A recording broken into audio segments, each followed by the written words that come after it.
Good Thursday morning, everybody. John and Lance along with Del for the next 3 hours here on ESPN 97.5 and 92.5. And let's go. What a good night last night. Although Lance started freaking out at the end. Goodness gracious. All I said was, why Seth Martinez, just like the boom, boom, 2 men on. We're one pitch away from the game being tied. Like, Brian Abreu gets up to start soft toss. Well, you know that they needed a break, right? So, Seth, this is your game. I get it, but have somebody ready to go in case he There was nobody left. Everybody had pitched the day before. There was nobody who had gone in the game other than Seth. Because Blanco got thrown out. Seth and Fromber. Yeah, I get it, but you still had you still could have gone to Dubin. I mean, I don't love Dubin, but no, I'm just saying have somebody ready. This is your answer? Nah, it's not really a great answer. Have somebody ready. Well, he did just fine. You know what? I'd rather have Seth Martinez on the mound than Dubin. Yes, I would too. But there was one. But if you're going to get Abreu up, then get him up a little earlier than that. Because I don't want to stop. I mean, they won 3-0, but there was 2 on, 1 out, and it's like, holy crap! If Seth Martinez hangs at one of his sliders, and he had the frisbee working yesterday, but if he hangs one of those sliders, one of those sweepers, and they tag it into the Crawford boxes for a 3-run homer, like, I was going to lose my mind. Yeah. Because Brian Abreu, but he was the best you had to offer. He was it. You were basically and he's actually your long reliever, so going 2 innings was not asking a lot. No, it's not asking a whole lot, but I mean just having an option. Obviously, they weren't just saying it's Seth or nobody because they got Abreu up. But he was soft tossing, he had no chance. And then shortly after I sent you that text, grounded a double play. Yeah. So Astros win 3-0. Fromber has a good Fromber game. That was vintage Fromber. Not a great lineup, but it doesn't matter. Fromber looked good. So there's a stat. 8 strikeouts. Fromber was down in the zone. The ground balls. He had a tail on the fastball again, where it was. We don't learn a couple of fly balls the whole game. Oh, at one point he had 1 ball out of the outfield in the first, was it 6 innings? Yeah, one ball, and the only. In the base hitting, how many base hits did he allow? Just that one? Well, no, the grounder along third, and then the one off Altuve. Oh yeah. Oh wait, that wasn't a. That was a hit. Oh yeah, that wasn't an error. That was a hit. Yeah, so the grounder. And Bregman's was questionable whether or not that was an error to me. I mean, Bregman came over and made a beautiful play catch. Boy, Bregman, I'll tell you what. That dude is fire. He is on fire right now, defensively and offensively. He has really got it. Did you see he pulled over on the side of the road? I saw that. You saw that? Yeah, I saw that. We had it sent to us. Somebody sent it to me on Instagram. And you were talking about an MLB network. Somebody was breaking down Bregman. And Bregman, he texted Bregman, hey, what's the difference right now? Bregman pulled over on the side of the road. He was on a phone call, I think. And Bregman goes, you want me to just tape it for you and show okay. Yeah. He didn't realize Bregman was driving and got out of his car with a bat. Gets a bat, puts the camera up next to the car, and you can still see the car. Everyone else is doing Kiki, but not like Kiki. And you see, Love Me, where the car's still driving and you're dancing. Not like that. No. That was too dangerous. Really, nothing like that. Actually, and Bregman was saying he's pulling the knob into the zone as opposed to going down. He's pulling it through the zone, and boy, what a difference! Yeah. He is crushing everything. He really looks great. He struck out yesterday and whatnot, but man, oh man, having Bregman back is like, look at the difference. And who was it? Who was it that said was it Espada or was it Dana Brown? Oh, Dana Brown. Mm-hmm. As Bregman goes, so go we. As Bregman goes, when Bregman starts to get hot, we're going to get hot. And Dana Brown said that last week. And sure enough, Bregman gets hot, and look what's happening. Well, I mean, it kind of makes sense if you think about it because Kyle Tucker is going to play at a certain level. Yeah. Altuve is going to play at a certain level. Jordan right now is not playing great, but, if Jordan got red hot, then the Astros would go with whatever Jordan was because you got the other 2 guys who do their thing. And frankly, Jeremy Pena. You really can't not mention Jeremy Pena is the way he took the ball up the middle. I mean, I'm talking about Kyle Tucker and Jose Altuve. That's because they're standards every year. But Jeremy Pena's been a standard the entire year so far. Yep. I mean, it hasn't trailed off at all. Look at the difference him this year and last year. Oh, I mean, they're talking about numbers for Pena now to be the all-time, have the all-time shortstop season. For hits, RBIs, not home runs, right? Not Yeah, home no, runs. he's got a chance at Well, how many home runs? Well, does no, have he right doesn't now? have a chance. I don't think so. I don't think at home runs, but he is. I'm telling you, he looks great right now. Fantastic at the He's got plate. 4 homers. So I don't know what the confident. record is for home runs. No, it's way more than way that. more than that. Carlos has got that right. So, but he's got an 830 OPS right now. He struck out 25 times with 7 walks. It's not great, but it's not horrible. He's got 16 RBIs already, 55 hits. He's got a chance to have an all-time Astros shortstop season, which the list is pretty much Carlos Correa. That's pretty much the list of shortstops in Astros history. That was one of that, and catcher were the two positions that Astros really don't have much history. It's like Bears quarterbacks. Jay Cutler is the all-time Bears quarterback. The all-time Carlos Correa was really good, but before that, it was who? Before that for the Astros. Well, Dickie Thon. Right, but that was Dickie was pretty great. So he got hit in the face. Yeah, till the face, and then Astros catcher. Well, I mean, what's his name? Ramirez. There with that '97 team was awfully good. Ricky Gutierrez. Not Ramirez. Ricky Gutierrez. What about him? Did you see that, Del? He Yeah, just that Hispanic guy. I didn't say Ramirez, Gutierrez, whatever. That's what you're trying to put on me. That's what he just said. Ping pong. That's what he just said. I did not do that. So anyway, another win. 7 games under 500 now. The Eric Layden Taps is real. Okay, he played Taps, and I told him he was going to regret it. That is the tombstone. That's the turning point of this season when Eric Layden played Taps on this team after the second loss in Yankee Stadium, and now it's real. Now this team has turned it around. Listen. 2 weeks ago, this team wouldn't be beating Oakland. 2 weeks ago, they wouldn't have won 4 straight games. No. This is. They wouldn't have. They were that bad. They were that bad. How about that they actually take lead? First inning, 2 runs. I mean, without it, before they make an out, they've got a run on the board thanks to, some shoddy defense. But Altuve, Tucker, boom, boom. And then Nevin. Bregman hits a fly ball to him, and Nevin comes jogging in. I know. It was like, what do you do? Nevin had a terrible game. It was, holy crap, thank you. Nevin had a terrible That's what game. happens when you're the A's, though. I mean, you got guys that you just can't count on. But this team was actually playing pretty good baseball before this little run they're on right now. They are the A's, and we know where they're going to end up. And we know, well, actually, I don't know. Do you know where they play?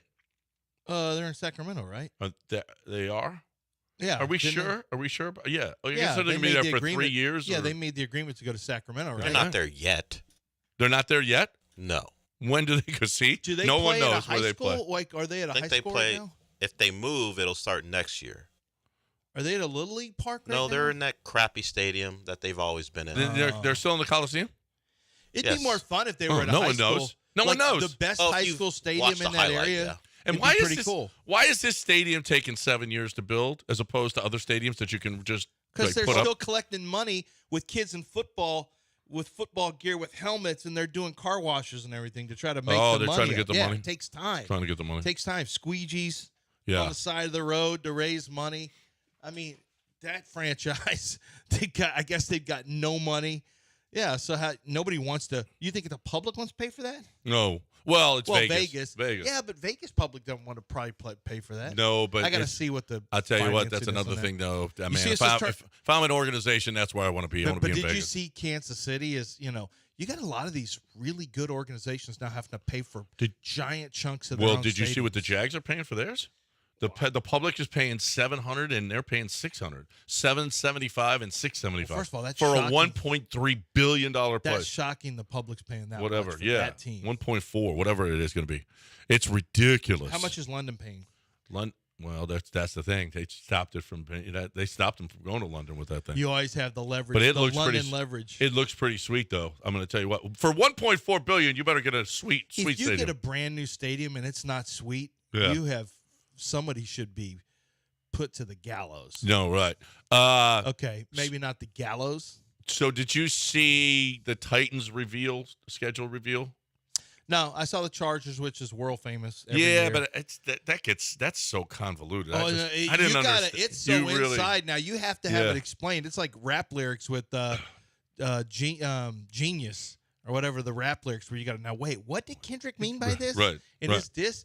It's man, it is tough. The inside stuff that the Chargers are doing. But the Titans do. I saw somebody had a Vines like top 10. The Titans went back out on Broadway and they asked people who that team is. Oh, they did this last year, yeah, too. but they did it again only with the girl that was the dumbest of all of them. She was the one asking. Okay. Was it? Red Stallions? Yeah, whatever. She said somebody was the Red Stallions. Do we have it? Yeah.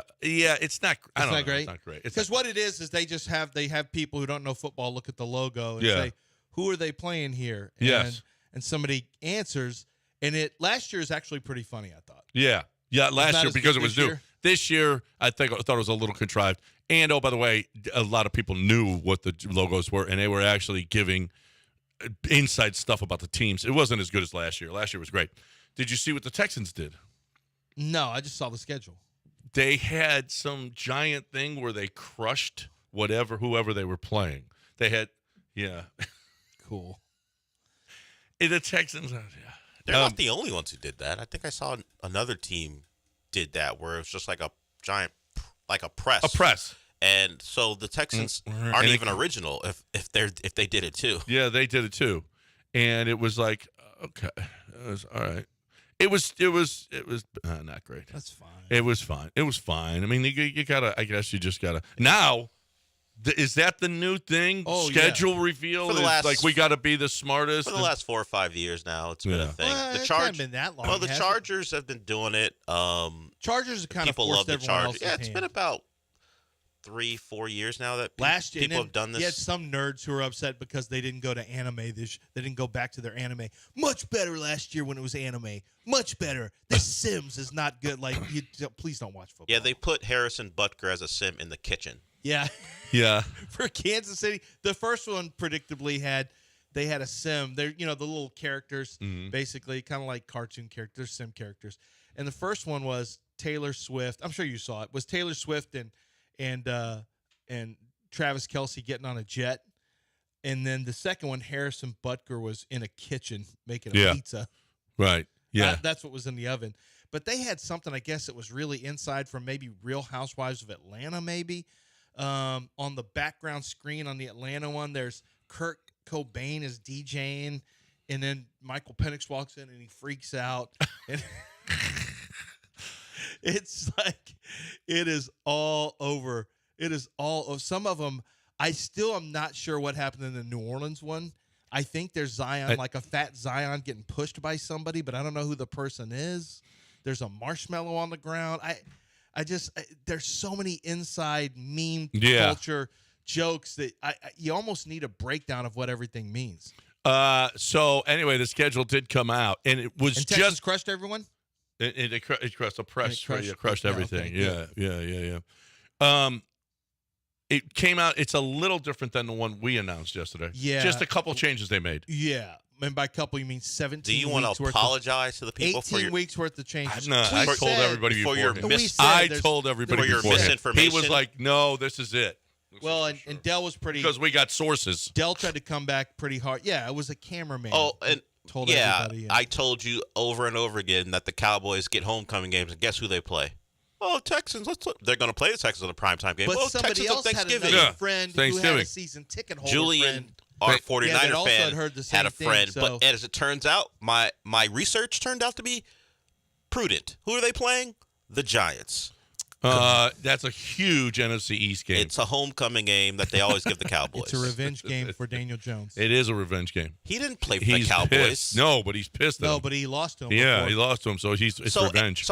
So Daniel Jones will have a revenge game every game then. He loses to everybody. Yes. Right. Those are all revenge games. That's it's big. All right, when we come Doesn't back, get any bigger than the Giants and Cowboys. We'll take a look at the schedule because I also have some good schedule news and notes from NFL Research Department. But we'll tell you how many nationally televised games the Texans got. I don't think we were way off there. But unfortunately, it appears as though 18 weeks will have to be redone by us from the schedule we gave you yesterday. Yesterday, it's different. It looks like just there's going to be 18 just a different weeks. couple of changes. 18. Yeah. Just a couple. And then, relatively speaking, that's not a lot.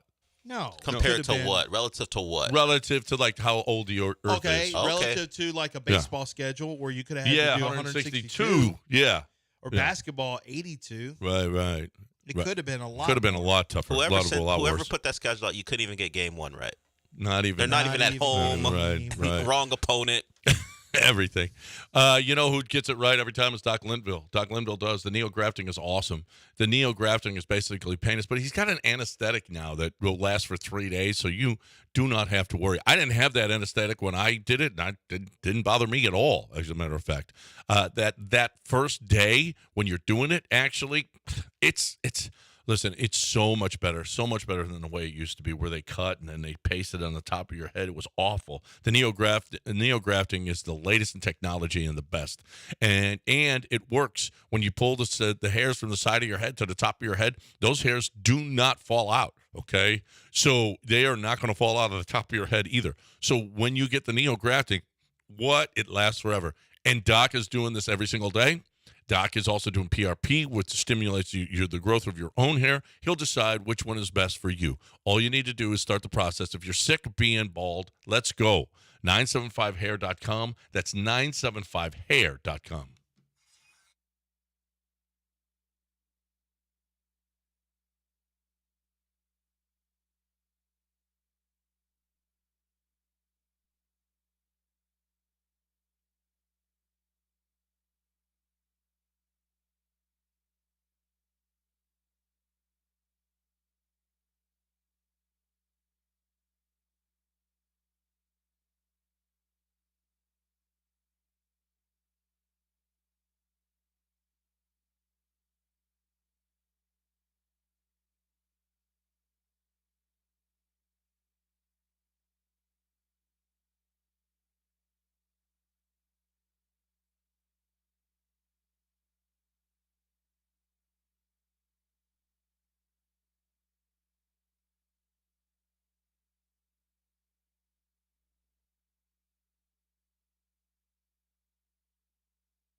Every single day of the NBA playoffs, you've got a chance to watch and play. Now, I'm not talking about grabbing a basketball. I'm just talking about grabbing your phone and downloading the app, Underdog Fantasy.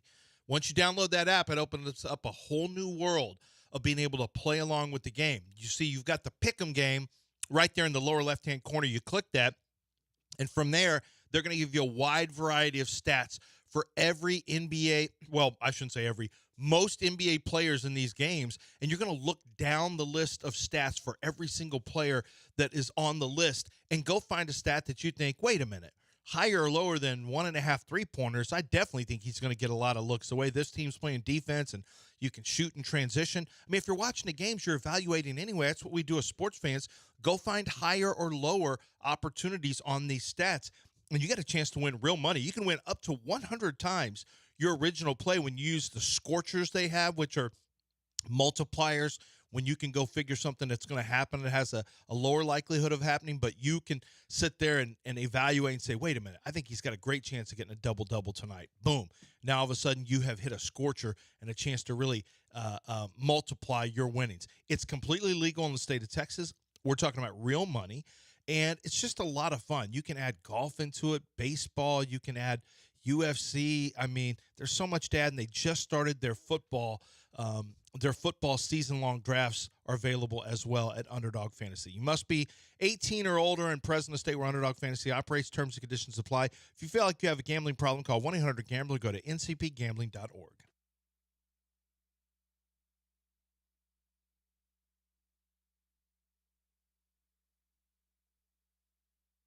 You're back in the Veritex Community Bank Studios with John and Lance. On ESPN 97.5 and 92.5.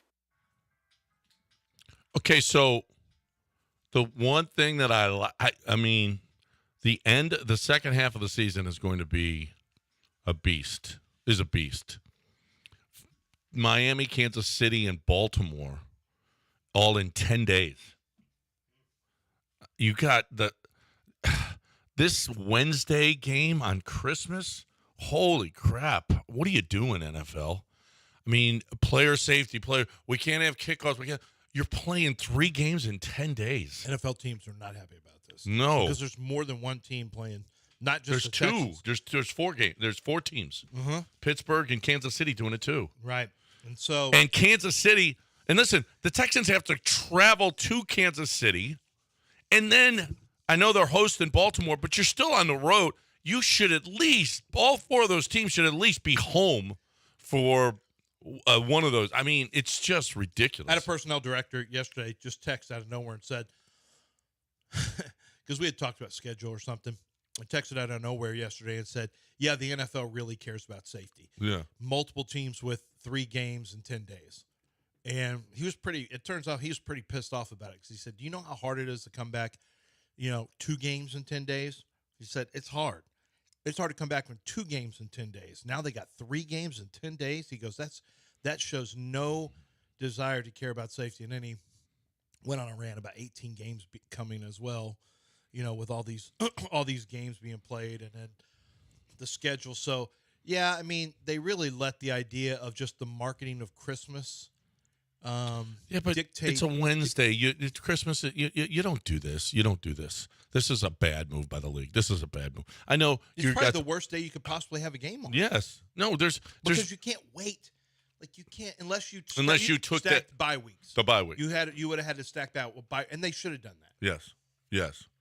Or make that the previous week game. Uh-huh. You don't play on Sunday, you play on Wednesday. Yeah. For that week. Well, yeah. Right. So but not play again on Sunday. No. You can't do that. No. That's just it's bad. It's bad. But Christmas comes at the end of the year. You can't wait. Now I kind of like that their bye week is week 14 because you're going to be really banged up, and you got a bye week before that Miami, Kansas City, and Baltimore stretch. But this team is they're going to play 13 straight weeks, and they're going to be banged up. And it's a brutal schedule.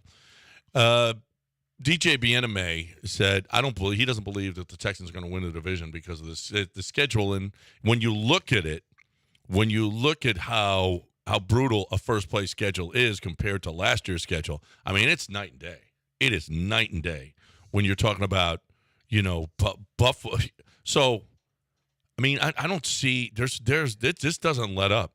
Granted, the Colts it's your division team is going.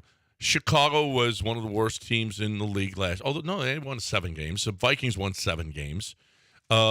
Jacksonville, it's something you can't do anything about. Buffalo, at New England, at Green Bay, Indianapolis, at the Jets. The Jets, Detroit, and Dallas.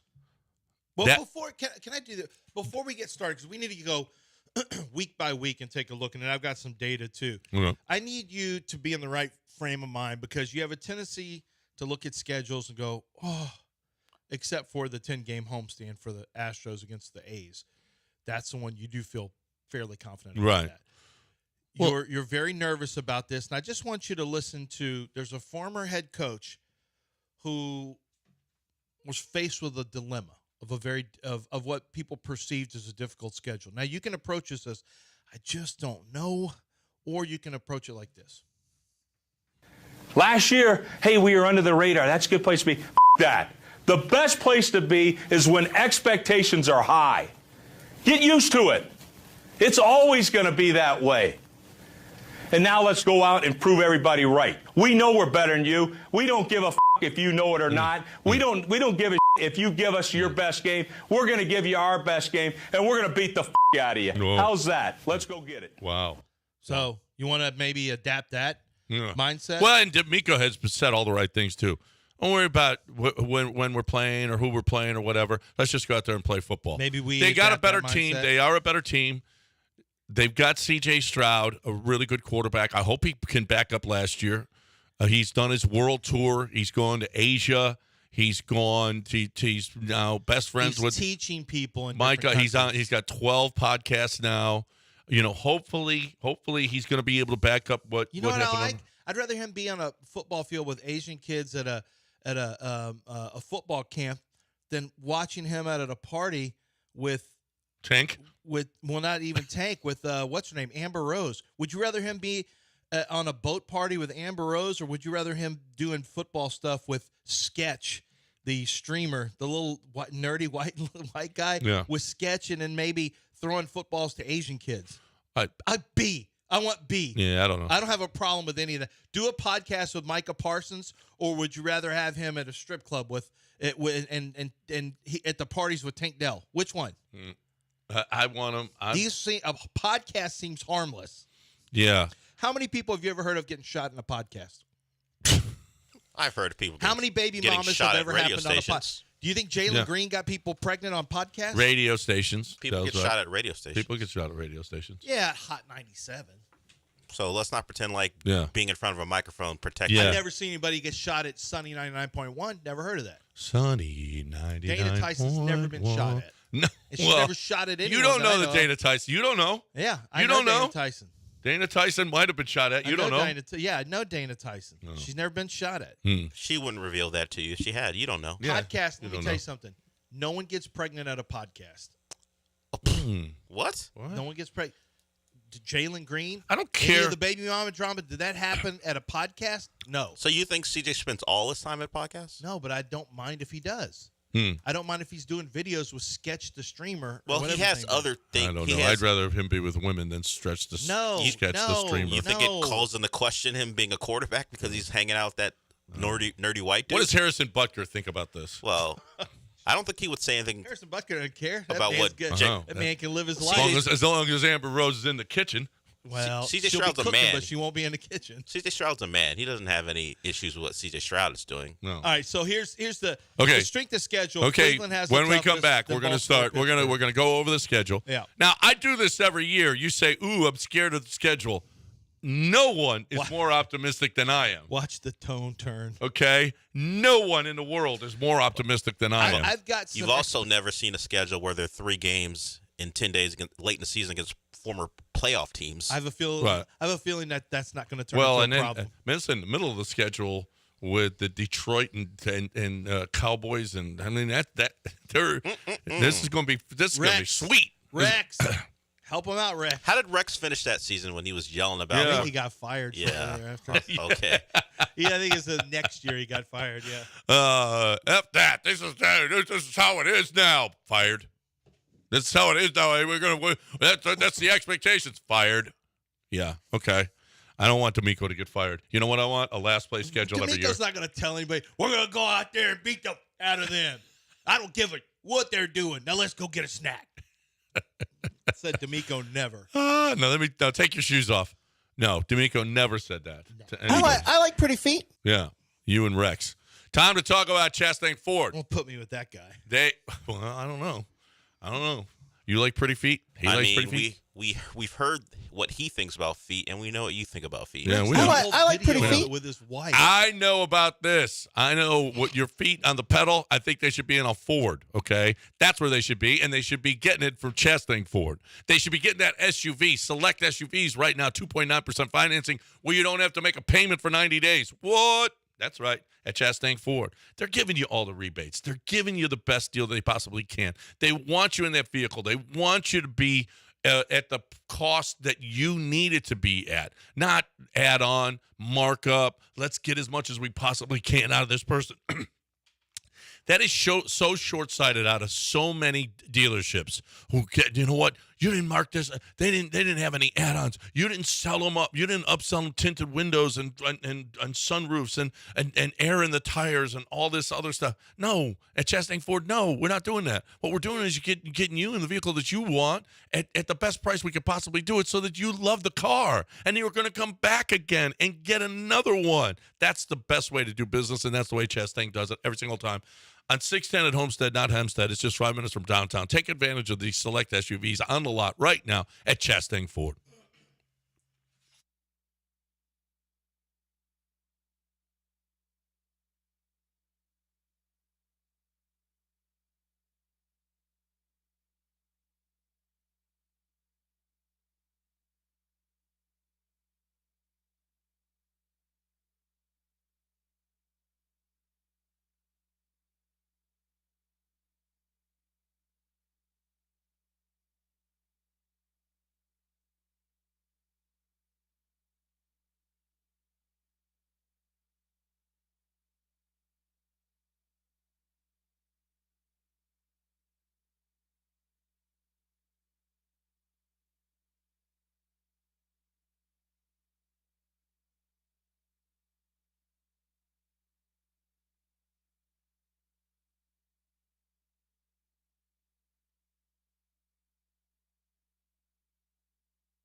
You're listening to Houston's longest-running sports radio morning show. From the Veritex Community Bank Studios, here's John and Lance.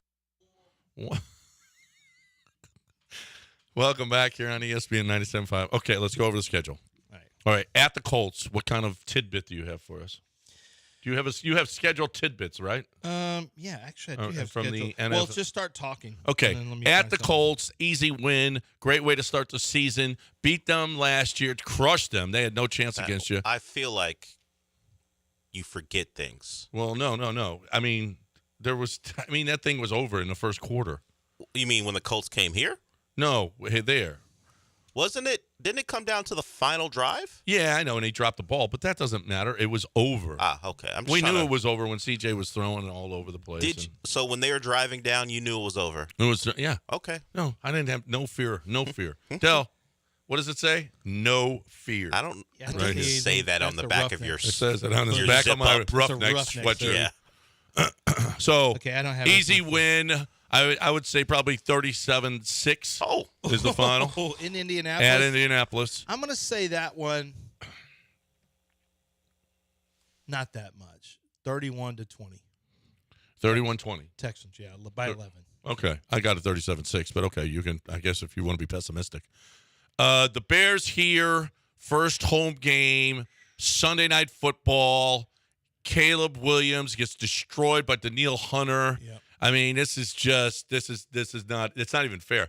Why they made this game the Sunday night game? I'm 34-3 on this one. Yeah. Blowout. No, and I think you're being generous to the Bears. The Texans destroy. And Do you think they shut them out? Heat-seeking missile. Clean sheet? I think a clean sheet, and I fear for Caleb Williams in this one. Yeah, I fear would for him. too. Okay. At Minnesota, a rookie quarterback, W. Will Anderson Jr. has Daniil Hunter revenge game into the. Oh my discussion. God! Yes. Yeah. And Will Anderson Jr. is the one that's going to star probably 8 sacks in this one. Is it a Blake Cashman-Grenard revenge game? Ooh. No, No. we don't need you anymore. Yeah. No, but for I them. wish I hadn't done this. Oh, okay. Yeah, That's it's what a it wish is. I hadn't. It's like Yeah. I should have taken less money with the Texans. But like Daniil Lance told me Hunter to. won't have any regrets. No, No. because they treated him bad on the way out the door. Oh, you want to be on that loser? Did they? yeah. Okay. They didn't sign him. Well, he probably wanted to leave, but that's all right. Why do you want to leave? Because it's an easy place to win in. Well, and here's the deal: it's And now they're an outdoor stadium. yeah. Who wants to live? They're there? not an outdoor stadium. Yeah. You're making stuff up. They should be for that game. It's going to be nice that day. Should be.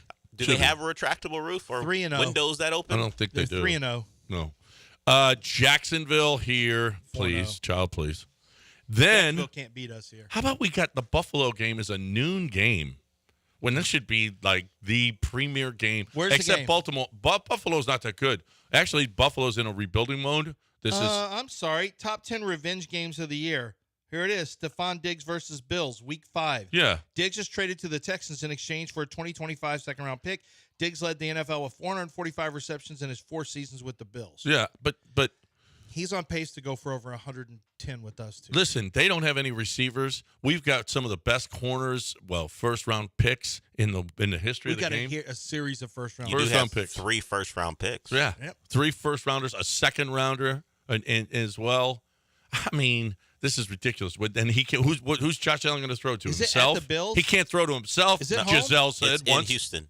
It's in Houston? Oh, Yeah. yeah. I think it'll be close. I can't really believe that's a noon game. I'll go Texans 27, Bills. 4, No, 17. 17. 4. Yeah. 2 safeties? You don't know. You don't know. You're making Okay. the game not believable. Yeah. This whole we're going to win every game. At least try. Okay, so we're 5-0 now. That's right. At New England, Dub. Drake Next. May. Drake May slices them up, but the Texans are going to Stop be it. able to win Stop it. one a If close Drake one. May Is that what slices, you know? if Drake May is slicing them up, then you've got big I'd say problems. it's the Texans' second. All right, it'll be the Texans' second shutout of the year. The second one. Yeah, but I'm gonna say highest scoring game of the year, 49-0. 40. Okay. 49. That New England defense is pretty good. Not when it rolls downhill on them, though. Dude, what can their defense do when we're turning over their quarterback Okay. inside the 20? Are we sure Yeah. Drake May is What do you starting think that of Drake game? May? Are we sure Drake May is starting that game? I'm hoping. Okay. I hope he starts. Yeah.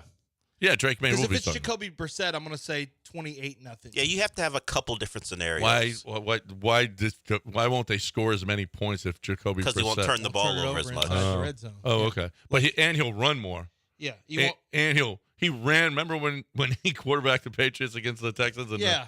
yeah. I don't want to That's think all he about did that. was run the option. At Green Bay, Jordan Love has got no chance against this team. I mean, Is that Green Bay? it's at Green Bay. Yeah, it'll be close. 24-23 October 20th. What is it? 24-23 Texans. Wow, you Think it'll be hate close. why do It you could be hate a the cold weather Why do game, you and hate the the Texans? Texans? Are not used to cold weather. October 20th? You may have a freeze come in. You always have to have Listen. that on the. It is a potential. I mean, we had 96 yesterday in May Mhm. here, so maybe they get one. Maybe they get one at 24 degrees there in October. Some kind of norther comes in. Yeah. I just think I don't hate the Texans. I'm not going to only have them winning by 1. I think this is a 10-point game. Texans win, but it is close. It's closer than any game so far. 7-0. Yeah, that's 7-0 right now. Okay. Then the Colts come here. Anthony Richardson already done for the season. Another dub. Yeah, there's another easy win. Who are they down to? Oh, Joe Flacco. We own Joe Flacco in this building. Yeah, there's no. I mean, Yeah, come on. that's 8-0. Except for Well, the time he you're won. 1-1 against Yeah, right. Flacco. Well, but we own him in important games. Right. That is actually so true. Will this one be important or not important? This- Because you're already 7-0. Well, it's important for the Texans Oh, yeah. to try to go. Well, they're- Will it be less they're important? Maybe they shooting have a for shot of winning. They're trying to be the first undefeated team since New England. No. So, yeah, it's important. Well, since the Dolphins. Yeah, New No, England. New England was regular season. Yeah, but we're not talking about regular. Oh, you mean This is go a through the Super Bowl whole team. thing? This is- Okay, all right. Okay. We ain't. Oh, I was trying to go a little why? slower. Yeah. I was trying to slow my roll a little bit. At New York, Aaron Rodgers is already done. I think he's running for Congress or something. Will the Texans survive MetLife? He's on some Texans- acid. I'm gonna say Texans lose that Are one. they going to survive MetLife Field? Texans don't do great in New York. Historically, they're not What do you- very good in New York. What are you talking about? Just because of last year? No, the Zach. Giants How do. you going to overcome a Zach Wilson? The Yeah, Giants. they don't have him anymore. I think you don't. I think you forget. I got he this. ain't. As, He ain't a I Jet got no this more. as my first loss. Well, I think the Texans could That's stupid. Will struggle CJ here. have a little PTSD from the concussion last year? Yeah, I'm gonna say CJ No. takes this one off, and we have Davis Mills. What? Just to. To avoid that turf is a horror show. It's a bad turf, and sometimes you got to do. You don't want to get your guys hurt. That one's on Prime Video. Load The Thursday management. game, Thursday night Prime. game. Thursday night game. Aaron Rodgers. I think versus they CJ. go there, Short- run right through A them. short week. CJ has PTSD. I think you sit They him. don't have any weapons. Brees Hall, Garrett Wilson. They're not. I think you sit CJ and see if Yeah. You think they It's like, sit remember when? Yeah, remember just to when avoid injury. people used to sit against like Randy starters would load start- management? Well, Randy Johnson. If you saw Randy on the mound, left-handers like, Yeah. I'm taking this game Yeah, right. because it'll mess me up. Because of that turf. Yeah, so I'm gonna go. This is their first Yeah. loss. Okay, that's stupid. But I got them beating them. I got them beating the Jets. Detroit here on Sunday Night Football. That's a win. That's Jared Goff. Now the pressure's on him because he just signed that contract. Yeah. That's an easy. Amon-Ra St. Brown has no yards because his first C.J. rounders all over him. Henderson shuts him down. It's see what life is like when you got first rounders all over. Jeff you. Okudah. What? Yeah. Didn't he practice against Jeff Okudah and probably ruin his confidence? Well, you never heard that. I- That never came out Would of you there. be surprised? Right. I know Detroit was happy to be rid of him. Yeah. I know Detroit was like, this guy's dumb at football. How about 3 straight front? When I heard that, I was like, No. what do you mean? Like, no football IQ at all, 0. Like, That's terrible. Hey, 3 hey. straight. But that's back when I was laughing. Stupid Atlanta. You got Jeff Okudah, Atlanta, you dummies. And then, like, the Texans have acquired Jeff Okudah, or free agency. They signed. It was a free agent signing, right? Yeah. Because when he got Wasn't traded, he a Lion? he got Lion, he then a got Falcon. traded from the Lions to Atlanta, and I was Oh. laughing at Atlanta like, you got a guy with no football IQ, stupid Atlanta. And then Texans got him in free agency. I'm like, hey, well, you know what? He might have Maybe smartened up. but with D'Amico's defense, there's a different style, and so he'll be able to fix Jeff Okudah. What's wrong? I was laughing at Atlanta, and now I'm like, you know what? Now think about this. He's got some really great traits, and D'Amico's defense will fix it. Do you guys like 3 straight night games at New York on Thursday, Sunday night football against Detroit, Yep. Monday night football against Dallas? I I, know- like the noon games, and we were done This with is them. what I'm saying. I know people are so excited, but don't you want to watch your team play and get on with the rest of the day? Well, you want to wait all night to watch the team play? Yeah. I want to watch the Sometimes. game. Sometimes I don't know. Monday Night Football, yeah. Well, it's Monday Monday, Night but Football, yeah, but I'm a fine regular with that. Sunday? No. Give me my game. Sorry that the Texans are in high demand on national television. Our apologies. Yeah. Phil. You should Yeah. apologize. We should. I got I kind of like the noon. We were This is done what with I'm them at saying. Yeah, Kinda see, like that. you wanted national TV, and now you got him, and you're, I know. I don't like this either. noon. Yeah. Get off And of then- my AstroTurf. And then the Titans come here at the Wait, Jags. whoa. What? Or did we Oh, beat the Dallas. Oh, Cowboys? at Dallas. Yeah, that's done. I mean, this is ridiculous. Micah Parsons leaves the game in the second quarter because Yeah. of sad. They'll beat. Because they'll beat Laramie Dallas. Tunsil is just abusing him. Because They'll of be sad? Dallas. Because of sad. Yeah, he's sad. He's doubtful? He's sad? He's is sad. What the yeah. sideline reporters Micah gonna Parsons say? Wouldn't be can't the get first around person. Laramie Tunsil. Maybe he doesn't so feel he like pouts. himself. And, I'm not playing. Maybe he anymore." doesn't feel like himself, like Zion. Yeah. I don't feel like Mike and Zion have the same. Their They don't feel like mentality they're is built- similar. They don't feel like they're wired the same. No, no. One guy is ready to truly make you hold his pocket somewhere and the other guy just wants a muffalata and to be left alone. Listen, this is the greatest and I know game. because that sounds amazing. to me. Monday Be left Night alone in a Football, muffalata. Texans, Cowboys, ESPN. Okay. Doesn't get any better. I got them with one loss so far. You've I got got them them winning so. out. I don't see where that's stupid losing to the Jets. Keep That's going. stupid. And then Tennessee and Jacksonville, they go into the bye 13-0. Win-win. Yeah, So we're going to take a break I got at the bye. I got 12. This is where we rest. Take a rest. 13-0. I'm at 12 and 1. Okay. I'm more realistic, I think. Yeah. Okay. All right. I guess if you're going to be negative Nelly, So we'll find out how the Texans come back from their football Sabbath because they're taking a rest. they're taking a break, and we're going to take one too with them. All right. We're going to rest and just On the 13th week. take a deep breath as we're 13-0 It's heading really in. While the 72 Dolphins, are they still alive? They're not still Some of alive. them are still alive. Larry Zonka Well, they're still all lives. shaking in their boots about the Texans and this undefeated season.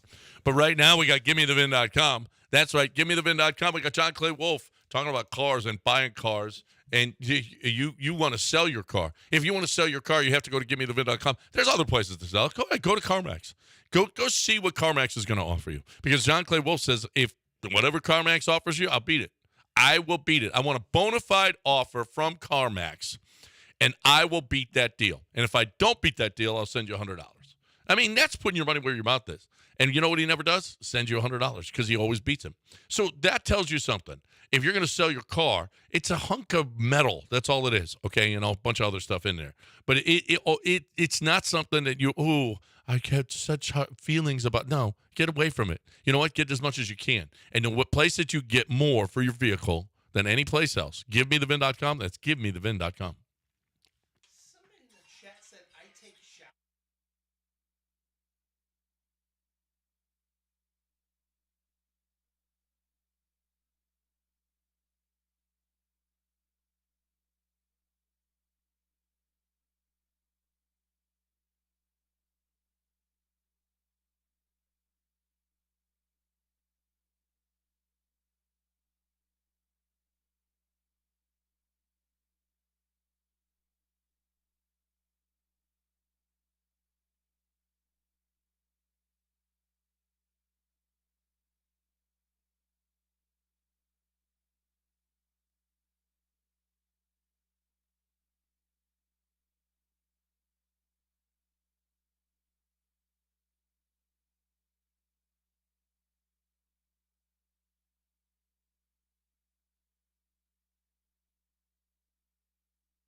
You're back in the Veritex Community Bank Studios with John and Lance. On ESPN 97.5 and 92.5. All right, welcome back here on ESPN 97.5 and 92.5. So here we go. We got the bye. The Texans, I got them 13-0. Lance is more negative than I am. He's got them 12-1. Now we come up. Man, I'm going to tell you, these 3-game stretches of Jets, Lions, and Cowboys, and then Miami, Kansas City, and Baltimore, probably the toughest 3-stretch games of anybody has. Where's the Miami games here? Miami is here. Dub. At Kansas City on Saturday. I'm going to go loss on that one. And then Baltimore on Wednesday here. Yeah, that's a win. You are Revenge game. 2-12 against Baltimore in your career ever? 2-12, I think. Yeah, but D'Amico is. How many of those did D'Amico? 0-2. 0-2. Yeah, so revenge game. Wasn't the playoff game a revenge game? Yeah. It's a revenge game now. Well, that was a revenge game. No, this is the revenge game. You didn't have Tank. You didn't have your most explosive. You were missing offensive lineman. No Tank Dell. What are we doing? No Stephon Diggs. You kidding me? No first. We were corners? missing Stephon Diggs that day. Yeah. Yeah, and Tank Dell. Because he was playing for another Were team. you missing Tank Dell? Yeah, you were. Are we sure Tank Dell Were will you be missing available? C.J. Henderson and Jeff Okudah, 2 first-rounders? Is Tank Dell going to any more swim parties? Is he catching any more passes and falling down? We don't know that Tank Dell will be available. You can't just say John told me he's durable. He is durable. in college he was. Didn't He never miss missed a practice. game. Didn't miss a college. practice. He never missed a practice, and then This year? when he got to when the he was NFL, in college. No, but what about in the pros? Well, in one season, you can't. Oh, you can't get injured in the NFL. Otherwise, you're done. You're terrible. How many injuries did he have? 2. In how many games? He played 7 or 8. 8. 2 injuries 9? in 8 games. No, he played 9. Remember this games. game against the Colts? What? And came right back and crushed them. maybe the point is we can stop relying on what he did in college as far as his durability. It's clear that didn't translate to year one Yeah. season where he had The one when they put him at guard. The one opportunity to prove that he is as durable as he was in college clearly didn't happen. So They hit a little harder than at UCF. Says you. Oh no, you really? Because I Tulsa remember does- Joe Burrow playing UCF and what happened? Tulsa- Laid out. Tulsa doesn't hit as hard and as by the way, Roquan Smith. Joe Burrow came back and played in the game. What's happened to Joe Burrow to the last Joe two Burrow of his is first 4 barely seasons? alive. Well, listen, that's what happens when you play Every year UCF. they do Well, this. no, If Joe Burrow's healthy, what the happens- Bengals are the favorite. What happens when you play UCF? You can come back and play. What's happened to Joe Burrow in the NFL in his first 4 seasons? Yeah. He doesn't come back and play. Oh, Super Bowl? Super Bowl. Didn't finish That's the season. all? Didn't finish the season. 2 out of Super 4 Bowl? years. Is that enough? So And then another playoff appearance? So one out of every 4 years he makes Deshaun Super did Bowl. that. Deshaun's healthier than Joe Burrow. Oof. What? Oof. No, He is. he's not. Yes, he is. No, he's not. He hasn't been there for 3 years now. Because he got towel massages and he sat out. Well, that apparently That's injures not things. injury. Okay. He wasn't injured. He didn't want to play, and then he got suspended. Those weren't injuries. Sean got injured Deshaun from Watson is more getting healthy than rubbed Joe too Burrow. hard. How about one that's really going to mess with them? Tua is more healthy than Joe Oh. Burrow. Oh my God, that's true. Think about it. Who's missed more games? Who's missed more You games? know people can see you, right? When you make, people can see what you're doing, right? Who's missed more games, do you think? Well, I Tua don't didn't- know the answer. Well, I'm Tua gonna didn't look at always this. start because he was backing up Ryan Yeah, Fitzpatrick. that's how good Tua is. But how many games did he Backing play? up Ryan How Fitzpatrick? many games did he play last? Well, Brian Flores hated him. That's why Brian Flores got fired. That's why they call him Push a T. How many games did he start Give him last that year? big contract, Dell. Yeah. How's the big contract done for Joe Burrow? Play Yeah. some games. Show Okay. up on the field. Yeah, that's not good. when No, you don't Joe play. Burrow. Listen, get an offensive line to protect him. Okay, Tua has played in 53 games and he started 51. All right. Now let's look at Joey B. Joey, of course, Joey B missed a lot of Well, last no, year, we're and just seeing how healthy his he is. rookie year. He just Played said 7 games his rookie Joe year. Burrow has played 52 games. Oh, thank you. So he's played less than Tua, Oh, who you thank said can you. barely even breathe. Oh, thank you. No. He's only started 51. Joe Burrow started 52.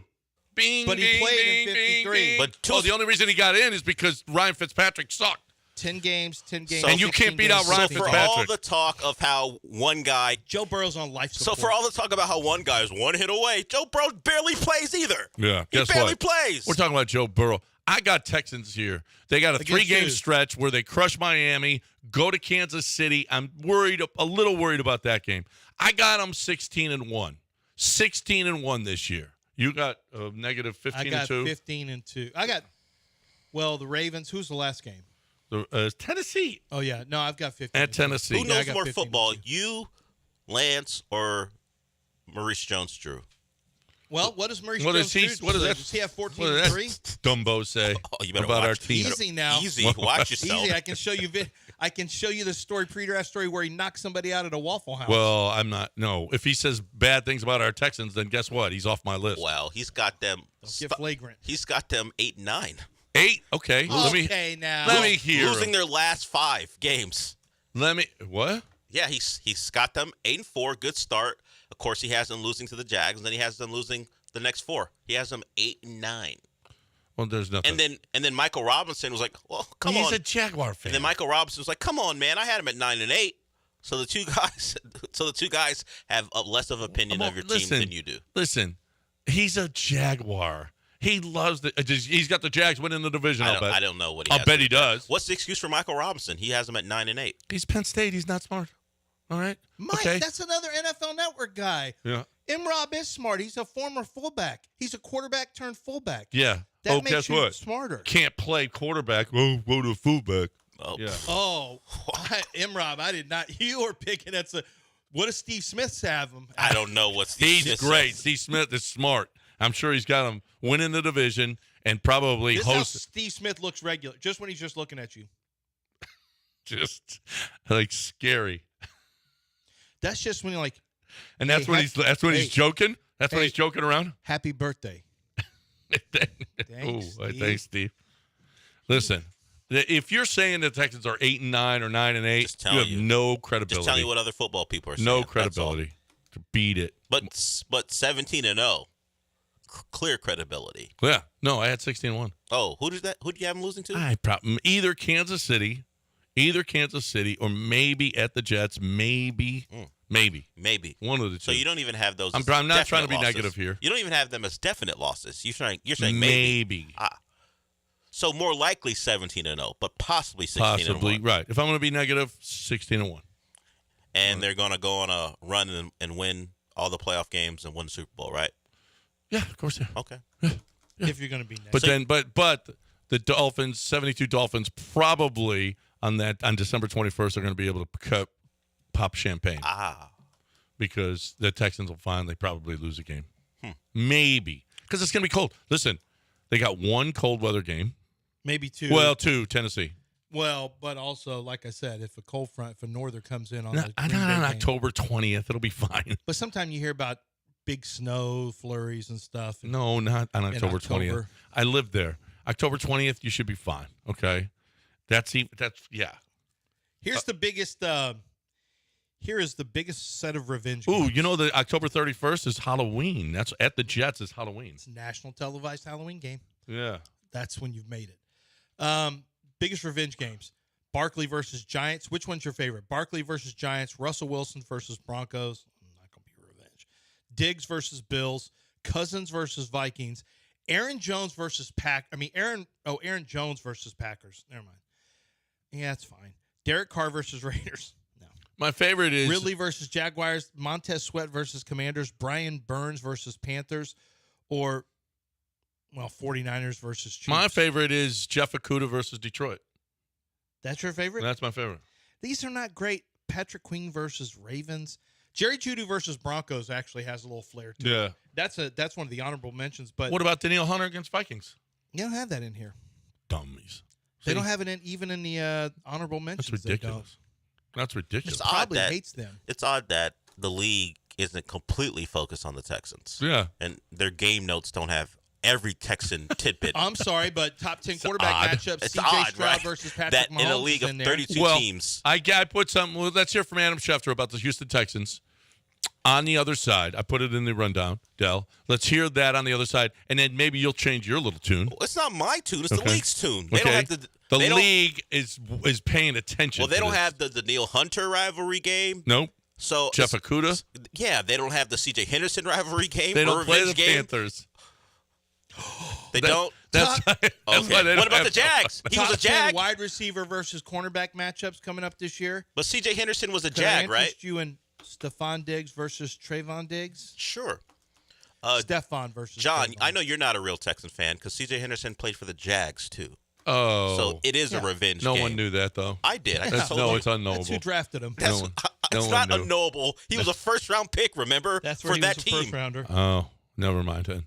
It's time to talk about Craig DeSurf. He knows stuff. Yeah, Craig DeSurf knows stuff, and he's been knowing stuff for a long time. That's why he is first in the in the business when it comes to taking care of vehicles and taking care of finding the best deals for you. That's what they do, and I'll give you an example of it right now. If you are looking for a Chevy Silverado pickup truck, the 1500 crew cab with the luxury touring model, it's got a 5.3 liter V8 engine. This is truly an opportunity of a lifetime for you because right now you can get not only 1.9% APR financing for all qualified buyers, you can also choose from $5,750, $5,750 total cash allowance.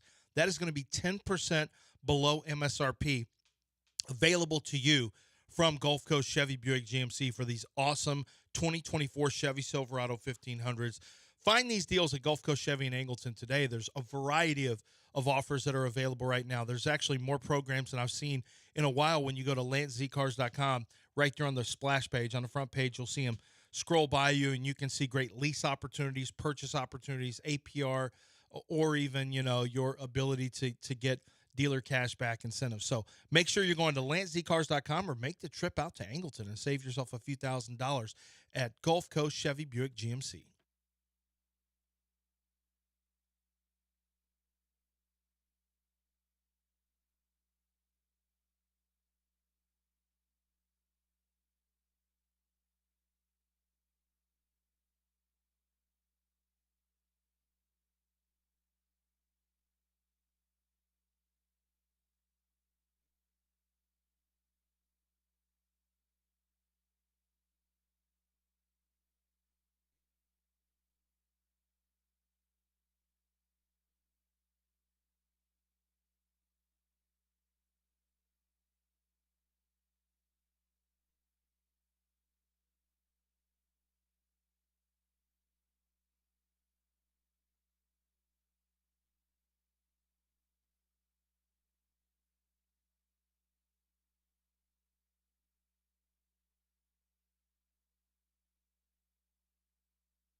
He'll wind up with Lizzo booties. All right, welcome back here on ESPN 97.5 and 92.5. Been going over the Astros schedule. Win.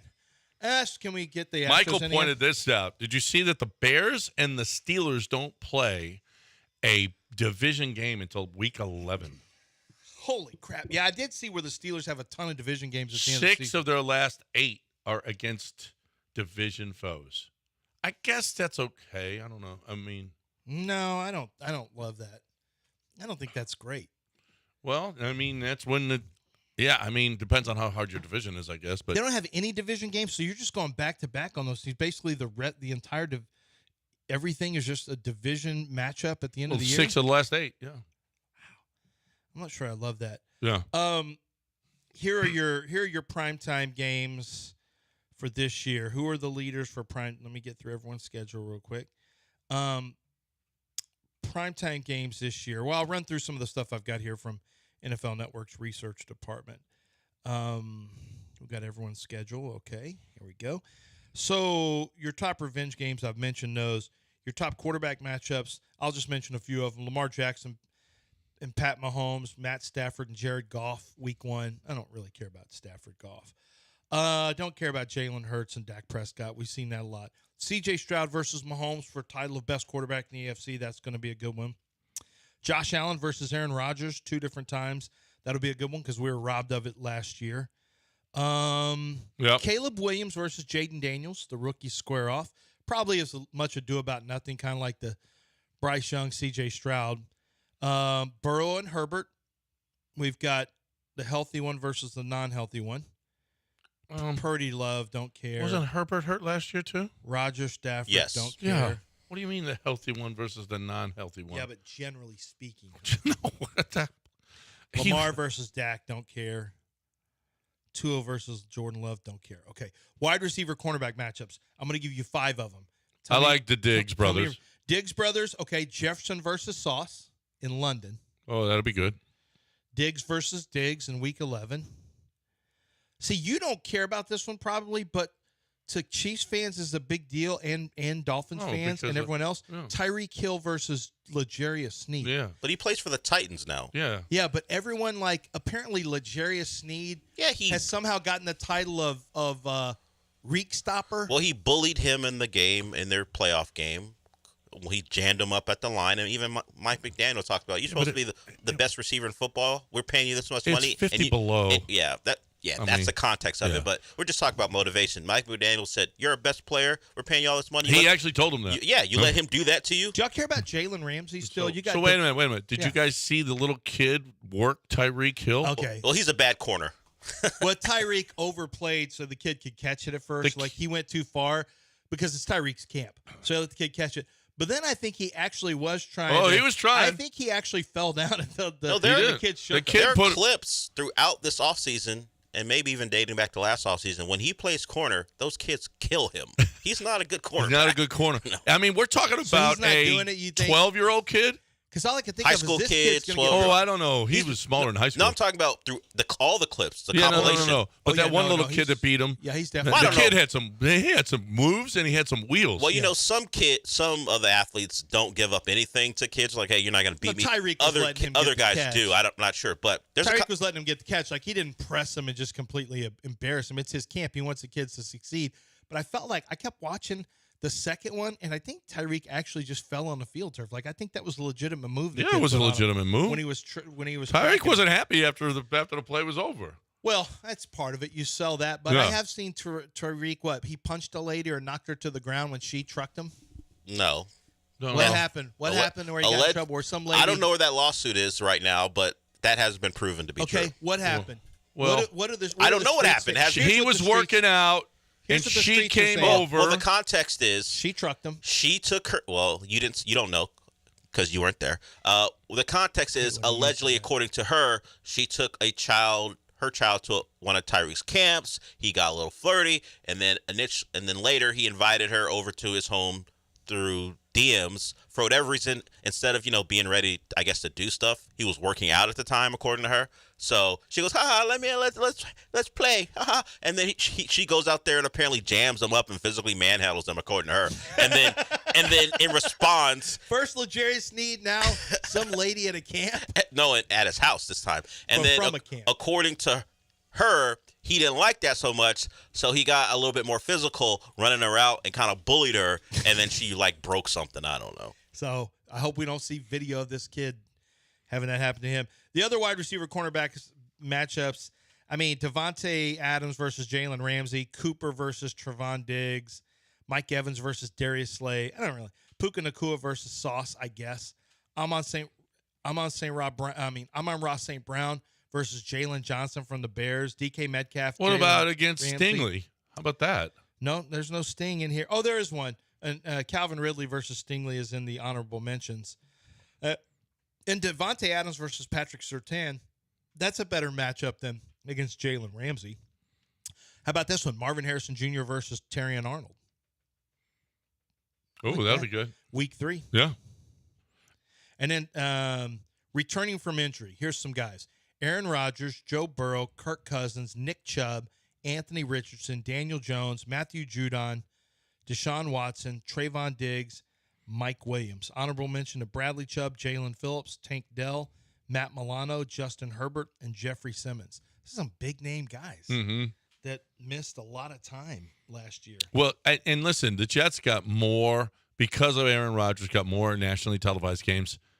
I just feel like you want to talk about, okay, who will get hurt first, Aaron Rodgers or Joe Burrow? Probably Joe. No. Why would Aaron get hurt? I don't because remember him missing because any he games. took 4 snaps. Okay. Well, yeah, he 4 had an total Achilles snaps. injury, but I don't remember him getting hurt. And how much time did he miss, generally speaking, for his career? Not much. Not much, but Joe guess misses what? all He's the time. older now. Joe, He's on that field. Remember in practice Okay, when Joe how was about that running and he field? started limping? Remember being on the Jets field? You can't on do MetLife? Joe Burrow versus anyone when it comes to injuries. Yeah. You'll lose. Yeah.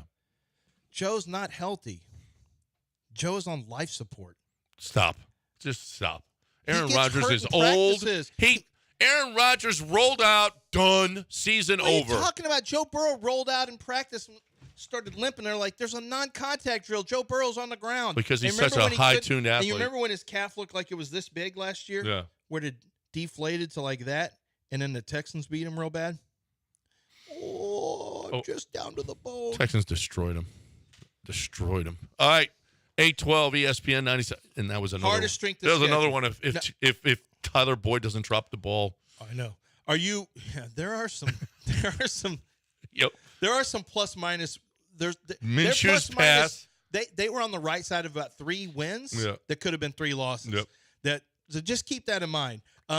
Cleveland Browns have the hardest schedule this year, right? Then Baltimore, then Pittsburgh, then Houston.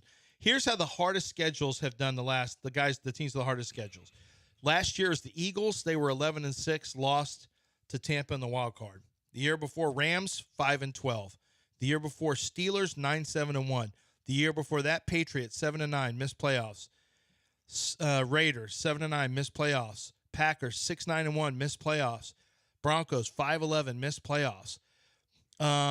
Since 23, that would be 7 years. Only 2 teams have made the playoffs, and both lost in the wild card round. Wait a minute. Since 23, that's last Since year. 2023. Oh, I'm sorry. Since 17, 2017. going to 23. Over the last 7 years, 2 teams went to the playoffs. Both lost in the wild card round. Steelers to the Chiefs, Eagles to the Tampa Bay Bucks. Wait. And Only 5 2 have teams not. made the playoffs. What are you Only talking- 2 of 7 teams who have played the hardest schedule. Oh. The hardest schedule, which is the Cleveland Browns this year. When you have the hardest schedule, you have had a losing record in 5 of the last 7. Let's hear from Rex Ryan again. Okay. Yeah. If you're afraid of hard schedules, I'm just saying, hardest schedules. Well, how about this schedule? Adam Schefter talking to Dan Orlovsky about the Texans playing on Christmas. And they're Why is he shaking his head? well, I told him before to have this. Apparently not. Apparently not. It was ready, but Oh. now it's not. All right, when I'm we come waiting back. for it to reset. Okay. When we come back, Adam Schefter, we'll actually do it this time. Adam Schefter talking about the Texans playing on Christmas Day. Time for us to talk about Billy Brown and Aqueduct Plumbing. Time to talk about in superlatives. We love what Billy Brown does because, listen, when it starts at the top, we talk about, family-owned businesses, privately owned businesses, about special attention, about starting at the top. And it's a smaller business. It's not a huge business. It's not a conglomerate. It's a bunch of guys that'll go all over the city, all over the area, and fix your plumbing for you. But it starts with Billy, and Billy says, "Go to the home. We're not going to charge you to come to your house. We're going to give you a fair estimate. Get other estimates as well, and see which one you're going to take. The workmanship and the integrity is what's the most important thing, especially in this industry in plumbing." Yeah, man, that's everything. You don't want somebody telling you that you need to have something done that doesn't need to be done.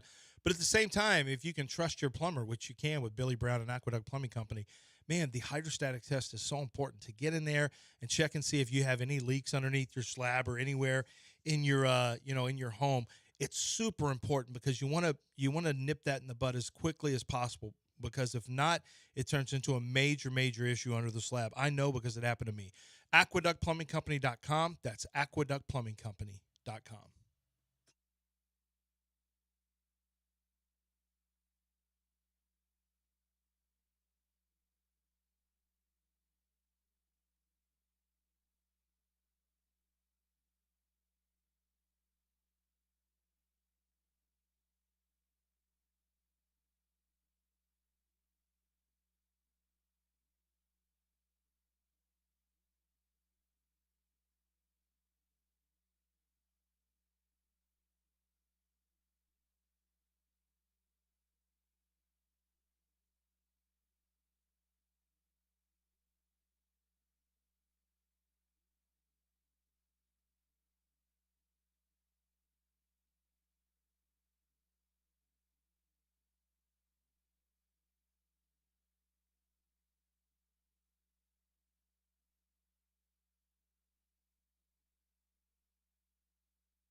So I had the Air Team at my house yesterday. It was such an easy, wonderful process. They replaced a couple of units, and they're so good. I'm telling you, the workmanship, everything about it. They put rugs down. They just cannot be cleaner and better at what they do.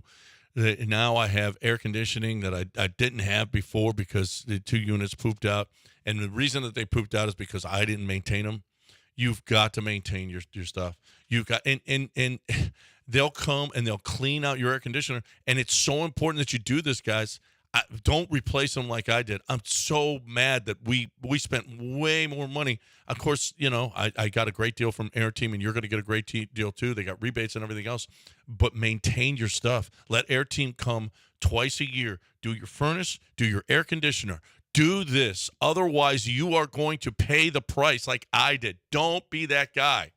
Call Air Team and get them to your home and let them fit it and let them maintain your equipment so that you don't have to do what I had to do yesterday. It was a great process. Loved it. The Air Team guys were awesome, but I wish I wasn't paying for 2 air conditioning units. You don't have to. All you need to do is go to airteamltd.com, airteamltd.com, or call 713-956-8326. That's 713-956-TEAM.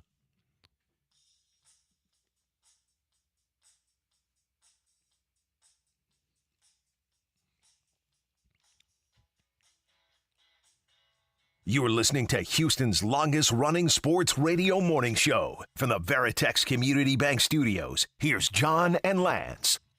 Yeah, talk about painful. Have you bought an air conditioner lately? Yeah. Yeah. Well, I bought one 4 years ago, but unfortunately it wasn't from my people, Vanderford. I got it. I had an emergency happen with water was pouring out of the ceiling. Oh, no, that's awful. There was just, and yeah. they came out, this group, and they were just rascals. I had a great yesterday, but man, it's painful paying for 2 units. I can tell you that. Oh, you got 2 units. Yeah. 820 ESPN 97.5 and 92.5. 713-780-3777. A man of the people would try to cool the whole house with 1 unit. No, you don't want to overload that. I mean, stop. That's ridiculous. 1 unit. This guy? How many TVs do you have?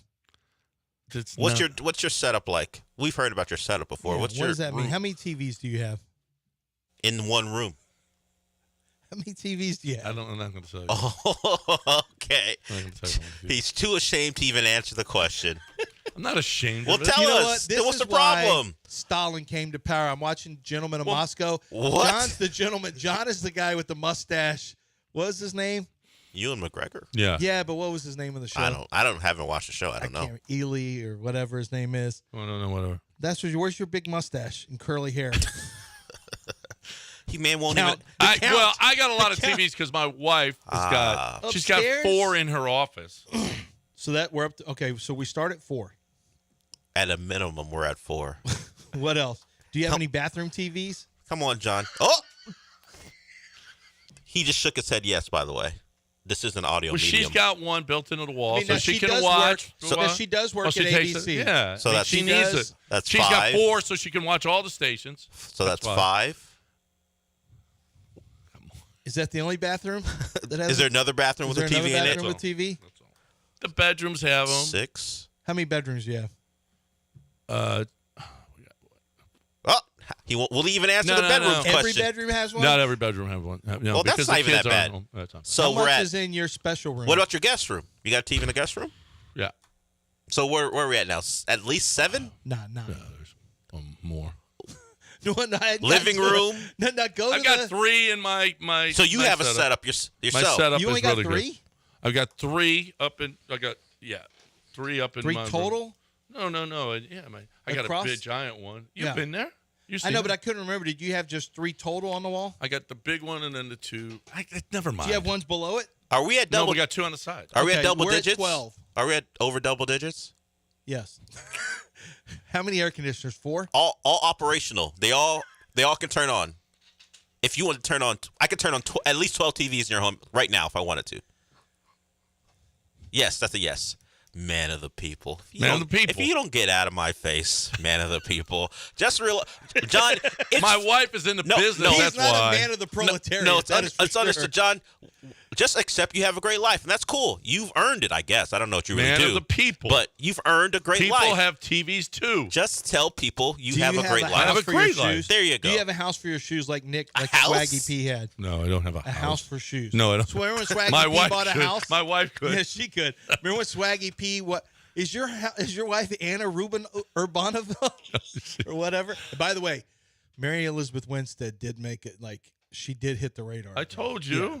I told you. Why I are was we never surprised wrong by in the it? first place. I was never wrong. But you're unloyal. You're not loyal, though. I was never You ain't wrong. loyal. You a hoe. These hoes ain't loyal. You a hoe and you ain't loyal. Yeah, I mean, I'm just saying she did. She's with her husband in the show. Right. I mean, that's She can't break up marriages when Ian McGregor said, "You can't break up no more marriages if I'm here." Or maybe she said, "You're not. Yeah. You're not stepping out. I'm coming. I'm Yeah. not letting a girl play Russian movie star. Yeah. on me. She I'll know. play it. They both know better. Yeah. All right. So air conditioners are expensive. Yes, air conditioners. TVs are not as expensive. No, TVs are not expensive. No. But the cable. They can be expensive. Yeah, when you have Yeah, but the cable, box. the cable beats your that's ass. what kills you. So, yeah, and that's been hitting people. You talked about it with Netflix coming in, and we'll get to the Adam Schefter clip. How many streaming services is it now that if you want to watch, could you have to have YouTube TV, so you have the NFL package? There's 11 different sites. So the Texans will be on Amazon, Netflix, NBC, CBS, Fox. But you can get those on a cable package. NFL but Network. It's different channels. I don't know if they have a game. I don't think they have a game on NFL Network coincides with somebody else. Yeah. Like they'll have Thursday night games on also. I don't know if they're on Peacock. We haven't seen not that on yet. Peacock. Oh, No. are you sure? They're not on. It's Prime. No. Oh, ESPN. That's the sixth. They're on 6 different places. 6 different networks, 2 different streaming services. I feel like y'all are wrong. ESPN, CBS, Fox, and NBC. Those are 4. 4 networks. Now we got Prime and Netflix and Amazon. Well, Amazon is Prime. Yeah. No. Oh yeah, Amazon, Netflix. That's it. There's no Hulu. Let's see. There's Hulu doesn't have football. Actually, but there's no Peacock. Actually, they're not on Fox once this year. They're not on Fox. Oh no, that's right. Fox lost them. That's why Buck. Yeah, remember? No, Fox didn't lose them. They just don't do the AFC teams. Fox does NFC teams. Wait. That's right. They got Fox. But wait, why did Joe Buck and Troy go to ESPN? For money. Yeah. Was it just money? Yeah, Fox still has the games. We know Tom Brady's taking over for Greg Olsen. Wasn't somebody going to lose them? Maybe I'm just thinking NBA basketball. Yeah, think about the NBA basketball. The question: the Texans are going to the Cowboys. Normally, if that was a regular Sunday game, that would have been on. Texans that would have been on Fox CBS no, too, no, right? It's usually no, the road because team. the road team is the one that and that's a home game for the Cowboys. It's ESPN. Yeah, but it's on Monday night. Hold on, no NFC East. Well, aren't we NFC? Well, we're not NFC East, are we? Who are the NFC teams coming to Houston? We're north. So we're on CBS. I'm with Minnesota, Green Bay, CBS, and the Chicago. Chicago. That's NBC. Chicago's a Sunday night game. Yeah, that's a Sunday night game. That would have been a Fox game. The Lions are a night game. But for whatever reason, the Lions are NBC. Both of those two teams that would have been Fox, yes, are NBC games. Primetime games. Primetime games. That's why we don't do Fox this year. So it's only Netflix, NBC, CBS, ESPN, and Prime. But if you want to watch the Texans, you're going to need obviously a cable service, a YouTube TV, then a streaming service, 2 streaming services to watch all of their games this year. Yep. Here's Adam Schefter. They are going to be playing the Ravens on Christmas Day. And he and Dan Orlovsky are talking about it. The magical turnaround of an organization that had just played noon games. Every single game last year was a noon game, and no nationally televised games. Not the Sunday, not the final, not the finale against the Colts. Oh, that's true. They moved that one game. Yeah. That one game they moved to a night game. They actually moved Denver from a 3:00 game to a noon game so that more people would watch it. But that's neither here nor there. All but one noon games. Here is Adam Schefter and Dan Orlovsky talking about it. Netflix has announced a doubleheader on Christmas Day. Patrick Mahomes and the Chiefs at the Pittsburgh Steelers. Lamar Jackson and the Baltimore Ravens at C.J. Stroud and the Houston Texans. Some marquee attractions. I think if you're going to spend hundreds of millions of dollars, you're going to get your money's worth on Christmas. If people are going to pay for a streaming service, they're going to want good, attractive matchups, and the NFL is giving Netflix some marquee matchups on Christmas Day for people to tune in. Last year, we had the Raiders and Chiefs and Giants and Eagles. Yeah. This year tops that. And that may be, that day, a proving ground for C.J. Stroud, a further proving ground against 2 of the best quarterbacks in the NFL, and Patrick Mahomes and Lamar Jackson, the last 2 quarterbacks to win the most valuable player award versus a quarterback who could in the future wind up winning the most valuable player award. We get all these quarterbacks on Christmas Day with the Pittsburgh Steelers, and you would presume Russell Wilson at that point in time. So some attractive quarterback matchups on that day, which is about what this is always about. And you would have to figure, going to have a large say in the AFC playoff picture. Yeah, sure. Because the Ravens are going to be involved. Yeah. The Texans are going to be involved. The Chiefs are going to be involved. Pittsburgh will be there. And the Steelers will be involved. Think about it. You have to Tip your hat to the McNair family, Nick Caserio, the general manager in Houston, D'Amico Ryans. 15 months ago, they were not even the conversation. Right. And now they're getting a Christmas Day game against a team that was in the AFC Championship game in the defending NFL MVP. But this is the great. It's football season. Oh, I don't have my NFL hat on today. I meant to bring it. This is the greatness of the NFL with the idea of parity. Now, it helps that you have fewer games and you have a nationally centralized television deal. But the parity of the NFL, this is what people, I think a lot of times don't understand, is by not having a salary cap in baseball, by not having certain things in place in basketball, it makes it really tough to go worst to first. Well, like we see this with Jacksonville won a division, Joe Burrow and the Bengals, the Houston Texans. But this is great. Listen, baseball does it too. Different teams make the playoffs every year in baseball. Go look it up. They do. There is up and down, and it's not just the same teams year in and year out. But the biggest, and besides the salary cap, the biggest thing is the schedule. Is that last place teams play last place teams, which moves you up. Yeah, which moves. I mean, the movement. Go look at your research. It will tell you how many teams every single year. There are 6 new teams in the playoffs, 7 new teams in the playoffs, 5 new teams in the playoffs, year in and year out. Teams to miss. Teams to make playoffs after missing previous season, last 5 years. Last year, 6. That's right. The year before, 6. Year before, 7. Right. Year before, 7. Year before, 5. Right. Well, that's what I just this said. To you? That's what. Yeah. No, you're right. But this is. Did you get my? I got that. You hacked my.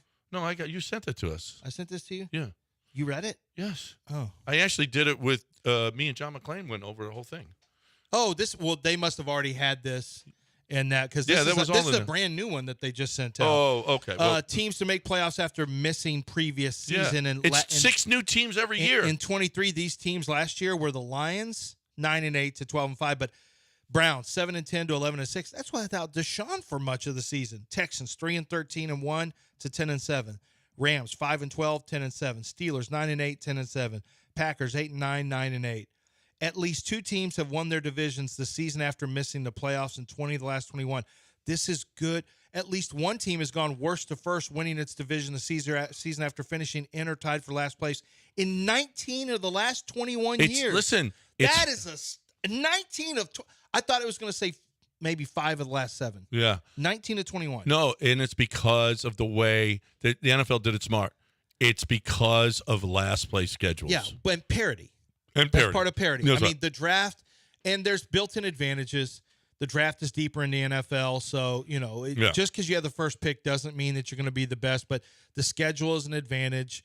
But you're right. Playing last place schedule is way different than playing first place. Oh, my God, is it ever? Look at this. But it's also random in terms of, not random, but which division you're playing makes a big difference. Listen. We happened to play the NFC South last year. Listen, you can make a case. I don't know which way. Last year was dumb not to bet the over on the Texans. I honestly don't know which way it's going to go this year. Not with this schedule.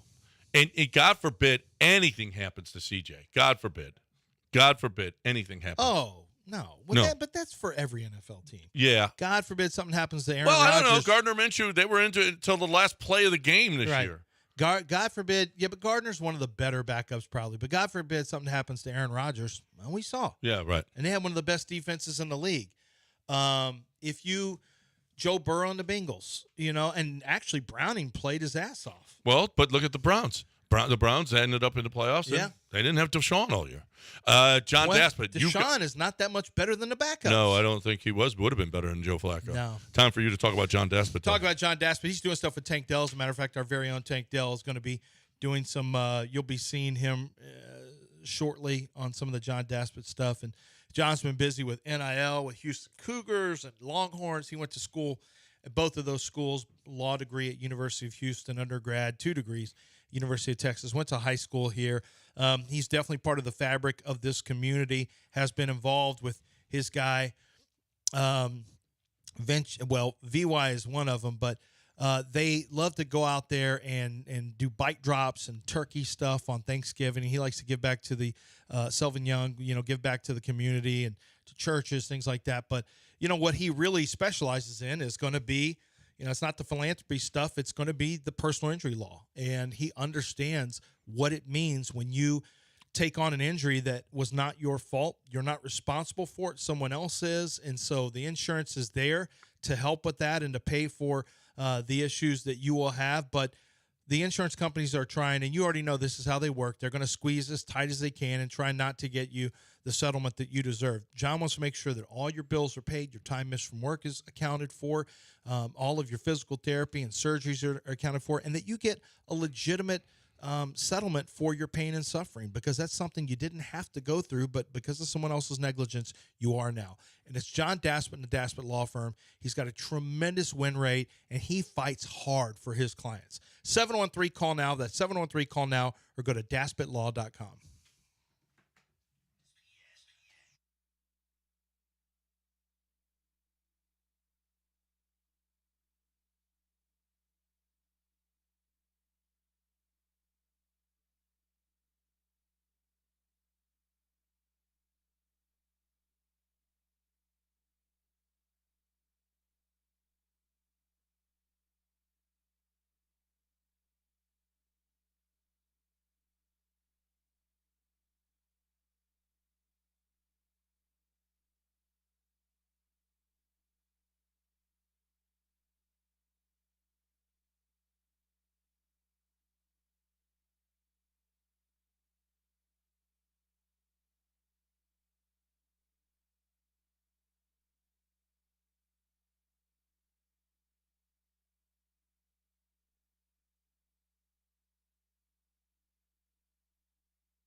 So John Chill's going to come out from in about 20 minutes.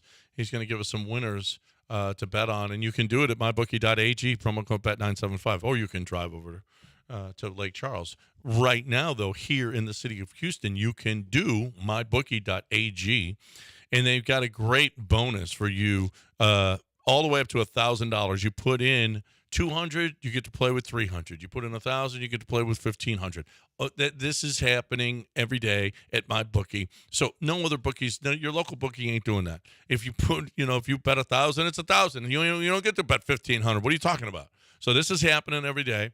You can do it from your phone. You can do it from your iPad. You can do it from your laptop, and you can play all your casino games as well with live dealers. That's something that's different, and you're not getting in a lot of places, but you're getting it at mybookie.ag. Up to the minute odds prop. They're going to give you predictions for games. They want you to win. Best part about MyBookie, you can bet on anything, anytime, from anywhere. Use promo code bet975 to secure your a welcome bonus today. Only MyBookie.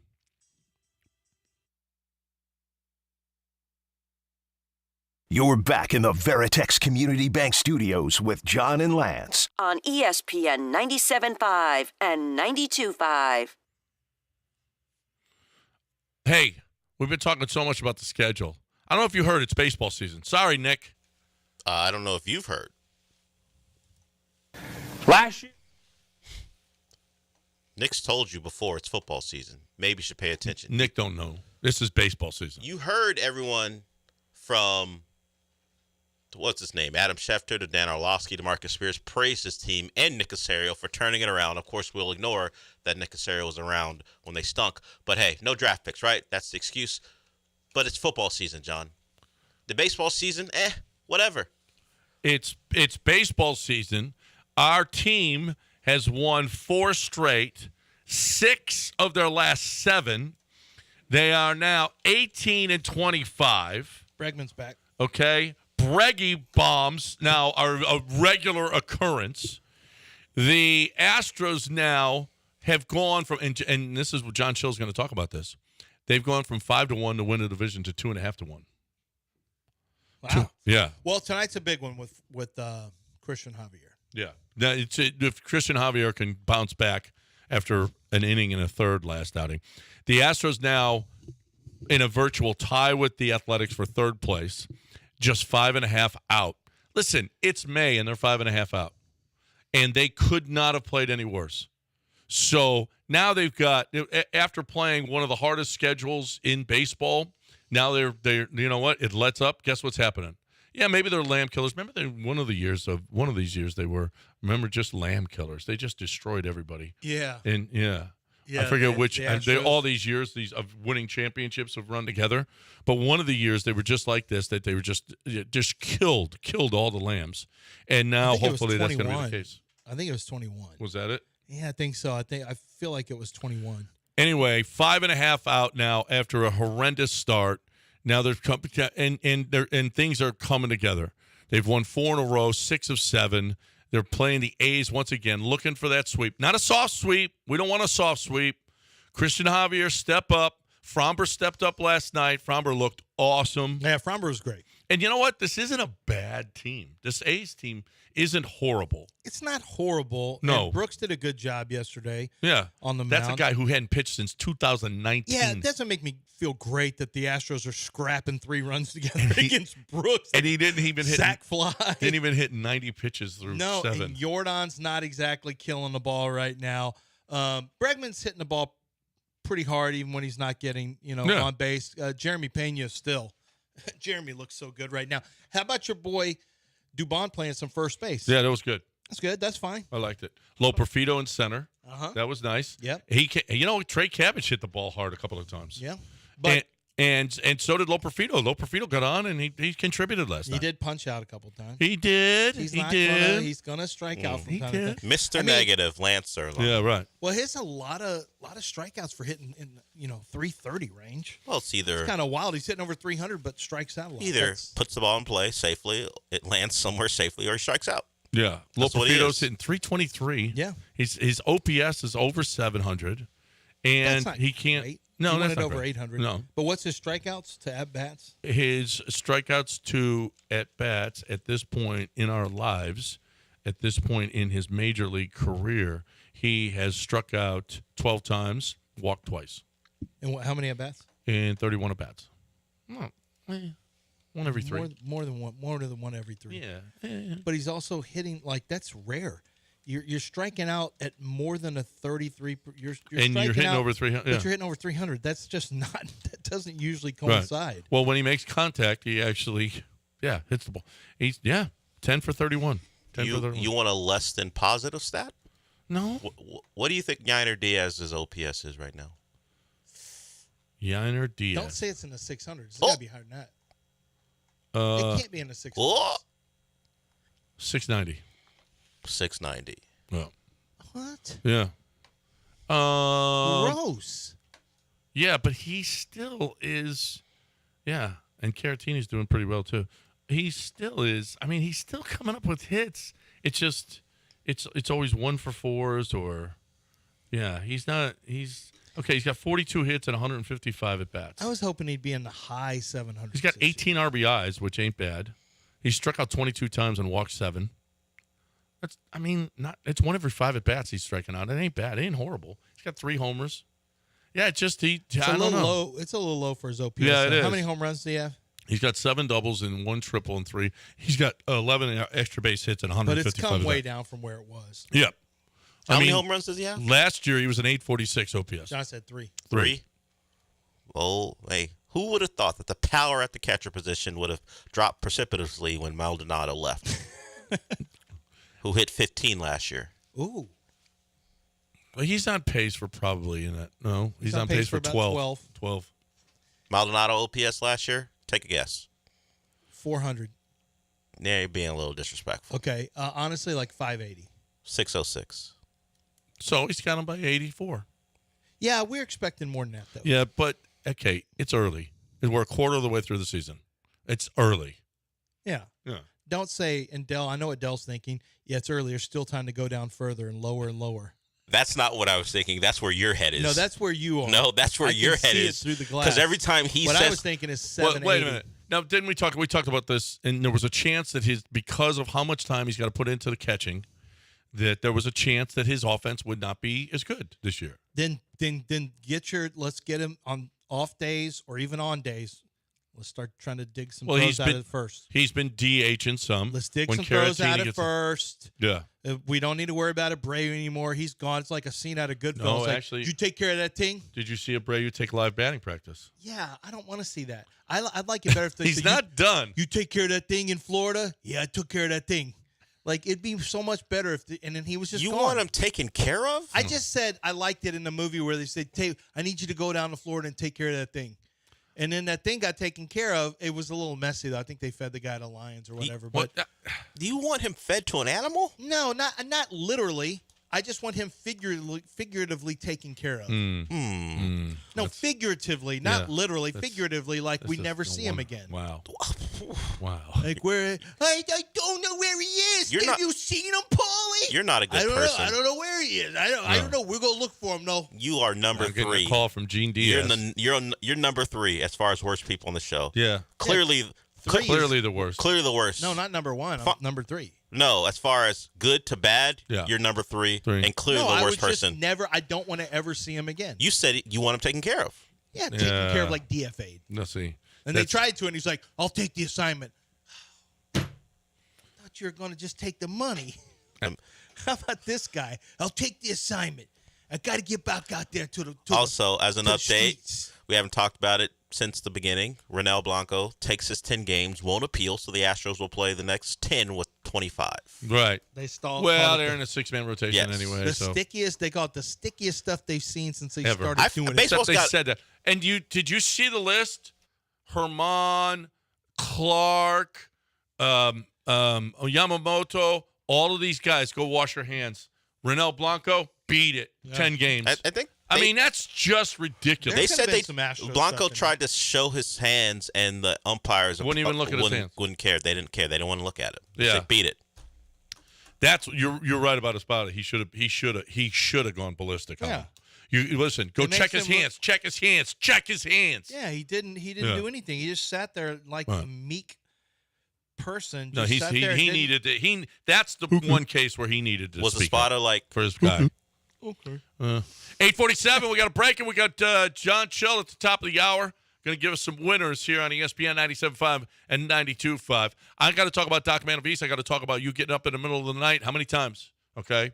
How many times do you have to go during the game? How about you're watching a baseball game? Got to get up. Everybody stands up. You got to go through the aisle. You got to get to the bathroom. The line is, and you got to go. You got to go. You got to go. I mean, it's the worst. So what do you got to do about it? Well, you got to fix it.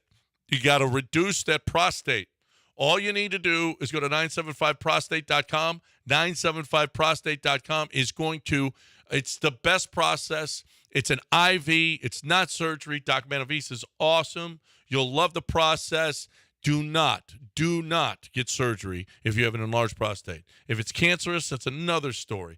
If it is not cancerous, the only person that you need to talk to is 975prostate. Doc Manavis, she's awesome. 975prostate.com, 975prostate.com.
Hey, Maestro Dobel wants to make sure that you have your tequila on that liquor shelf and ready to pour, and they want to be that liquor for you. They want to be that spirit, that tequila that you have up there. Now, what type of tequila? Well, that's for you to choose from.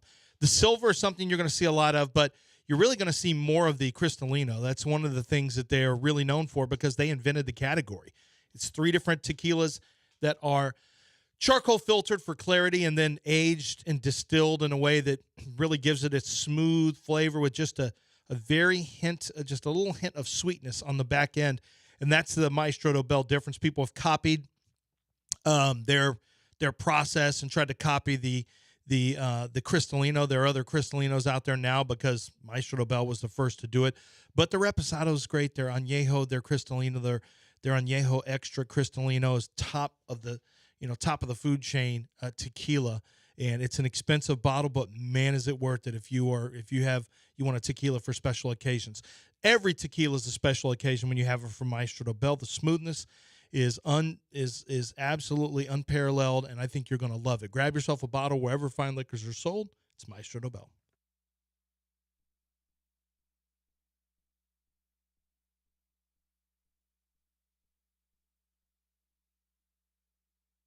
You are listening to Houston's longest-running sports radio morning show. From the Veritex Community Bank Studios, here's John and Lance. All right. Welcome back here on ESPN 97.5 and 92.5, 713-780-3776. Any thoughts on the schedule? Any thoughts on anything that we've talked about this morning? You're more than welcome to get in. John Schill is joining us from the Golden Nugget in a few minutes to talk about line changes, and the Astros are one of them. It'll be interesting to see how – what do you think? Which way do you think the Texans 9.5 under/over will move? I think it's more likely to go down to 9 than up to 10. The public will be on the hype train. The wise guys, I don't know. Like the people looking to take down a score, I don't know. You're one injury away from a bad year, but are they the team that's coming up? I mean, it's every year the Chiefs play a hard schedule and they win a lot of games. So you have teams, but they're the Chiefs. Yeah, the Ravens too. We're this last offseason, at this point last year, 12 months ago, we were like, how do the Steelers 3 or 4 wins? That'll be nice. How do the Steelers impress you as a team in general? No, usually they're winning season every year. Yeah, but they're every year they got a winning season. See, it's different.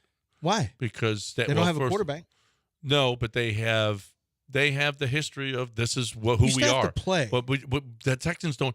Now we're talking about, look at the Chiefs.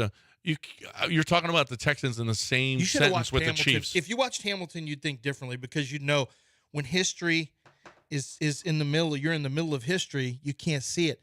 There's some songs you need to listen to from Hamilton that will make you feel better about this. Why are you trying to put Hamilton on him? History is happening. Greatest city in the world. I don't know if this is a controversial opinion or not. Greatest city in the world. I haven't watched all of Hamilton, and I will not. But get that crap out my face. I can't stand musicals. I can't stand singing for the purpose of driving the plot. Can you hear the people singing? You're not a musical guy. No, you're not. John I hate him. John is a musical guy. I am a musical guy. So dumb. Who's done? Hamilton? Yes, all of it. Alexander Hamilton invented the banking system. I don't care about the. Say thanks. I don't care about him. Take money out of your bank with an ATM. Speaking of the banking system, with a debit card. How come you've been so Thanks interested in keeping money out of my pocket this morning? I just don't think you should be doing commercials. Listen to this guy. You focus on that too hard. You don't focus on the important stuff. Told you you're a bad person. Listen to him. He is a bad person. You got to use your products, or you can't get them, or you can't talk about them. Oh, okay. That's the rule? I used my develop bookie. A gambling I've problem, used my bookie before. Talk. I used my bookie. Have trouble paying. I don't want to develop a bookie. gambling problem. Well, it'd be better if you That's did. not what they sell you on. No, but I want they you sell to you have convenience and how much fun you're going to have, not the gambling problem. No, they don't sell you on that. Yeah, why would I have a gambling? My bookie doesn't. If you do, call 1-800-GAMBLER. Sure. Go to ncpgambling.org. You're just trying to push underdog. My bookie doesn't create gambling problems. They create fun. It's a lot of fun to use my bookie. Only win with my place. Yeah. Underdog only has winners. So you just don't lose there you ever. No one Never. ever loses. You don't lose. How do they stay in You business? win 100 times your money if you're smart. How do they stay in business? Wait a minute. I don't know. How do they? What? You don't? No one's ever lost it at underdog. It's rare. It's rare. It's like low Perfido. There's a lot of strikeouts, but there's a lot of hits. There's a lot of hits, more than you would expect. And yeah, you're going to have some strikeouts, but that's just, part of doing business. That's all. Okay. Let's not distract from the fact you're trying to keep money. Yeah. What were we just talking about out of that before man's that? pocket. Yeah, he's like, hey, I don't know why. I don't think you should What's be doing Dell stuff doing like this? that.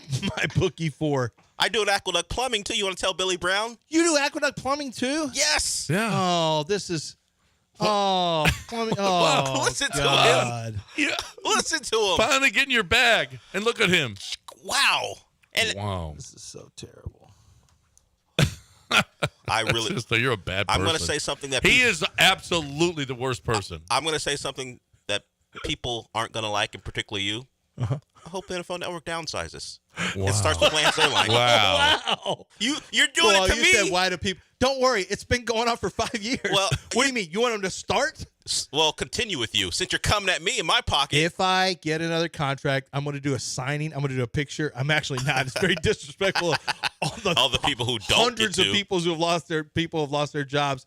But I would want to do one where I'm grabbing hats. You just and I'd say at you, and then I'd say, respect my decision. I'm re-signing. no. What you say Probably won't happen, but I'd run like it back to. is what you have to say. Run it back. Yeah. That's what it needs. I need to have a graphic of me eating like this, one of these things from the Greek Fest, eating a baklava like that by the microphone, or eating a chicken sandwich from Jack's Grill by the microphone, and just say, I want to thank all this. With that said, I'm going to run it back again with NFL Network. I need to have a graphic just like the guys who go back to college. Or if we leave, or if I could transfer portal. I could do a transfer portal like, thanks to everyone at NFL Network. With that said, I'm entering the transfer portal. Yeah, I could do a transfer portal one too. Yeah, your son works in the Alabama recruiting department. Hit up Hayes Fawcett. He's the one who makes all those graphics. And you can say, who? Hayes Fawcett. Who is this? He makes graphics for high school recruits. That's his job. He just makes graphics. They send him, hey, I'm going to commit. He knows before everyone else does. So many good ones. I'm like, there That's can't him. be this many great a graphic lot of it artists. is him. You have to use the word blessed at some point. Yeah, Yes. no, I will say, I'll say blessed. You know who we're going to be blessed by And coming with up? that said, John Chill is going to bless us coming up. But first, Robin is blessing us here on ESPN 97.5 and 92.5. She's awesome. And HoustonPowderCoaters.com is a great, great place. Houston Powder Coaters is the biggest by volume and the best.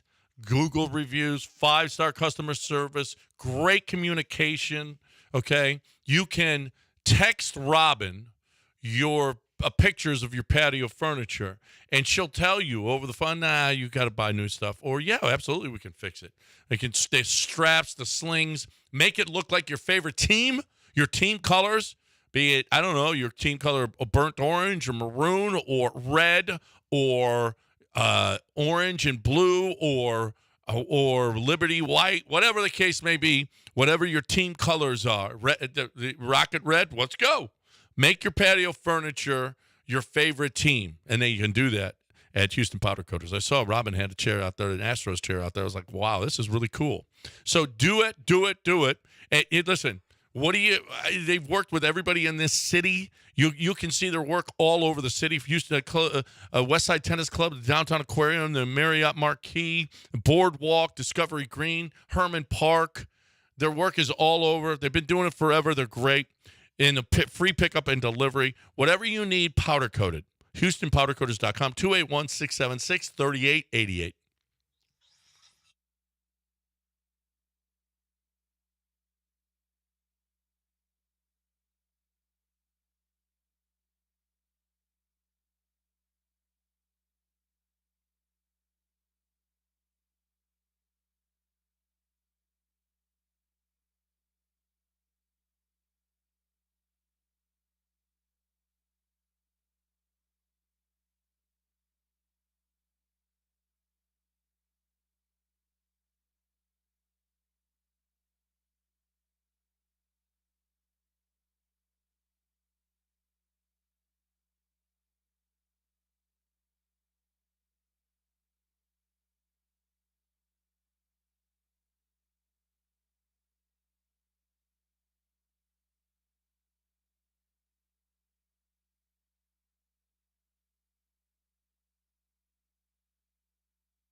You are listening to Houston's longest-running sports radio morning show. From the Veritex Community Bank Studios, here's John and Lance.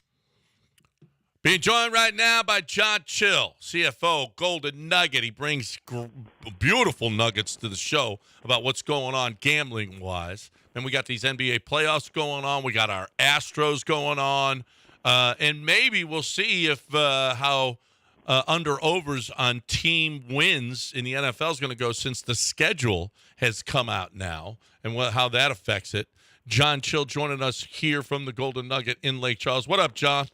Hey, what's going on, John Lance? How you guys doing? Doing great, man. You sound great. Sounds like you had a good night last night. Yeah, spent some time with the corporate folks, so we did. We had a good time, and we were reminiscing on some stuff. So, but yeah, it was a good time last night. So I'm gonna get through this. Good. Get through this and get through this day, and then get to bed. That's right. So, okay, let's talk about NBA playoffs now. Celtics are the favorite, but Denver went from after they lost those first two games. Did we say that now's the time to bet them after they were down 0-2 at home? Yeah, crazy. I mean, they went from plus 500 now to favorites of minus 500, which is insane in 1 week. I mean, everybody was writing them off last week, thinking Minnesota was going to sweep, and I think the Joker woke up and got his MVP award and said, "I'm still the man in the NBA." So. Be interesting what Game 6 is tonight. See what they do. I mean, Minnesota's at plus 350 now for the series, which is interesting if you're looking at dogs. But Denver's starting to click now, and that'll be interesting to see. I think those value propositions, though, that's what I think the players look for is where's their value. And you had to know that just after 2 games, Denver wasn't dead in the water. At least there was a good chance they weren't. If you took Denver plus that points, now you can come back and get a little on Minnesota if you want, and you can kind of protect yourself, I guess, if you wanted to. But something I saw this morning, and I don't know, the number I just saw scrolling on ESPN was that Boston's the favorite to win the NBA Finals right now, minus 130, but Denver's at plus 200. Man, that seems like you're getting, we're talking about Denver, the defending champs at plus 200. That seems like good action right now. I agree with you. I think, Boston really hasn't been tested. I mean, they're playing in the Eastern Conference, and, Porzingis is out. I don't know when he comes back, how they'll be able to work together and all that. But I agree with you. I think, Denver, being the reigning champs, and, Boston just, to me, is just, they're always up there, but, they end up falling apart at the end. But I agree with you. Plus 200 for Denver's, I think good value right now for them. Yeah, I mean, honestly, who do you like in that? It gets down to Boston and Denver. I like Denver. Denver, yep. Yeah, right? Yeah, yep. Until you dethrone the Joker, I think that, you got to go with Denver. So. And Boston always, they always pull up short. John Chill with us here on ESPN 97.5 and 92.5. Now, our Astros winning 4 in a row, 6 of 7. That's turned a little bit too, huh? Yeah, so it was interesting. Another one where a week can change odds. They were 5-1 plus 500 last Thursday. They're down. Well, actually, last night they were plus 250. I think I saw them down plus 210. So it seems like people are starting to get on the Houston Astros to win the division. So it's interesting. I saw Seattle's the favorite plus 110, and the Rangers are like plus 195. But definitely Houston made the big move in that division. How about that? 5.5 back. And you're almost the same odds as the second-place team who's 4 games ahead of you. Yeah. So, I think now's the time. If you believe in Houston can make the turnaround, I think right now is the time before the odds go down on them as well. Yeah. Hey, I've got a non-sportsbook question for you. I saw the Mirage is closing after 34 years. I used to be friends with Doug Scucci, with Doug Castaneda, and we did some radio stuff with Lupo and Scucci when the Stardust closed as well. They were there for a while. I know Doug is still in town, but when you guys in terms of a Vegas scene, when you see a big, like, does that do anything? You have new places pop up all the time, but it still seems weird when a big name casino or big name casino and hotel end up closing. Is there ever any discussion about that in Vegas? We look at what Vegas is doing and ensure that they're the leaders of how we approach things here as well. I think we get more concerned on the mobile side. We still would like the people to come into the retail side.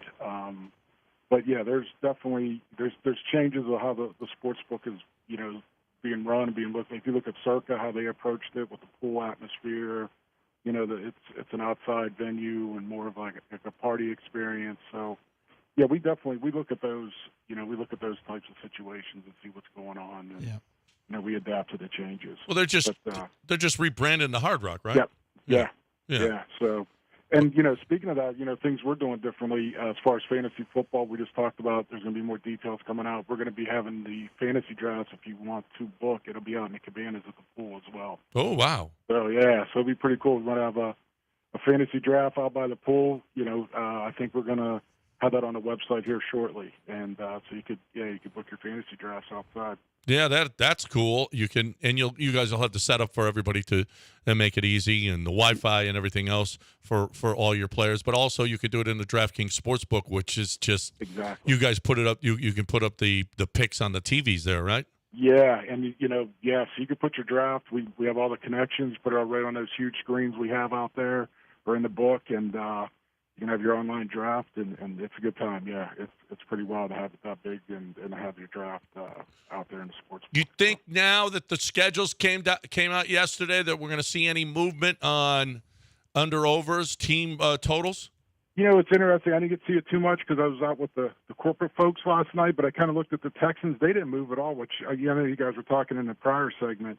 They're still minus 140 at 9.5, which I'm agreeing with you. I think it goes down to 9. The Steelers got me because I saw on the ticker last night.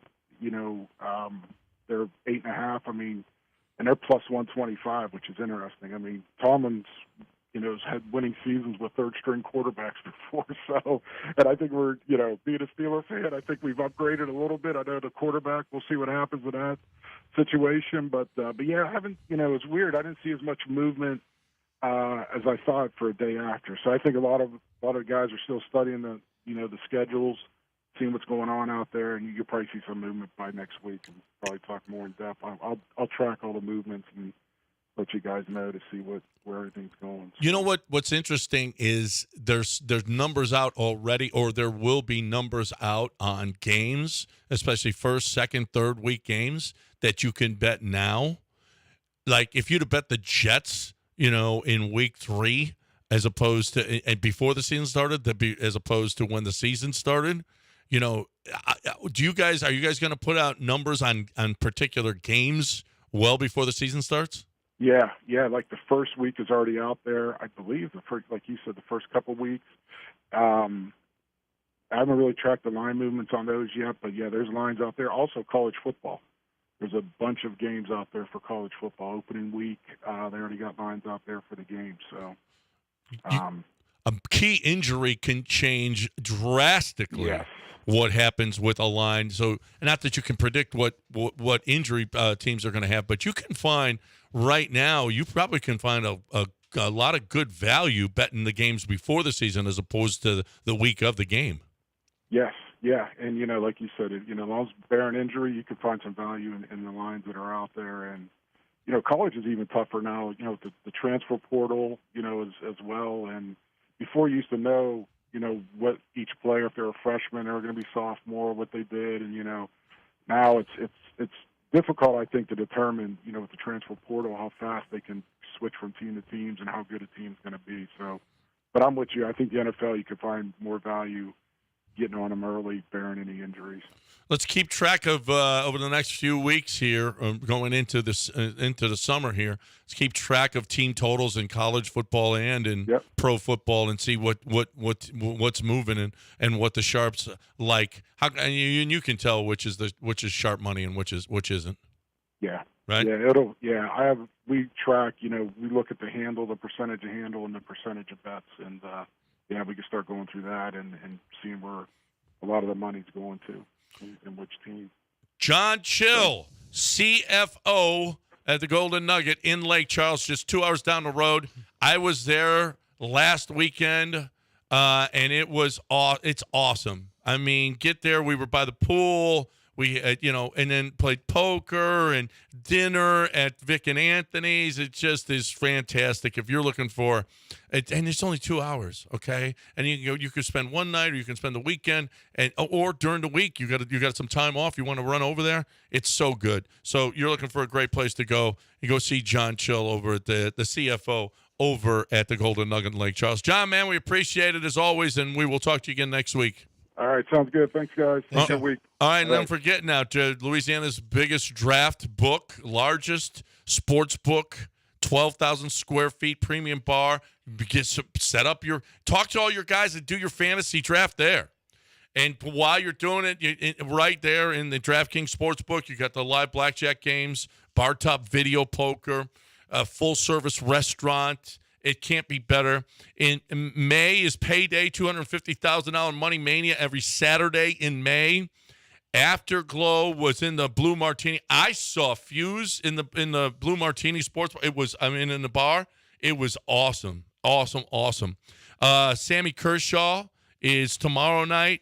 Matt Matthews brings the laughs on the 24th. Casey Donahue on the 25th. Go to Golden Nugget LC, goldennuggetlc.com to get your tickets. Get on over to Lake Charles and enjoy what I think is it's a Vegas experience just $2 down the road, goldennuggetlc.com.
Zadok Jewelers, the place for great gifts. And I mean, gifts for yourself. You can treat yourself to a brand new watch. They've got luxury watches that are astonishing in quality, in the way that they look. The timepieces are extravagant. They are brilliant. And they have master craftsmen in there that are watch fixers, really, that are certified with a variety of companies. And so no matter what your watch is, no matter how high-end it may be, they can get it fixed for you because they're certified to do just that. They buy, they sell, they trade on the watch front. So if you're big into the watches and timepieces, they are too. And they've got the best selection that you're going to find. They're exclusive boutique providers here in the States. So you're going to find exclusive timepieces here at Zadok Jewelers off of Post Oak that you won't find anywhere else. If you're looking for incredible watches, you can find just what you're looking for, whether it's for yourself or a gift for someone else. I promise you, they are going to be blown away, and you're going to be blown away yourself with the new timepieces over at Zadok Jewelers. ZADOK.com, or just stop in at 1801 Post Oak Boulevard and shop at 28,000 square feet of incredible jewelry with Zadok Jewelers. You're back in the Veritex Community Bank Studios with John and Lance. On ESPN 97.5 and 92.5. All right, welcome back here on ESPN 97.5 and 92.5. If you're going to get in, you're more than welcome to do that. 713-780-3776. 713-780-3776 is the number. The 49ers are favored in every game this year. The 49ers are favored in every game this year. Will they get the number 1 seed? I don't see the East beating them. I don't see the Packers or the Lions. I don't think the Lions, but this could be the Lions year. Nobody in the South. Yeah. I don't think the Rams. Yeah. I mean, it's kind of light in the AFC, isn't it? I don't expect the Cowboys are the Cowboys, the Eagles are the Eagles, but boy, there was some stuff with the Eagles last year that really bothered me. He did not play well at the end of the year. Jalen Hurts didn't look good. We'll see if he's fully healthy, how he looks. Cowboys are the Cowboys, so I expect them to, win 11 games, probably what they'll do. Washington, not a factor. I don't think Minnesota's going to be a factor. The two teams are going to be the Lions. I don't think the Bears are a major factor. Do you? Do you think the Bears could upend either the I think the Bears actually could maybe get past rookie quarterbacks. It's tough. You think the Bears could go past the Packers? No. You don't think Bears could go past the Packers? I think the Packers are going to win that division. Yeah, Montez Sweat was really good. The Lions last win year. that division, but the Packers are going to be No, I don't think they pass the Packers. No. I think there's a chance I they think could. there's But I'm not. The Rams are too old at quarterback. So you really believe in Caleb Williams this year? Well, no, they didn't have good quarterback play last year, and they won 7 games. I'm just looking at they're going to have a light schedule. They've added wide receiver. They've added 2 wide receivers. They've added, you get Montez Sweat a full year. Yeah, I think if you look at the Bears roster, they've gotten significantly better. Their issues are on the offensive line. Left tackle, I'm not a big believer in him. I think they got an issue at guard. We'll see, but no, I think the Bears are getting ready to make another move. Like, could they get to 9 wins? I think it's possible. Caleb Williams just needs to be better than what they had last year. It doesn't have to be great. They got to be able to run the ball, and they showed some signs of being able to run the ball last year. So, yeah, I'm just not sure I'm all in on the Packers. And they lost. Who did they get at running back? They got a good running back to replace Aaron Jones. Josh Jacobs. Yeah. I'm fine with Josh Jacobs. Yeah. I'm fine with Josh Jacobs. He can do more than Aaron. He can do more than Aaron Jones can do. Mm-hmm. Wide receivers are okay. Quarterback, I guess I have to believe in Jordan Love, but they didn't have a left tackle last year, and they still survived just fine. They are. I don't know. I think the Bears-Packers may be a little tougher than expected. Don't care about Arizona. Just don't think Kyler's ever going to be a major factor there. Don't think you're going to be able to do it with Seattle. They got some nice little pieces here and there, but I don't think they're ready. And the Rams, too old with Matt Stafford. So I'd say that's San Francisco Cruises. So I don't really see how it's going to be different. NFC South, you take anyone serious? No. Falcons are probably the favorite. What about Kirk? Yeah, what about with Cousins? The Cowboys are probably the ones that are probably the NFC East. But what about Cousins with the Falcons are probably What about Cousins with I want to know how deep you think they can go with you now have Kyle Pitts will have a legit quarterback. You still have Drake London. You have Bijan Robinson. They still have some holes on defense. I mean, you had a great opportunity to draft a first-round player, and you took a quarterback who's probably won't play for a couple of years. It really hurts their chances of winning the division now. But a Derek Carr-led team can't do anything. No, that's probably the Falcons division. Falcons and Baker Mayfield. Yeah.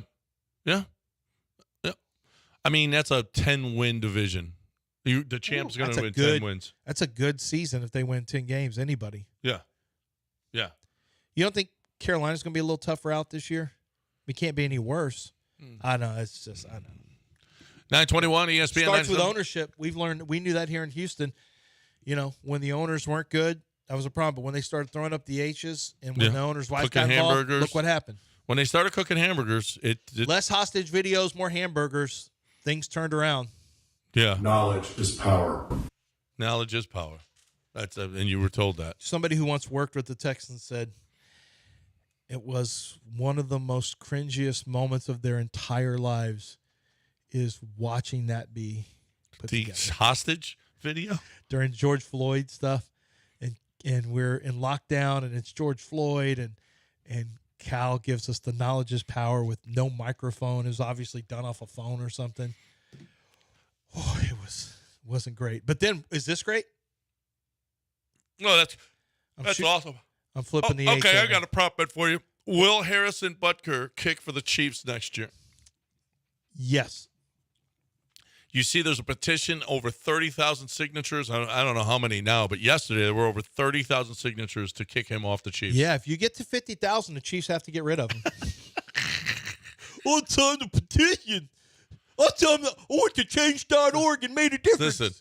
You're making a difference with your petitions, guys. Go door to door. Get in more signatures. Man, the dude talked about women, cooking and being housewives. He didn't and say they want him kicked off the team. Deshaun had 26 lawsuits, and there wasn't one. Well, one plays quarterback. If that was Patrick Mahomes up there, Pat's got a point.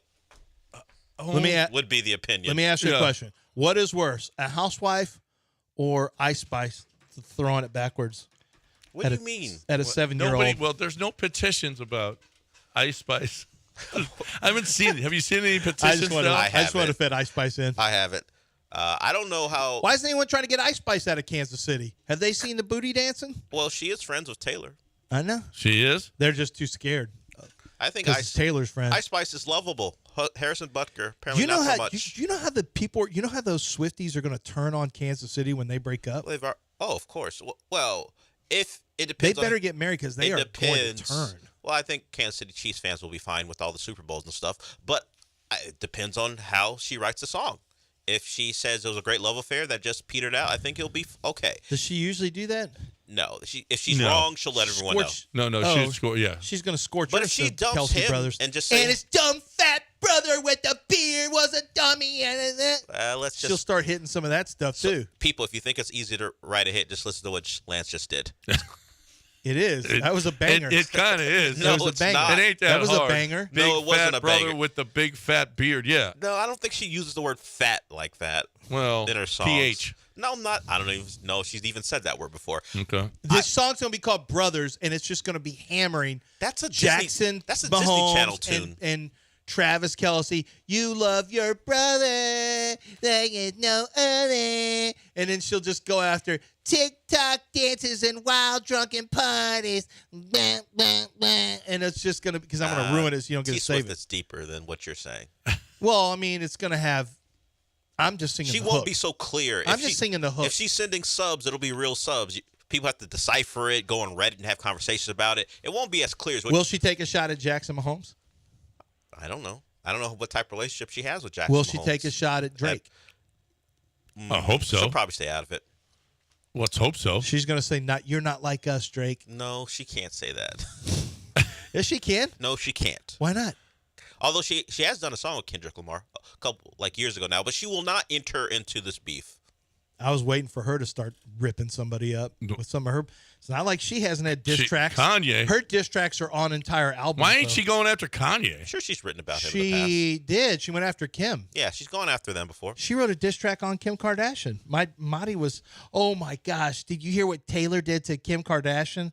What'd she do? Did she get a petition against her? What? Like Harrison Butker? Yeah. Man, when you get petitions, oh my God, people are on the way out. It is. No. Once a petition start rolling, you're in trouble. I mean, change.org. I mean, Deshaun is okay, and he wasn't okay though. But no, people didn't like it. Was there a petition for him not to go to? Well, the league's not going to kick. Cleveland didn't even have a petition. Oh, I'm sure there were petitions. Well, he didn't do all those things when he was a Brown. He did them when he was a Texan. He was the new guy, all cleaned up, so they were going to have a petition.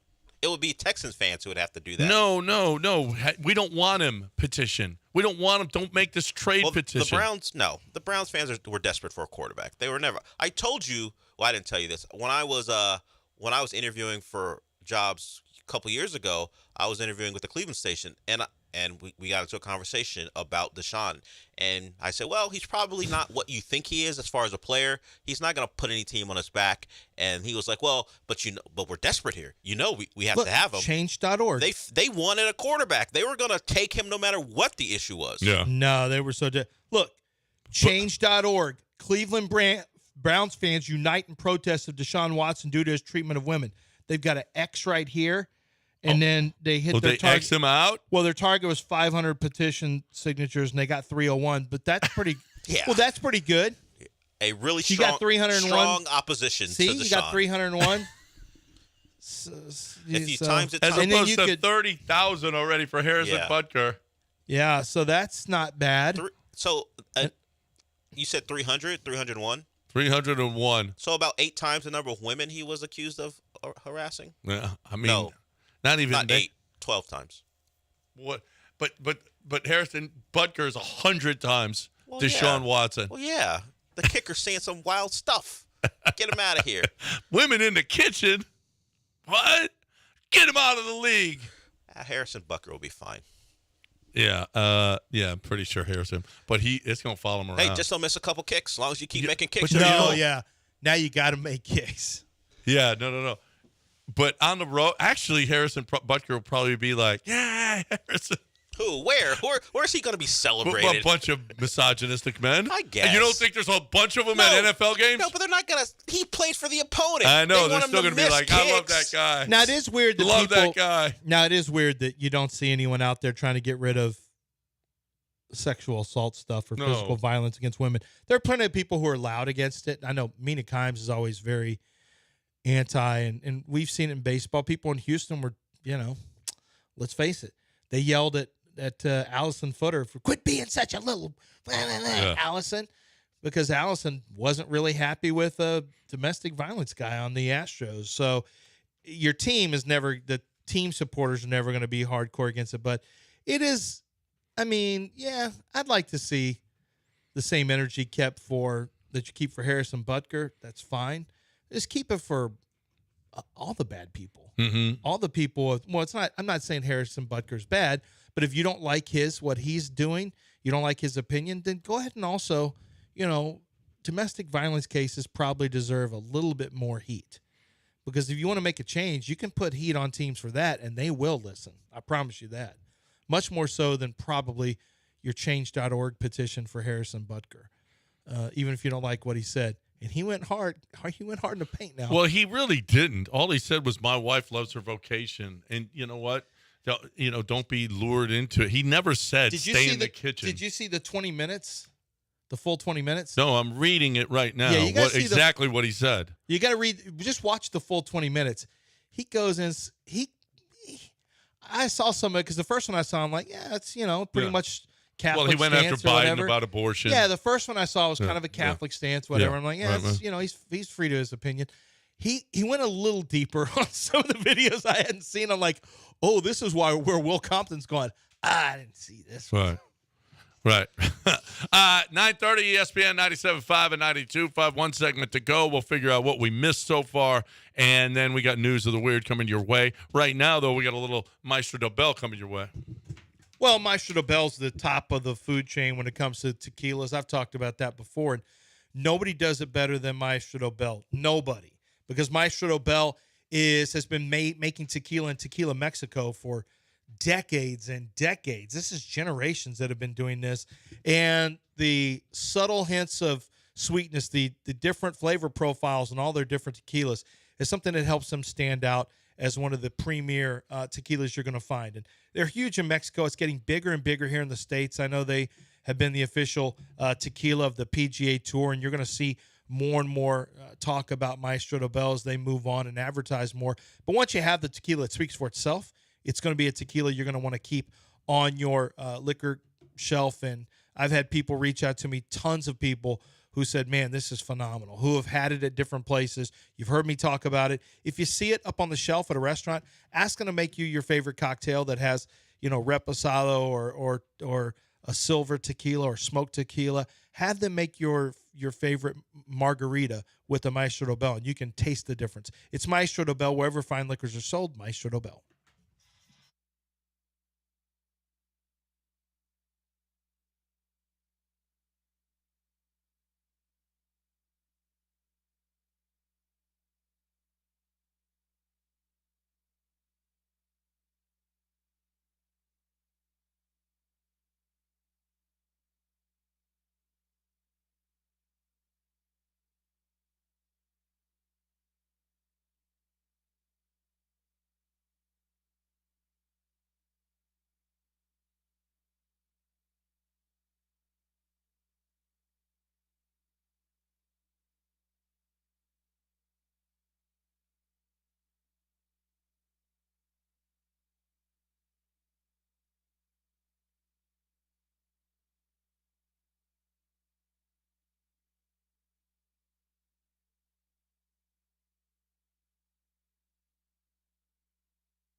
Welcome.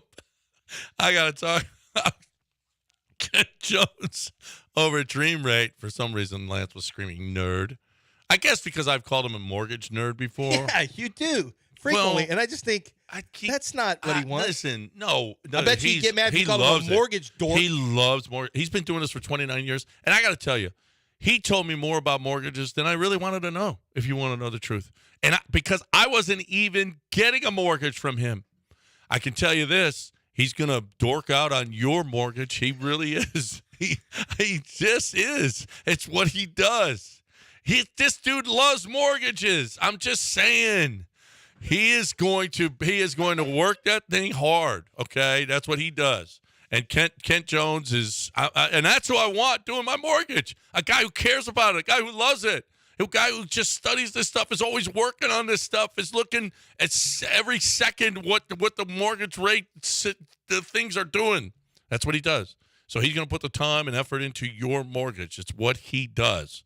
So we want a scenario quote too. Well, we got this much. We're going to put this much down, and the house is this much. How much are we going to pay monthly? He can do that over the phone for you. Listen, he's the kind of guy that's going to give you attention as opposed to the other ones who won't. This is the way to go. Shop your loan and go with Kent Jones at Dream Rate, the ultimate mortgage hookup. 713-520-5626, 713-520-LOAN, or 975loans.com.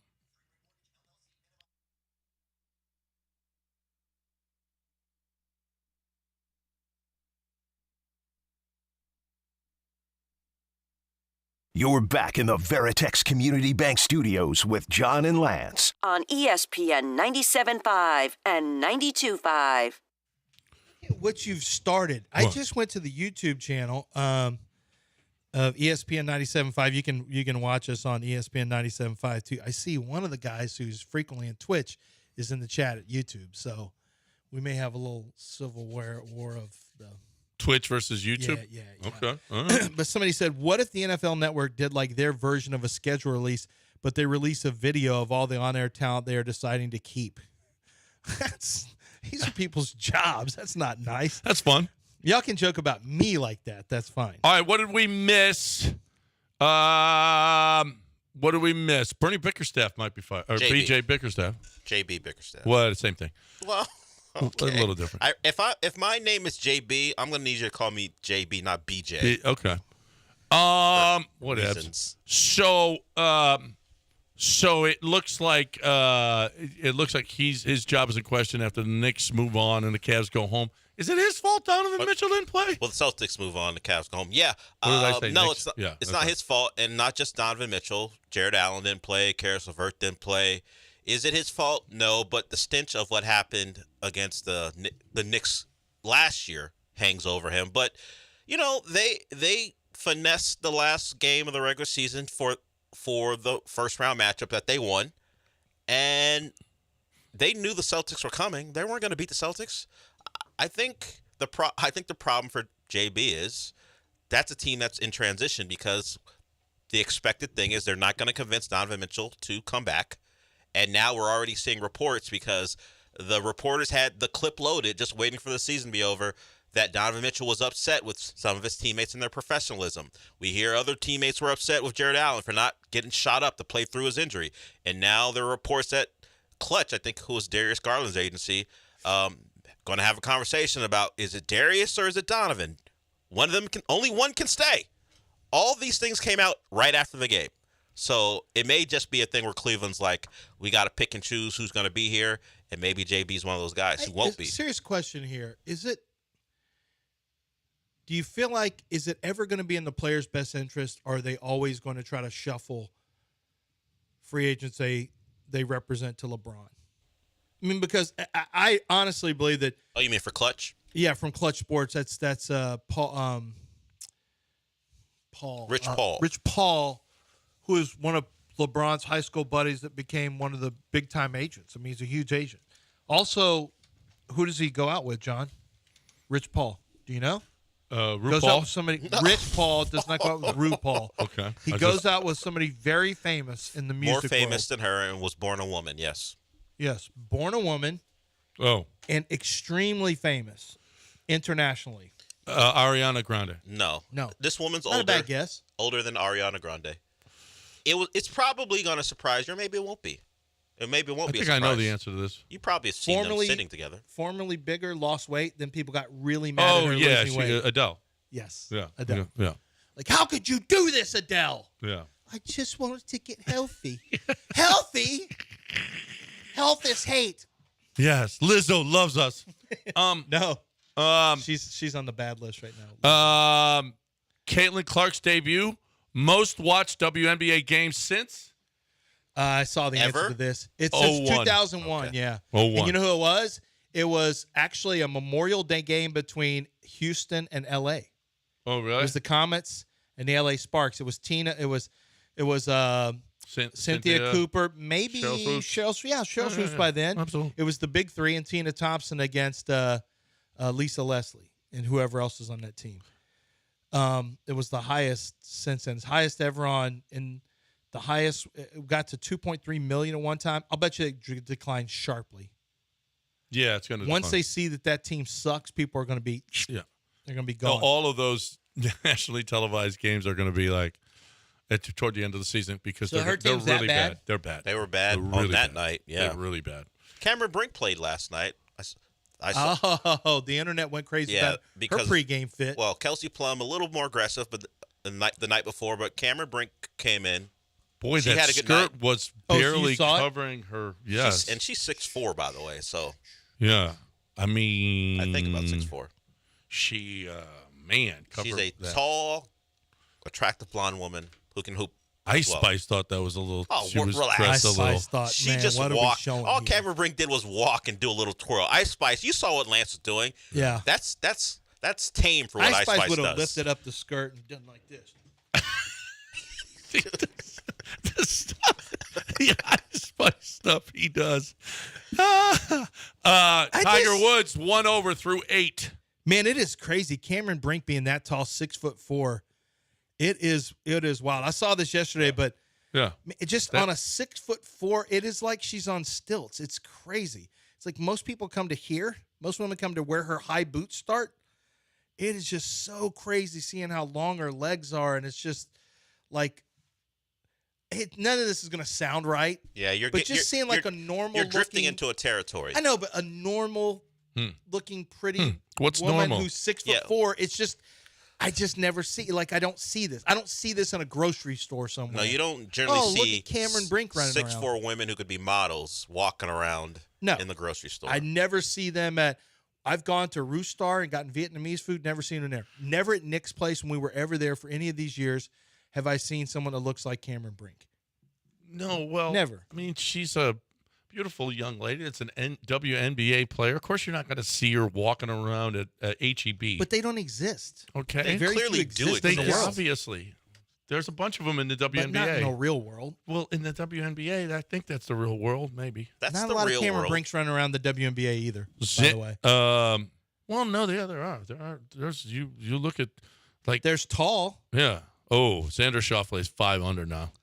5 under. Jordan Spieth 3. Worst aside ever. Oh, it is PGA Championship, actually. Yeah, and Tiger's 1 over through 8. Going on right now.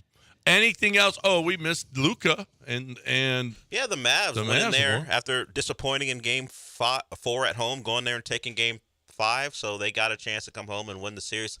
I don't know how I think I talked about it before. I don't know where this defense came from the Mavs, but the fact that Luka and Kyrie can be the head of the snake, well, maybe not the head of the snake, but on the floor, and that they can be that good defensively.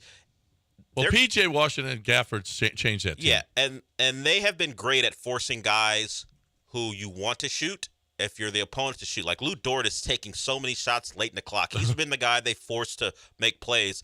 The thing that's become apparent, Jalen Williams is a nice player, but the only one who can really create from himself against a good defense right now is Shea. That's the next step probably for OKC, whether it be Jalen Williams and his development, but finding a second primary guy who at sometimes you just need to go get a tough bucket. And Shea against a good defense is the only guy right now in their roster who you can depend on. So that's been the difference. And P.J. Washington shooting at least through the first 4 games. So, and lastly, before we go, Chas McCormick is about to come back. He was 0-4 in San Antonio. I don't know how ready he is to come back, but he's on the brink of coming back. Well, who did they lose? Well, you saw who they traded from the minor league system, didn't you? Corey Julks. Corey Julks is gone. Do you know there are some Astros fans pissed about that? Corey never got a fair shake. I didn't know get Corey, a fair shake somewhere else. Corey had some moments with the Astros. It was fine. I didn't know that was something to get mad about. That Corey Julks got traded. This is a thing to get mad about? Yeah. So neither did Ramon Laureano. Neither did I'm still waiting to see Pedro Abraham Leon. Toro. Yeah. Neither did. I mean, all these guys. You know what? Yeah, if but you're Toro a was fringe, better off getting. You know what? Frankly, Julks is probably very happy. Yeah. To get moved. Yeah, give him a chance to play. You're not playing in front of He'd Loperfido rather anymore. play in wherever than sit here, than be in AAA here. Your money, pro money's better than minor league money by a long stretch. Yes, and pension and everything else. Ask Abraham Toro, though Toro was on the roster in 21, but yeah, he's done fine since he's So was left. Corey Julks. He was on the roster, and then he wasn't. Yeah. That's all. Poof. His life was good, then was terrible. Yeah. Well, not terrible, but. Well. Terrible. I mean, it's not as good. I mean, I'm sure the travel isn't the same.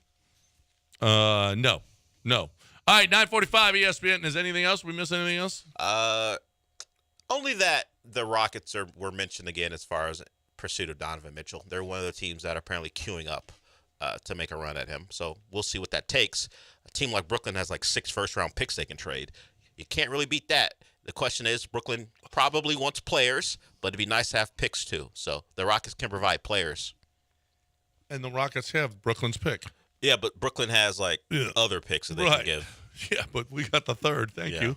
Thanks, Brooklyn. All right, news of the weird coming your way when we come back right here on ESPN 97.5 and 92.5. We had Buffalo Timmy on yesterday, as a matter of fact, and Buffalo Timmy has been there forever, and Joe, and they're just great guys. They've been doing this forever, over 40 years of servicing Houston, an industry leader since 1980. What do you need to promote your business? What do you need to outfit your team? What do you need for trophies or whatever? Anything. They can screen print, they can embroider, They can put your logo on any item, on T-shirts, hats, polos, protective headwear, koozies, cups, mugs, golf accessories, awards, medals, coolers, lunch bags, backpacks. What do you need? Embroidered or screen printed, whatever. It doesn't matter. And they've got the stuff right there. You don't have to go to a T-shirt store, buy the T-shirts, bring them over to them. They got it's one-stop shop. One-stop shop is Bull Shirts, and they're the best at this. They've been doing this forever, ever. And you, my friends, will benefit from their knowledge. They're going to help you out. And by the way, they buy in bulk, so they're going to save you money as well. Bull Shirts is the place to go for any of your needs. Bull-shirts.com, bull-shirts.com.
Texas Grill Shop is your ride or die barbecue headquarters. Truly is.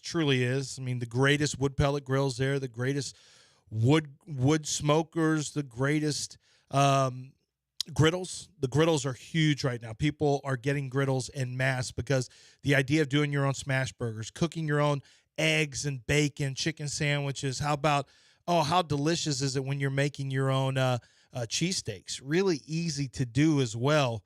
Go, to get shaved meat, then turn it into cheesesteaks. Really simple to do.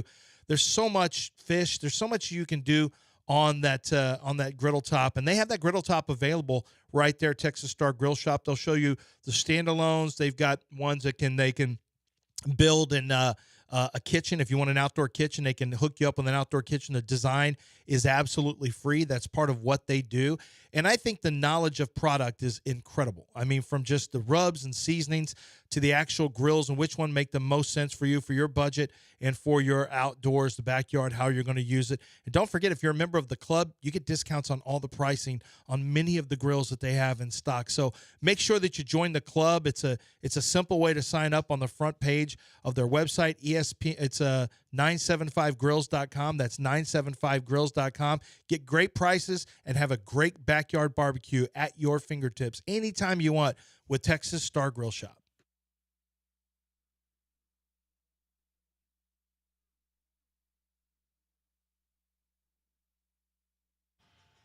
We are going to be hearing about Valentina Gomez. She's running for Secretary of State in Missouri. Her videos, she's outfitted in war gear. She's got the vest on with the AK-47. Oh, Yeah, In her and commercials? she's running here and with a protective vest on, a bulletproof jacket. In America, you can be anything you want, so don't be weak and gay, she says. Wow. Yeah. Wow. What a She tactic. said, I've been overwhelmed with tremendous support. President Trump and I are leading the charge to take our country back from the weak and gay Biden-Harris administration that has destroyed our nation on all fronts.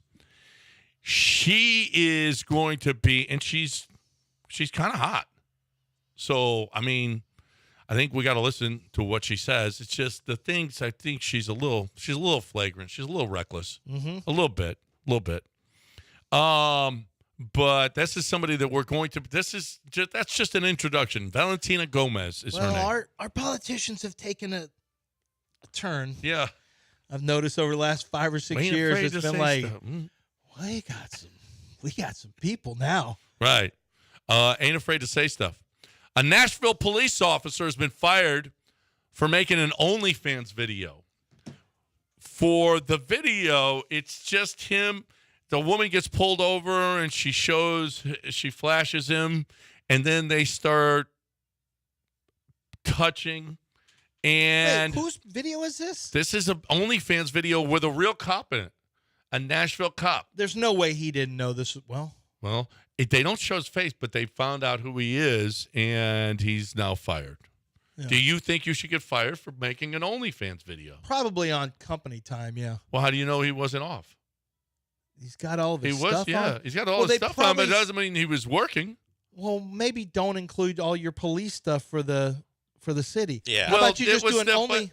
Wait a minute. Do what a normal person would do. Hold on. If you're going to go to the dentist office in a skit, you got to dress like a dentist. But that's an action. But there's tons of dentists. There's only one police department there, right? Well, but no, what do you mean? Don't wear official police gear. Yeah, for they don't OnlyFans. sanction that. Well, that's city taxpayer dollars pay for that. Yeah, taxpayer but dollars don't pay I'm for your... off duty. Then I can be make off an duty. OnlyFans Then video. do it off. That's fine. You but guys do it are off communists. Put your do regular it off clothes on. off duty. Oh, do listen. it like a normal person would. Wear a luchador mask where they can't tell who you are. All right, Putin. Okay. Putin. Yeah, the communists. He didn't get poisoned. Yeah. Okay. Yeah, no one got thrown out of a window. No, but you guys. Or this is America. Okay, fell out of a window. Where we make money. Tucker Carlson interviews Putin. Putin's not a bad guy, it turns out. Ooh, okay. It turns out he's really actually a He's pretty actually great a guy. pretty good guy? Okay. He's got some really great thoughts on things. An Indiana judge has ruled that tacos and burritos are sandwiches. Do you agree? Wait. What do you mean a judge has ruled? A judge in Fort Wayne has ruled tacos and burritos are sandwiches. Read the story. What was the case? In 2019, a commercial developer was looking for a zoning change to a strip mall to avoid remonstrators from residents about restaurants. The neighbors got the plan and missions approved. I don't know. She had to have a sandwich shop, and a judge has ruled that a taco stand, tacos are a sandwich. Well, so it helps the business? Yeah. I guess they'll go along with it, but you know damn well a torta's a sandwich. A taco's not a sandwich. A torta is a torta's got bread. A taco, okay. So you're disagreeing with a judge? Yeah, I think. Well, you don't have the education this judge has. Let's see. Yeah. I'm in Texas and he's in Indiana. Who has more education on tacos and burritos? Well, honestly, he's a judge. He doesn't know it. He's from a law Indiana. degree. So, do you think did he finish his studies in tacos? Yeah. No. And sandwiches? Did he get a sandwich making degree? He researched Harrison Butker said men can't. Is that a female judge? He researched Harrison Butker said he researched it. Yeah. In Indiana's vibrant Mexican food scene. Yes. In Fort Wayne. Yeah. I can't. I know way more than this judge about tacos. Okay. It's a sandwich now. I know more. Just so you know, it's a sandwich now. I was in Mexico City. I am basically Mexican. How about this? Living near bars and fast food restaurants could potentially increase in risk of heart failure. Do you think that you're going to have heart failure because don't you live near restaurants and bars? Yeah, most people do. Yeah. We don't have zoning right here. No, you could have a restaurant right next door. Oh, well, I don't. I've got a pupuseria down the street. Oh, they're not healthy. I love those. They're not healthy. I've only had one. You've had, time. Why? Why don't you go? Last time I had a pupusa from that place was when, swear to God, it was when LaDainian, for some reason I just know LaDainian Tomlinson was going off in fantasy football. And he was, that's a while ago. Yeah, that's a long time ago. I haven't been to that pupuseria. Yeah. A new study says cicadas pee from trees, and they urinate frequently. Did you ever get peed on by a cicada? Maybe. You but might not have. really. I haven't really heard a lot of loud cicadas yet. I guess it's supposed to be This coming, is but supposed to be a year that we're I getting. haven't really had to deal with it up to this point. And finally, 7-Eleven is introducing new 7 select frozen pizzas alongside revamped Ultimate Pepperoni Pizza. Do you want a 7 select frozen pizza from 7-Eleven? No. Why not? Why would I want this? It sounds again? delicious, like their burritos. Those things that roll, those rolling, like, looks like big long hair curlers. When was the last Like, time you this had a taquito- burrito from 7-Eleven? High school. College. High school. I had a taquito or something like College, that. yeah. Or maybe a hot dog from 7-Eleven. Yeah. Oh, you know what? Maybe college, actually. Maybe college. And wait, that OnlyFans model who flashed the New York City Dublin portal, Yeah. she's the same woman who licked the airplane toilet seat.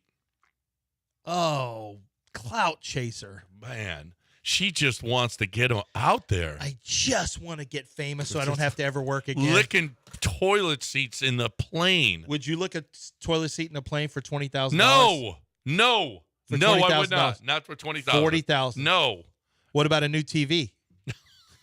they're like $300. He has so many. What do you mean? What about new an air TV? conditioning unit? A third air conditioning unit?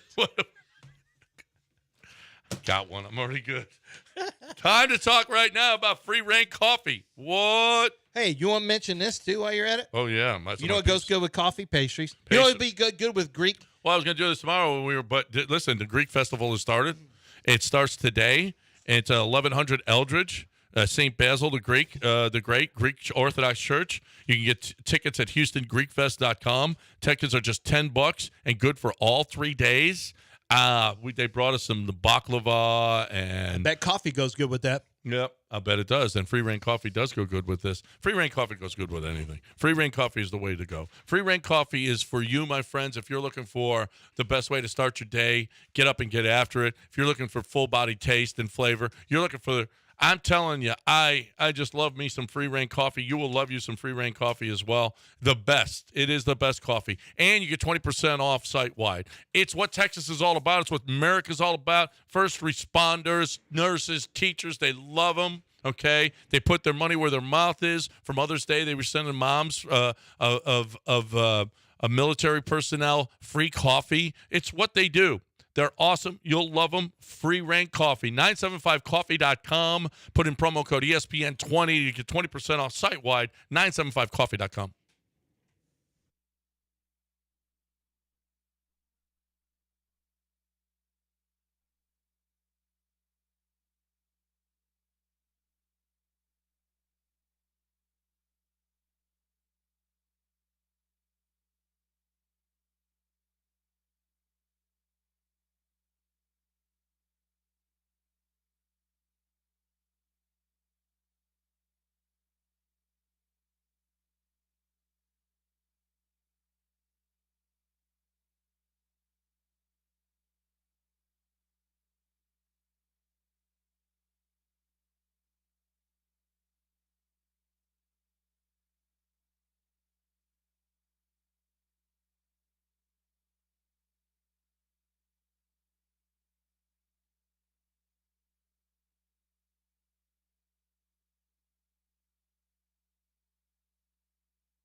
Welcome into the show. We're going to see how this one goes, Sean, because I have been up since about 3:10 this morning for no other reason than my dad decided, you know what? I'm gonna have you take me to the airport because I'm going back to Nigeria and I'm gonna schedule a flight for 6 a.m. It was originally scheduled for like 10:30, and then I told him, you know, I have a job, right? You know, I can't just not come to work because of taking my dad to the airport thing. I can't not show up to work. So he goes, you know what? You're right. Watch this. That's what he said. Yeah. All right. You got something to say to me? Let's do it this way. So, it's hobby, thankfully. I didn't have to go to a bush considering we live in League City. So it wasn't a tough drive. There's no one out on the roads in the morning, but I was in the company parking lot at like 5:10, hoping to get an hour of sleep. It didn't happen. I was done for. I thought, I can get an hour of sleep in, hopefully, and be a little refreshed before I get ready for the John and Lance show. Nah. Instead, you're just staring at directly in front of you. Yeah. Staring at the office. I even parked my car away from, like, there's some parts of the parking lot where it's lit up. So I was, let me try a dark spot away from the lights to see if I could get this done. Nah, I listened to a podcast for an hour and just reclined the seat and pushed it back and just laid down. It didn't work out for me. So we'll see how this one goes. I do have an energy drink in me, so maybe that'll work out for me. The Astros and their pitching was under duress yesterday. Thankfully, Fromber was great, and Seth Martinez came in and got the final 6 outs as the Astros have now won 4 in a row. They won the series against the A's. They have a chance for a sweep today as they are gaining ground. I mean, Seattle won last night, but despite all the struggles, they're only 5.5 out, and we know this team came back from a bigger deficit last year. So a lot of positives now. They are going to miss Ronel Blanco for 10 games. We went from, I'm going to appeal to, you know what? Nah, we're not going to do that. You know what? I've rethought it. I've talked with my agent, and we'll hear from Dana Brown, who discussed before last night's game why Ronel Blanco decided he wasn't going to appeal. But all the word was he's going to fight this. And then I don't know if it was the agent and Blanco who decided not to appeal, or the Astros. Hey man, we're in a tough spot here with injuries to our pitchers, and can we not delay this? We're in a 6-man rotation. Hey, make this quick. You're only going to miss one start. Don't worry about it. So as Dana Brown talked about, it'll probably be only one start miss for Ronel Blanco. He will take the 10 games. And through the 2 minutes of the clip I was going through, it was interesting to listen to him talk about how baseball doesn't really tell them what they found in the glove other than it was a sticky substance. And there's got to be a better terminology. What world are we operating in where the basis of you did something wrong is, well, there's a sticky substance in your glove?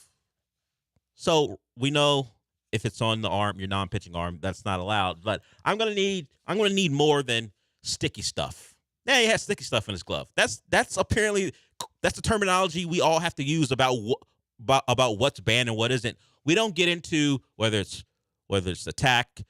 Could be anything, but as long as it's sticky, we've got a problem. So we'll hear from Dana Brown a little bit later. That's my biggest complaint.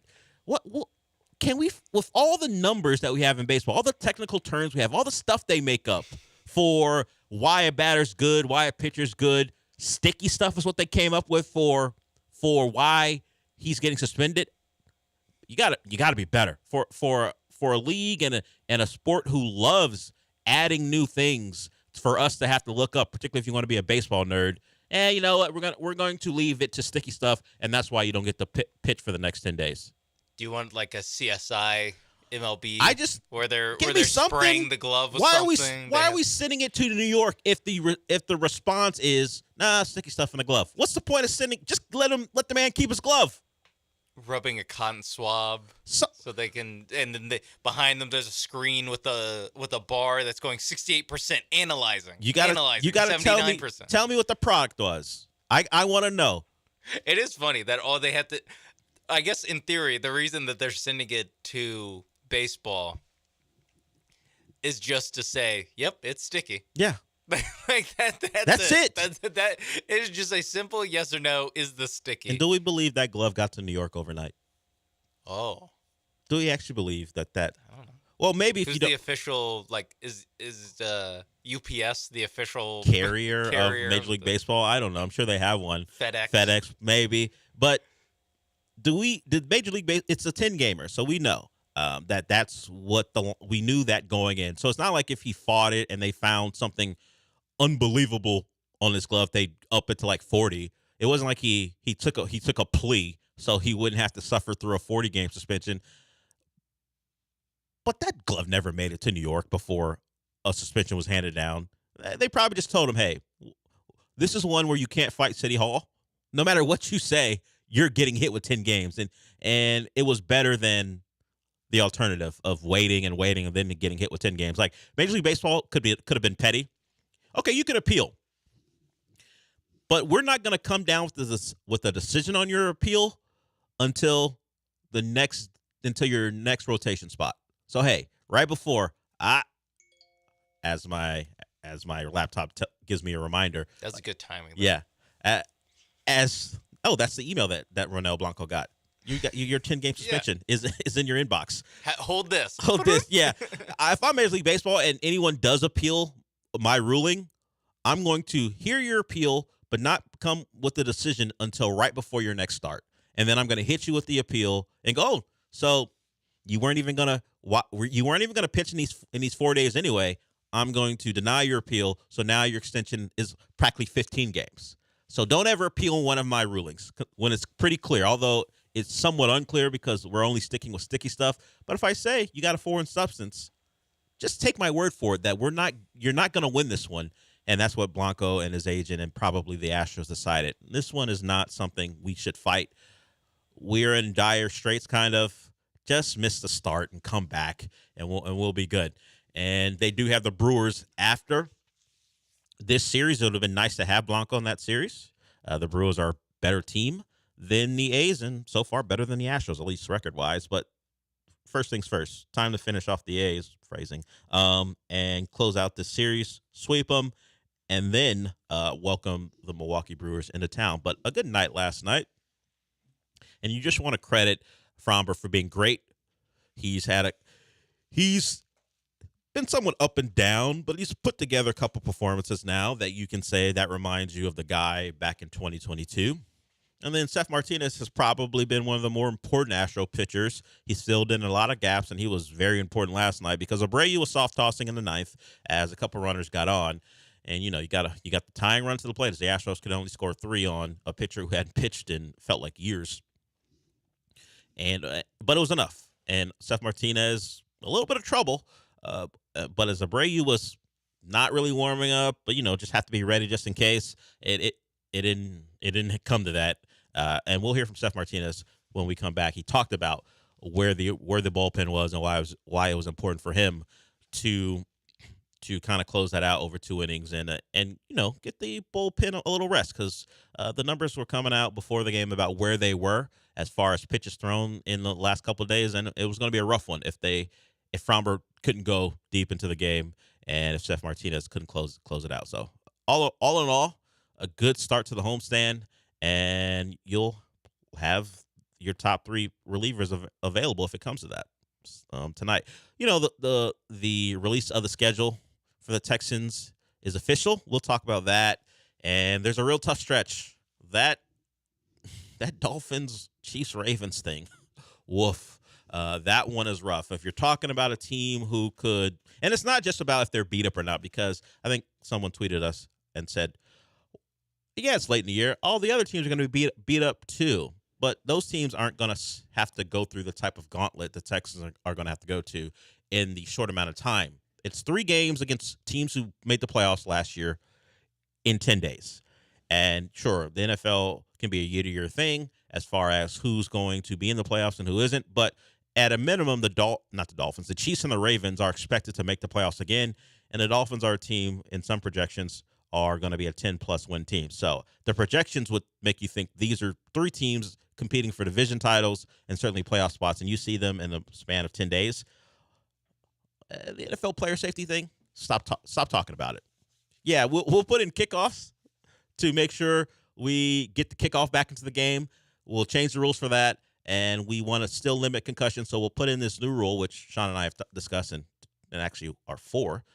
But we're going to have you play 3 football games in 10 days and see how it works out for you. That seems like a great approach. And just because you want to put a game on Christmas. And 3 football games against 3 playoff teams from last year, including the 2 AFC title game participants. Yes. It's like, it's not only the toughest part of their schedule, what they're physically asking these guys to do. It's also the hardest part of the schedule, just with the hardest 3 consecutive games that they got. And then the hardest 3 game schedule for us because it's over a holiday. And so it's like, well, can't really talk about it. Or you're thinking about you're making it about us now. Am I going to have the day off? I don't know. Well, you have Christmas off. No, but like... You mean you're worried about having to come in on Friday and talk about it? Yeah, because it's on Wednesday. Well, so it's like, we can't really be like, the rest of the week we're off. We'll talk about it on Well, see, Monday. the thing is, the lead dogs on this station are going to be off that week. I know. You don't have to worry about it. It's true. It's probably true. Ain't no way they're coming. They're not coming in. No. The Super Bowl could be on Christmas. They're not coming forget about it. Forget about it. And obviously the station wouldn't be running like local stuff on Christmas, but the question is, will people have to come in on Friday? Will people want to come in on Friday? Okay, I'm going to have you think about this. Who would push to work on that Friday after? Think about it. Just consider the personalities here. You rank them from least likely to most likely, and that'll be how we start our segment on the schedule that's out, although we started here as we were wrapping up this segment. So the Astros win, the Texans schedule is out, and there's some, not news, but speculation about the Rockets going after a potential star. No, he is a star, but a star who no longer is in these playoffs because his team went out last night. So that should probably clue you in on who I'm talking about. We'll get to that and more when we come back.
This is the Del Olaleye Show. On ESPN 97.5 and 92.5. Broadcasting live from the Veritex Community Bank Studios, here's Del Olaleye.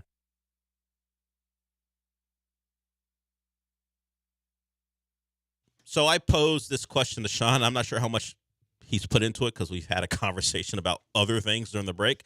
But the Texans are playing on Christmas Day against, I wouldn't call it their hated rival. It's just a team they don't beat, the Ravens. That's all it is. It's not a hated rival. They just don't beat them. It's more hammer against nail than anything else. But they play them as part of a Christmas doubleheader on Netflix, where I believe what else is it? The Chiefs and the Steelers also play each other. But it comes with this surrounding it.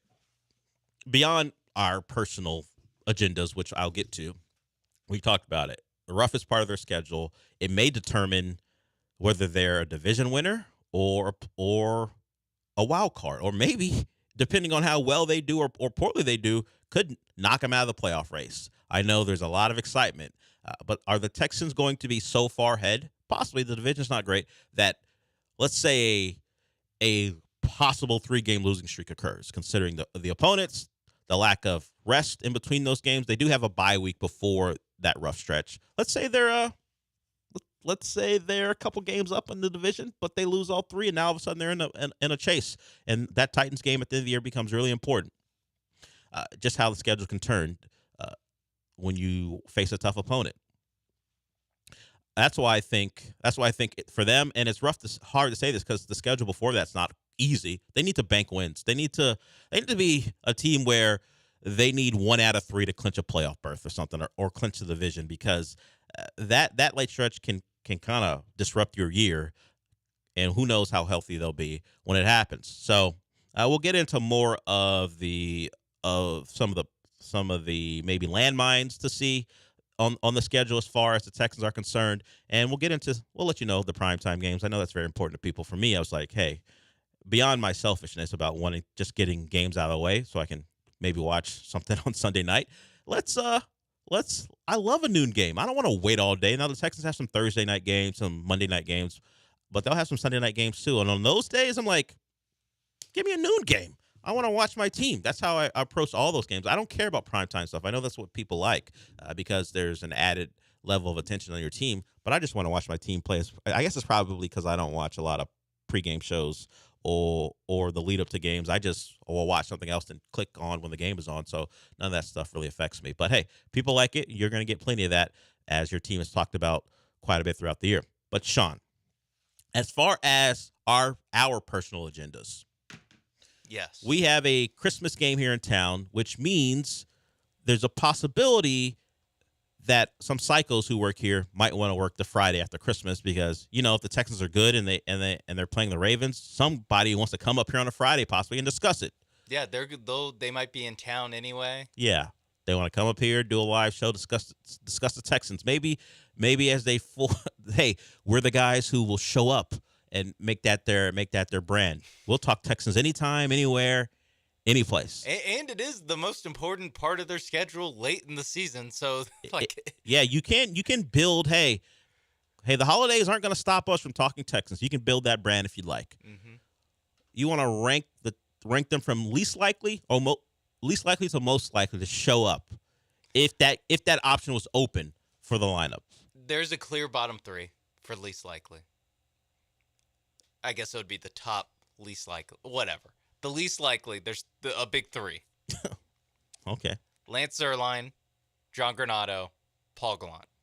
So you're throwing Paul as we know the first 2 are clear no's on showing up. They're almost like we might big 3. We might want to exclude them from the list. That was an easy one. But John Granato. Yeah. Big 3. Yeah, it was big me. Everything revolves around me. I'm not showing up. So you throw Paul in there too. Yes, because Paul, when this game was leaked, he was immediately like, no. Yeah, I'm done working holidays. There was a couple guys who voiced their disdain for that particular game. Like, what? A Christmas game? What is that? Yeah. And it was more about them than the Texans. Paul doesn't want to work on Christmas. Well, he wouldn't work on Christmas. It'd be the Friday after. Yeah, he doesn't want to do that either. He wants to spend time. Well, because part of it's the traveling. He travels. Do. Yeah, I got you. And so that is part of it. And he's in the past not only talked the talk, but he's also walked the walk with. I don't know. See me after New Year's. He's. Don't call. Don't text. Don't write. We'll talk after. Maybe I'll send you some funny tweet I saw from a bowl game. Other than that, no thanks. Silence is golden in Paul's case. Next up on the, I guess, more likely scale, I'm gonna go with you. Well, I am connected to the morning show, and so which gives me an easy out. If you know what, these guys ain't working, because if you don't know the history, generally I will take that week off when they take it off, just so the whole show can take their vacation at the same time. Not that we hang out, because God forbid, but mostly because I'd rather not show up on a day. And you know what, Del, we don't really have anything for you to do. Yeah, run greenie. But run something else. Yeah, unsportsmanlike. Just give me the week off with those guys. And it's the holidays too. Yeah, we'll just say the show went dark for a week, like we're Broadway. Like we're a TV show. That sounds like something Granado would say when you host. Yeah, I'm sure he said that about this show at some point with his buddies, drinking a couple Coors Lights at the golf course. He can say it because No, he can't say it. He thinks he can say it because he's Italian and Greek, and his skin tone is darker than others. That doesn't mean he can say it. At least not around people like company. regular people. Yeah. His drinking buddies, whatever. They probably said worse. Next up, it's Joe George as the kind of. I guess captain of the ship, the captain of the scheduling ship. There's a lot of problems that get solved with Joe that end in, you know what, I'll do it. Yeah. Whatever. Yeah, that's true. Like, it's just whatever. Someone has to do it. I guess it has to be me. Be easier for him to do it than to try to find someone to do it. So sometimes he does that.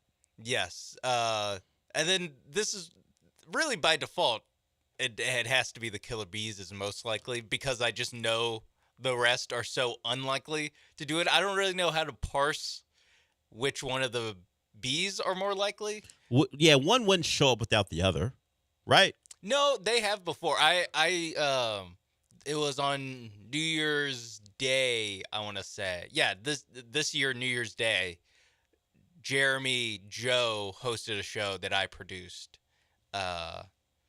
Because Joel was like, not that day, I got stuff to do. Yeah, so okay. I guess Joel then Jeremy's most likely. Okay, so if you're looking just body of work, if you're looking for a Friday recap of the Texans-Ravens game the day after Christmas, yeah, for 7 months. If it's going to happen, it's going to be Jeremy, Joe, and like Austin as the producer. Yeah, and a part-timer. Yeah, hey. That's how I made money as a part-timer. Yeah, I'll work holidays.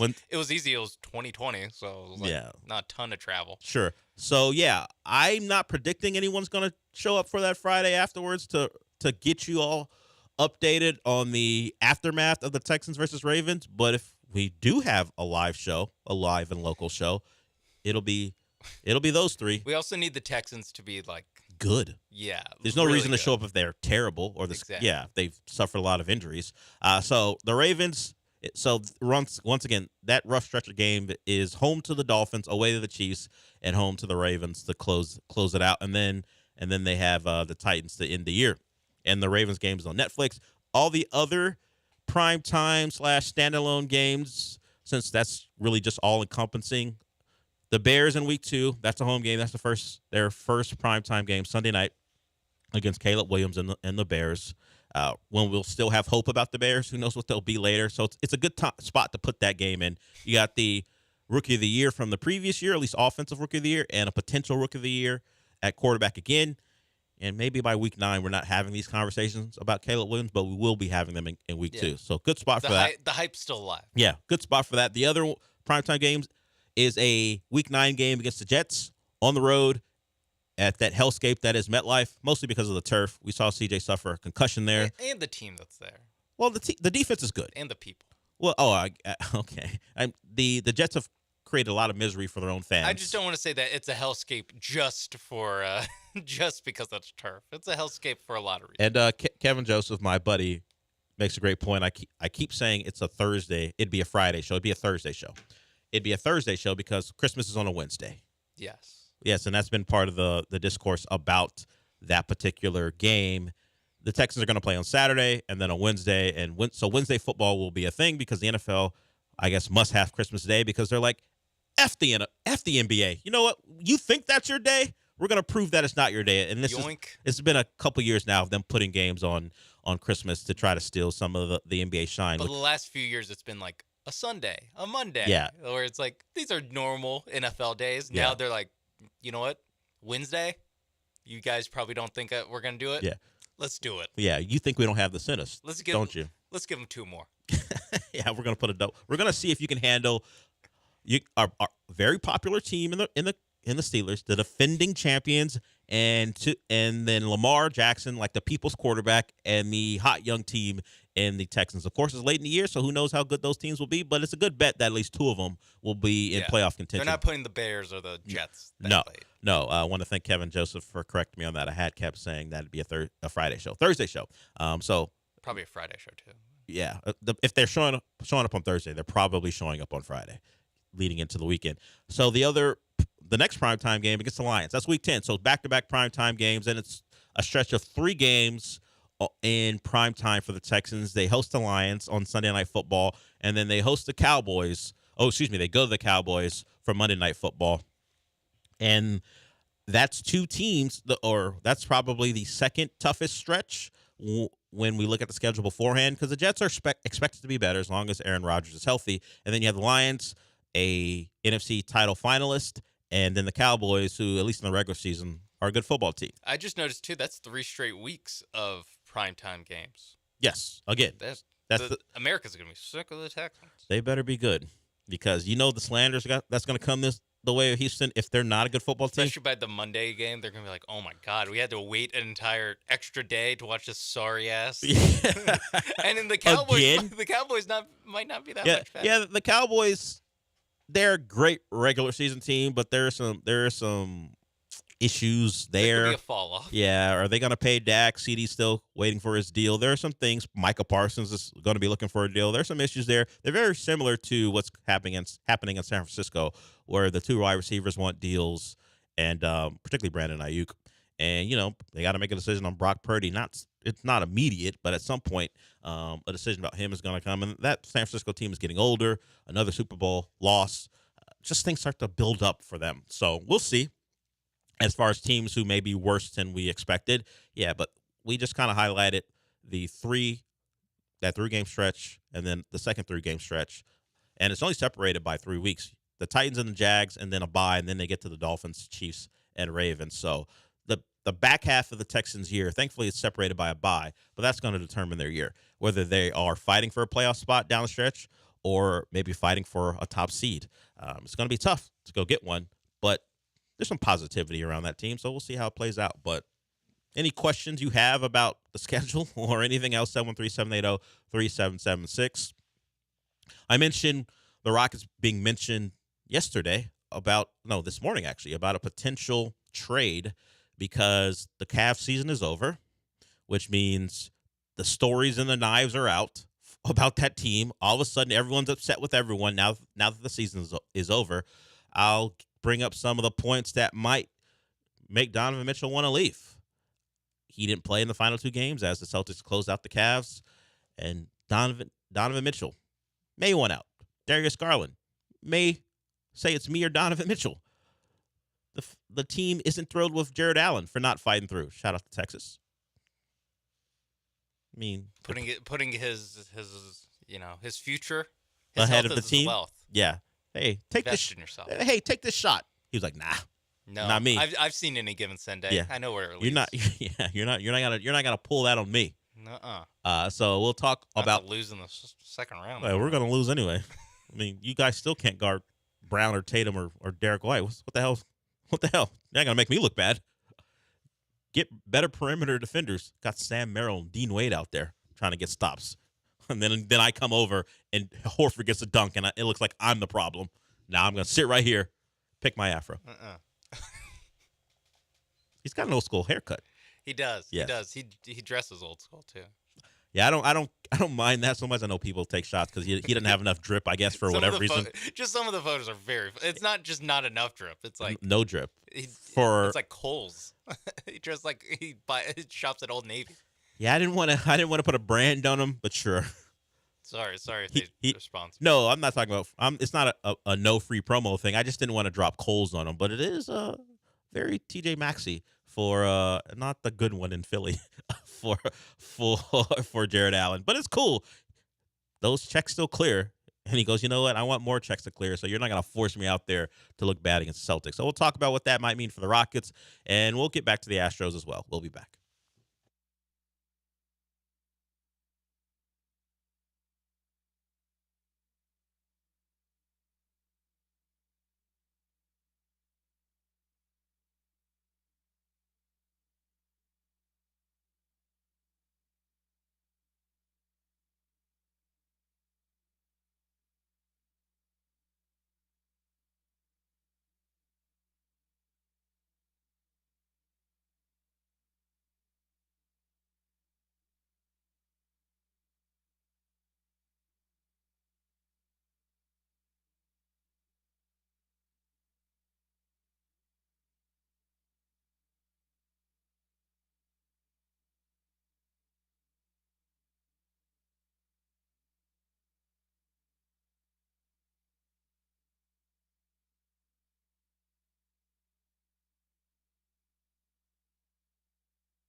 You're listening to the Del Olaleye Show on ESPN 97.5 and 92.5. Live from the Veritex Community Bank Studios, here's Del Olaleye.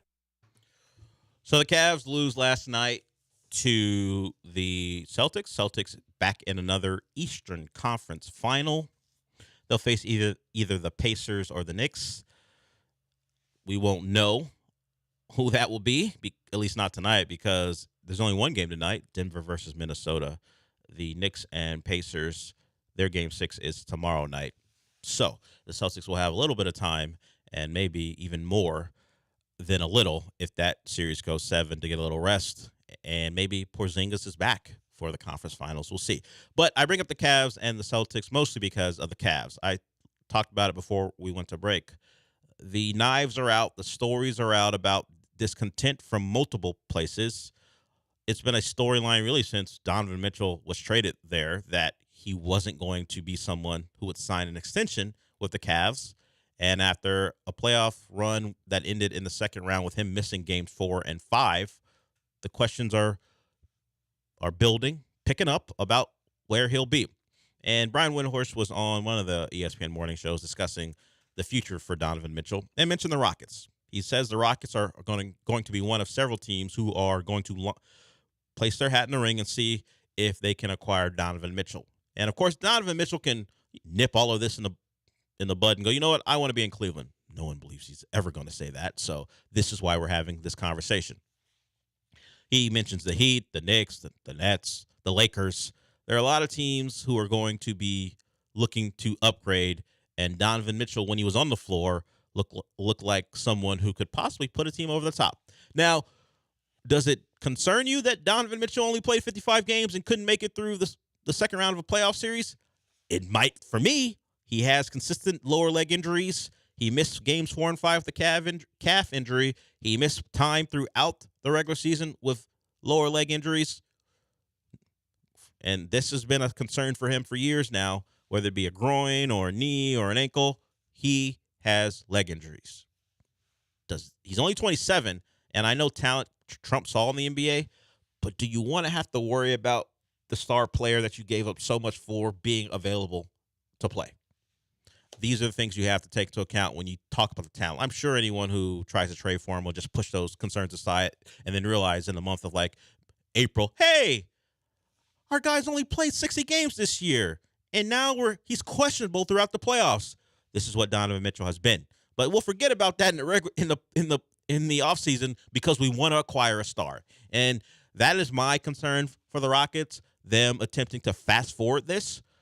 They needed to get adults in the room. They traded for Steven Adams. They signed Van Fleet. They signed Dylan Brooks. I don't think either of those guys would go on a trade for Donovan Mitchell. It'd be your young players, because if you're signing Donovan Mitchell, that means you don't need a starting 2 guard anymore.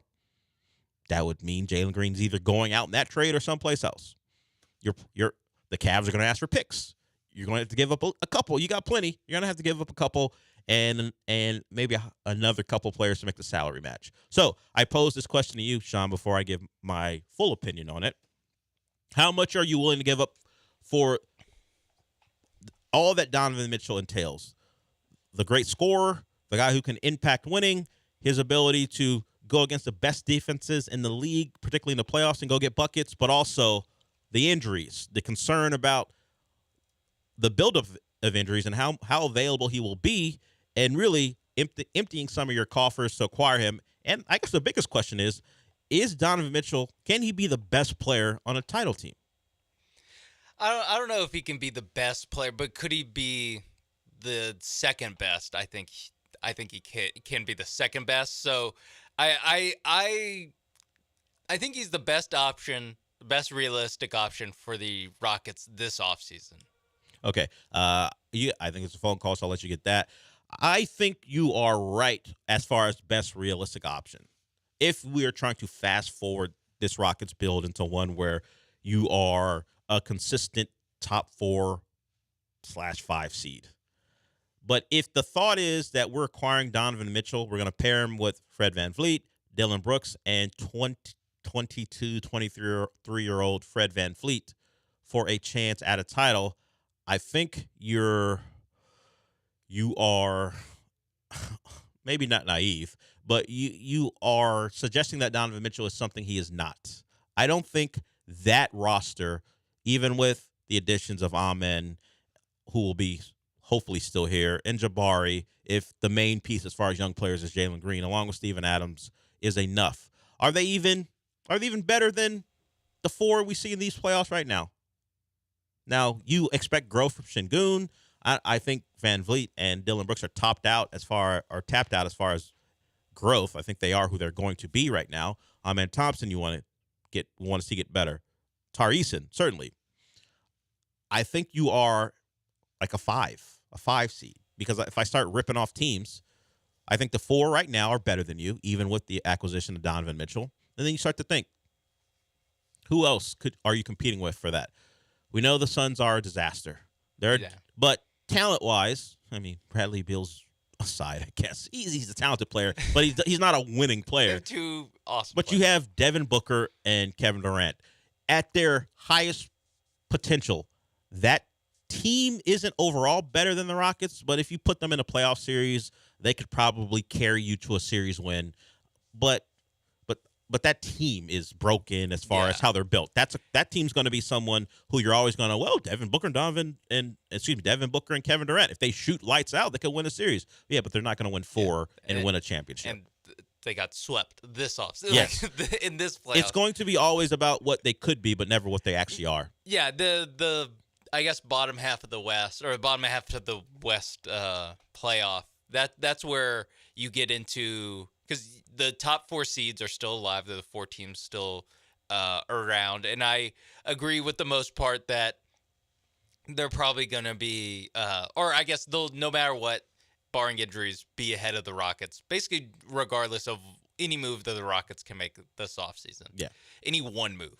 And then you get into 5 Clippers, 6 Suns, 7 Lakers. And whatever the hell the Lakers are going to do. It's a bunch of teams whose best player, or maybe not in the Suns' case, but in that case, half their good players for the Suns are 35 plus and have not just 35 plus, but have a ton of miles and a ton of injury. Where Kawhi Leonard has not finished a playoff since 2020. He's not played in the final game of his team season since 2020. And the Clippers were like, "So what? You want an extension? Take it. We got a stadium to open. We can have it, exactly." And then their second best player is playoff P, and currently a free agent.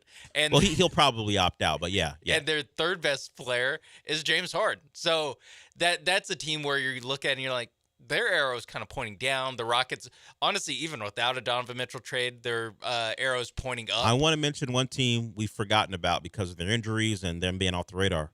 The Grizzlies at some point are going to be healthy again, and that's Desmond Bane, John Morant, and Jaren Jackson, and others. That's a team that we're not talking about because of all the things surrounding them. But they'll be in the playoffs. When they're healthy, they're going to be in the playoffs, and are the Rockets with Donovan Mitchell better than them? So if you're cashing in some of your chips, and you are giving up on Jalen Green because of you see the clear upgrade, is Mitchell enough? That's my question. And you get into a bidding war now. And Chris, we see you. We're going to get you when we come back. You want to talk a little bit about the NBA.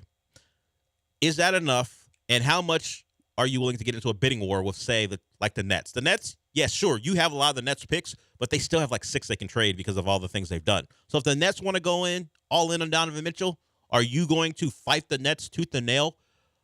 It depends on what type of esteem they have for Donovan Mitchell, because if you're acquiring him, it's with the assumption that you're going to be a contender. And I'm not sure him alone is going to make him that. As far as a title contender.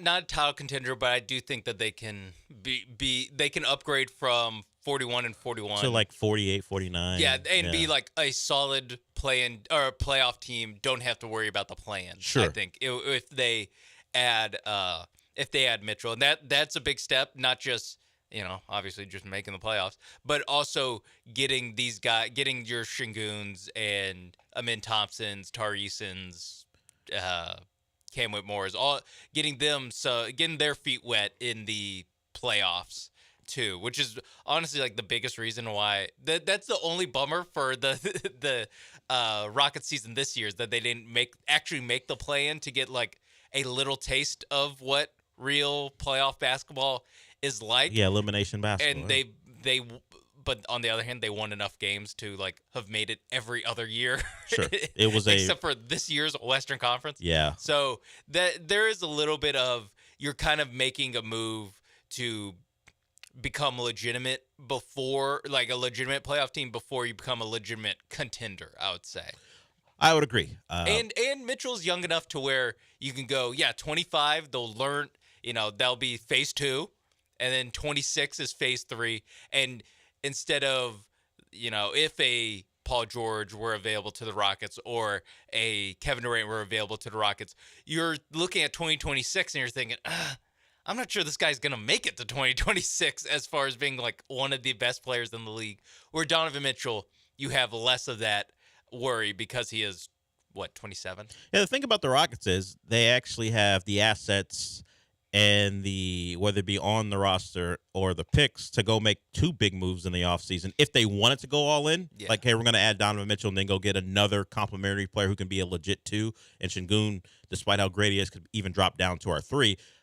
It's just that I don't know how all in they would like to go. We can discuss that and other things when we come back. But, Chris, I see you. We'll get to you and your NBA thoughts when we come back.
You're listening to the Del Olaleye Show on ESPN 97.5 and 92.5. Live from the Veritex Community Bank Studios, here's Del Olaleye.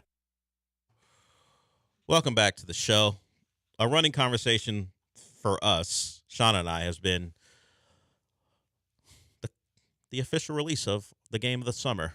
We might get into that as far as our planning. We have some aggressive planning potentially about how we are going to maximize that release. We might talk about it in the second hour. I'm not sure our bosses would appreciate what we're trying to plan. Yeah, we might want to keep that part of it to ourselves. We're talking about when John and Lance and you all and Dell all coordinates to have a vacation, and they call it the show going dark. Yeah. This show might be going dark. Yeah, in the middle of July, possibly. Possibly. But first, before we get to that, let's talk to Chris. He wants to talk a little bit of NBA. What's up, Chris? What's up, Del? Hey, man, I love your show. Listen to it every day. It's my first time to call because I usually call in the mornings for the guys. But, hey, since you're the basketball guy, with us having the third pick in the draft, I'm really torn on the center out of UConn or Rob Dillingham.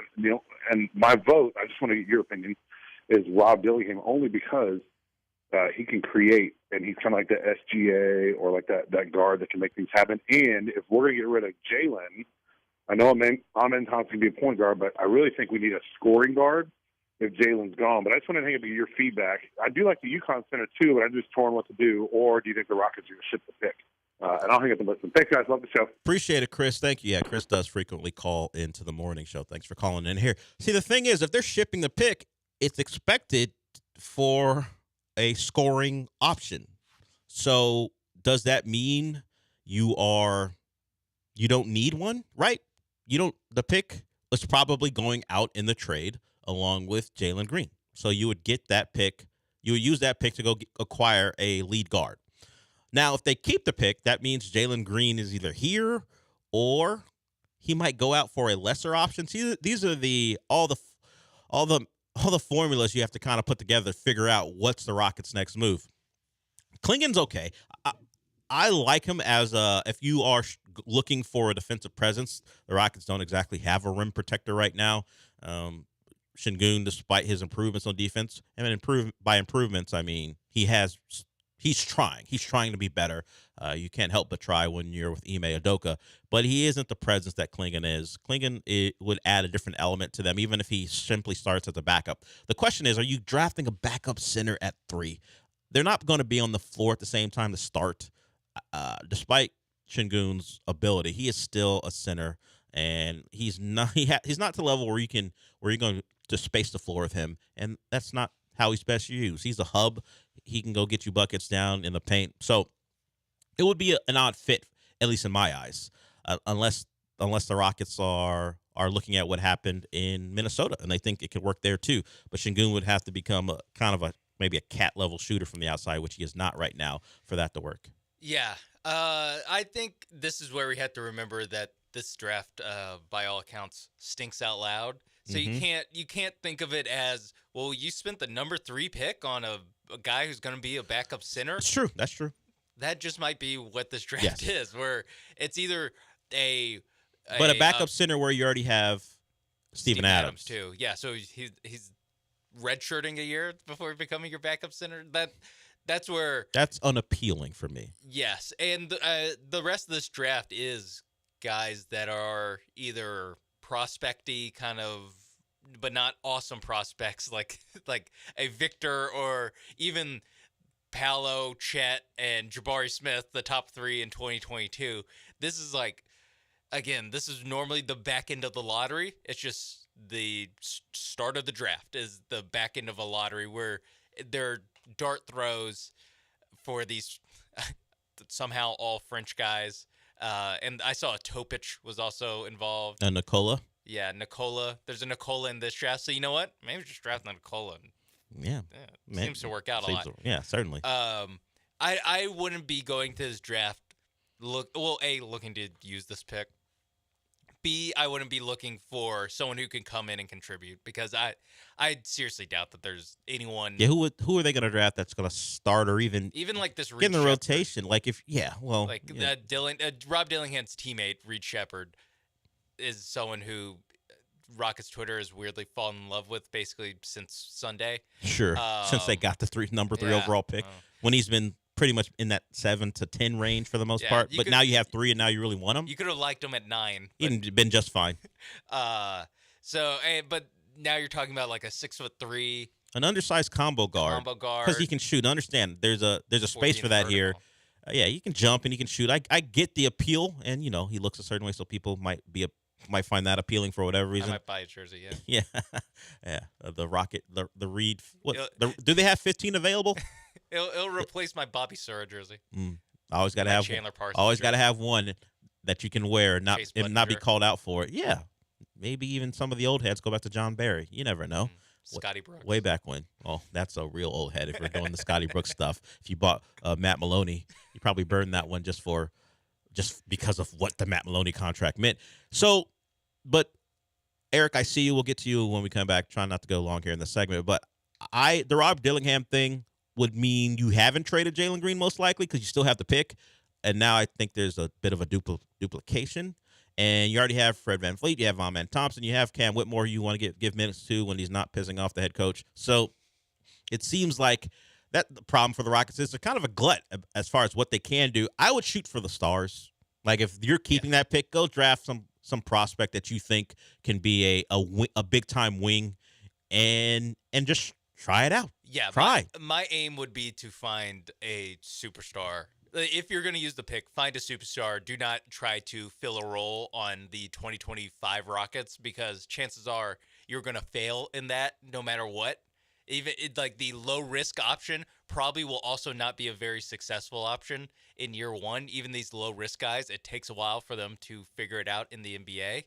So I would just shoot for the highest upside you can get. Yeah, and the Ringer has Nikola Topic as the pick for the Rockets, a 6'6" wing out of Serbia. Love it. So yeah, I'm there. If we're going to keep the pick, go draft. Draft him. Yeah, I don't know how good he is. His game at all. Yeah, he's just under 19 years old. He'll be 19 obviously by the time he plays for the Rockets. You could walk in and say he's the new intern. I'd be like, yeah, we got a 6'6" intern. Shout out to you. What do you do when you're not here? The Dillingham thing, I like him as a player, but I'm not doing that if I got Jalen Green still on the roster.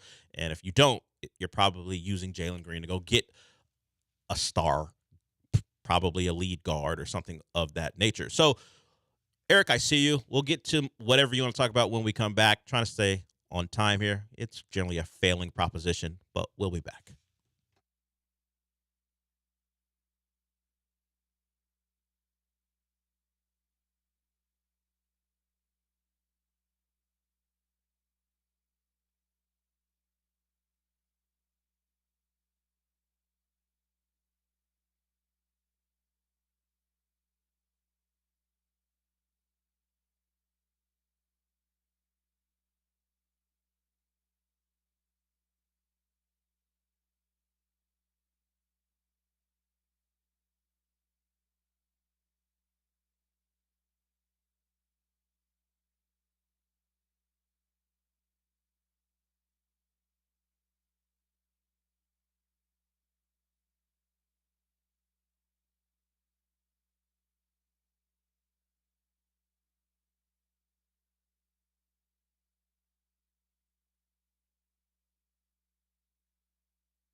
Hour 2 begins, and Ryan, our frequent, will this girl do something other than acting after the jobs run out?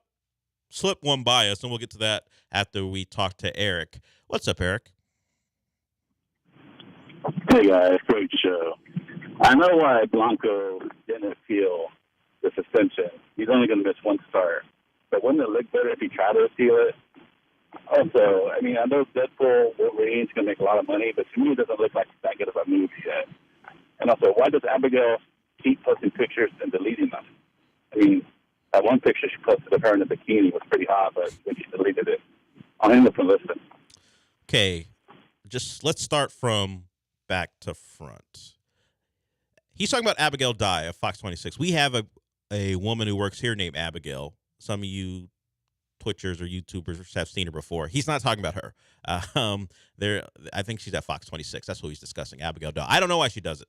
I mean, in a world where Harrison Butker said what he said, I'm avoiding all discussions about what a woman should or shouldn't do. Eric, you can ask those questions yourself. I'm not getting involved. Ask him to Harrison Butker. Yeah, ask Harrison Butker why she's doing that and see what he says about it. What did he say? Deadpool versus Wolverine. I don't know how you can make a determination based off the trailer. We just never know. Ryan Reynolds will be funny. Wolverine and Hugh Jackman he has done well in these movies. He's been a bright spot even in the bad X-Men movies. I don't know. I don't know what to tell you. The reviews aren't even out yet. Who knows? I don't know how you know, but maybe it won't be good. Maybe you're sick of Ryan Reynolds. Maybe you would rather talk about Blake Lively. I don't know. Considering what you talk about, maybe you wouldn't want to talk about her. And I get it. Shout out to Gossip Girl. The last thing, would it have looked better if Blanco appealed? I get fighting the man, I guess, in this case. But if you're only going to miss the one start and you know there's no real chance of them overturning the suspension, just get it out of the way. In fact, the Astros support that decision. We have some sound. We haven't actually played any Astros sound, so we'll play that here.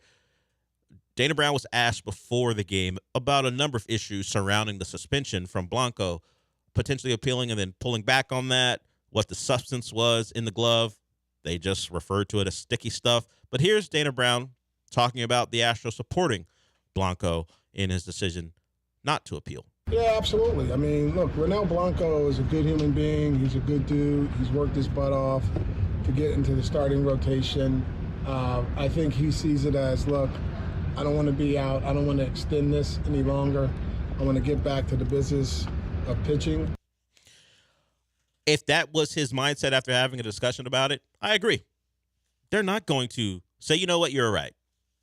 We got this one wrong. That doesn't feel like a baseball thing. So take the punishment. You miss a start, you're back, and we keep it moving. You've had a really good year. They're never going to say you were right about this. Baseball ain't about that. I don't know if I'm going to go with, well, you're the Astros, so they're definitely going to screw you. But they have kind of a hard and fast rule about the foreign substance stuff, except when they let you switch out your glove and then wash your hands. I guess depending on who you pitch for. There's the conspiracy stuff popping up, but yeah, just take it. Take this 10. You'll miss a start. You'll be back. And I think someone brought up a good point when they thought when he was actually going to miss 2 games. Hey, Ronel Blanco hasn't pitched a lot of innings in his career in a season. Maybe it would be good for him to miss a couple starts. So he might be healthy, considering the Astros and their issues with arms. Maybe healthier down the stretch, because I don't think Lance McCullers is coming in to save us. Maybe Luis Garcia is ready. We know Urquidy is working stuff out on the minor league level. Maybe missing a start here or two wouldn't be a bad thing for a guy who's in a position he's never been in before. So I don't mind it. And hopefully it doesn't come back to bite him in the start that he does miss. They have one more game against the A's tonight as they try to sweep them. And then the Brewers come to town. So it will be a step up in competition, but the Astros are playing well. Sean, a big point of contention for Astro fans last year was, why is Dusty Baker continuing to put Martin Maldonado out there? It pisses everyone off. Yainer Diaz is obviously a better hitter, which is the case. Why isn't Yainer getting more at-bats? Can you guess how big of a difference there is between Maldonado's OPS last year and what Yainer's OPS is this year? Is it 200 points? Not even. 100? Less. It's close to 100, but less. 80? A little more. It's about I think 90? it's 84. And we know how bad Maldonado was, so that doesn't speak well of Yainer. Right now, Yainer Diaz OPS 690. Maldonado all of last year 606. Wow. Now Maldonado hit 15 home runs last year. Yainer I think is at 3.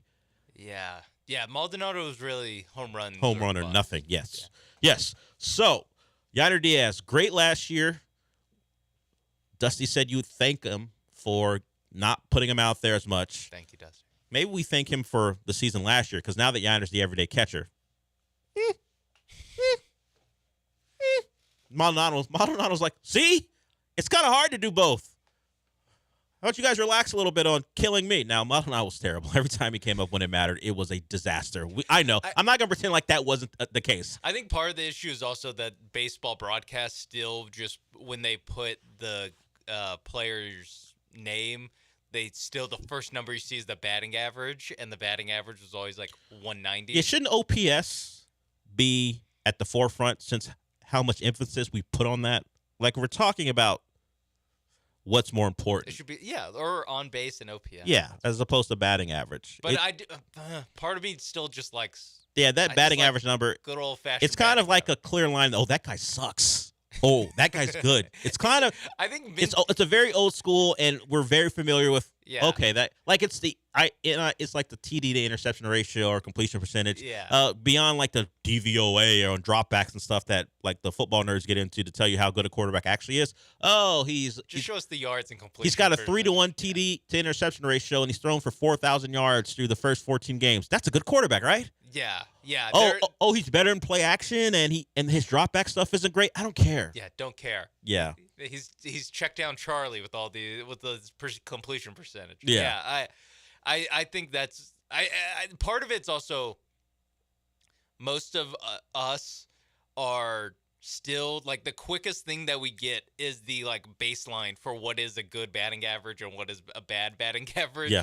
Or we know like what a good OPS is, but it is like one step harder. We're not fluent in that. True. We're still running the translation in our head when we see an OPS. We're like, it's pretty low. We grew up on if he fails 7 out of 10 times, that means he's a Hall of Famer. We grew up on stuff like hitting 300, you're a Hall of Famer. The OPS stuff wasn't something we grew up on. If it's like 260 to 290, you're like, okay, solid. Yeah. Solid. Yeah. And then below 250, it's like, ugh, why is this guy in the lineup? He must be a Gold Glover.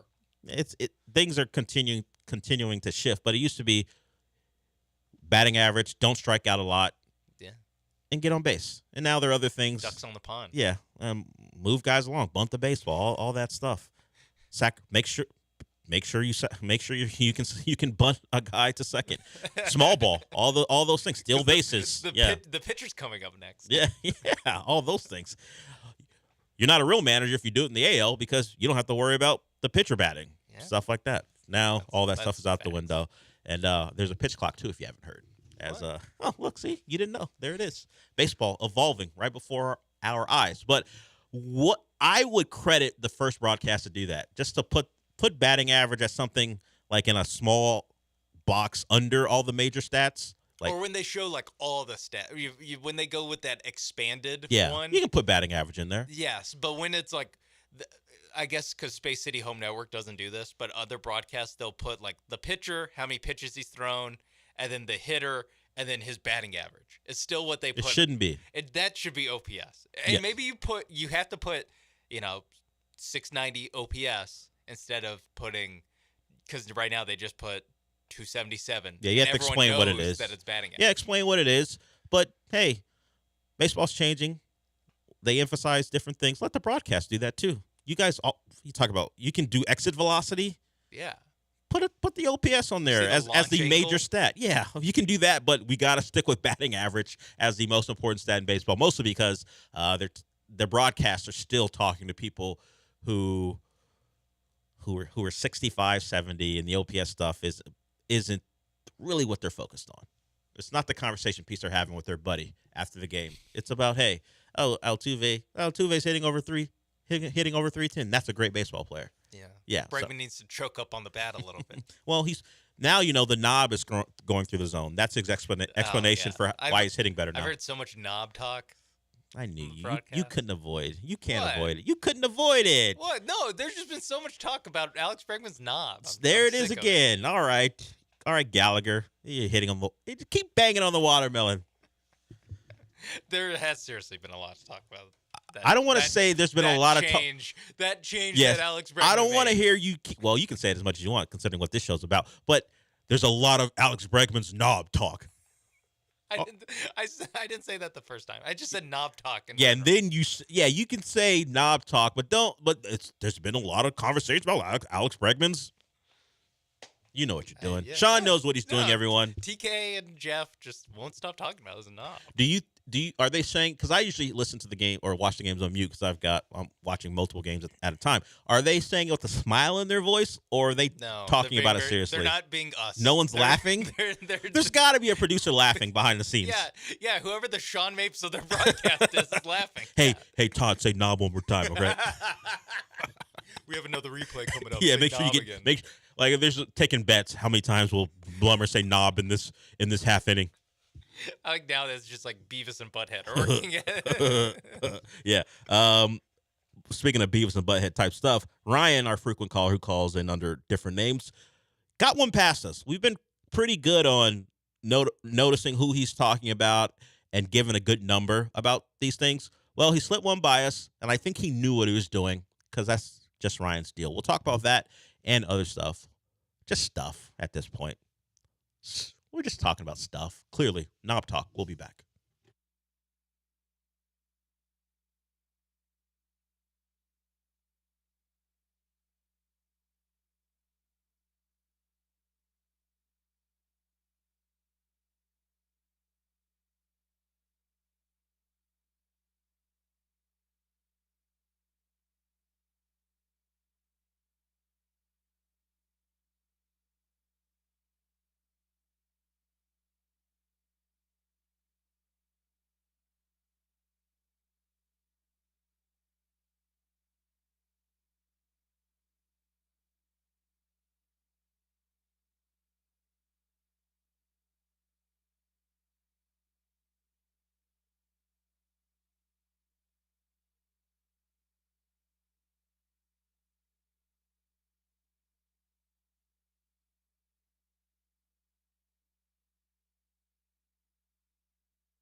The Del Olaleye Show continues. On ESPN 97.5 and 92.5. Live from the Veritex Community Bank Studios, here's your host, Del Olaleye.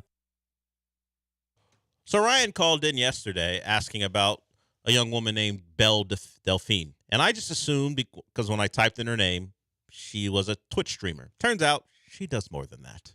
If you don't know who Ryan is, you shouldn't, because he calls in under fake names all the time. But we know his real name, and he calls in about, hey, is this woman going to switch over to OnlyFans at some point? It's generally actresses who will never do it. He called in yesterday and used a woman's name who I didn't know. Maybe I've heard the name, but I didn't know what she did. And then I got home in the comfort of my own home and go, you know what? I'm going to see, because the streamer, like some people talk about like the stripper to porn star ratio. The streamer to OnlyFans is pretty similar. So I just typed it in, and there it is. Ryan, that's not how this game is played. You can't just give me a name of someone who actually already does that. That's no fun. Also, when you Google her, because I just Googled her again, she comes up as South African media personality. That's a stretch. That's one way to put it. Like, Charlize Theron is a South African media personality. I don't know that Belle Delphine is. Like, a media personality is like Charles Barkley. He's Yeah. a media personality. Yeah, a commentator. What is she? I know she's a Twitch streamer, She's but not on NBA on TNT. yeah. Well, no one's going to be on that show going forward, it looks like. Or that show is coming to an end, apparently, because NBC called TNT Warner's bluff. You know, the NBA was looking for a new contract, and TNT Warner were expected to get it back. They thought they were just going to get it. In fact, I think we have sound from yesterday. Charles Barkley talked about the fear that people around there have it. So, Sean, just let me know when you get it. He was on a Chicago ESPN station. The former Bear, I think, I forgot his name. It's Waddle. His last name, maybe it's Tim. He was a mid. I won't call him mediocre, but he was like a special teamer type wide Jalen receiver. Waddle's dad, right? They don't look anything alike. No, I think his name is Tim Waddle. I hope that's his name. It's Waddle. I know it's Waddle and Sylvie. Yeah, Waddle and Sylvie is the show name. ESPN 1000. Yes, in Chicago, and Barkley does maybe a weekly hit with them. Tom Waddle's his name. Maybe Barkley does a weekly hit with them. I know he's on there frequently, and there's some fear that show's going to break up. We already heard Ernie Johnson, at least the report is, that he's not going to leave TNT and Warner. He does other stuff with them beyond inside the NBA. So at a minimum, that shows would have like a different lead host than Ernie, which would certainly mess up the formula and the chemistry that those guys have. People are already saying they added Draymond to let us down easy because Draymond's screwing it up, and they're like, hey, we're just gonna give you Draymond to let you know or let you feel better about the dissolution of that show. They're tanking the end of the season. Yeah. Hey, let's add Draymond to. Hey guys, we're gonna ease you into this not being great anymore. So this is Charles Barkley with Waddle and Sylvie about the potential loss of inside the NBA. We have zero idea what's going to happen. We might lose it. I feel so bad for the people I work with. I mean, it is brutal. I mean, it is flat out brutal. Everybody's scared to death. But this is the first time during the exclusive window we did not re-sign in advance. So I will tell you this, it's very stressful for the people I work with. And I wish I could give you an answer. We might lose it. I don't know. It's 50-50 that we lose our part to NBC. Am I concerned? 100%. Because as much as we have been partners with the NBA for, I think, 40 years, you would think if it was close in a bidding war, we would get the benefit of the doubt. But clearly that's not happening. So to answer your question, they're scared to death over here right now. I feel so bad for the people I work with. David Zaslav, the guy who runs Warner, said, we don't really need the NBA media rights. And now he's about to find out if that's true. Because despite what Charles Barkley said that I guess he was expecting a hometown discount, the NBA is like, have you met us? We're not going to give a media company a hometown discount, particularly when they're like, hey, we had a long relationship with NBC. And then when someone else came calling, we were cool going in a different direction. All's love, all's fair in money and media, and it looks like maybe we'll get the John Tesh theme song back, but we won't have Barkley, Kenny, Ernie, and Shaq as a show that we all love, and everyone's tweeting out their favorite moments, and it's crazy how much we care about that show. It's just guys after the game, during the game, or before talking about sometimes not even basketball.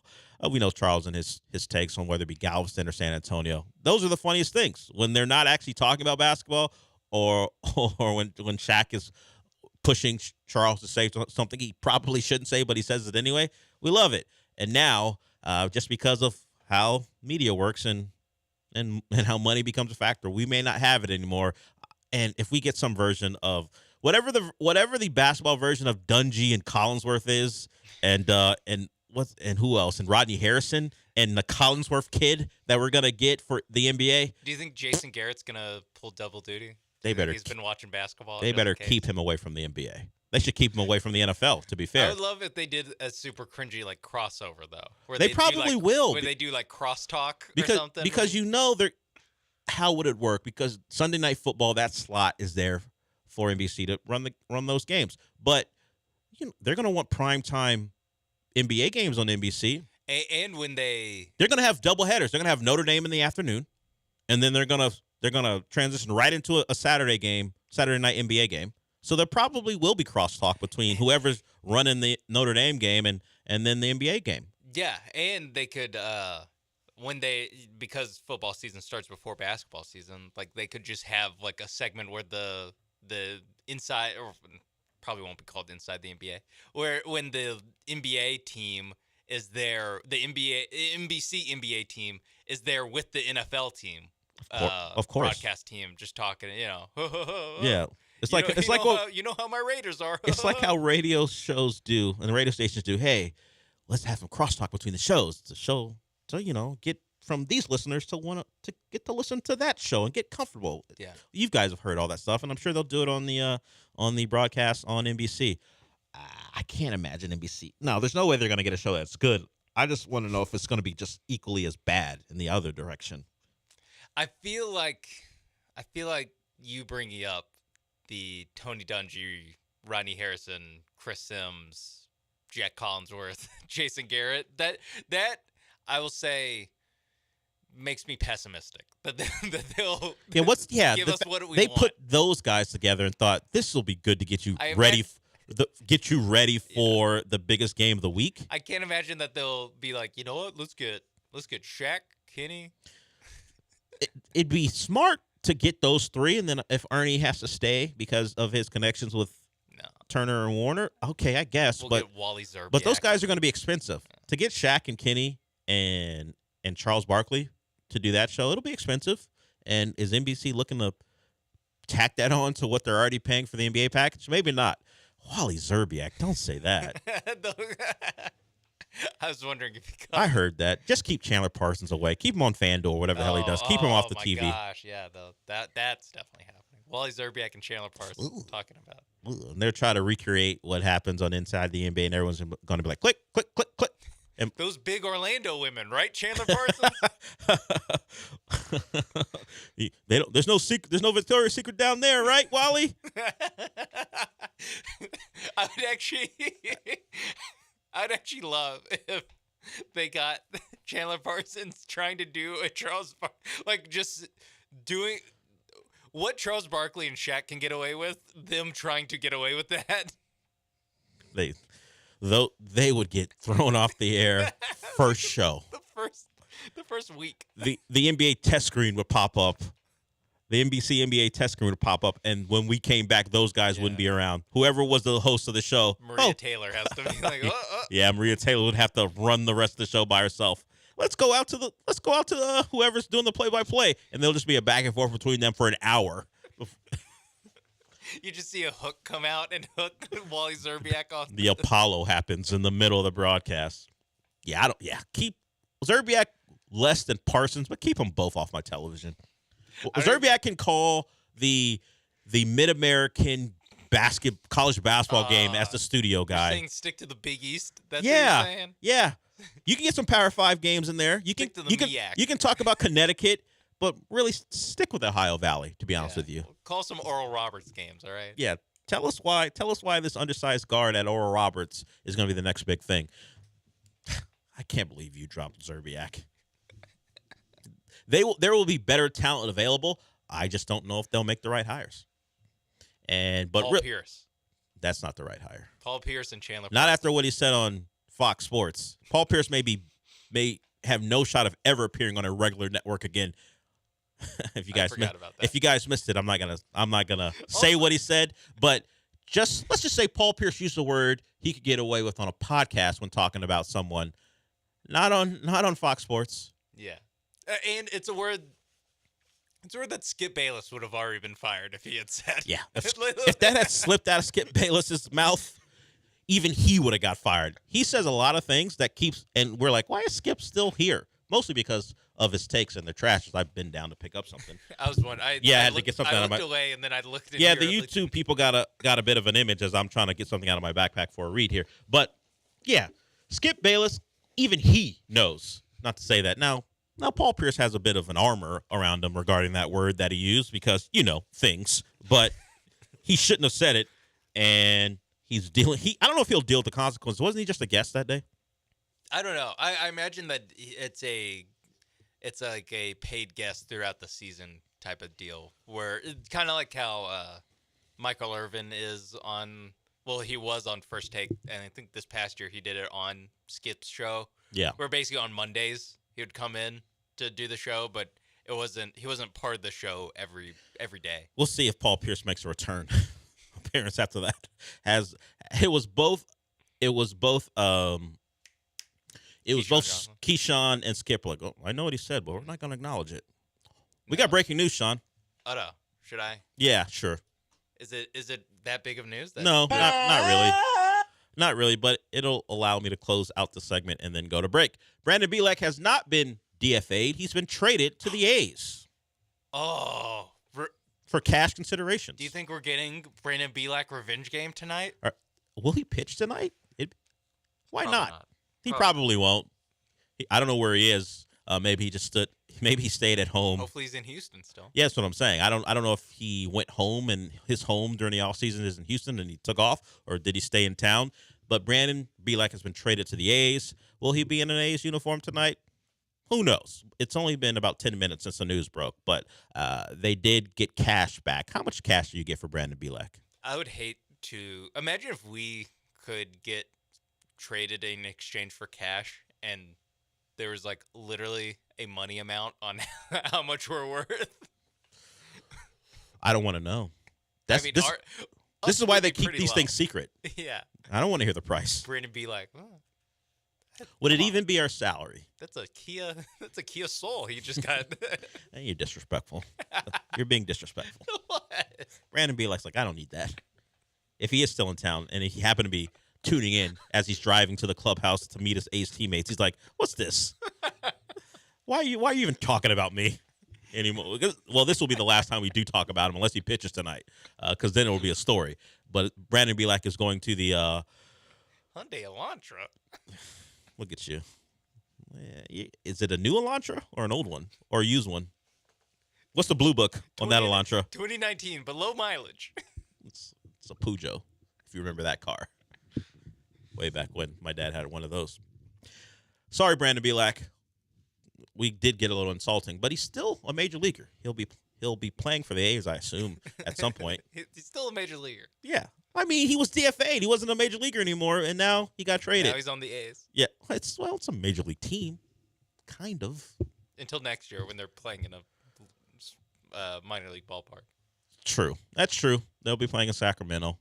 And then eventually, when they actually decide where to build that stadium in Vegas, they'll get to Vegas. But Brandon Bielak, we appreciate all your contributions, and I'm glad he gets to continue the dream of playing Major League Baseball. And if you have a dream and it's about betting on tonight's game, go to MyBookie. Now, it is the NBA playoffs, so if you have thoughts on whether the Nuggets are going to close out that series, or maybe you have a real good feeling, MyBookie will take care of you there. It's mybookie.ag.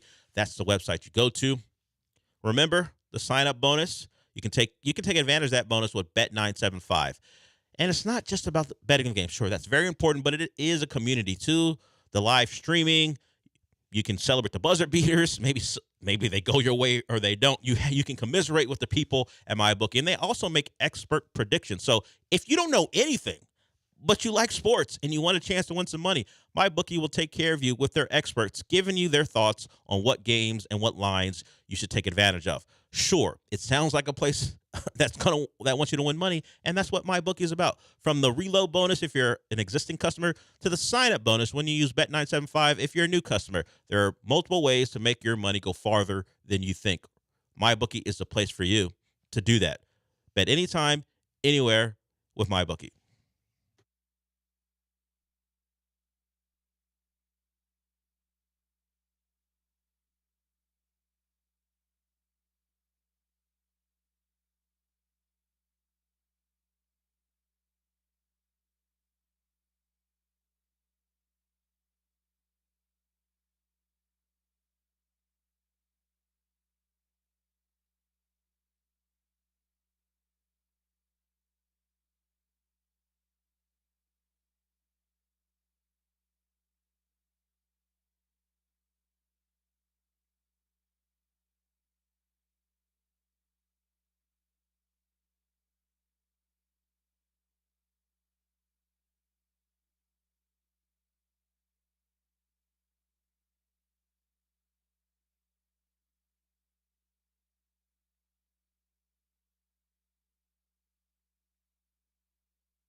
You're back inside the Veritex Community Bank Studios with Del Olaleye. I mean, you're not actually in the studio, but if you watch ESPN Houston's YouTube channel, it's kind of like you are. No, not really? Okay. So welcome back to the show. We've got a couple more segments. That's Michael Carroll. It'll be interesting tomorrow because we're going to be out at East River 9. The whole station will be. And Michael Carroll joins us at 11:30 every Friday for his update on what you should or shouldn't watch, and also to talk about Comcast. So he won't be joining me out there. Neither will Sean. Sean will be back here in the building, running the board, and being an all in all great producer. So Michael Carroll will join us from here, and we'll see how that goes. As East River 9 is the place for us tomorrow. You can come out and join us out there. There is, I don't know if it's hole 1. I'm assuming that's what it is, but that sight of the Houston skyline on a clear day, pretty spectacular. So if you want to play golf or just join us out there, we'll be at East River 9 tomorrow all day. The station will be. Dabo Swinney is a guy I think both Sean and I are going to make fun of. I think just because of who he is, what he says, who he is, the way he holds steadfast to, and it's weird to say considering he's not really an old school coach, but the way he doesn't attack the transfer portal. Dabo is a bit of a traditionalist when it comes to how he wants to run his program. I can't say he doesn't believe in the transfer portal because I think he knows that it exists, although he acts like it doesn't. He just doesn't take advantage of it. It's about signing up a Clemson when you're a high school recruit, and we are not going to go get players to fill holes on our roster, whether it be due to guys transferring out or injuries or guys just not being as good as we thought. They don't do that at Clemson. They're the only Power 5 school to not bring in a transfer. Just not Dabo's bag. Dabo's bag is having his coaches on the website pose with their family. Because if you go to those athletic websites, they'll have the roster of the players and they'll have the coaches, and Clemson does it that way. It's not just a coach's picture. they have these very picturesque photos of the coach of their family. So that kind of gives you the vibe of what Dabo's about.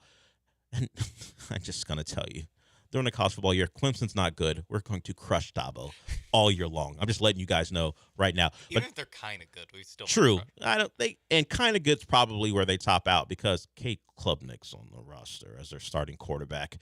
You thought DJ Ulaleye was a disappointment. Kate Klubnik's reaching those levels too. They'll be fine, but I don't think they're a title contender. So here's Dabo and his thoughts on Clemson players and transfers. Well, it wasn't really necessarily like a intentional thing. There's a couple guys we looked at, but they got to love you too. But it also tells us you like where you're at. You like. Yeah, that's what people. That's the other part of it. And honestly, every player is technically a transfer. We just signed a whole class of guys transferring from high school. So we like our guys. We like our starters. They're not transfers. They're recruits that you sign. Dabo, I'm not going to tell him to be normal because let him be however weird he wants to be, but that's nonsense. They're not transfer. What word game are you playing? They're just high school recruits. It's fine to call them high school recruits. Their credits from high school transfer. Well, or along with their human bodies. Or a little funny business happened to get them into school. Who knows how many credits transfer? That's major college football, Sean. I don't know if I have to alert you. Casting aspersions on a great institution. You don't know anything about Clemson. Are they a great institution? You don't know that. You don't know. I'm going to assume not. well, you've made an assumption. You don't know that either, but you've made an assumption, and it's in direct contrast to what you just said. Dabo, they're just recruits. Just tell the world you looked at a couple guys, but we don't take transfers. It's fine. I feel like it's a poor way to build your program when everyone else, including people, who play for titles, do it a different way. Hey, Sean, who was one of your starting wide receivers? Where did he come? Did he start at Texas or did he play someplace else on your playoff team this year? Are you talking about Adonai Mitchell? Yeah. The guy who got drafted? Yeah. Did he start at Texas? No, he started at Georgia. Your starting quarterback. Ohio State. So a playoff team had two guys in very prominent positions start someplace else. Dabo and Clemson known for their ability to recruit outside receivers. When's the last good Clemson outside receiver? Justin Ross? Mm-hmm. T. Higgins? T. Higgins is older, so I think Justin Ross came after him. But Justin Ross got hurt in college, and obviously he's had his issues trying to have an impact in the pros. So those two are the last time Clemson produced a big-time wide receiver. I say that because Hunter Renfrow, slot receiver, has had some success in the NFL. But it's been years now. So maybe don't just lean on recruiting. Sometimes you're going to miss, and you've missed on wide receiver after wide receiver. Look out across the landscape and go, you know what would be great for us? You know what we lean on? Wide receiver production. Go find one. And you know where you get one? The transfer portal. But no. Can't do it. So every high school player is a transfer. Okay. That they're all transfers reminds me of and I have the sound for when he was asked about NIL when it first came along. Let's hear it. We built this program on NIL. We really did. And it's probably different than what you're thinking though. We built this program in God's name, image, and likeness. And that's how I look at it. Boom. Yeah. And that's why you're playing Brent Venables' son in a playoff game. God's plan. No, God's plan for that kid to play at Coastal Carolina. And then Venables and Daddy Ball got involved, and he was your starting safety. Like I said, we're probably going to make fun of Dabo throughout. He is a lightning rod, but sometimes he says dumb stuff. Definitely, yeah, I was going to say, we're definitely going to make fun of his anytime he's in front of a microphone. Yes. His team might be good. They recruit well. They just make it harder on themselves because of the way they recruit and their unwillingness to fill holes in ways that his competitors do. And it's fine. Even look at Florida State. Yeah, the team who won the ACC last year. They're all transfer. All of them. The quarterback's a transfer. So many of them are transfer. The two wide receivers were transfer. The running back was a transfer. That's how Mike Norvell had to do it because he hasn't been great as far as high school recruiting. And you know how you jumpstart your program and save your job and get a big extension? You go into the transfer portal. Now, Dabo doesn't have to worry about an extension. He's got the 2 titles, and they'll continue to pay him until they stop. And the transfer portal may have helped him in the past, but he's not going to do it, and that's fine. Who needs Clemson to win anymore? I think we're all tired of them. You know, you live long enough to be the villain, and now Clemson is one of those teams that people are tired of seeing win. They were the team that was the more palatable alternative to Alabama. Now they're the team where anyone but them. So, just how it goes in college football. You can't win as long as they have before people get sick of you. And Dabo can't stay on a microphone as long as he's had until people get sick of him too. So it's just how it is. It happens. You're in the public eye that long. You say some stuff that people get annoyed by. We got one more segment to go here before we wrap it up. Gallant and George are up next. But before we close out this show, I want to tell you about Aqueduct Plumbing. You can go to aqueductplumbingcompany.com. They're the website you go to when you need plumbing help. It's not just about the repiping. They've done over 1,000 of them, so they're experts there, and it'll be local contractors who will get you situated.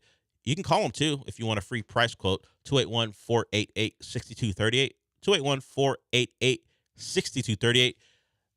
It's the best price quote in town. But also, if you're looking for a leak that you can't find, they'll help you out there. If you have an issue with gas piping, or you maybe need to just change out a sink, or you need a new water filter, and maybe, like me, at some point, I'm going to need a new water heater. They take care of you there. Billy Brown's local. He's in the Clear Lake area. They are local, so they're going to take care of the local customer.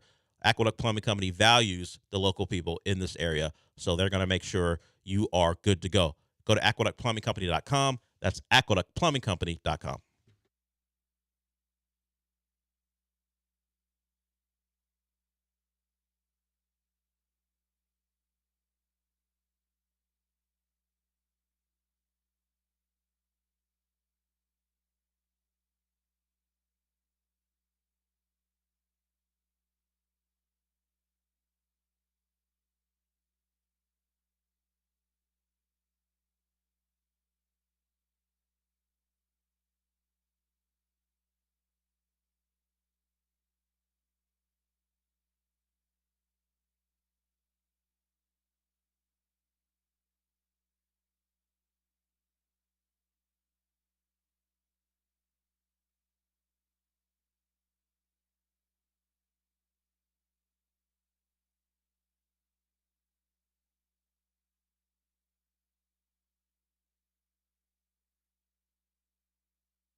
The Del Olaleye Show continues. On ESPN 97.5 and 92.5. Live from the Veritex Community Bank Studios, here's your host, Del Olaleye. You know, the bullpen's been grinding, putting in a lot of work. All the big dogs were down today, kind of. You're a big dog? What are you talking about? I know, right? But yeah, it was awesome to have that trust in Joe and Josh and go out there and close the game for the guys. That was Seth Martinez after the game. The big dogs he referenced were Presley, although he's not necessarily pitched like one this year. But Presley, Hader, and Abreu were all in question as far as could they give you anything considering the number of pitches they had thrown over the last couple of outings. Fromber and Seth Martinez came through. 7 innings from Fromber. Martinez with 2 innings, a shutout for the Astros. They win 3-0, and they take the series from the A's with a chance for a sweep tonight. It was big for Martinez.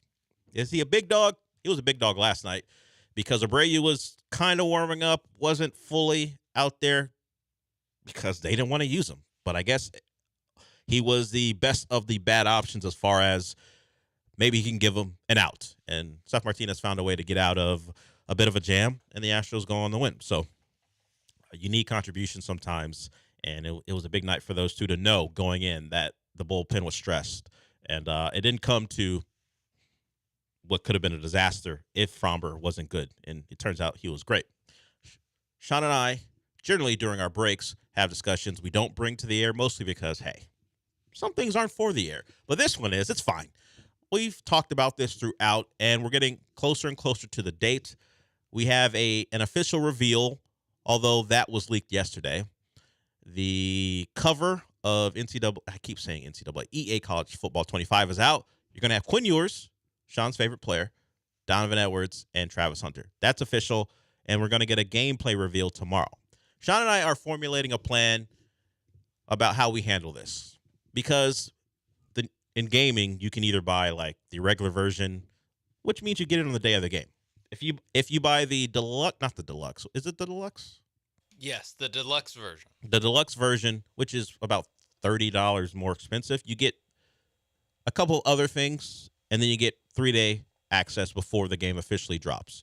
So that game drops on July 16th if we get it with the deluxe edition, which means it comes on the same day as the MLB All-Star game. Perfect. That's a dead week in the year. I talked about how John and Lance generally go dark as far as a show. They just don't do shows during that week from Christmas, right after the Christmas party, leading up to New Year's Day. Does this show go dark, Sean? It's our vacation time. We can do what we want with it. I mean, people might say, are you really going to take a week off because of a video game? And I say, it's better than talking about the All-Star game for a week. Yeah, maybe. Yeah, so maybe. I'm not saying it's a definite. But if we both go in on the deluxe edition, should this show go dark? Because all we're going to be thinking about is going home and playing the game anyway.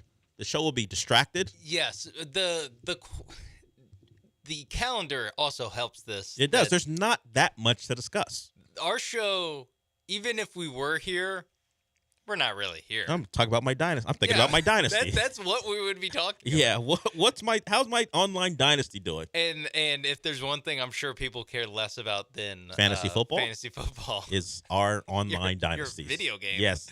Yeah, I can't imagine that the quality. I mean, we'd try to force some, what camp battles are we most interested in seeing? Sure. 2 weeks from now. And did you see what insert player here said on insert podcast here? Now that's what the show is in July, or will be in July. So now NBA free agency starts on the 30th. June 30th. June 30th. You're allowed to negotiate before you can officially sign. You can officially sign starting on July 6th. So that's not even a time where like a major move might happen. A trade might happen that week. But as far as NBA free agency, a lot of that stuff will be done by the time that week rolls around. So I'm trying to figure out a reason why we shouldn't take the week off. We can break down all the Rockets summer league action. Ooh, great. Even when the Rockets were terrible. Yeah. If they trade the pick, why the hell will we be breaking it down if there's not even like a top 5 pick in the summer league? Wow, Cam Whitmore, huh? beasting these fools. You think- They'll never play in the NBA. Yeah, great. Great. So, can we find a reason not to take the week off other than we don't want to hear about you taking a week off because of a video game? Other than that slander that we don't want to hear? I don't think so. I mean, it's just it then becomes how do you want to allocate your vacation days? Sure. And we're already deep into the summer. yeah, I was gonna say honestly, normally I take a few. I would take a week few off in the days. summer either way. The Yeah. problem is I would have to explain to my well, I could can I take it? No, I'm not going to take a PlayStation 5 with me. So I also ran the math too. Of I like, got to maybe explain. I could do both. I got to explain to my mom why I'm not visiting her during the summer for a couple of days. Sorry, I'm deep into an ECU dynasty. Yeah. I can't do that. Hold on. I need to do a couple in-home visits to lock down. Yeah. Lock down a Sam Houston State commit. Yeah. So these are the conversations we're having. When you think, hey, what do they talk about during the break? It's really what excuse can we use that won't embarrass us if we decide we want to take the week off? And I can't find a reason not to at this point. So it's not like I'm trying very hard. No, But I it's mean, the middle of the summer. Yeah, again, this is that is a normal time to take a week off. It's just I almost want to see how many PTO days I have left. It's like maybe that's the reason where it's like, well, do I want to take So yeah, you the gotta last of my like you gotta that? figure out those days and how you want to use them. I mean, I've only taken off probably 4.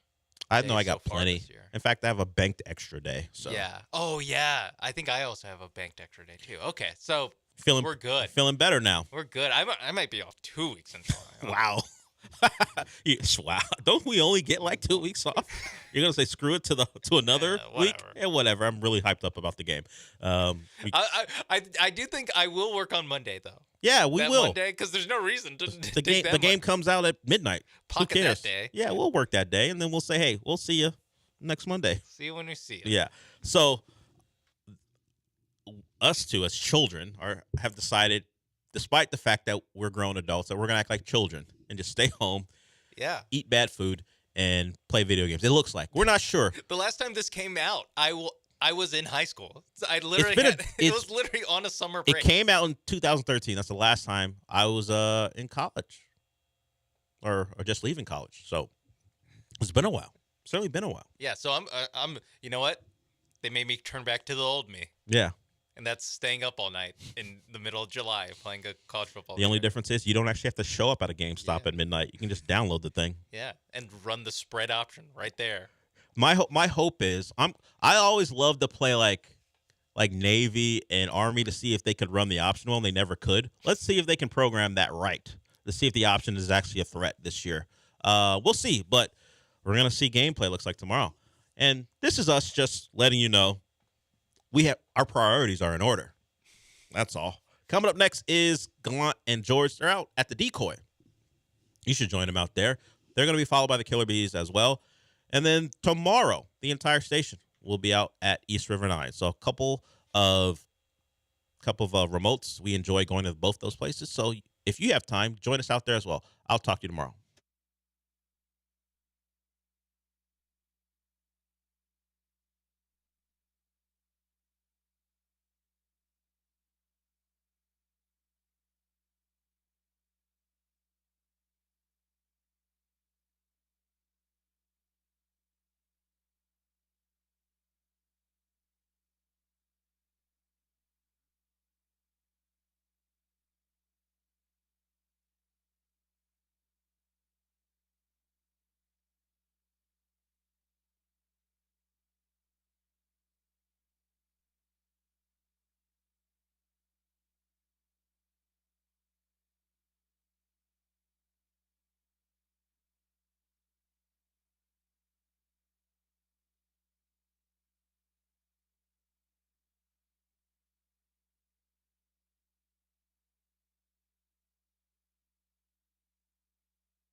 Gallant George broadcasting live from the Decoy. We'll be out here all day till 6 o'clock. Us till 3. The Killer Bees from 3 to 6. Come out. Great time. Sand volleyball courts. A little muggy outside, but, get a little workout in while you play some sand volleyball. Or are they going to play that kick version that they always play when we're here where they're just kicking the ball over the net?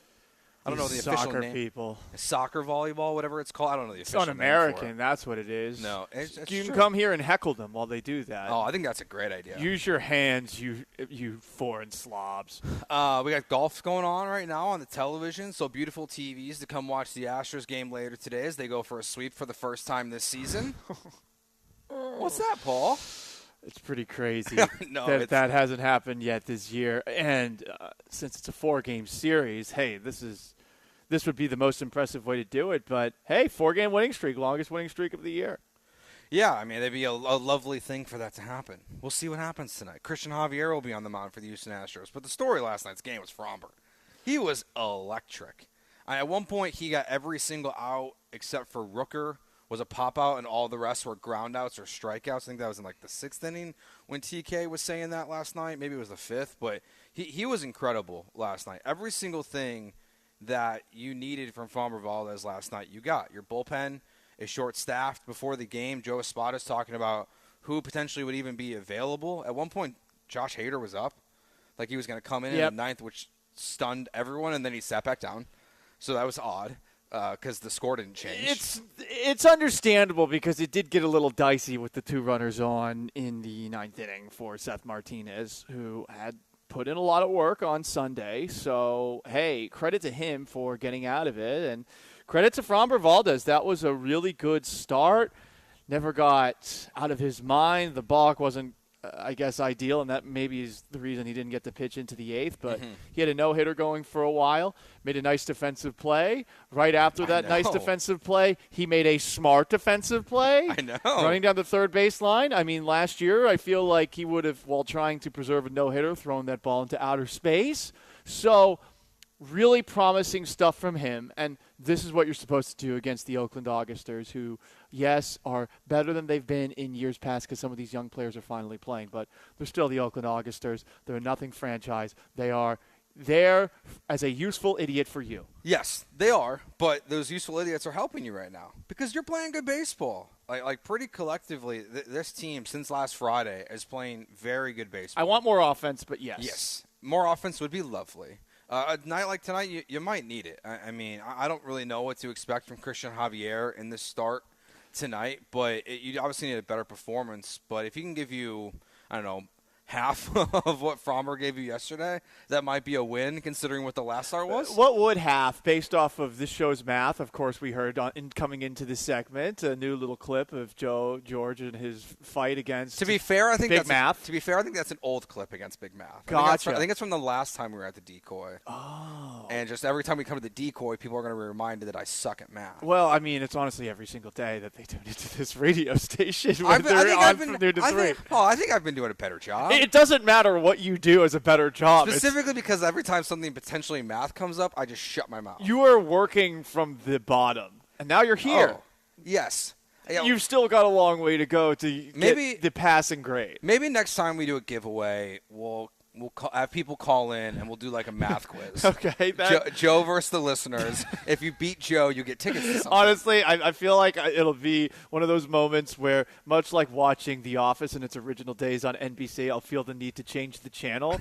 I don't want the listeners to feel that way as well because it's so good, it's bad. But to go back to where I was going with Christian Javier, what is, in terms of math, for Framber Valdez, you want half of what Framber Valdez gave you last night. Okay, so you're hoping Javier gives you almost 5. That's 4 innings, 4 good innings at a minimum. Just because he's on his way, this will be his second start back. He had the one rehab start since he got hurt. Then last time where he pitched an inning and a third. Oh. So if he gives you 4 innings of good baseball, that'd be at least a step in the right direction. I would prefer a minimum of 5. But I'll take 4. I'm going to ask for baby steps with him. The rest of the team, just keep winning. They might be in the midst of a 7-game winning streak, if not for that dud of a start that he had on Saturday against Detroit. So it's Fromber he's funny because he throws these starts out there where he makes people like me who say don't pay the man, don't extend him, let him go. At one point when they were really, really bad and now they're just a little bit better, it was like he was one of the first guys I was willing to trade. He performs like that last night, and it makes me want to regret saying all that stuff because that's Cy Young Fromber. Like that Fromber is a guy who you want to see pitch 3 times in the World Series. Fromber, a guy that you trust to get the biggest outs and the biggest moments, and he was just incredible yesterday. So I don't know how consistent that can be for him, honestly, but it was a breath of fresh air to see something that dominant from Fromber, who's been up and down this season. Less so, though, than Christian Javier. And I think that ultimately is the big issue for the Astros of late, going back to last year's postseason, is that these two guys that you look at as people who can carry a rotation just have not been as consistent as – in the case of Christian Javier, you're paying him to be, and in the case of Framber Valdez, he needs to be to get himself that extension. But to this point on the year, I mean, you look at the starts that he's had. It's really that start that he had against Seattle, where it really was a disaster, where he allowed 2 home runs, 5 1/3, and a 5-0 loss. It really came out apart as he got into that game. But for the most part, I feel like you've been pretty happy with him. There's also the first game against the Yankees where the 6 walks. You're feeling better about him of late. It's the A's, it's the Tigers, the last couple of teams he's gone up against, so maybe you take it all with a bit of a grain of salt. But, I mean, this is what he needs to do if he wants to get paid, much like Alex Bregman has to do the same thing. Well, one of the other things from last night's game that stood out to me, too, is it was, I guess 5 days ago, we were talking about this, and is Yainer Diaz ever going to catch Framber Valdez again? And, he did a pretty good job last night.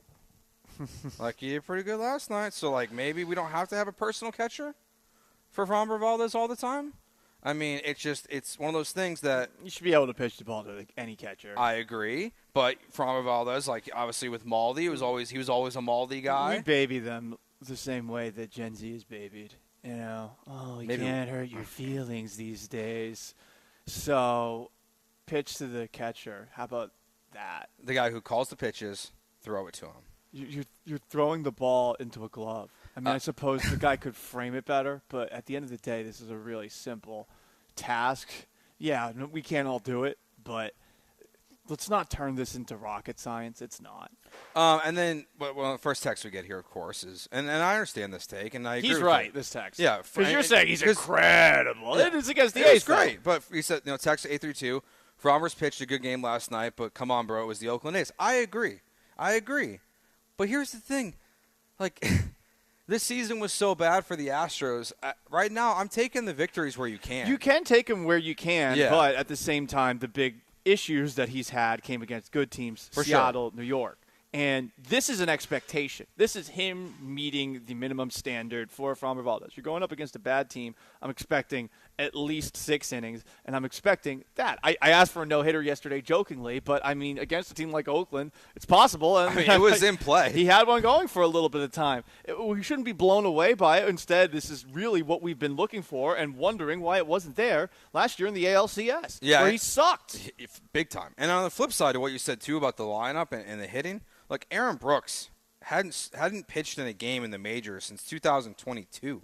He hadn't started a game since 2019. They were showing the highlights where the Astros hit 4 home runs off him in Baltimore in 2019, and he was pretty damn good yesterday. He was at least. I don't know if he was good, but he was effective versus your lineup. He was enough. Yeah. And I mean, there were a couple of near misses that Jordan had a couple of warning track shots, but I mean, you had in yesterday's game 8 hits, and once again, it's just 3 runs across the plate.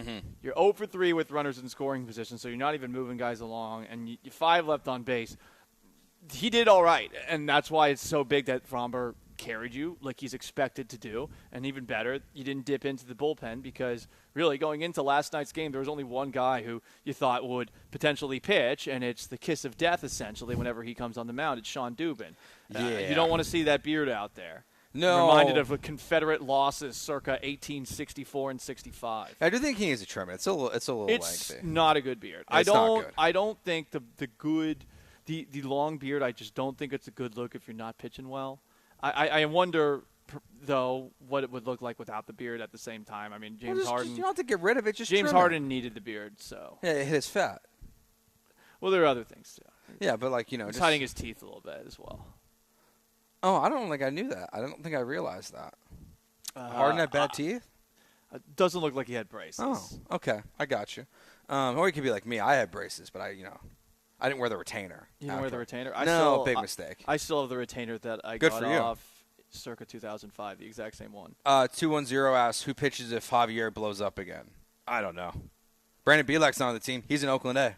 He got traded to the A's today for cash considerations. So, which I think you said the other day.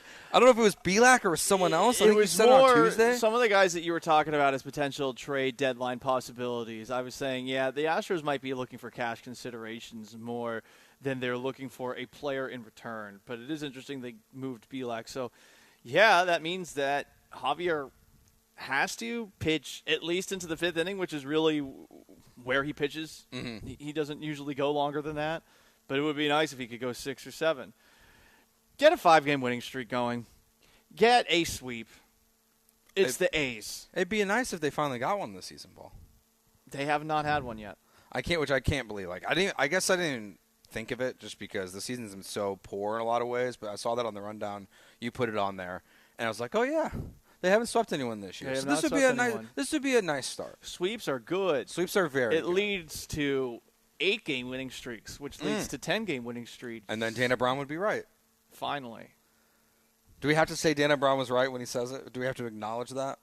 He did say they were coming. He did, but it was like a month and a half ago. They actually have to get there. It was like a month and a half ago when he said it. They actually have to get there. I'm looking at the back of the baseball card through 2 months, and it hasn't happened yet. So that's a good point. That's all we've got and to the go back on. of the baseball card is what matters the most. Mm-hmm. But the Astros get the win last night, 3-0 over the A's. They will look for a sweep tonight.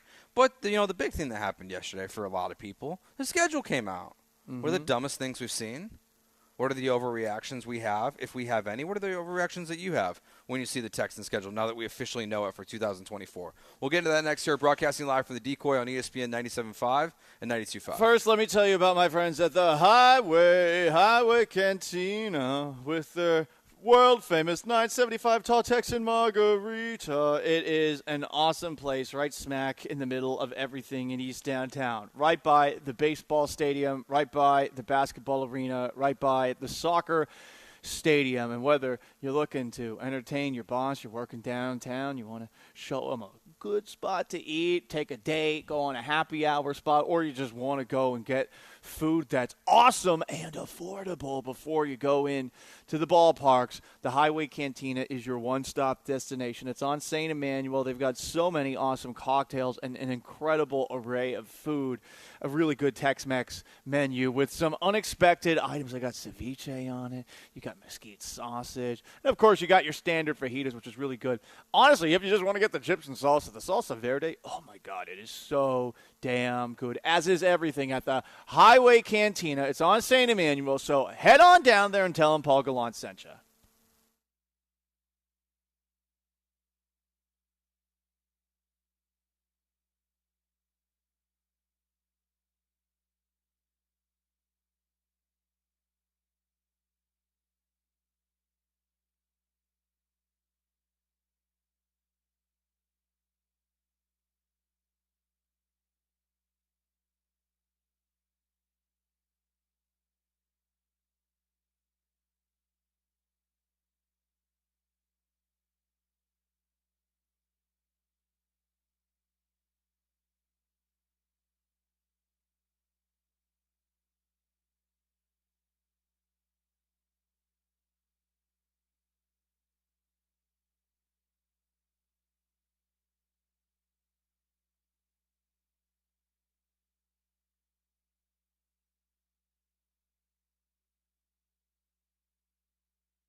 It's Gallant and George. On ESPN 97.5 and 92.5. Broadcasting live from the mobile Veritex Community Bank Studios inside the Decoy in Spring Branch. Here's Paul Gallant and Joe George.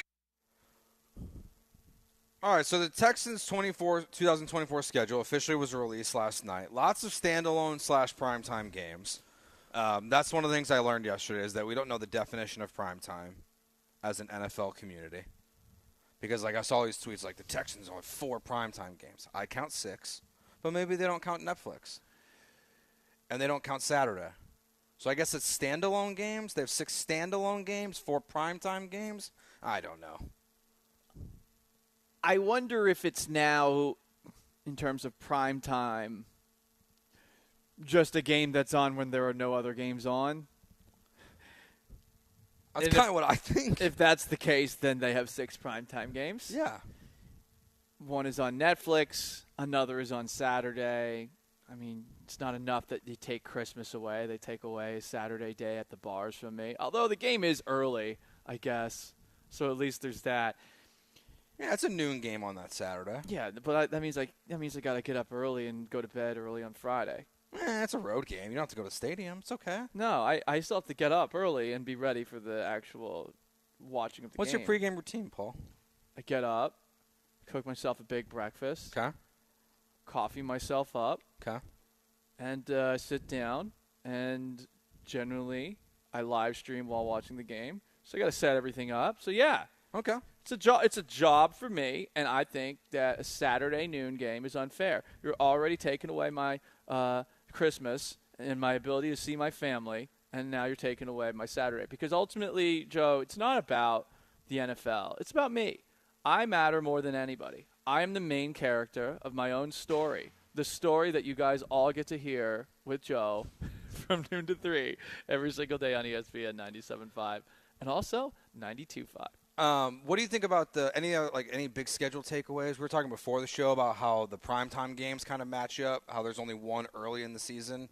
The rest are post, Halloween? Right. I think it's clear that the NFL is a bit skeptical that the Texans are going to be able to do this again. And I don't blame them. I think there was an NFL Network prediction that said the Texans are going to go 8-9 based off the schedule. And that's something that would have been fair to say regardless of the actual order of it.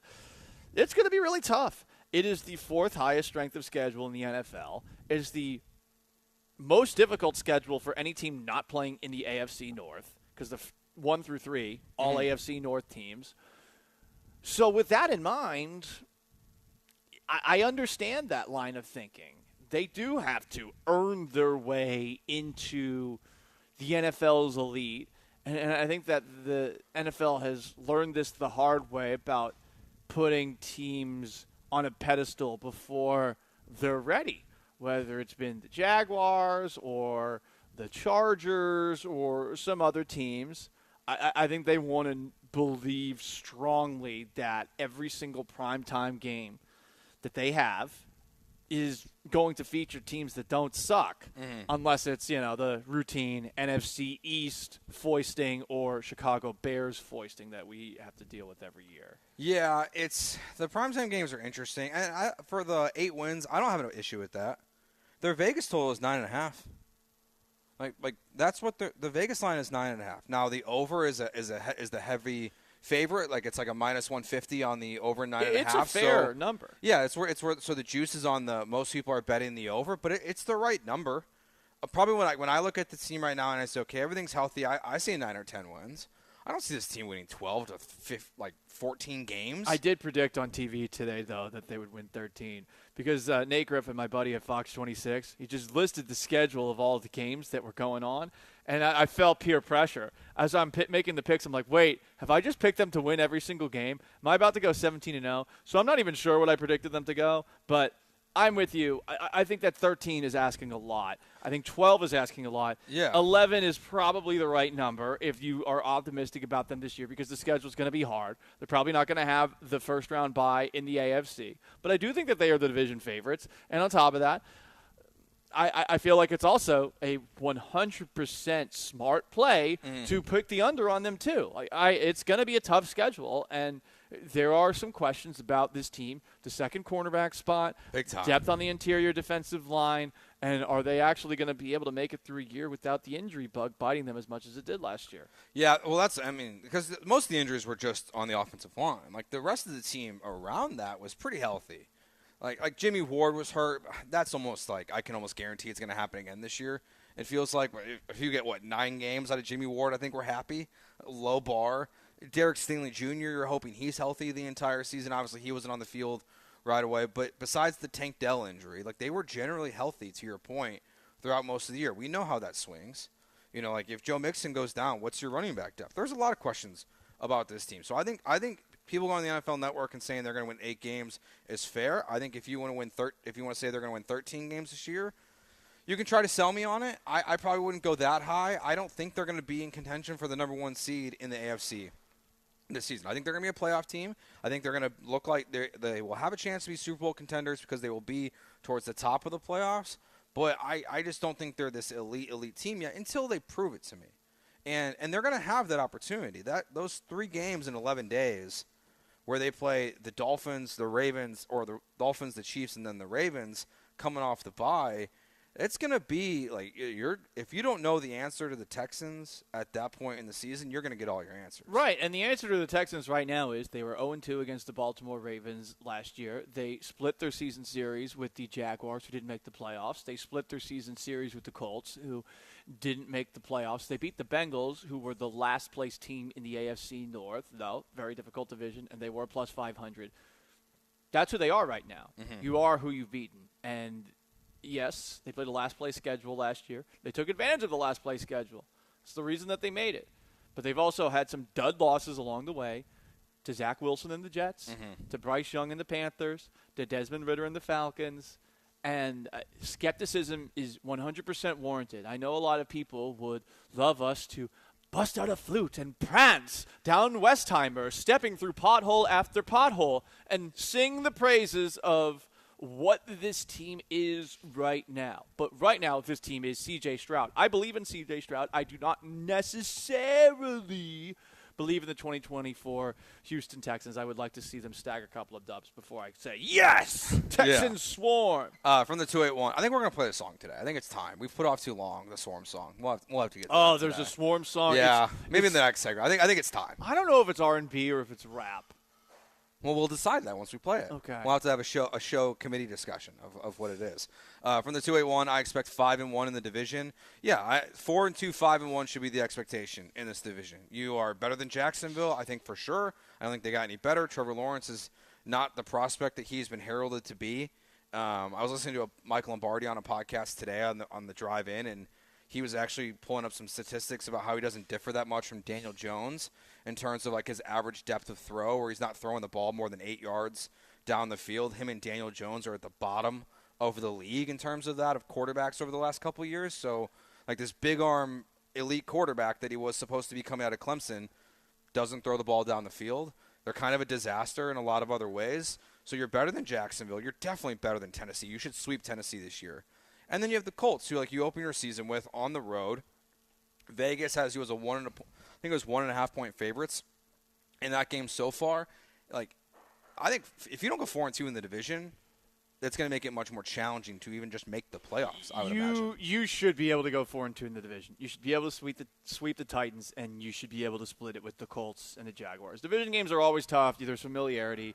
And, I mean, the Colts did have the upper hand on you last year. Shane Steichen looked like a better coach than D'Amico Ryans in at least one of those games, if not both of them. I think the big thing you could ask questions about with D'Amico at the end of that game not about D'Amico, about Shane Steichen at the end of that game against the Colts. Like, why the hell was Jonathan Taylor off the field? Why was your third-string running back on 4th and 1? But I don't know. Does this scare you, Joe? I saw a couple of stories from around the AFC South. Doug Peterson, head coach of the Jaguars, said the Jaguars are bigger and faster this offseason.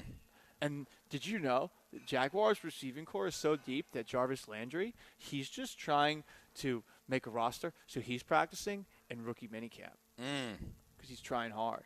Also the Colts, did you know that Anthony Richardson, for Shane Steichen, he had a chance to see things from a different perspective. Oh, when he was hurt? Yeah. I'm sure that helped him a lot. Because he was watching from the sideline. And he was learning from a great quarterback in Gardner Minshew. True. And Colts wide receiver Adonai Mitchell. He's wearing number 10. Wow. Because 10 wide receivers were drafted ahead of him. So I mean, those are the two teams that the Texans are competing with in the AFC South, and there's all sorts of reasons to be a little bit, nervous about them, and maybe they will split it with the Texans again this year. Sean and I talked about that, I think, while you were out, the Adonai Mitchell wearing number 10 because of the 10 receivers taken in front of him. I think that's incredibly lame. Well, I mean, do you not like Amon-Ra St. Brown?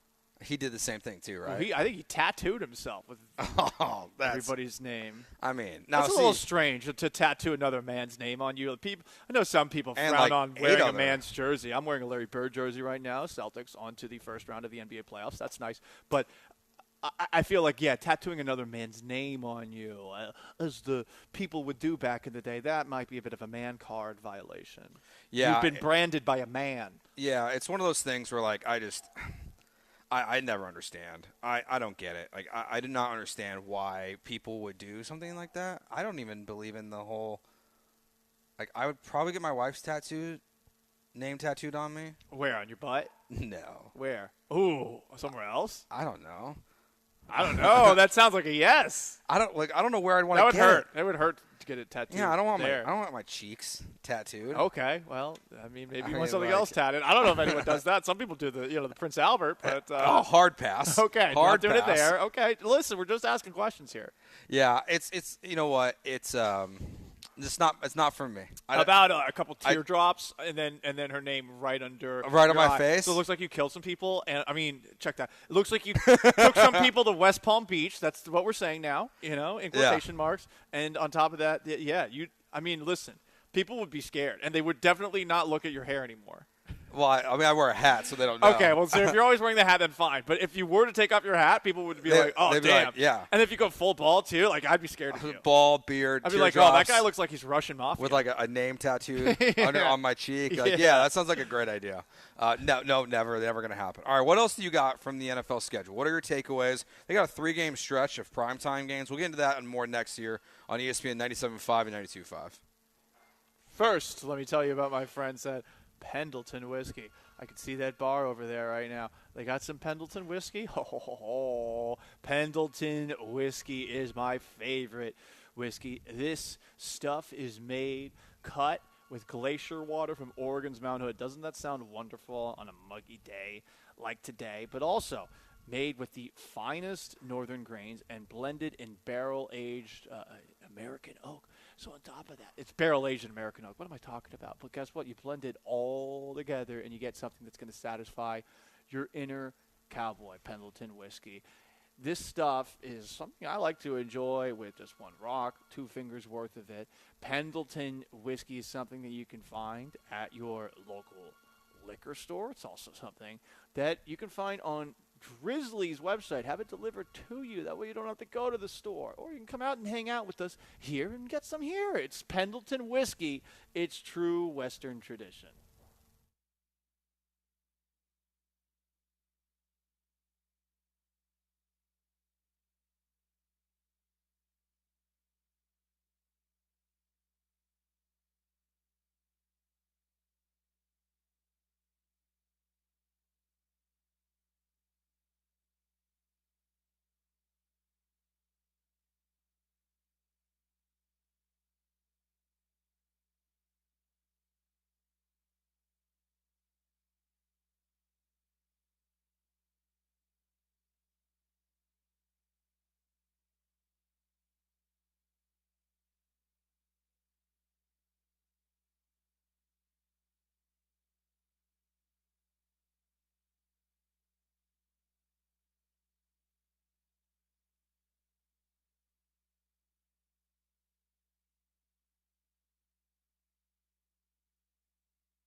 You're listening to Gallant and George, broadcasting live from the mobile Veritex Community Bank Studios located at the Decoy and Spring Branch. Paul, how do you feel about the Week 14 bye? 6 teams Sucks. in the NFL. Last year there was 2 teams that had a Week 14 bye, I believe it was. Maybe it was 3. This year, 6 teams in the NFL have a Week 14 bye. It's so late in the season. I suppose that it's late in the season so that when the Texans play 3 games over a period of 10 days, they'll be slightly more rested. But yeah, I'd want that bye week in the middle of the year, or I'd want that bye week, I don't know, around the time that I'm playing 3 games in 10 days. I guess that there is a limit to when the NFL can give a team a bye week, and they're not going to do it after Week 14. I'm guessing that's the last possible week to do it. It is, yeah. The more that they think about expanding the NFL season to 18 games, I really hope that the league considers a second bye. I know that that would perhaps frustrate money that you could make on a weekly basis in specific markets, but at the same time, I just feel that would help out with player health and player safety, which I think yesterday's schedule release proved they don't give a rat's ass about. Yeah, what is it? It's 13 teams at some point throughout the season will play games within 4 days.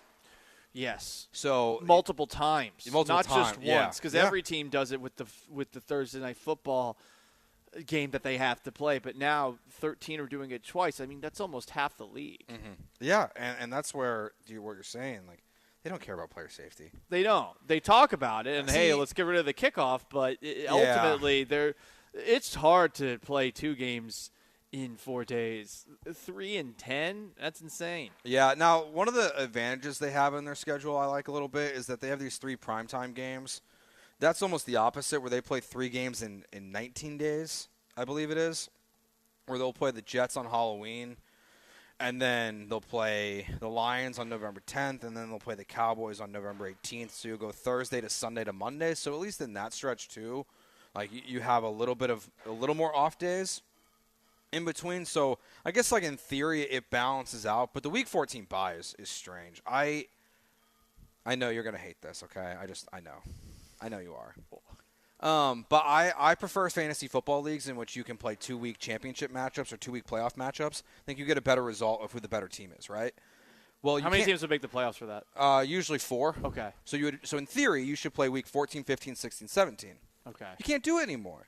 You can't have fantasy playoffs in week 14 because 6 teams are on a bye. Like you can't go into a season and be like, hey, Lamar Jackson is not available for the first round of the playoffs. It shouldn't be a factor in terms of the NFL's schedule making, but I imagine that fantasy football has at least some impact on when the bye weeks are. That's why I think you can never do week 15. First of all, it's probably too late in general, but most playoffs are weeks 15, 16, 17 because no one does week 18 because the players don't play, or a majority of them won't play for the teams that are locked up in the playoffs, which is also presumably guys who are on your fantasy football team. So I don't like the week 14 bye in general. Selfishly, I think it makes fantasy football less enjoyable because you don't get true results, I feel like. But it's too late in the year to have 6 teams off in general. To have 1 or 2 teams, I would get that. But to have 6 teams on a bye that late in the season just kind of feels like a bummer. Like that red zone weekend, it's like when the Texans are off, typically like that's a great red zone weekend when the Texans don't play or the team you root for doesn't play. But you're going to have 6 of the best teams in the NFL all not playing, like the Texans, the Ravens, I can't remember who else it is. It's just kind of a bummer. Yeah. But, like, it is what it is. Anything else stand out on the schedule for you, for the Texans? Really, the things that we mentioned already, the Week 14 bye sucks. The fact that they're playing 3 games in 10 days against 3 of the toughest opponents of the year, the Dolphins, and then the Chiefs, and then the Ravens, that's pretty frustrating. It's a schedule at the very least that opens up relatively easy for them, but the last 12 weeks are going to be tough. There's really only a couple of, I guess, cupcakes, you could argue, down the stretch, at least on paper right now, and it's just the 2 games that you have against the Tennessee Titans, who should be better than they were last year. Yeah, they'll definitely be better. I just don't know how much better because it just all depends on Will Levis. Right, and also Brian Callahan is their head coach. Yeah. I mean, their first 6 games, they're going to play 3 of the rookie quarterbacks. Well, most likely 3. I guess in theory, like you could catch these guys early enough to when you play the Vikings in week 3, you might play Sam Darnold.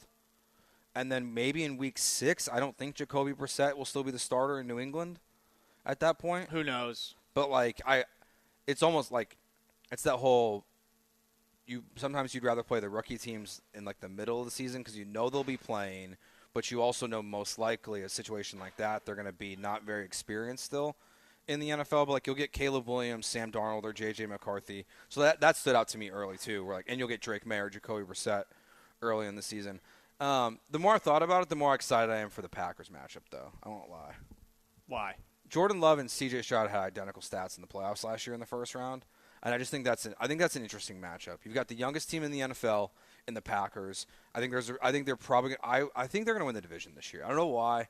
I think the Packers are going to win over the Lions. Yeah, I think the Lions are going to take a step back this year. That might be battered Bears syndrome. You're just assuming the Packers are always going to do well. It's more about the Lions taking a step back than I think it is the Packers. Okay. Like they're kind of they're the up and coming team in the NFL still. I would say in front of the Texans a little bit because they had a little bit more success last year. A lot more. They made the NFC Championship. Yeah, so they're kind of like target. I would say like they're going to be like targeted this year as like they're a get up game for a lot of people. So I kind of wonder if the Lions will take a small step back and if the Packers won't win the division. And Goff just got paid, so. Yeah, and I like Josh Jacobs more than I like Aaron Jones, too. Okay. So I think that's a big part of it.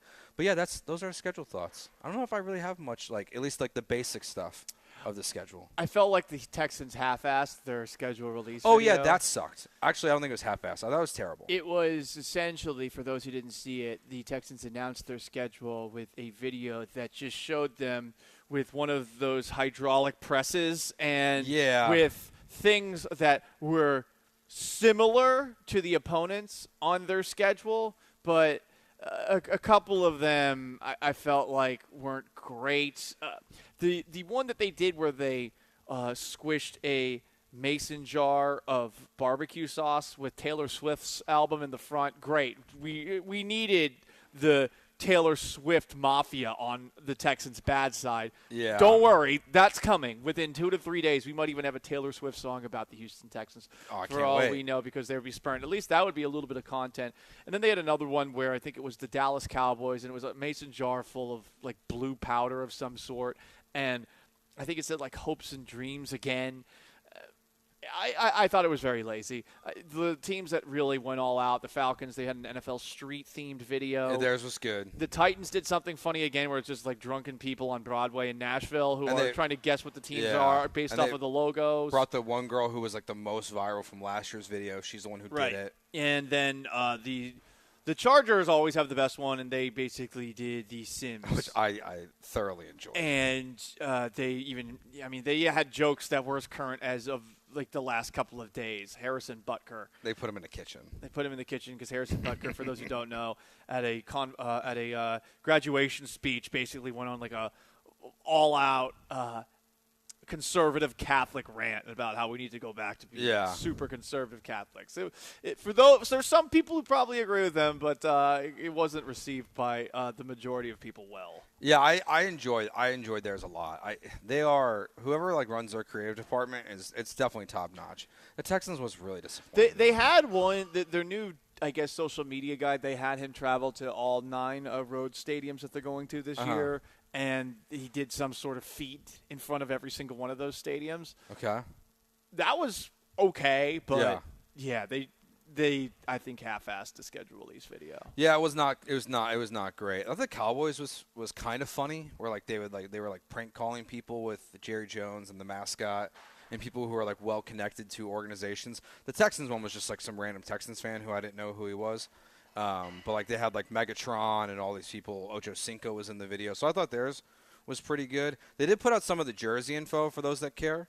They're gonna wear the candy paint red, which is it seems like that's what they called it, candy paint. So I don't know if that's what they're calling them actually. When they play the Lions, they're gonna wear the H-Town uniforms when they play the Bills. Mm-hmm. So That's at least when those two uniforms will debut. Not against the Titans. I guess not. I think they're making it seem like they're taking the high road in this random uniform Cold War that they're in the midst of. Now, to be fair, they do play the Titans on November 24th, and they play the Bills on October 6th. So they might debut it versus the Bills, but they might wear them again when they play the Titans on November 24th. That wouldn't shock me because they're going to wear them more than once, I would think. You're going to spend all that money on new jerseys and trying to sell product, and you're going to wear the H-Town blue and red jerseys once? That seems lame. I think the red should be worn more. I think the red helmet should be worn every week. But they're never going to do that because they want to continue to honor the legacy of the McNair family. Yeah, I think it should have been the primary.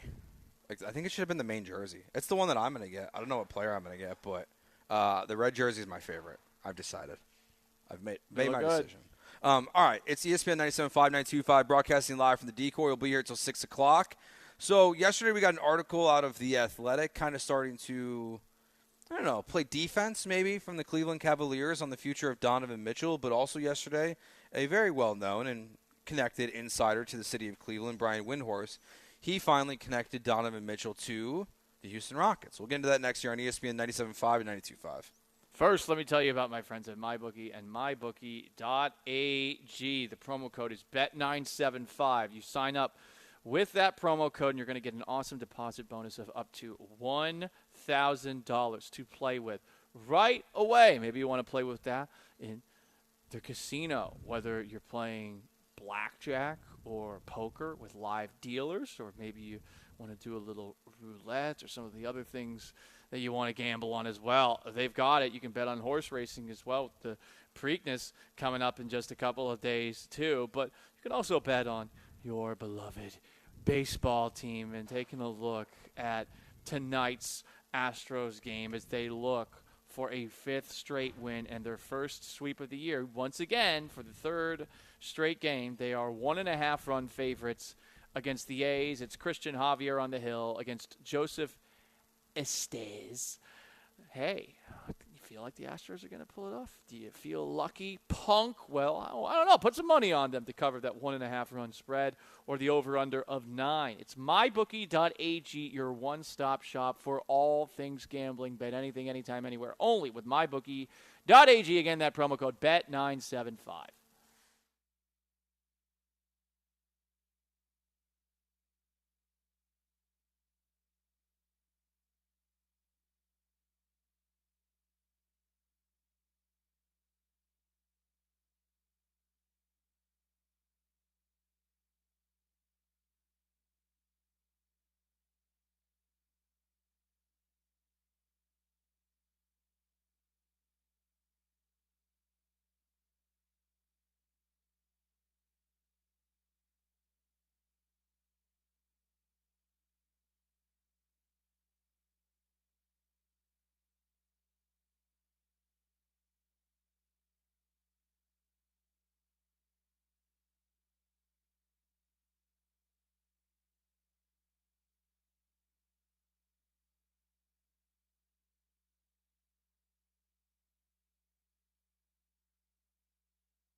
Now back to Paul Gallant and Joe George. On ESPN 97.5 and 92.5. Broadcasting live inside the mobile Veritex Community Bank Studios, located at the Decoy in Spring Branch.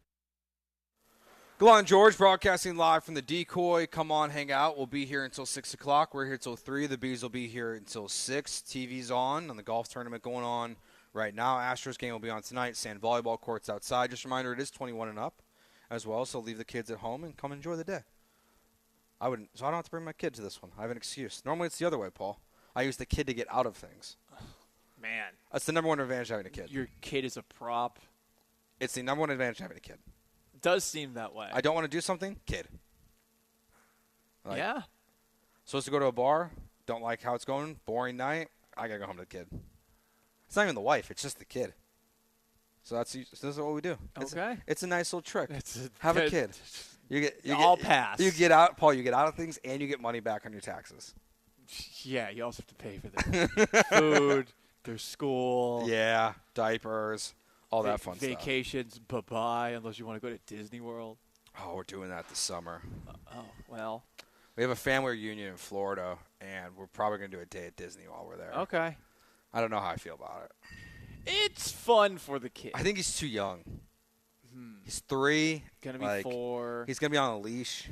Has he been that smart? I'm definitely going to get one of those backpack leashes. Kid leashes are 100%. the best. Kid leashes are the best. Honestly, I think it's one of the best inventions ever. I get so frustrated when I see people that are out and about with their dog off of a leash. Yeah. Because all it takes is one squirrel or one noise for that dog to go off. Like, well, he likes it like this. It's like you're walking on you're walking on Westheimer. You know, when I got rear-ended from that hit-and-run driver last summer, it was because some lady had her little Shih Tzu dog off of a leash on Westheimer, and it was just walking into the middle of traffic. So I slowed down on this guy who was definitely on drugs. He was like leaning back in his seat all the way, just blasted into the back of me, and then he tries to take off and run, but the car isn't able to go very far. Yeah. And he abandoned the car in a Chili's parking lot and fled on foot. Not good. But it all started with a dog off a leash. I despise people that you have a condo, so it's different. But do you ever have an apartment complex? You live in an apartment complex. The people there who have their dogs off leashes, I thought were the absolute worst people. There's some people in my condo complex that have the same thing. Now drives me nuts. They're small little chihuahuas, which are abominations, and one of them looks like it's like 40 years old. I don't know how it's still going. Yeah. I don't know if it's ever thought about like wandering into the roads. It's like I've had enough. I can't even eat food anymore. But yeah, people. So Brian Windhorst was on ESPN yesterday. We're talking about Donovan Mitchell at the end of the Cavs season. As congrats to your Celtics moving on in the playoffs. Yeah, they finally. Oh, I mean, no, they made the playoffs. This is the playoffs. The now? playoffs don't start if you're from Boston. The playoffs don't start until the conference championship week. If you don't make it, the season matter? No. Hashtag Title Town. Brian Windhorst said he mentioned the Houston Rockets as a destination. The first official for the Houston Donovan Mitchell. Yeah, Donovan Mitchell. He connected them to the Houston Rockets. Finally, we've talked about it quite a bit, but there hasn't been even that national media person. I guess Shams or someone in an article they briefly mentioned Houston. Oh no, it was Mark Stein. But now you have Windy, who does this, and that catches my attention because I know a lot of people give Brian Windhorst a hard time. I don't feel like he just says things to say things. I agree. If he is connecting Houston publicly, he at least has some inkling that on one of the sides there is interest. It might be 1% interest. It might be 5%. It could be 100% interest. But there's something to that when he is willing to go on television and acknowledge that Houston would be a destination for Donovan Mitchell. So that caught my attention in a big way because I don't think the Rockets are going to be able to land a Devin Booker, Giannis type young superstar at this point in the NBA season or in the NBA life cycle. Those guys aren't ready to start demanding trades yet. So Donovan Mitchell probably, while some people don't like the move because they don't think he's a championship-level contender or a player, I still think it's a great move for the Rockets, so that piqued my interest. It's an option. I was surprised by the amount of violent pushback from videos that we have posted about Donovan Mitchell trades, the people that are responding are generally saying things like, why aren't you more loyal to our young players? Why are you jealous of the Rockets? I don't even know how that makes sense. Again, I'm a Celtics fan. Like, what am I jealous of? But when you go and you do a trade like this, it shouldn't be that controversial. The Rockets don't have anything right now that you look at and say, there is no way in hell I would give this up for a better player. It's really a matter of how do you feel about Donovan Mitchell.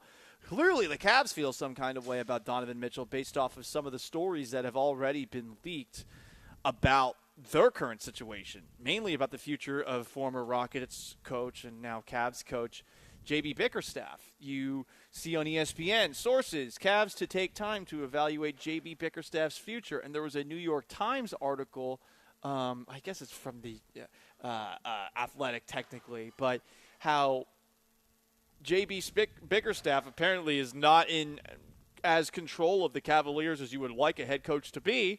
And it's interesting timing for that, given that Donovan Mitchell's future is perhaps up in the air, but also the fact that LeBron James might want to come to town too. So seeds have been planted, and you definitely get the feeling that the Cavs are doing whatever they can to make it so that it's better here for Donovan Mitchell. Yeah. If that doesn't work out, then okay, then that might be where the Rockets should at the very least pick up the phone and make a phone call to see, hey, what can we offer to potentially take Mitchell off of your hands? Because you don't want to go aggressively do it right now. You want to wait a little bit and try to get him for a bit of a robbery. So the first part of this thing that I want to kind of address, like the people who are like crushing Sean and I from that Donovan Mitchell video we posted. These are the same people who are upset about Josh Christopher and Kenyon Martin. Okay? That's the thing. Like, Ty Washington. Exactly. Like, get out of here. Like, you don't want to touch our court? Shut up. Like, you losers. Like, you are the same losers and people like. And you know what? There's people on the air in Houston who were throwing temper tantrums that the Rockets traded away and wasted, quote, wasted first-round picks. Who? Do it. People at the flagship. Oh, okay. Like, because they traded Josh Christopher and others for sure. I would imagine did this. They traded Jalen Green's friend. How could they? Maybe there's a reason. Friendship lasts forever. It's a weird friendship, but like it's a different kind of friendship. Josh Christopher is a nobody. KJ Martin is a nobody basically in the NBA. He barely played for the Clippers this year. I don't even know Josh Christopher's in the NBA. Is Ty Washington in the NBA? Like, does anyone know? I don't know. So like that's why this idea you can't break up the core. Like, for what?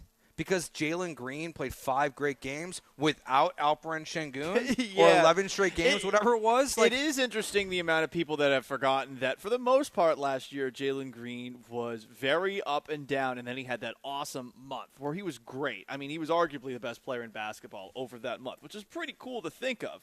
But ultimately, no one that you have right now should be off limits. Yeah. You're trying to get better, and it's so funny that we've gone from where we were with Daryl Morey running the show, watching this Rockets team, where you were always looking to get the next star, whether it was Dwight Howard or Chris Paul or many others that they actually weren't able to finalize the deal for.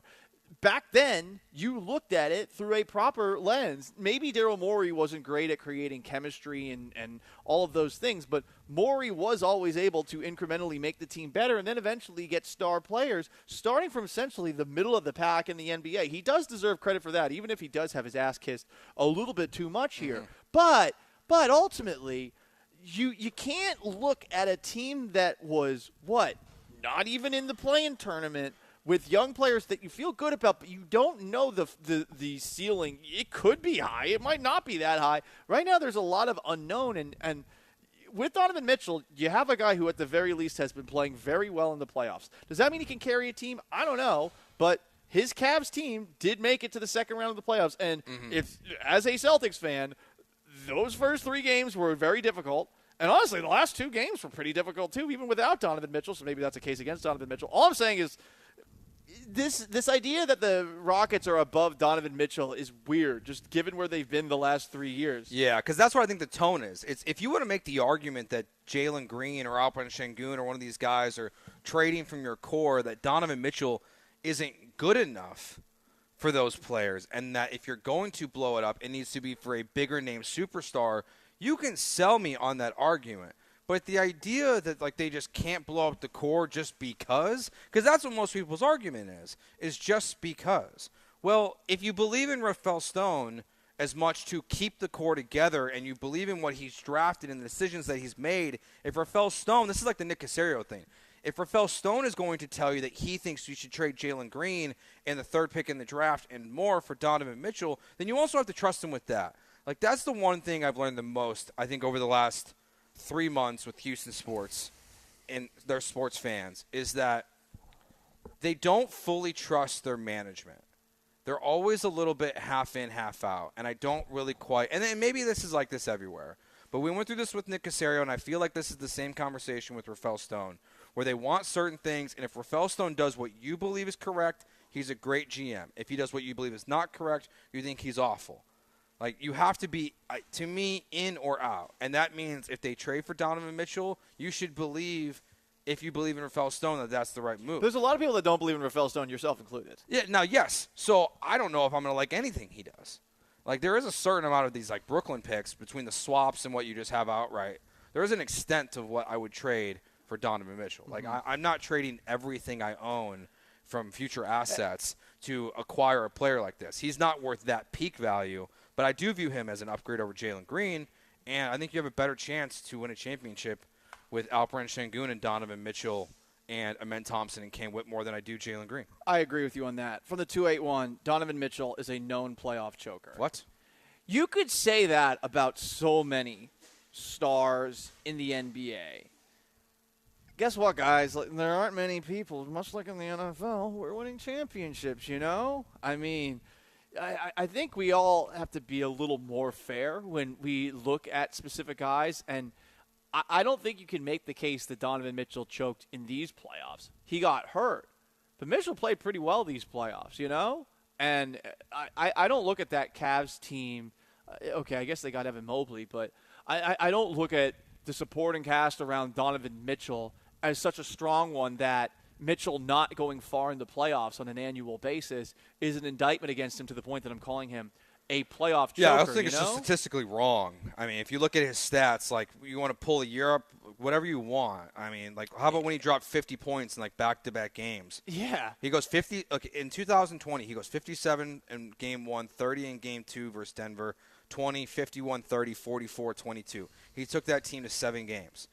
And then the next year, he's got games where he's going 45, 37, 30, 37, 39 in playoff games. Like he's only scored less than 20 points a handful of times in the playoffs. He's got more 40-point games, it looks like, in the playoffs than he does less than 20-point games.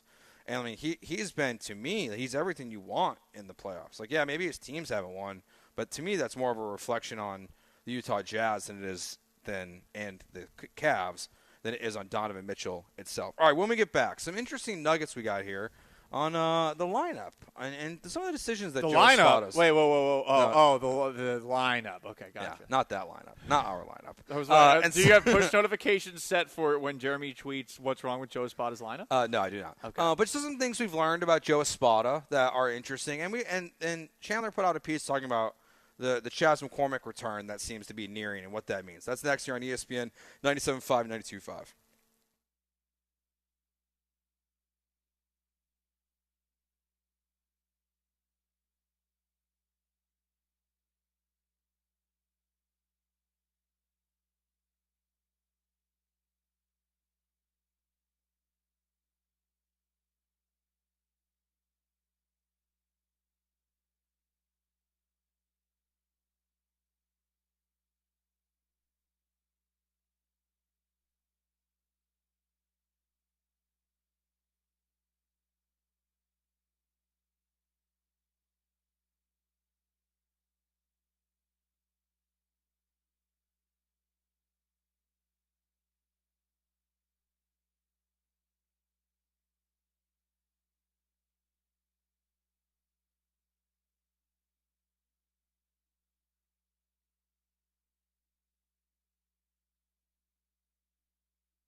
So we saw Mauricio Dubon play first base last night. John Singleton had played 14 straight games.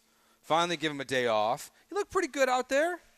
Is that something you feel confident in if they want to do that more often, as have Doobie at first? I just want Dubon on the field more. I think that the fact that he has had, 92 at-bats this year is ridiculous. He's hitting 303. Yeah. I agree with you. He needs to be out there more. And part of the reason why that him playing first base might be very important here in the near future is that 287, my bad.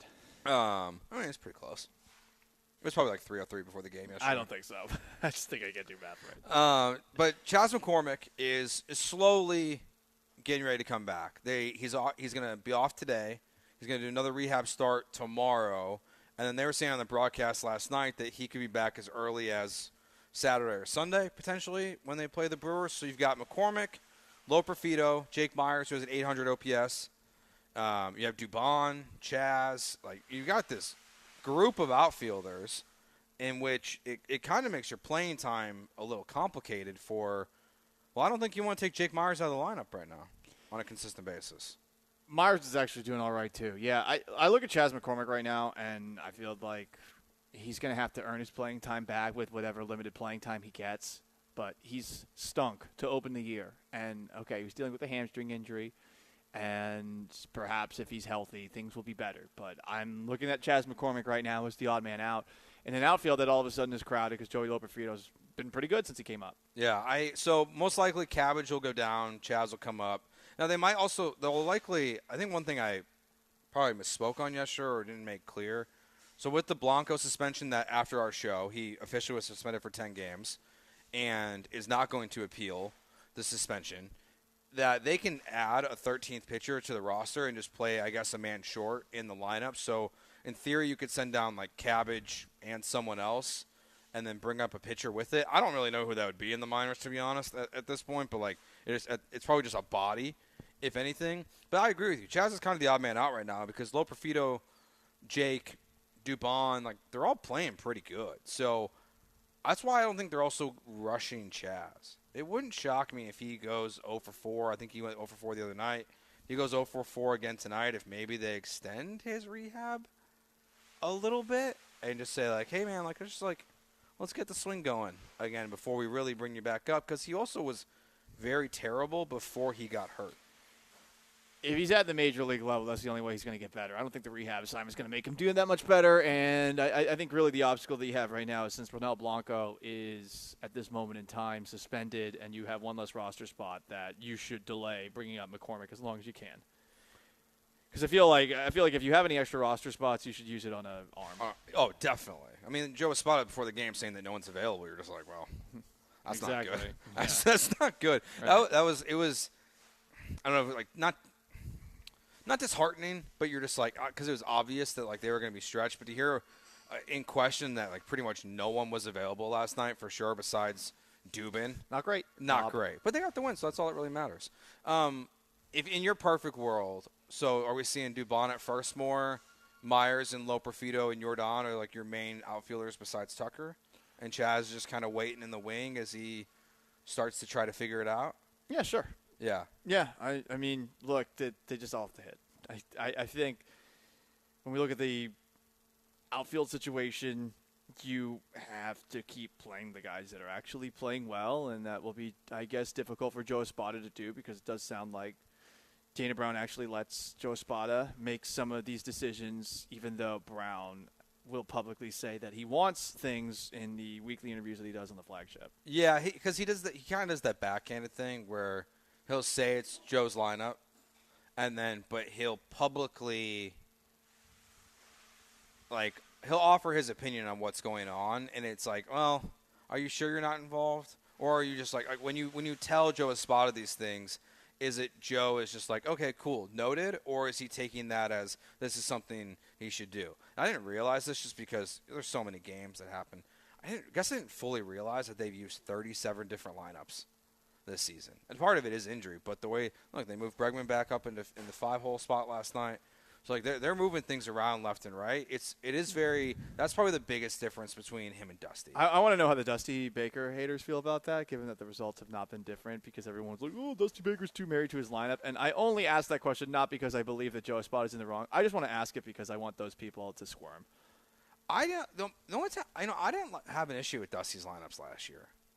My issue was actually the year before. So the one thing I didn't like that Dusty Baker would do is that when, for example, before we really knew Dubon, because he's been on the team officially I think it's been 2 years now. Like 2 days ago was like the anniversary of that trade. When Altuve, for example, would get an off day, Dubon would automatically lead off. So he wouldn't rearrange his lineup. It'd be like, okay, Altuve's out.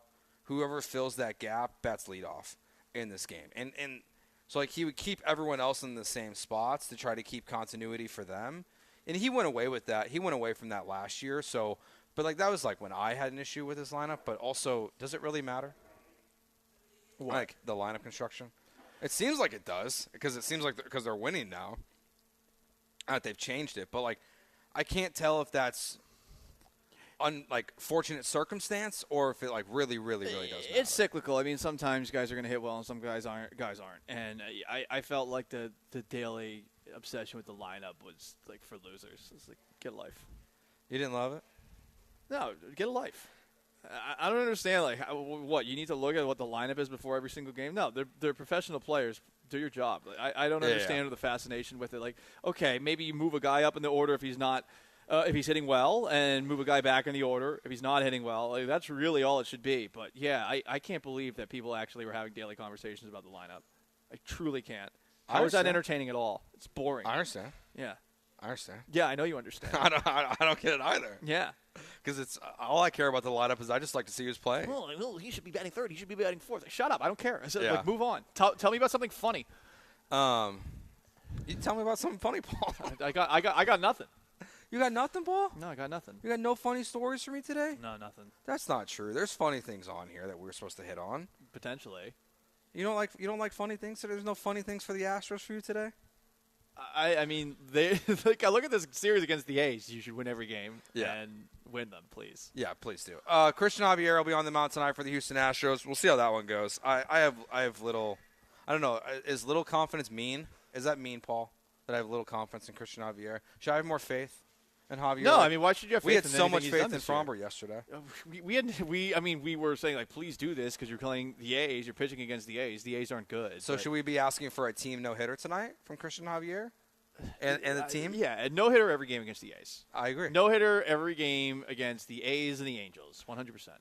Oh, well, the Angels will be coming up, too, so they'll have plenty of opportunities for that. But they'll play the Brewers this weekend. That'll be a big series for sure. The Brewers are a good team, and not a great team, but they're better than what you've had. So you'll get a lot of answers, I think, of what the Houston Astros really are after the stretch, because I also, like Paul, think they're going to get the sweep tonight, even if Christian Javier doesn't give you his best stuff. So one of the things with the NFL schedule that I actually do pay attention to every single year is that a lot of the sports books will give you odds for all the games, weeks 1 through 18. Some of these are a little bit surprising to me. I'm curious to hear Paul's reaction, because even the games in which the Texans are favored in, and we think they should be, I think Vegas might be telling a little bit different story about the Houston Texans in 2024. We'll get into that next year on ESPN 97.5 and 92.5.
You're listening to Gallant and George, broadcasting live from the mobile Veritex Community Bank Studios located at the Decoy and Spring Branch.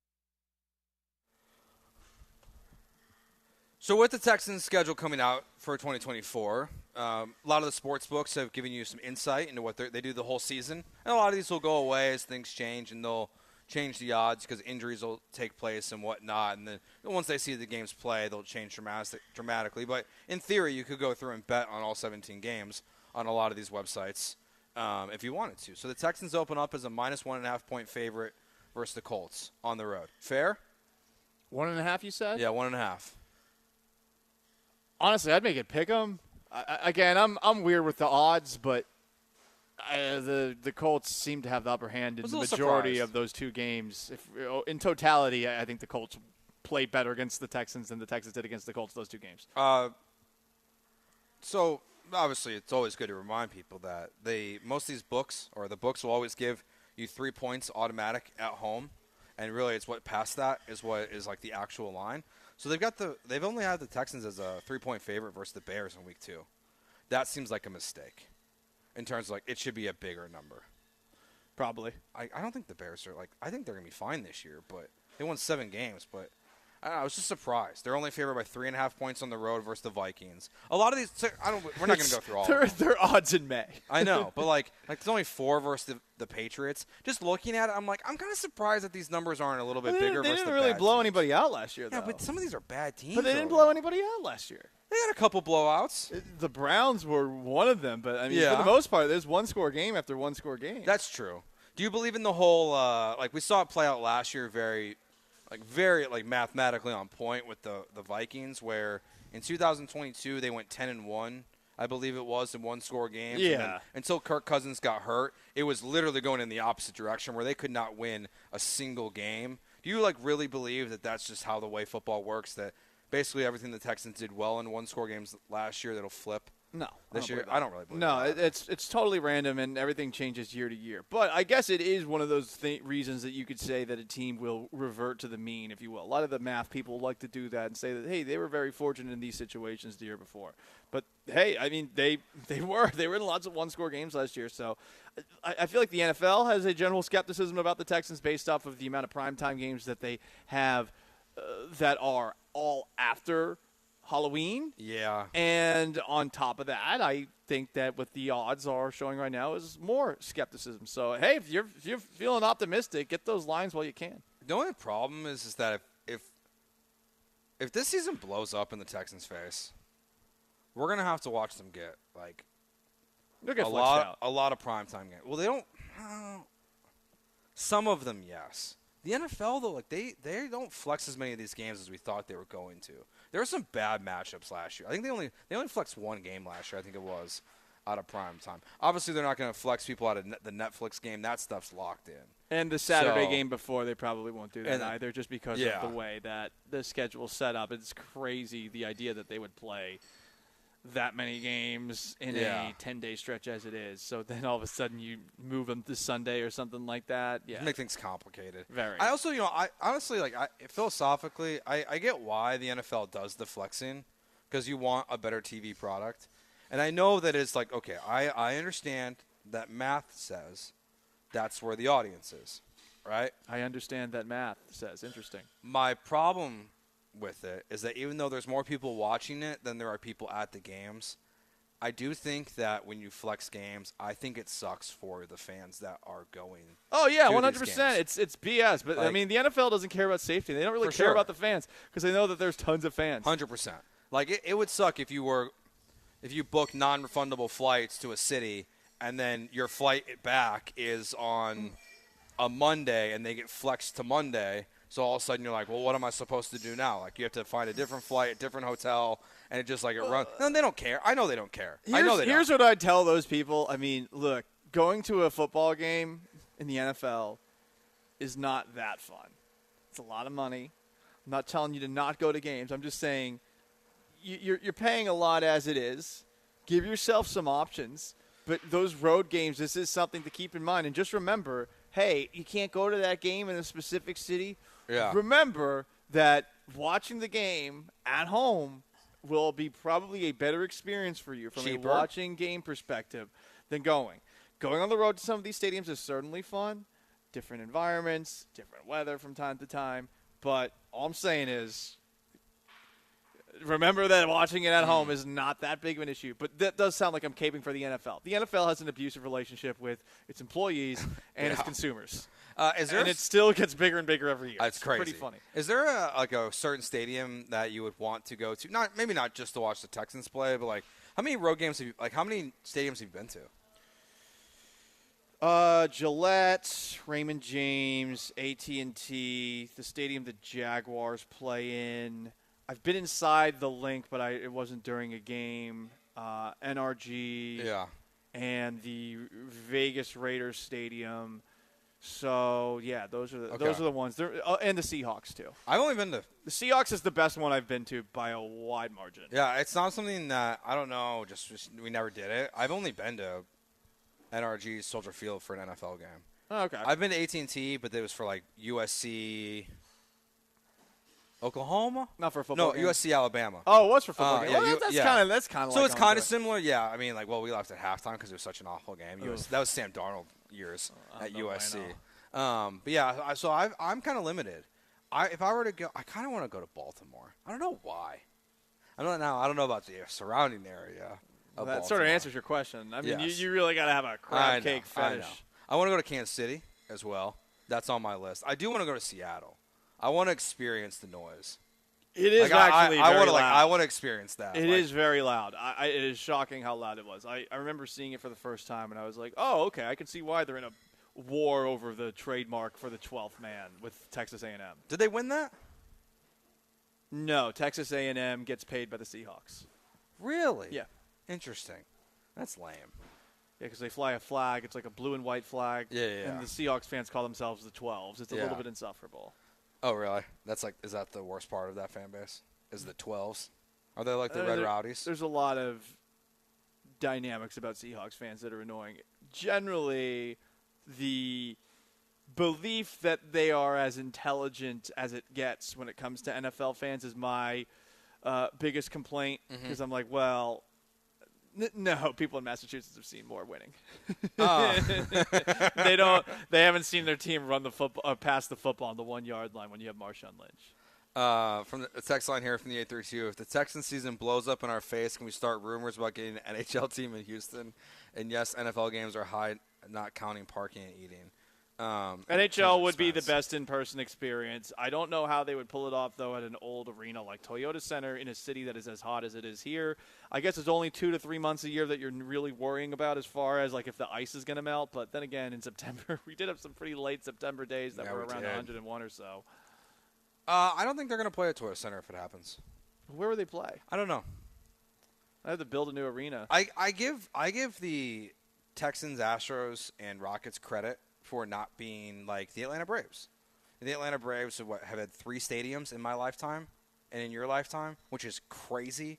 Like, what is the purpose of that? All these teams who are getting new stadiums. For me, the Texans are going to get a new stadium for sure at some point. They are not going to get another Super Bowl until they build a new stadium. It is just a fact. Like, they are not coming back here. There are too many new stadiums in markets in which they like going to. I know people don't think our opinions should matter, but the national media members who work for NFL.com, who work for the NFL Network, a lot of them complain when they're here about getting from George R. Brown to NRG and things like that. So I think at some point the Texans will get a new stadium. I do wonder if they try to do an NHL team, if they'll try to do a new stadium for Toyota Center. I don't know where they put it. I don't either. I think the new owner would probably want a new venue, and hey, great, another venue for events in Houston. And then again, I wonder if the people at NRG Arena would try to prevent that from happening too. All right, so so this person is Multiverse Live on YouTube. That's where you can find them. Multiverse Live. And Paul found this video on Texans Reddit. Texans Reddit delivers. This person was self-promoting. Yes, but as people should. I think it's weird how Reddit frowns on people who self-promote. Oh, does it? I'm still learning about Reddit. It makes me feel old that I don't know anything about Reddit. So they frown upon this. The people or Reddit itself? Is this like an algorithm thing? I don't know. Okay. So this person was self-promoting, and you found this song, and here is maybe the new theme song for the Houston Texans in 2024, Swarm. They want to know if Texans gonna win it all, but they don't know about them Texans, how they swarm, how they swarm, how they swarm, how they swarm, how they swarm. Houston, H-Town. Houston, H-Town.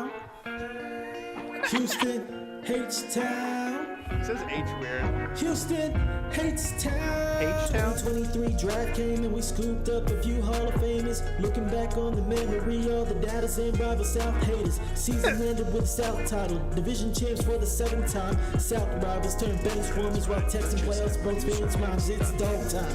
Coach Ryan's got the league watching. Strap throws yet another dime. Tank Bell making vets fold. Will Anderson breaking O-lines. They double teaming on 51. Cause 1v1 ain't pound for pound. Your quarterback turned running back when the Terminator breaks solid ground. They wanna know if Texas gonna win it all, but they don't know about Texas, how they swarm. Yeah, Joe, don't you like this part? How they swarm, how they swarm, how they swarm. Yeah. There's more. Do you want to keep going? I don't know, to be honest. You are curling up in a ball. I mean, I know. It's okay. Here's the thing. We can stop it. Shrimp Boat Dane is asking for Clay Walker. That's a good point. Yeah, if it Houston, H-Town. H-Town. H-Town TX on the Twitch goes, what the hell is this? This is Swarm. It's a song found on YouTube. I'll be honest. We support local art. I didn't know what to expect. That was not it. When you said you weren't sure if it was rap or R&B, of all the things on my bingo card, that would have been on the last box I would have checked. Oh, you just don't like it? From the 713, don't play that song no more. That's double negative, so that means play it more. Shrimp Botana says, this is why I hate Texans fans. I'm going to do that forever. Listen, we support local art, and check out his work on YouTube. A bunch of puke emojis here from the 713. I hope this person doesn't listen to our show. No, listen, he even posted on Reddit. He said, hey, enjoy it, have fun with it. He put some work into it. No, that's for sure. Sometimes your songs miss. Sometimes they hit. This one's miss. Mr. Poodle, season jinx now. Oh, yeah. Dude, because like when it started, I was like, I thought it was like knockoff, like it was gonna be like a Linkin Park. Lance Wagner asks on YouTube if this is Tejano grunge. I think it's too upbeat for that. Let's see, Mr. Poodles. Oh, H-Town you read Text that says one. he sounds like he put no work into it. I disagree. Do you want to read Hugh Dab's Twitch comment? I hate that song more than I hate the Wheelhouse. Hey, they're dead. Don't hate on the dead, okay? That's not cool. They're alive. Well, the show's dead though. Yeah, but they're all alive. That's true. Yeah, they're all on YouTube. I saw somewhere. Jake yelling at somebody on YouTube the other day. It's on his Twitter account. What was he yelling about? Some guy from Texas named Gary was calling in and saying like Joe Douglas isn't all that. Well, I mean, and Jake just roasted him. Yeah, well, I can't wait to see the Jets win like 6 games this year. They have 7 primetime games. Or 6 primetime games in the first 11 weeks. Do you think they'll play that song coming back from a commercial break on NBC? I hope they do. Because NBC really does a good job with the music. I really hope they do. Maybe we get like a new version of it. I really thought it was gonna go into like a Linkin Park kind of thing at first, for a second. How? I don't know. Define a Linkin Park thing. You've seen all the Transformers movies? It's at the end of it with the ends credits. I'm surprised that's not showing on TNT right now here at the We're watching Golf and Mortal Kombat. It's a great combo. But yeah, when the ending credits and it starts off kind of slow and then it starts as a rock song. I thought I'm Optimus Prime. I thought that's where we were going with this. I've done Yeah, exactly. Yeah, I would define that as is it rap or is it R&B? I'd say R&B. Whatever it was art, and we support the art. Yeah. 713. Can we have Bun B take over for Clay Walker? That'd be great. That's sacrilegious. How dare you? What's wrong? You like Clay? Dude, Clay Walker might be my father. Have you seen us next to each other? We look pretty similar. No, I haven't. Clay Walker actually looks fairly similar to me. Is he my real dad? I don't know. Have you are you gonna go? Can you be Clay I Walker? should ask for my Halloween? dad. I should ask who I think my real dad is. If actually Clay Walker, Be like, hey, dude. noted country singer Clay Walker is my father. How old is Clay Walker? Is he old enough to be your dad? I don't know. He seems to be an ageless wonder. His hair's still black. That's fair. All right, when we get back, what else is going on in the NFL? Our 10-minute drill that's here on ESPN 97.5 and 92.5. First, let me tell you about my friends at Pendleton Whiskey. Hey, everybody. Don't you want to have yourself something good to drink at the end of a long, grueling day? We're almost to the weekend. Start your weekend early with a glass of Pendleton Whiskey. I love Pendleton. Give me one rock, 2 fingers worth of that amber gloriousness. It is 1, cut with glacier water from Oregon's Mount Hood. 2, made with the finest northern grains. 3, barrel-aged in oak. You blend it all together, and you're going to get something that satisfies your inner cowboy. You can make all sorts of awesome drinks with it if you want to do a cocktail instead of just getting it with that big old rock the way that I do. It's not too sweet. It's refreshing, and I feel like it goes well with a lot of different things. I like to blend it with coffee from time to time, too. Nice little iced coffee with a little whiskey in it, a little kick. It's great stuff, Pendleton Whiskey. You can find it at your local liquor store. You can also get it at drizzly.com. It is Pendleton Whiskey. It's true Western tradition.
OBJ, Odell Beckham Jr., he's a leftist and a rightist. He doesn't like left-handed He doesn't people. like left-handed people. In a piece on Pro Football Talk, it highlights how in an interview that he did, I guess, announcing his signing with the Dolphins, he was hesitant about playing with a left-handed quarterback. Quote, I definitely was a little hesitant at first because he's a lefty, and I think I shied away from lefties. But now that I think about it, I've been throwing with Jarvis Landry since I was 15 years old. One of my trainers is left-handed. So Odell Beckham Jr. It was acting like that was one of the reasons that he took his time signing with the Dolphins. Here's the thing. Odell Beckham Jr., buddy, at this point you were going to take any job that you could get. But I do like that there's still an idea of in the world that left-handed people are freaks. I mean, I think it's wrong. My stepdad, left-handed, awesome guy. Are they freaks or are they just not good quarterbacks?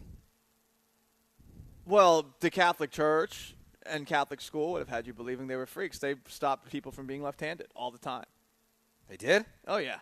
I didn't know that. Big deal, yeah. Huh. Yeah, I mean, part of it, I think, was because a lot of those desks from back in the day, you get in going from left to right, and the arm rest where you would, put your arm. Yeah. It's on the right side. So they made people be righties. I think so, because they didn't want to get lefty desks for anybody. Hey, speaking of Dolphins wide receivers, Tyreek Hill is demanding that OnlyFans star Sophie Hall turn over the medical records, texts, and emails after she claimed that he broke her leg during their football lesson last year. I mean, it was such a wild claim that I forgot about this story. You would think that we would have had more on this immediately. No. Yeah.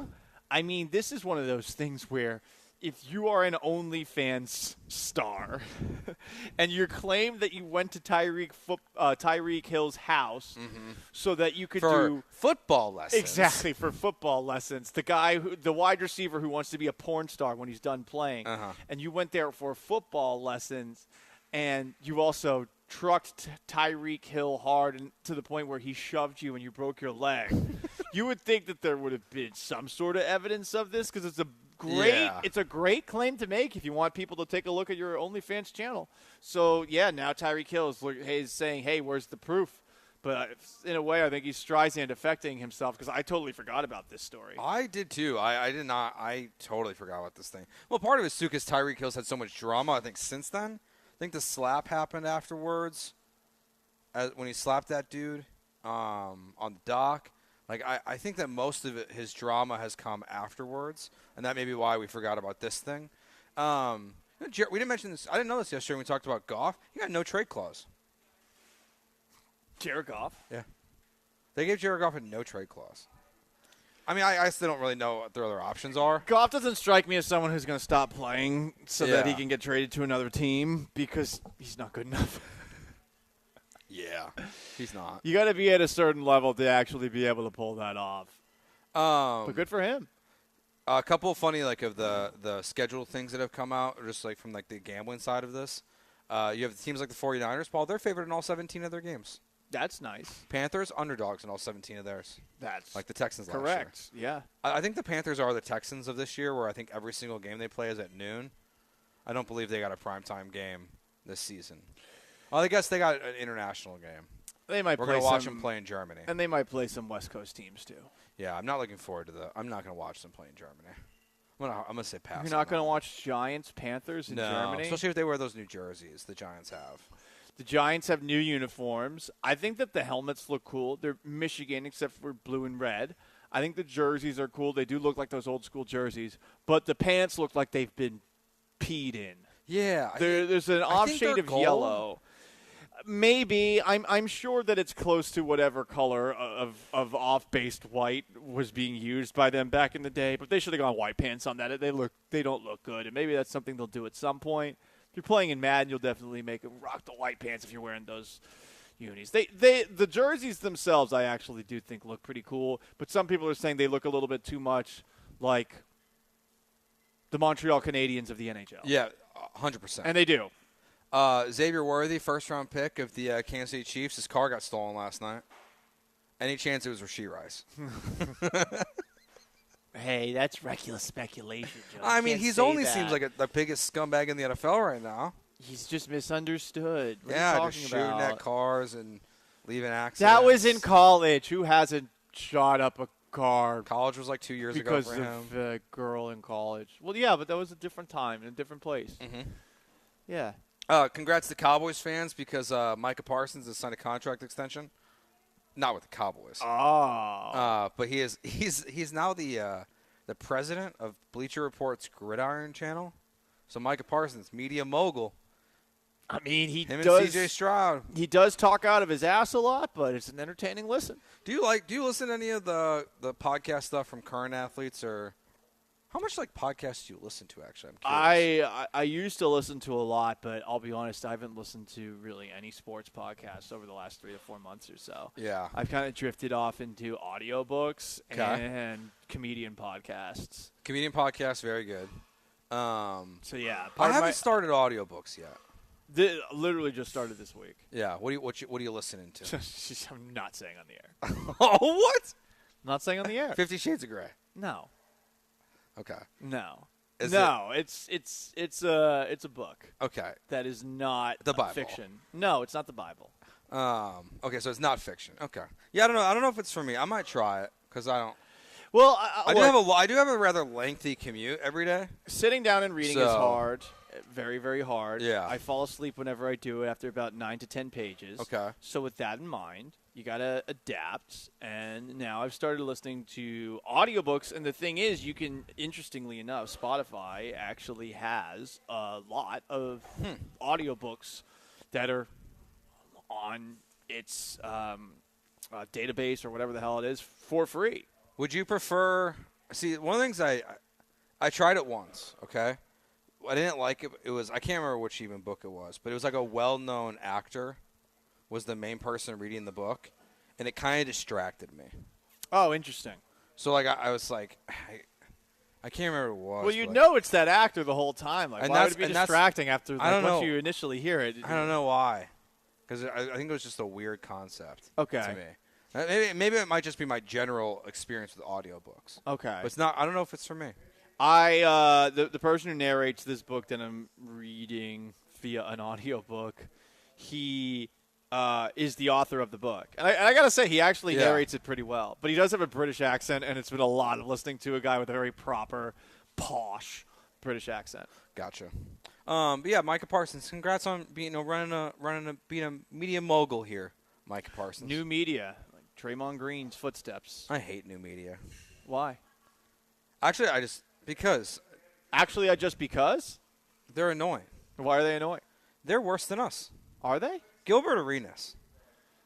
Yeah, but he says things that you're so taken aback by that you want to hear the next thing that he has to say. I don't. Why not? I don't want to go listen to his podcast. I am curious about how he can be wrong next. I think there's an art to that. That's why people listen to Skip Bayless. That's fair. Skip Bayless always finds a way to argue for things that there's no way anyone with a rational thought would believe, and he finds a new way to do it every single time. And he takes himself seriously as he does it. He does it with a straight face. It's the most elaborate acting that we've ever seen, and honestly, he might deserve an Oscar. The only time I'm going to watch Skip Bayless's television show this year is when the Texans beat the Cowboys on Monday Night Football. Just so I can't wait to see what happens the next day. Well, he's probably going to which jersey he's going to throw in the trash. He's going to throw it in the trash. Maybe he'll take it another step. Maybe he'll light it on fire. Maybe he'll pee on it. I don't know. Maybe he'll just show up in a C.J. Stroud jersey. Could be that too. Did Scotty Scheffler just eagle a par 4? Interesting. No idea. Are you a golf guy, Paul? Before we go to break? Nope. Not at all. All right, when we get back, what's going on in the NBA? Let's talk some basketball. It's here on ESPN 97.5 and 92.5.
You're listening to Gallant and George, broadcasting live from the mobile Veritex Community Bank Studios located at the Decoy and Spring Branch. Paul, do you think we're in danger of 2 Dallas championships this year? Maybe. The Dallas Mavericks have been surprisingly good. They're playing good defense. That is not something I expected. And look, I don't know that anybody's going to beat the Denver Nuggets once the Nuggets rounded into form. It was funny. We do this way too much in the NBA playoffs where we see a couple of games and we overreact to them. They are 7-game series, and perhaps even we were guilty of like, oh, wow, the Minnesota Timberwolves, because the Nuggets look like the Nuggets, and Nikola Jokic looks like the best player in the world again. So I don't know if the Mavericks have a chance, if they advance to the Western Conference Finals, to beat Denver. But I am impressed by them, and I did not think that we would be seeing them in this round of the playoffs when the playoffs began. No, and I think what impresses me the most so far about the Mavs and why if there's a glimmer of hope for them to be the team that were to take down Denver and try to win a championship this year, Luka is clearly not very healthy. Like he does not look like Luka at all times on the court. Kyrie's not playing great. Like he's playing good basketball, but he hasn't gone off yet. And the fact of like what P.J. Washington's giving them, how good a defense they're playing, I'm impressed. I did not think that the Kyrie-Luka experiment would work.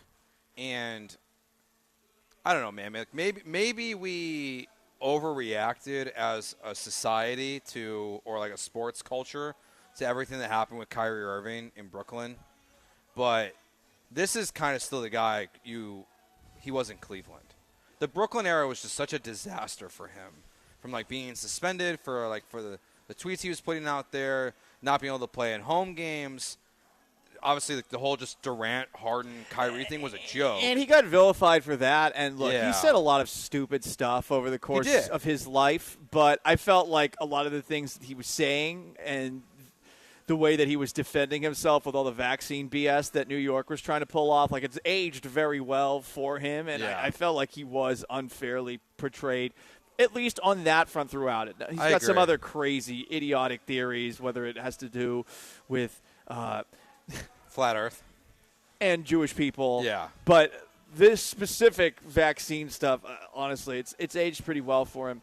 And, yeah, hey, look, if you play with a guy in Luka Doncic who is arguably the best scorer alive, even if he's hurt, then you're going to find yourself in a spot like this. So, yeah, I think we're in for a pretty interesting Western Conference Finals, assuming that the Nuggets take care of business. It does feel like the Timberwolves are done, and that the Mavs take care of business. And, yeah, we might be in a spot where the Rangers and the Dallas Mavericks are both champions over the course of a calendar year. I think the Stars are still in the playoffs, too. Are they? I believe so. How about that? Mike Conley is going to play tonight, Game 6 versus Denver. So that'll be big for them because they did look a little lost without him in that last game. I mean, Anthony Edwards is a superstar. I mean, he's 22. So, like, his last performance, you got to cut him some slack. He dropped, 45-5 the game before. Doesn't have Conley out there. They look a little lost. Rudy Gobert, though, should never be allowed to win Defensive Player of the Year again. Why? He's awful. Is he awful? I don't know. He's a 4-time Defensive Player of the Year. He's like one of 3 guys in NBA history. He's clearly good at something. I don't know. I can't call him awful, but you just can't get worked like by Jokic. I know Jokic is the best player in the world, and I don't think it's particularly close in this moment. The gap between Jokic and whoever the next guy would be, but that last game looked personal. I think you could call him overrated. And look, everyone in the NBA hates Jokic. Hates Gobert. So maybe it was personal on that front. But I don't look at Gobert as awful. I would look at him as someone that Jokic is better than him. And the thing with a guy like Rudy Gobert in today's NBA, these big guys that are considered to be like vaunted players defensively, it's largely not due to the way that they're playing one-on-one. It's more about their presence and how much it impacts everything that's happening traffic-wise around the rim. Yeah. You think we're going to see the Knicks close this thing out? Honestly, I don't know. I feel like people are starting to praise the Knicks too much once again. I get it. Brunson's been really good, but are we supposed to look at the Tyrese Halliburton Indiana Pacers as some juggernaut to overcome? New York gets a level of hype whenever they're successful at anything that is almost always undeserved. And it's been cool to see the Knicks actually playing well in a relevant series, I guess. But I do not give a you-know-what about the Knicks, their place in the NBA. And it always feels like whenever there's a modicum of success that they have, that the people that cover the league go out of their way to talk about how good it is for the NBA. Well, because they're irrelevant. Yeah, they have been largely for their entire history. 2 championships? Yeah, and they were in the 70s. Like, and when they talk about, it's funny, like, listening to some of these national podcasts, and they talk about Jalen Brunson and what he's done, and they bring up, like, Bernard King and these runs that, like, these great Knicks players supposedly have gone on. What does it result in? Nothing. And, like, that's what this team feels like to me, too. It's like, it's a fun story. I'm a big fan of Jalen personally. Like, I've been watching him play basketball since he was a sophomore in high school, so, like, I like Jalen a lot. What he's doing historically is incredible. Like, he is doing things that haven't been done since Michael Jordan and things like that. But they're going to get buzzsawed by the Celtics if they play. No, whichever team it is. I do hope it's the Knicks, though. The Pacers, they're super irrelevant. At least, like, Knicks-Celtics, there's some historical – I don't think there is. Nothing? The Knicks have never been at least a factor. at least it's New York. There's Boston, New York. New York. At least you get that. But that means all of the world is just rooting against both because nobody really likes either of those cities. Yeah, who does the public root for there? Probably Boston? New York. Really? Yeah, they don't like Boston. I think Brian said tornado. I would root for Boston in that series. I will root for Boston now. Actually, that's not true. To be honest, I always root for Boston teams. I have a lot of family in Boston. You do? Interesting. I didn't know that. I have a lot of family from Boston. So, like, if something – except for the Patriots. I couldn't do the Patriots. But, like, the Red Sox, the Bruins, if the Chicago teams and now Houston teams are not doing well, I'll root for the Boston teams. I could give you reasons to hate all of those teams. Like, I mean, obviously sure. the Patriots winning, the Celtics having, all those championships too. The Bruins have Brad Marchand still, who is a pugnacious little bastard. Dude. I do love him. Yeah. But and on top of that, the Red Sox, the way they treat their players and the amount of money they actually don't spend on the team. Yeah. But anyway, to bring it back. Who do you want to see, Celtics versus? It's going to be Celtics Nuggets. I want to see Celtics Nuggets I as do well. too. And I want to see, I mean, obviously I'm biased here, but I'm very curious to see how they'll match up. Denver looked like the better team in the 2 matchups earlier this year. And if it were Denver and Boston, as much as I hate to admit it, I would be picking Denver to win that series. Yeah, I would too. I mean, I don't think that's a slight against Boston. Part of it is the road's a little bit easier to get there. And I'm curious. I mean, I just don't know how you stop. Jokic is – I don't know who stops him. Like, he's such a freak when he's on the court. Like, that's why I love the baby Jokic stuff for Alpi. I hope and dream he can be 60% of the player that Nikola Jokic is because he's that damn good. But, like, Jokic is so good, it looks like he might not get stopped until, like, Wemby and the Spurs figure out how to play playoff basketball and be good and relevant because he's absolutely dominant. But it's been a fun NBA playoffs this year. I've really enjoyed it. Good luck to the NBA as they lost Christmas because now it's the NFL's. They lost Christmas. They lost Christmas. You think they pivot? Where are they going to pivot to? Do you think they try to be like, all right, we're going to move to Christmas Eve? Well, they should start the season later. They should start the season in January. I agree. I think the reason they don't do it is because in the later months of the summer, there aren't going to be as many people who want to work or something like that. But ultimately, you will have the entire sports world watching if you move things back to a point where the playoffs are in July and in August. Yeah, like what if the playoffs were during the All-Star break, like the championship? You'd be the biggest story in the world. Like the Major League during baseball is okay. Yeah. Like if you had during the MLB All-Star break, you had the NBA Finals every single year. It would make a lot more sense because I think ultimately the first couple of months of the basketball season, because of football, they just don't really seem to capture as many people. And if you want to capture more of an audience, then you have to attack parts of the market that are untapped. And July and August are like literally the most untapped. There's nothing of note going on because baseball still isn't in a moment where it's like real – stressful moments, stressful games, and Yeah, if I was the NBA, I would have my schedule basically start the second the Super Bowl ends. I wouldn't start till February.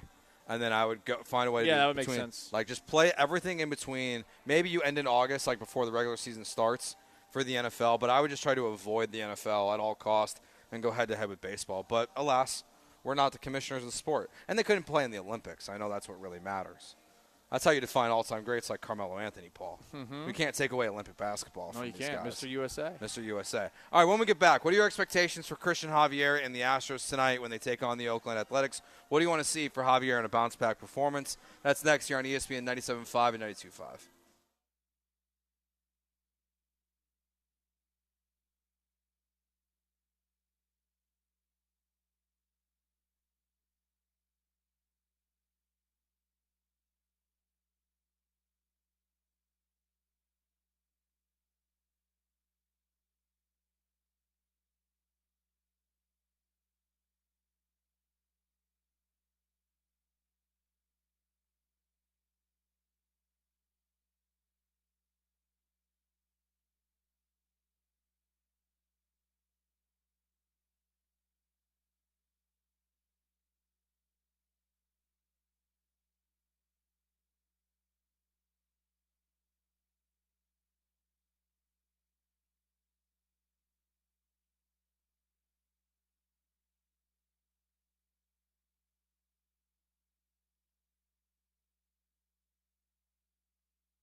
Gallant George broadcasting live from the Decoy here on ESPN 97.5 and 92.5. We'll be here till 3. The Killer Bees will be here until 6. Coming up this weekend, they'll be doing, or you can join the Decoy and the Houston Parrot Club for a free tribute concert featuring Peter Mayer, the lead guitarist and vocalist for Jimmy Buffett's Coral Reefer Band, starting at 2 p.m. on Sunday. Nice. Family-friendly event, so come out, come to the Decoy, come hang out. I love Jimmy Buffett. Never been to a... I'm not like one of the Parrot Heads. Parrot Heads. I went Yeah. to a concert 2 years ago. Okay. And I'm glad I did because he ended up passing away not too long afterwards. It was a vibe and a half. The amount of people who were older than me living their best lives at a concert was great. Loved it. Had a margarita or two. Up in the Woodlands at the Cynthia Woods Pavilion. Okay. Good time. Let's see. So Ron here on the Twitch says, I'll be happy for Javier giving 6 innings, 2 earned runs. Okay. VBW says perfect game coming tonight. Perfect game coming tonight. Perfecto. I mean, that would be nice. That would be pretty sick. Yeah, that would take a little more work off of the bullpen, and you find yourself in a spot where you don't have to throw Sean Dubin in a game. Do. I wish he would get sent down. Gosh, you just hate the young Astros. You are the one that says he is like the sign of what do you call him? Yes, but I don't want his job to be taken. He from still him. has a job. He still will make the same amount of money in the minors as he makes in the Yeah, majors. but I mean, you're the guy who was absolutely roasting poor Blair Henley. I mean, you may as well have just crucified him and set him on fire. Haven't heard a single word about that guy. I don't know if he's Yes. doing good or bad. Yes, because that's a good thing. of what you said about him. It's my fault. You ruined his chance I to get a apologize. livelihood. Well, it's too late. It's too late to You apologize. The thing that you should do is you should write an apology note to his family. I'll write an apology note when I You should from write him. a note to his if he has a child. Yeah. You should write a note to his small child, like, hey, it's me, Joe George. I'm the reason that your father is no longer pitching in the majors. Yep. Will do. I don't think you will. I don't believe you. No, I think I you're a will liar. not. You know, I will write Blair Henley a letter, an apology letter, when Handwritten. When Sean and I do write like a 2-year-old. So. I want him to It's be able more to read it. heartfelt. If it's typed out, it could have been clearly made by someone in public relations or something like that. That's true. Well, yeah, because we have a PR department, Paul. Don't say that. don't take people behind the kimono. We want people to believe that we have a PR department. We are the PR department. You don't say that. You don't say that. I'll write Blair a letter. Okay. Telling him I'm wrong when he gets back to the majors. And so you're not going to apologize to him. Oh, see, you said that. We don't have to have this all drawn out. Like, we know exactly where this is not going. And to that. I get, and Sean gets, our New Year's cards. Not here today. Stunner. Well, yeah, because he's not here. I thought about it. Oh, okay. Well, he's not here today. True. Listen, just because I send out my happy 2024 cards in May is no reason to get on my case, because guess what? At least I care about other people, unlike you. You're the reason that Blair Henley is no longer pitching for the Houston Astros. Had nothing to do with his performance today. Yeah, my fault. Did he get an out? Did he get an out? Get one out. I do feel really bad for, because now I'm looking at his MLB.com player stats, and now I feel bad again because he has a 1.35 ERA.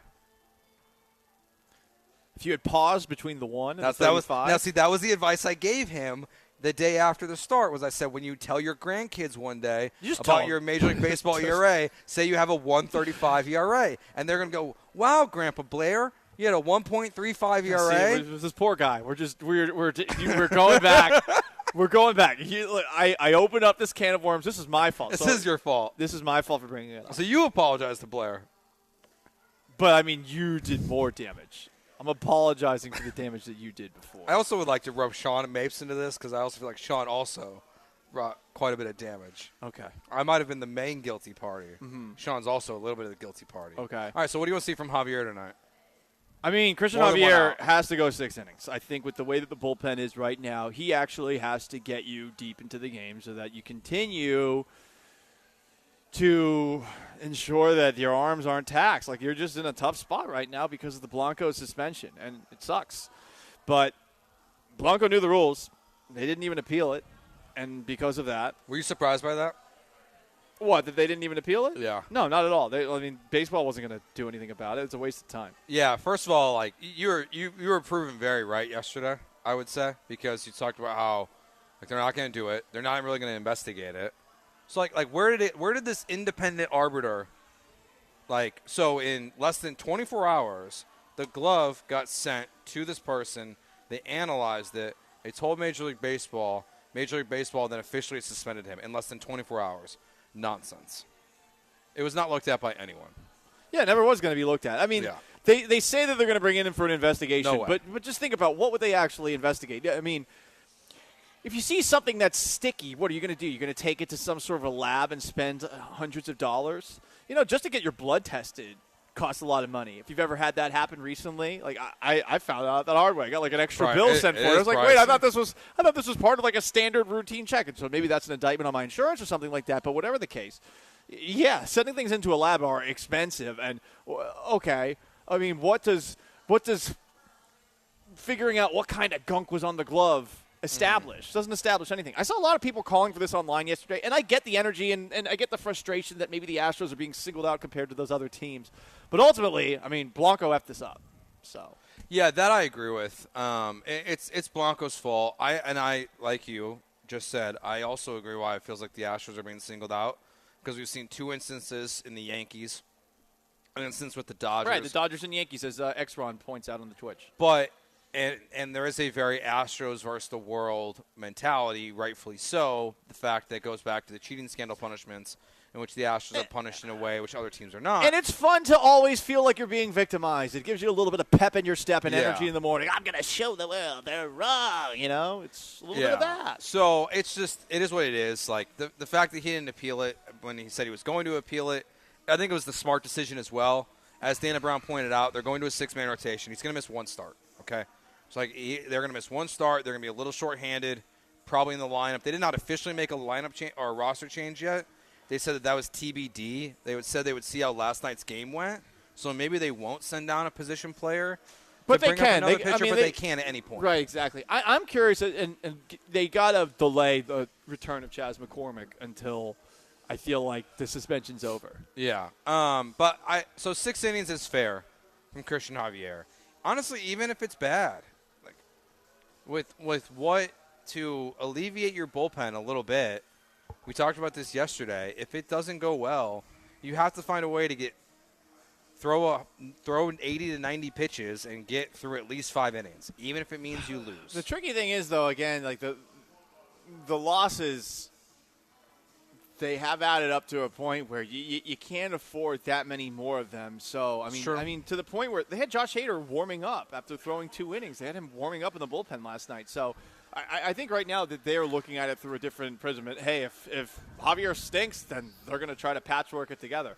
I don't know that they'll quite go full playoffs, and bring a starter out or something like that. But honestly, I mean, that might be that might not be that far away from happening if the Astros record stays around 7, 8, 9 games under 500 or something like that. It wouldn't be the craziest thing if Javier does not go well tonight, if they went to Hunter Brown or Arrighetti, whoever was more ready and more available, and then kind of how Blair Henley got here to connect the conversation the first time is you just bring him up as a sacrificial lamb for like the next game because you had to go to Hunter Brown in the second. Sacrificial lame. Now you're taking extra shots here. That was an accident. That was an accident? I promise. Sure, that was an accident. I do promise.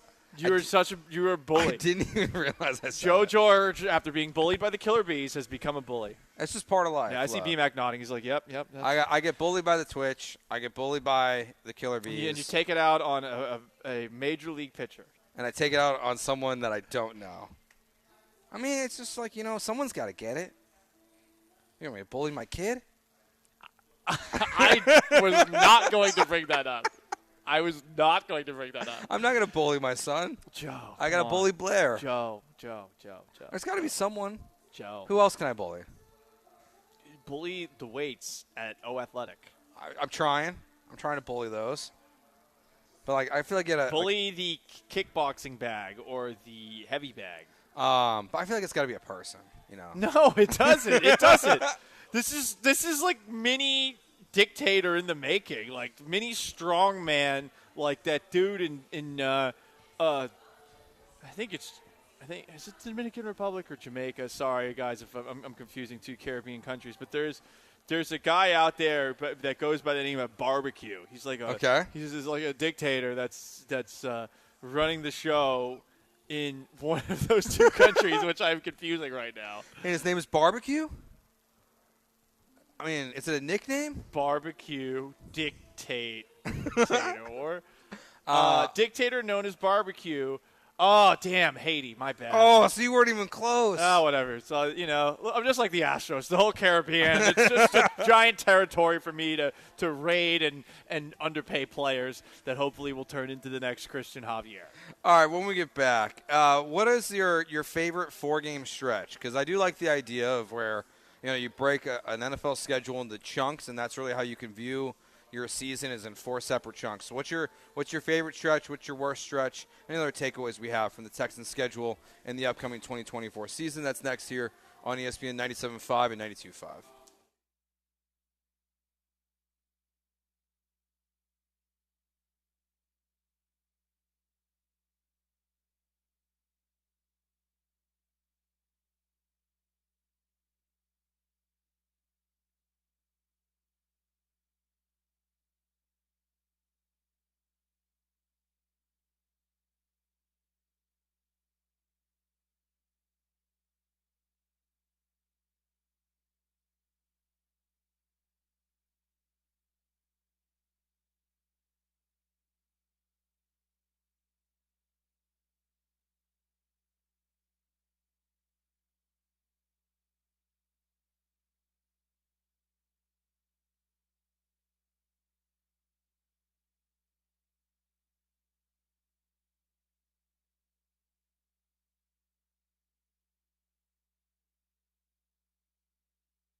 It's Gallant and George, on ESPN 97.5 and 92.5. broadcasting live from the mobile Veritex Community Bank Studios inside the Decoy in Spring Branch. Here's Paul Gallant and Joe George. Paul, you got any beefs with the Texans' schedule besides the 3 games in 11 days? The Week 14 bye sucks. Yep, big time. So that really just like December 8th through the 25th. Not fun. I don't enjoy it. I really wish the Texans-Cowboys game was Thanksgiving, though. I feel like the NFL got that wrong. I don't. Really? I am very happy Well- that there's only one holiday that I have to ignore my family on. That's a good point. Okay. I'm glad That is my big issue with it. And again, it's selfish, but No, it nothing is wrong with ridiculous that they're playing on Christmas. It's a Wednesday, for God's sakes. The NFL, can they F off with this stuff? We get it. You're slowly It's not stopping. eating everything, you fatty boom batty. Can you F off for a second on one effing holiday? Jeez. They're saying there's going to be 2 on Christmas next year, too. Of course there will. They're never going to stop, and that'll be on a Tuesday, I bet. Or is that a Monday? I don't know. It is. Christmas is on a Thursday next year. at Oh, least that makes perfect. sense. Perfect. So back. so it's Thursday, and then 2026 is on a Friday. So that's how long the Netflix contract runs. I guess, yeah, I'm glad they're not playing on Thanksgiving and Christmas. That would suck. But I would rather them play on Thanksgiving than Christmas if I had my choice. I don't want them playing on Christmas. I did. I don't want them playing on any holiday. I got Unless it was the 4th of July. I got permission to go to the game. You got permission to go to the game?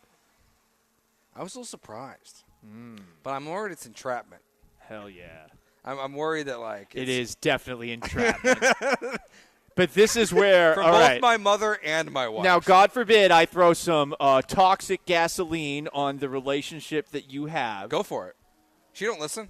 But, I mean, she did lose the ring. She did lose her wedding ring. I would say, is this going to be fair trade for losing the It's not a wedding good ring? trade. Well, yeah, because generally the significant other, and I hate to be sexist, but it was a lady, like, the scoreboard is never going to be accurate, you know? No, I do feel like I've closed the gap here for a little bit. You've closed the gap. Oh, wow. You've closed the gap, and she lost her engagement ring. Okay. Yeah. Damn, Joe, you must suck, bro. You must, No. You must be a terrible hubby. She had a baby. You're Look, as soon as your wife has a baby, she's got like this like massive, the gap widens significantly. Gotcha. B-Mac, also a father. She is nodding carried his a head. baby for 9 months. Okay. So like you're kind of in a, you're digging out a hole. Fair enough. So it's like you got to close the gap in any way you can. Close the gap in any way you can. Okay. It's interesting choice of words. I feel like when we're talking about the ability to go to a game on Christmas that you don't even really want, but she's giving you the green light for it. I'm not This going. is not something that Not you going. should take. You Not should, going. in fact, you should say like, "Honey, I want to be with you in the little man." 100%. Not going. Yeah. 0% chance I go to that game. Hell yeah. If I go to that game, I will get slaughtered. I'm convinced. Maybe it's okay. You'll get today. slaughtered. What? Does she bully you too? Does everyone bully you? Yeah, man, I just get bullied all the time. I'm bullying you right now by asking you if you get bullied. It's part of being 5'6", you know. Oh, don't bring the little man thing in here. That's like a sad little violin. F off with that. I'm not allowing that. That's why. That's not allowed. That's why I take the shots at the gray in your beard whenever I have the opportunity, because that's all I got on you, Paul. I mean, I got a pretty fiercely receding hairline. I'm outrageously white. I'm not quite 6 feet tall. I'm slowly slowing down. Okay. I am single AF. I have a cat. I can keep on going. Yeah. Because I beat myself up worse than anybody can possibly beat me. Do we have an up. update on LinkedIn, girl? I know there was a follow-up. She didn't respond to my That's tough. follow-up, I think which I think was you got- essentially ignoring her polite say, So hey, I told stop. you. You got to get out. You got to get out. You got to move on. Game over. I hate losing without a explanation, though. I feel like if I'm gonna get ghosted, I would accept the ghosting a lot more if there was an essay explaining Yeah, but there's not. why. But it's not a ghosting then. Are you a ghoster? I probably have from time to time. It happens. Yeah. Sometimes it's intentional, and sometimes it's not. I think we all ultimately feel bad when it comes to rejecting somebody. Yeah, ghosting is definitely the easiest way to do it. I mean, It definitely is. That's why everyone does. you just hit that block and Oh, see you later. You do the block too. I did once.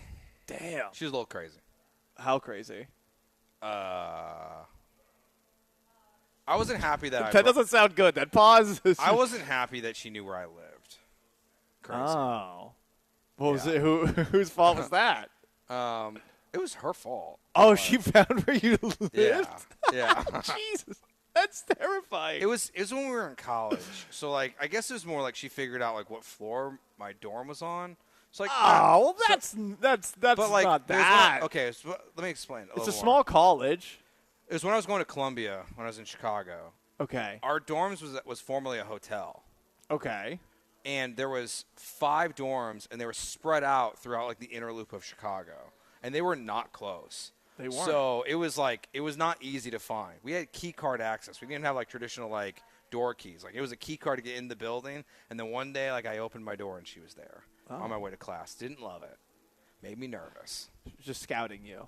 Yep. Scouting you the same way that Nick Casario scouts to players in the draft. And we've been scouting the schedule before getting way off topic.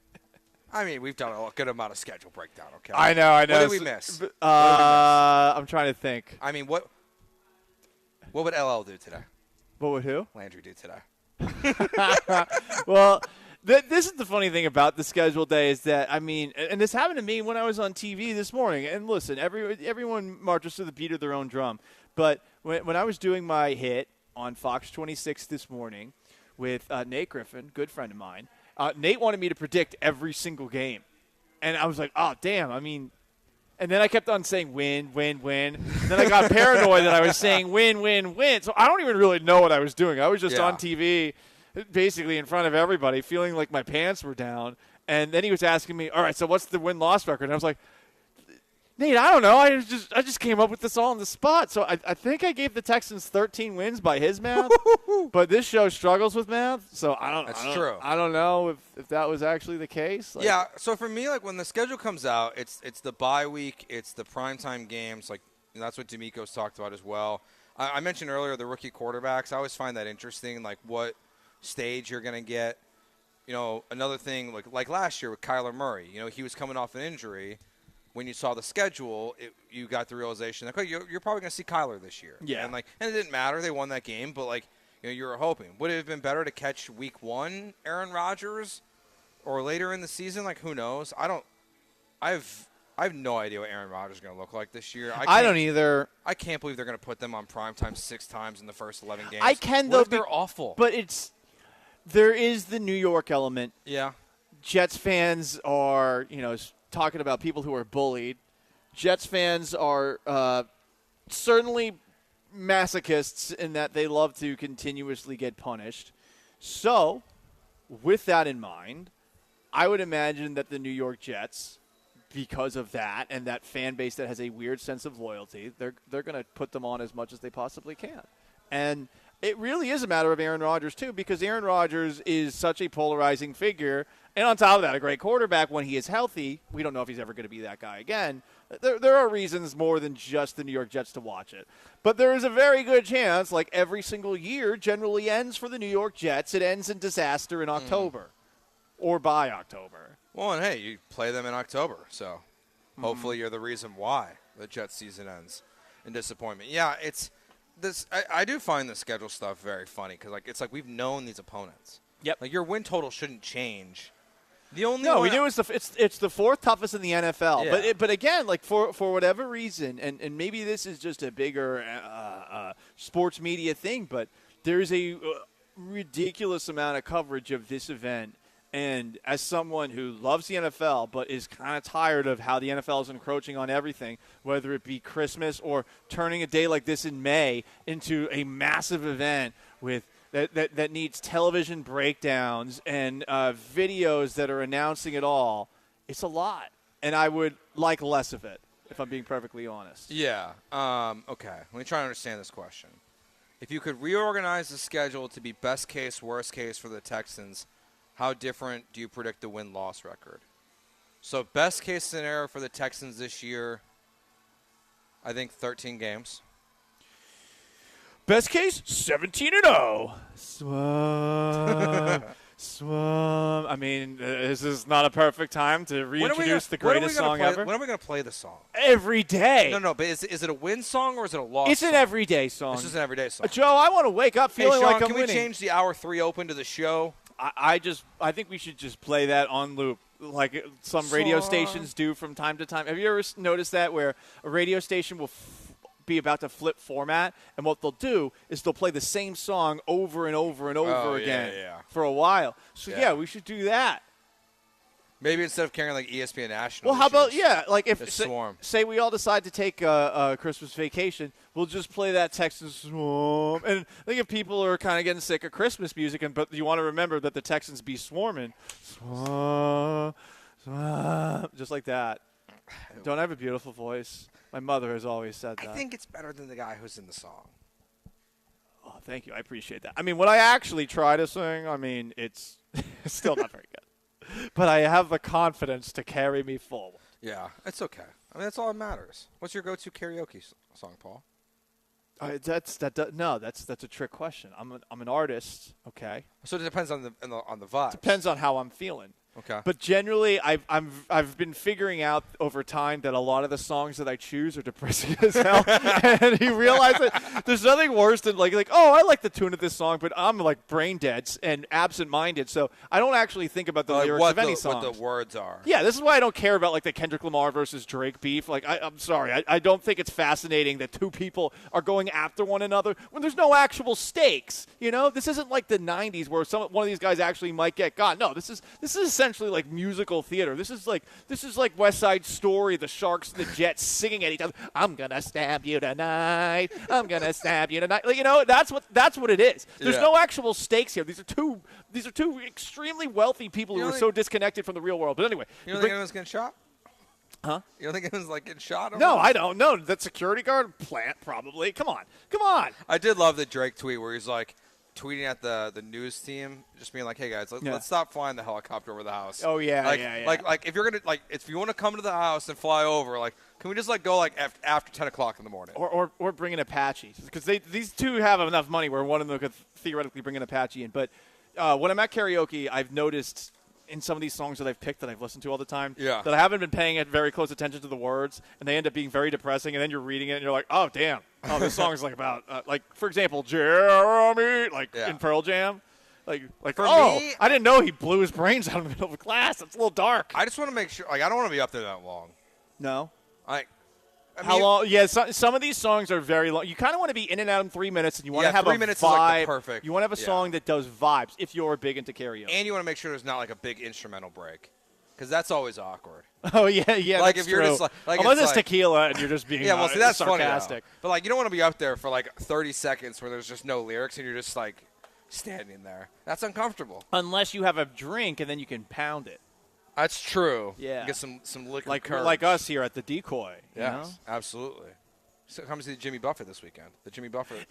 Listen, it's a bummer that the weather outside is not great, because I did want to go outside, do a little, let the bot out, play a little jeans volleyball or something like that. But this place, I like how they got the lights on in here. I know. There's a little ambiance. It's nice. Ambiance? You've never heard of that word? It's not ambiance? Oh, you guys are coming at me about pronunciation? You can kiss my ass. No, ambiance. Is this a question? It's French. I've never heard it said that way before. Now I'm just going down with the ship. I'm just totally making things up. As you should. I'm just never change. Just making things up. You don't back down from your takes. That's what you've taught me. No, well, you just have. Sometimes you just have to move forward with a confidence and rationality. Yeah, and then you're good to go. Well, you're not good to go, but why not? No, you're not. You just have to pretend you're good to go. All right, join the Decoy and the Houston Parrot Head Club for a free tribute concert featuring Pete Mayer, the lead guitarist and vocalist for Jimmy Buffett's Coral Reefer Band, starting 2 p.m. this Sunday. The event is family friendly and free to enter. We'll see you at the Decoy located in the heart of Spring Branch, just across from Memorial City Mall. It is the Gallant George Show here on ESPN 97.5 and 92.5.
Back to Gallant and George. On ESPN 97.5 and 92.5. Live inside the mobile Veritex Community Bank Studios located at the Decoy in Spring Branch. Paul, yesterday we mentioned the lottery. You're talking about buying tickets. You put the story on here. Someone's getting sued for winning the lottery? It sounds like this person just has a absolutely terrible family. Yeah. Here's the thing. If you didn't buy the actual lottery ticket, all bets are off. You are not owed anything from somebody who bought something for $2 unless there is legitimately something that is put down in writing. Like a work pool, right? Like even that. Ooh, that's you better tough. have something in writing. Oh, that for sure. You better have something in writing, because if there's nothing in writing, you're probably going to get stiffed. But this story that comes from, I believe, someone who won the Mega Millions in Lebanon, Maine, $1.35 billion. Dude, what do you even do with that much They're money? being sued by their family for breaking a promise to share the $1.35 billion prize. So the man bought the ticket January 13th, and he's been in a legal battle with his daughter's mother since November. It's tough. And he's been accused of stiffing his family for their promised share of the loot. Here's the thing, though. So when you go to a, I don't know, gas station or wherever you go to get a lottery ticket, are we being truthful if we're saying that when you buy that, you have a concrete plan on what you're going to do with the money that is in place for something that you know you're not going to win? BS. Never happening. But No. this person. See, I more wonder if it's like if afterwards, like he said it. Or it's also just one of those conversations where it's like, hey, if we ever win the lottery, like we'll split the money. But this definitely reads as a couple that's divorced or at least not together, which also complicates things. Mm-hmm. I don't even know what you would do with $1.3 billion. Like, where do you start? Like, you buy an NFL team? No. Like no. a tenth you of an constantly. This is what I don't get. A with tenth you. of an NFL team? When you think about winning the lottery, your dream is like, yeah, I'm going to buy a better FM signal for the station. That's just a joke. I don't know though. I don't know. I feel like you're a company man. Might just buy the company. If you buy a company man, you'll never hear from me again. See, I could. You will never see, hear part from of me it's again. like I know I couldn't out. do that. I could I love being at home with my son, but I couldn't be like a full-time stay-at-home dad. Why not? It's a lot. I like to go to work. We also talk about sports, so it's not like we have like hard jobs. Like I feel like if I worked a different job, like if I was like if I was like my parents and I was a teacher, yeah, you would never hear from me again. In fact, I'd be like a lot of the people who I probably would just buy radio time, honestly, like what most people do. Well, maybe that's what I'll do. Like I'll just if I ever lose my job and I win the lottery, like I'll just pay to be on the air. It's a normal thing that happens. If you won the lottery? Yeah. No. If I win the lottery, I'm out. I'm You're traveling, and honestly, who knows if I'll even live to see all of that money. Can I be in your will? No, I'm not putting you in my will. Why not? Why would I put you in my will? I don't know. I'm not putting you in my will. If you're not going to make it to the end, who's going to get the money?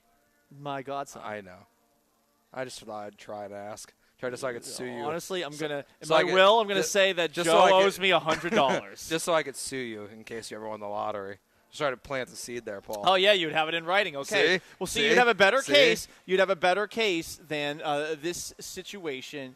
So the unidentified man from Maine is under attack from his I guess, I don't know if this is his wife. It reads as like ex-wife or just baby mama. Right. It does seem like that. And he spilled the beans about the win to his family, but not, I'm assuming, his ex-wife. Yeah.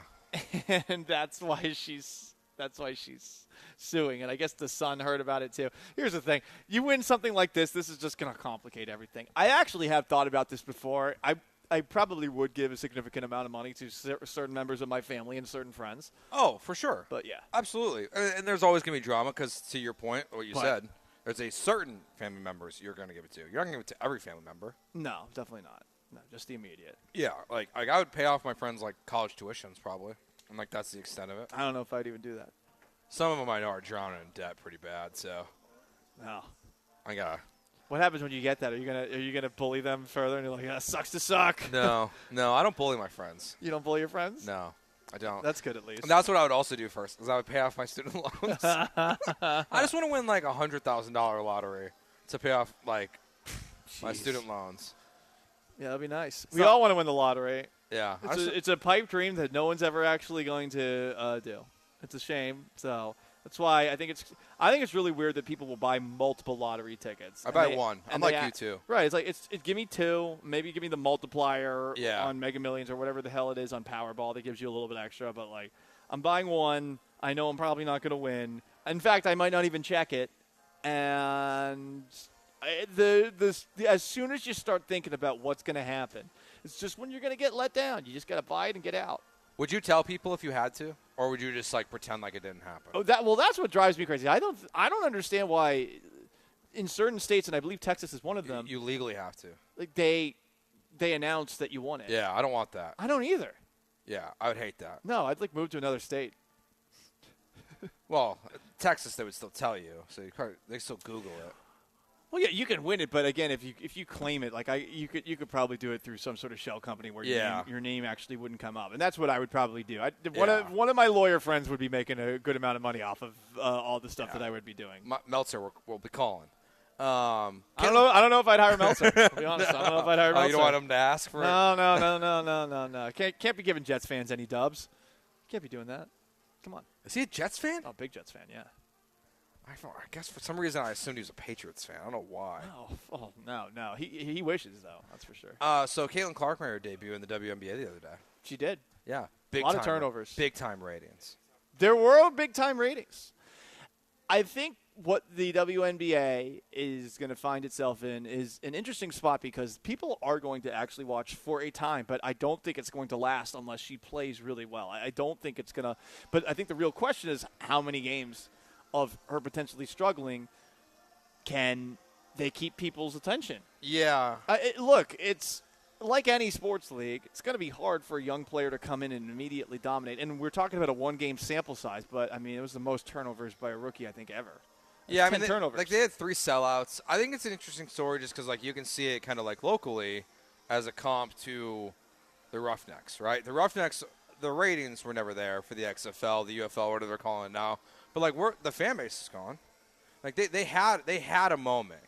You know, they had a moment chance. during the pandemic when the football team in town sucked, much like the St. Louis Battlehawks in the they're still selling XFL. out. Right, like they've actually somehow maintained that. I don't know how, but they have.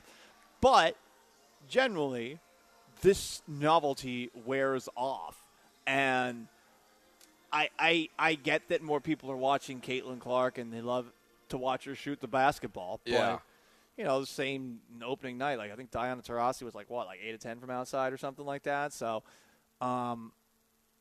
she's gonna have to perform. Yeah, I think soon. I think to me it's just an interesting story because it's they're pumping that they outrated the NHL that night in a couple of these games and they've sold out multiple arenas for that first opening night of action.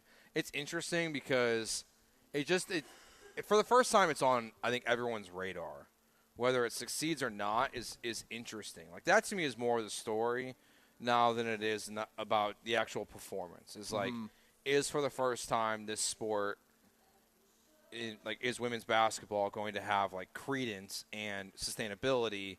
Because imagine the story that'll come out if they have to back off these charter flights at some point. It'd be a slap in the face. Right. It's everything to make this big grand gesture that they feel that they need and they have to backtrack would be a disaster. Yeah. All right, we'll continue to talk about the Astros game tonight. We'll get you ready for that. Christian Javier will be on the mound. Any final thoughts from the Texans schedule from you guys as well? That's next year on Gallant George plus Garbage Time on ESPN 97.5 and 92.5. Before we do that, I want to tell you about my friends at O Athletics, 767 North Shepherd. You can check them out, oathletic.com. Over 100 classes per week that you can take, varying from any kind of class you want as well.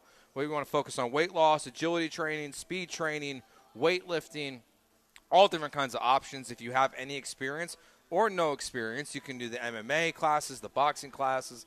They have the full octagon, the jiu-jitsu mats there as well. It's kind of funny when you walk in, you see people training in such a high capacity versus what you might be doing, but you can use them whenever they're available as well. So even if you're not taking the class, the octagon, the boxing bags, all of that is available to you. You can have a personal trainer between 1 to 5 times a week.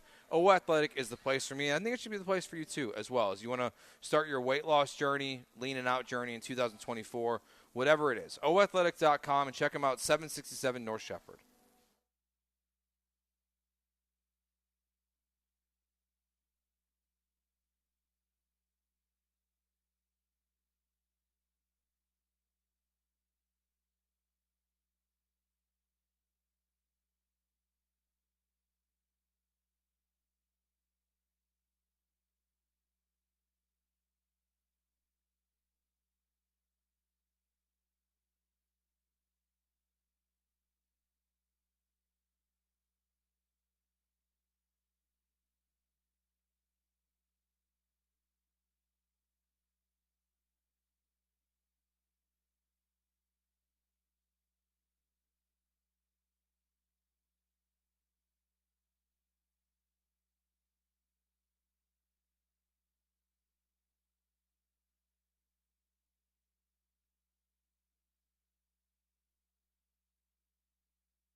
You're listening to Gallant and George, broadcasting live from the mobile Veritex Community Bank Studios located at the Decoy and Spring Branch. Gallant George here on ESPN 97.5 and 92.5. Join us. We'll be out here till 6 o'clock. The Killer Bees will be here from 3 to 6. We'll be here till the next 15 minutes. PGA Championship on right now. Xander Schauffele up. He's in first by quite a bit. Wow, you know his first name? Yeah. Interesting. I watch golf. Okay. Yeah, I have no idea who that is. I have no idea who Thea Gala is. It's McIntyre. It's a casual watch for me. It's like I'll watch the championship, and mostly I watch on the weekends. It's a non-watch for me. Really? Yeah, I think it's basically as soon as I start watching golf is when I'm going to have to admit that I'm old, and I'll start falling asleep on the couch on the weekend. It is a good nap, I will say. It's a good sports. What nap. a ringing endorsement for a sport. That's like when you said you read a book. I listen to books now because I fall asleep while reading a book. Yeah. I don't do the golf nap anymore. I don't nap anymore. So Scheffler is different from Schauffele. Got it. Schauffele, yes. Schauffele? Yes. Ah. Well, that's fun. Yeah, they're different people. Similar spelling. I can see where you're going with this, but Joel's getting so annoyed. Am I doing this on purpose to annoy Joel? That's the real question that you have to ask. When is Tiger Woods up? I think he's done for the day. He's done for the day? Yeah. Then why is this on? Because it's a put big on tournament. put more The Hobbit, Battle of the Five Armies on all the TV. Oh, it is gone now. I know. We got the Steph Curry, Allen Iverson commercial going on right now. Yeah. Eric the driver says he's with you, Paul. If he wins the lottery, he's done. No more work, traveling the world. Bye. What's your first destination? Ooh, probably Japan. Japan? Japan's number one on the bucket list right now, yes. Mine would be Italy. Haven't been yet. Prego. Ireland. Got to go to the home country. I do want to go to Ireland. I feel like it would be a good time. I'm told there's a lot of young people there, so they all like to have a good time. That's good, positive. So, yeah. Yeah, that's on my list. That's on the list. I just found out, I'm kind of mad about this. So I was talking with my family while I was back in Florida over the weekend for Mother's Day. My mom said, like, why did you say no to a trip to Spain that they're all going on in a couple of days? And I was like, wait, I said no? What? Right. And I was like, when did I say no? Were you drinking? No, I think it was because they were going to be gone for 11 days, and I was like, I don't think I have enough. Oh. I got a lot of vacation days. I don't know if I have that many, though. That is tough. Like, that's a lot of vacation to burn on one trip. Yeah. That's a lot. That's tough. Especially when, the Texans play on effing Christmas and Thanksgiving. Joe wants them to play on Thanksgiving. So I can't even see my family for the holidays. Well, you get those days off. Yeah, but, I mean. We get the you wanted me to, but if the Texans are playing on that day, I've been indoctrinated, conditioned, brainwashed into believing, having been at the, whatever, man. Like, the old habits die hard. I might have been gone from there for 4 years now. You need to do just 5 years. You need to look to your elders, okay? My elders? Yeah, what would John and Lance do? But they have a little thing, Joe, and I don't know if you've heard of it. Yeah. Because we're both in the radio industry, but it's called money. That's a good point. It's a thing that you use to pay for things. It's important. It's in exchange. Yes. It's called currency. You know who invented Yes. that? No. People. I believe it was like I forget. Come on, Paul, you can't ask me this question. No, I actually used to know the answer to this, but I forget it. Somewhere in the Middle East. There you go. That sounds xenophobic. It's not. All right, it's time for Joel's shaking his head. It's time for garbage time. Woke Joel here.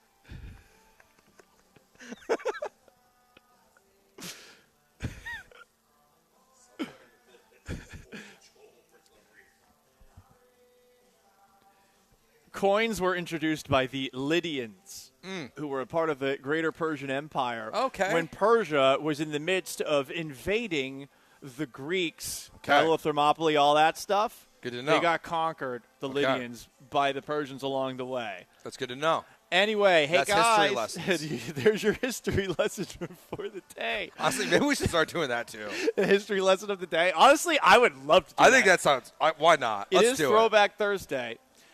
Joe, well, I just found out about something that I got to be careful about. There's an article in the New York Times, headline, Chelsea asked for nude pictures. Then the sextortion began. Oh, no. Young men are being tricked into sending naked pictures to scammers pretending to be women who then demand money. The consequences can be devastating. Did you know that in my first foray on a dating app that somebody tried to do that with me? Oh, really? Oh, 100%. I was getting That's not good. catfished on Plenty of Fish back in, I want to say, Plenty of Fish. 2013, 2014. Okay. And this person had a bunch of beautiful pictures on her profile. Okay. And I thought to myself, I got more and more skeptical because I was like, why is this person on Plenty of Fish? Yeah. And I felt like I recognized the person. So the person kept on like set up like let's do a web chat call on like our our MacBooks and stuff. Uh-huh. And her camera didn't work, and that's when I was like, oh, okay. So I was able to. Anti-Teo. So then I figured out, like, the pictures that are on her profile are her, in quotation marks, are of porn star Tory Black. It's like, that's what I know her from. So ultimately, I looked up the screen name, and I actually was able to figure out where the person's address was. Okay. And then I just said, like, I know where you live. And then I cut it off. What's the farthest you got? I was very close, though, at one point to sending, like, maybe not like a, downstairs picture. That's not what I was But gonna a shirtless ask. picture, I would have done that. What's the farthest you got into getting catfished?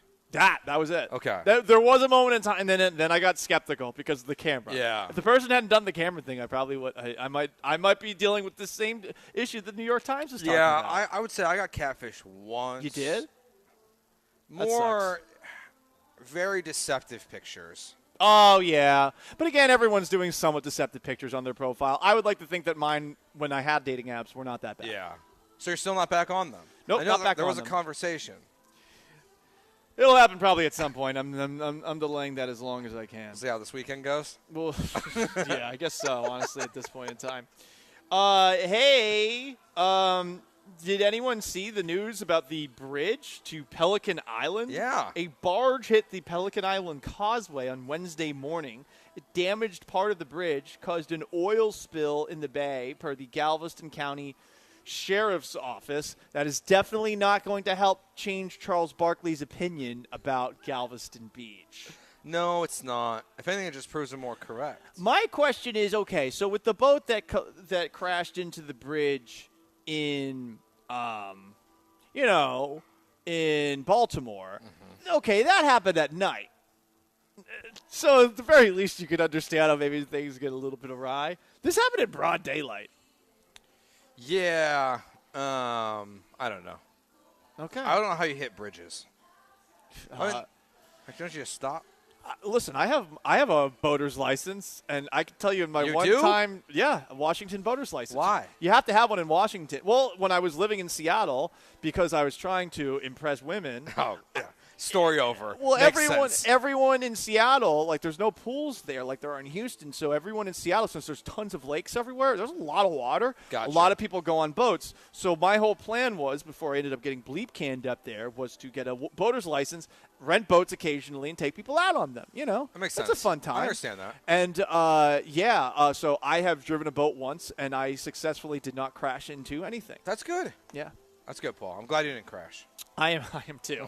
The first time we did it was when I went back to Seattle a couple of summers ago, and I wore the half Astros, half Mariners jersey to T-Mobile Park, where the Mariners play. And one of my buddies decided, without telling me, that he was going to rent a boat. And I had never driven one before. Like, I had a license, but I'd never driven one. And since I had the license, we were able to rent it. And the whole time, I'm like, I don't know what I'm doing. But I figured it out. It's the University of Washington, right, that does the tailgates on the boats? They do, yes. That It's looks like beautiful. a very cool experience. Beautiful. I never did that. The two UW games that I went to, one of them was pouring rain against Oregon, but it was fun. That's a great stadium to go watch That's games a at. bucket list college football item. It actually really is. And, I mean, now that Washington's in the Big Ten. Which, I mean, you got a reason to go. You want to go watch Rutgers? Play Notre Dame? Oh, wait, Notre Dame's ACC, technically. Yeah, you're right. Yeah, Rutgers, You wanna go watch Rutgers, Washington? Oh, boy. I mean, I feel like that's the Big Ten matchup of the year right there.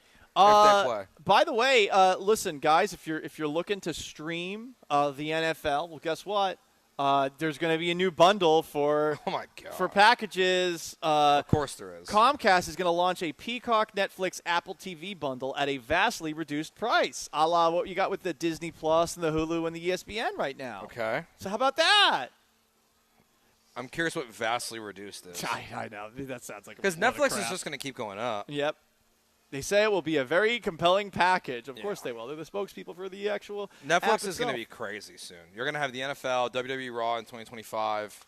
It already is crazy. It's going to keep going up. There used to not be commercials, and now you got to pay for no commercials on that, on Amazon Prime, on Hulu. I hate it. It's tough. I hate it. Why don't you just go back to cable?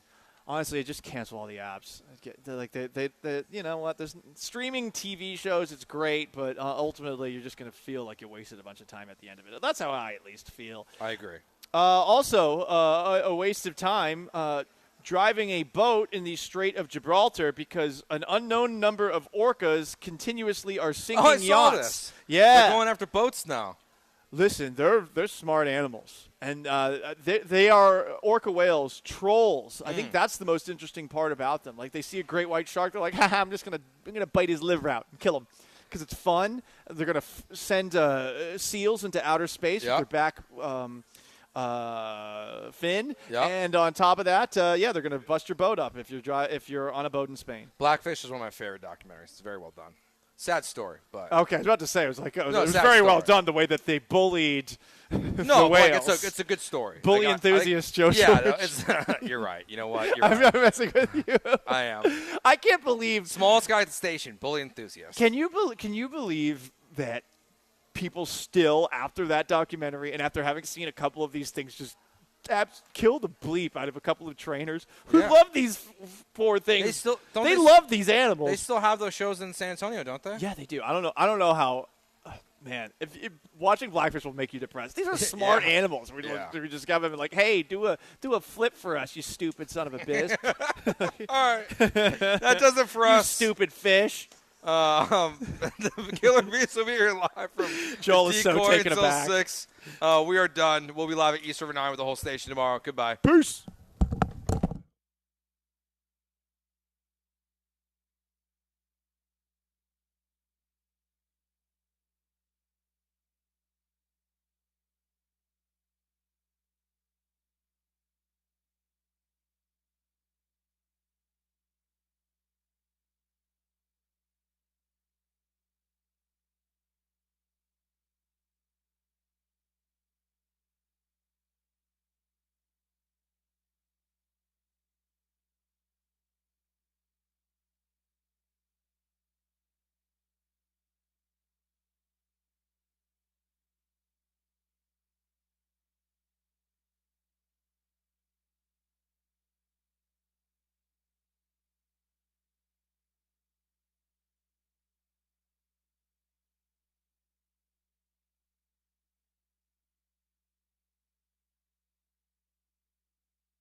What up, H-Town? Hey, how we doing?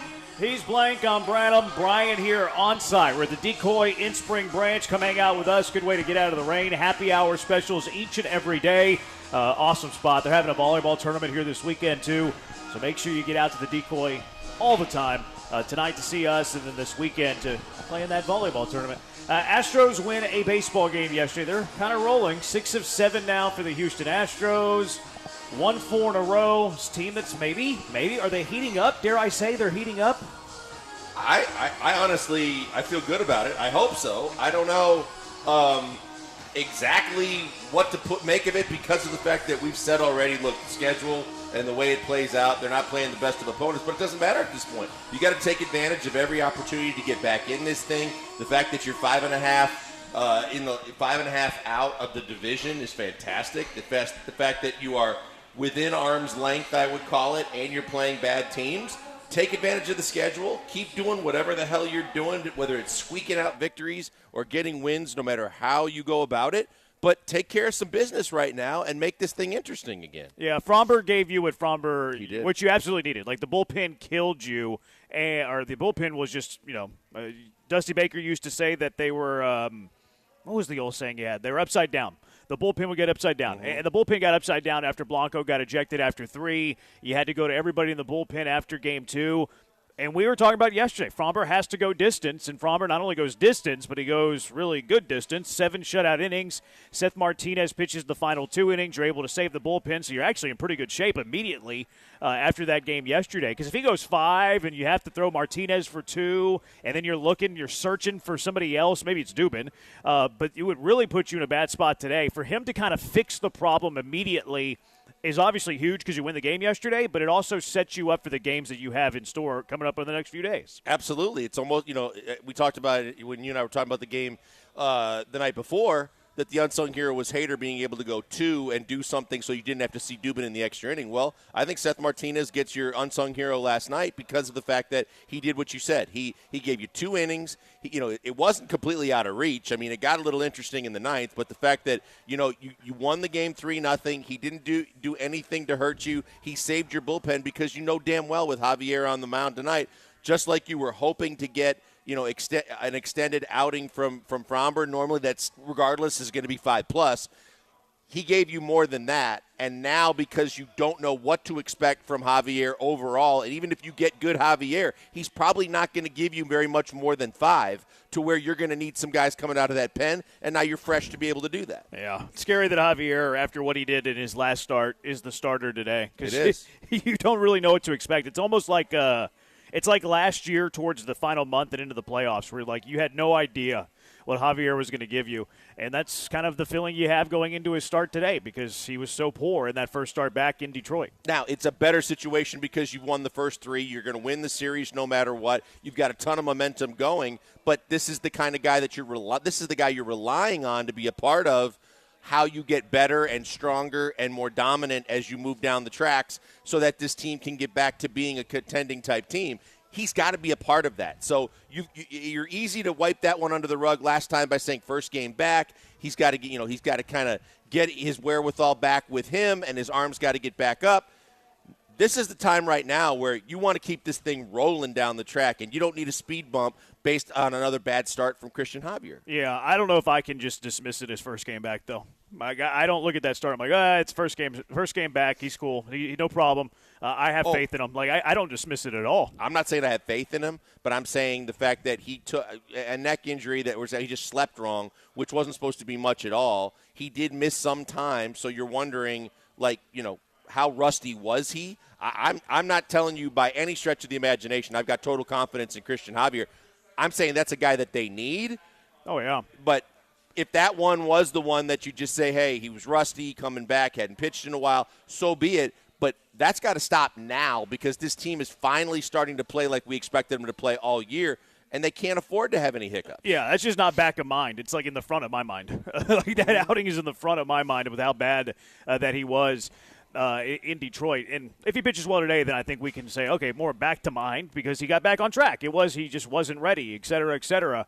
But that's at the front of my mind when I'm watching him pitch tonight. And, hopefully he gets back. Obviously, you want him to get back on track because he is a critical piece, especially in this 10-day stretch now where you're not going to have Ronel Blanco. Because you wanted to start a 6-man rotation. Ronel Blanco gets suspended for 10 games. So you're going to go to this hybrid 5-man, then you're going to flip it back to a 6-man, and he's going to pitch in the second half of that turn through a 6-man rotation. So, you need and plus you're only 2 days away from the bullpen being upside down. So you have to have Javier, he has to make it through 4 or 5 innings at the worst, at the very bare minimum, because your bullpen will get upside down quickly again after you kind of fixed it yesterday thanks to Fromber and Seth Martinez. And you hate the thought of the fact, and I heard Joe and Paul talking about this, you hate the thought of the fact that he may just have to tough it out even if he has another bad outing and gets lit up and gives up a bunch in a short period of time. I don't want to consider that scenario. I hope to God that's the last possible scenario that happens. You do want him to give you some innings, but the last thing you want him to have to do it is because he got hammered again and he was not even close to the Javier that you're wanting, needing, and expecting, because that would suck. Yeah, but even then, he's not going to throw more than 90 pitches. No. They're going to protect Christian Javier, especially only a second start back. But when they were talking about they got to get, they were asking the way we normally ask about what do you want, what do you expect, what do you think you're going to get out of Javier. They said 90 pitches. I was like, he might do that in 3 and a half innings. He's never short on pitches no matter what. Yeah, that's the thing is you have to protect Javier, and he is a guy who can build a pitch count pretty quickly because he's a high strike guy, he's a high walk guy, pitches deep into counts, rarely throws a first pitch strike. It's pretty annoying.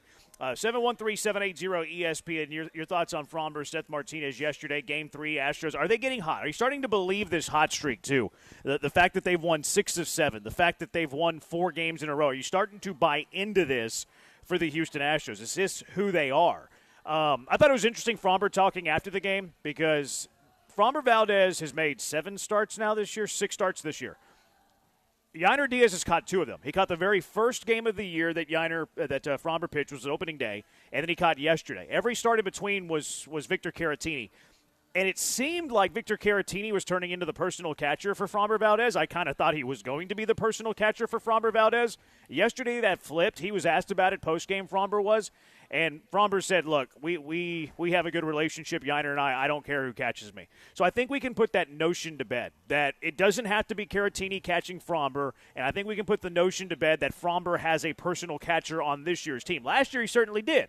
This year I don't think that is the case. I think that's all fine and dandy, but that's as long as – because the way I think that the team probably was looking at this was, of the 2 guys, because of his instability sometimes mentally, emotionally when he's out on the hill, you'd like a veteran out there, a guy that's been there, done that can possibly be that kind of elder statesman voice for him.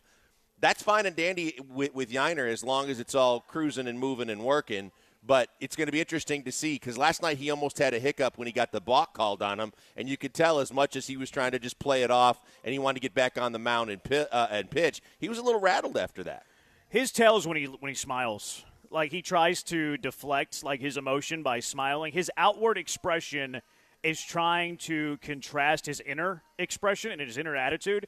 I study psychology on the weekends. Is that what they call it, the awkward smile?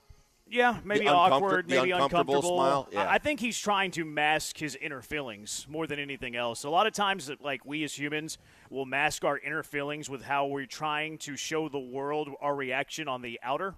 And I think that his outer expression is he tries to smile. He tries, oh, no big deal. I got this. You guys don't freak out that I'm bipolar and I can be a helter-skelter. Don't worry about that. But inside he's boiling and he's hot, and it does rattle him. Anytime, if I'm a catcher, and look, I think this is, Yainer Diaz, listen up. Victor Caratini, listen up. The moment you see Fromber Valdez act that way, mound visit. You got to go. You have to, because that is him trying to mask his inner reaction. Because I was like, okay, the balk, and he did balk. He did. Fromber, he was in the windup, and he stepped back with his right foot, not his pivot foot. So he balked, and he said afterwards, he's like, I didn't think I balked at the time, which made me think that okay, he saw it and he realized that he did balk. But he was like, hey, no big deal, runner at second base, we're up 3 runs, no big deal. He's trying to smile, pitch out of it, but he's kind of rushing. And it's like, okay, well, I kind of like that Fromber's putting that in the back of his mind. He's letting it go, but then he walks the guy right away. So, is the moment you see him start to I got this, smile, you got to go out and you got to talk to Fromber and hey, calm down a minute.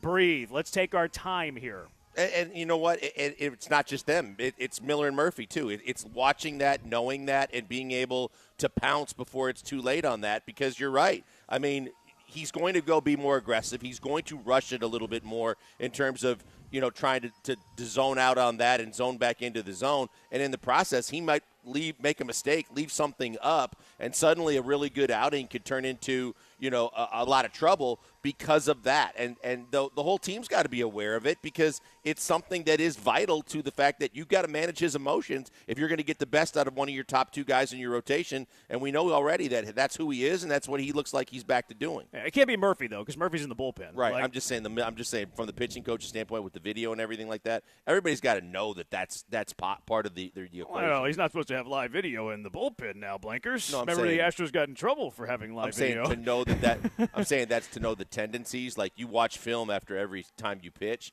At a certain point, it's not just about. Well, you're saying mound visits, pitches, and location. Okay, but I'm saying, okay, but one guy can get out there. The other guy is basically working with him between starts to know, hey, we all got to be on a head on a swivel when he starts doing those kind of things and gets fidgety, because all hell could break loose. The catcher ERA for Fromber this year, and how much do we want to put stock in this? Yainer Diaz has caught him twice. Victor Caratini's caught him 4 times. It might not matter a whole lot. Yainer Diaz, whenever he's catching Fromber has a 2.31 ERA. Now, of course, that took a huge help yesterday. But opponents only hitting 184 against Fromber when Yainer's catching 525 OPS. When Victor Caratini is catching 4 games, he has a 3.24 ERA, which is still good, and a 280 opponent batting average, OPS 733. So, like, the numbers, and again, I'm not even putting value in this. I'm just throwing it out there in case you put value in it. He's actually pitched better to Yainer this year than he has Victor Caratini. Look, we've gotten past the point of having to deal with an Ofer with the offensive capabilities of a Maldonado. And we know that Yainer's going to be the more everyday catcher now, and he should be. And so if Fromber, can handle it, and Yainer can handle Fromber, I really don't care. I would obviously want Yainer's bat in the lineup, but I don't want it at DH if I don't have to, because then you can keep Jordan there, and you can get another bat in the lineup somewhere else. Schwab tweeted this earlier this morning. The Astros team ERA since May 9th, so what is that, a week, I guess? 2.71 ERA, which in that span is the second best in Major League Baseball. Starters ERA in that time, 3.25, reliever ERA 2. This is the Astros pitching staff we wanted to see. And it's tough to do that when you have fringe pitchers, whenever you have J.P. France pitching a lot, whenever Hunter Brown was getting crushed. Who else made a start? The Blair Henley guy made a start. There you go. And then you had, Eric Getty, but he's kind of in your rotation right now, but he's been a little bit better. Blown up and then you've had a couple of guys in the bullpen that have thrown sporadic innings, like Dylan Coleman has pitched an inning. I think Ortega has even pitched an inning. So now that you're getting a little bit of stability with the pitching staff, it's like, okay, this is what the pitching staff can do. And if you can have a starter ERA at 3.25 or reliever ERA at 2, I don't think you're going to sustain a 2.71 ERA for a long period of time. But if you can have a top 3, top 5 ERA in baseball from this point going forward, you're going to win a lot of baseball games, and I don't think that it's a coincidence that the Astros have won a bunch of baseball games in a row and have won 6 of their last 7. Yeah, now figure out runners in scoring position. Figure it out. 713-780-ESPN, HRNP, listener line, Killer Bees broadcasting live from the Decoy and Spring Branch. Come hang out with us. Drink specials, happy hour until 7 o'clock. You can't beat that. We're on Twitch, twitch.tv/ESPN975. We're on ESPN Houston on YouTube. Just search ESPN Houston on Twitter. He's at Pac-Man Joel. Brian's at Sacked by BMAC. I'm at Jeremy Branham. It's a Thursday, so Bad Take Boulevard coming up a little bit later. We'll dive into the Houston Texans schedule release that came out yesterday. Our thoughts on it. Did the NFL do them some favors? Did they not do them some favors? We'll get into all of that. But let's talk about the Astro offense from yesterday. Get your thoughts as well. 713-780-3776. It's the Bees on ESPN 97.5 and ESPN 92.5.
You're back with the Killer Bees, broadcasting live from the mobile Veritex Community Bank Studios, located at the Decoy and Spring Branch. Here's Joel Blank and Jeremy Branham.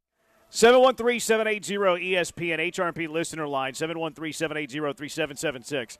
All right, Astros pitching staff done good. Framber Valdez, good Framber. He done good. You needed it. Clutch performance by Framber. Hopefully he can be Framber that is Framber that can be a top 3 Cy Young guy. Seth Martinez, 2-inning save, second career save. Got a little bit dicey, but gets the double play to end the game. That's great. That's great.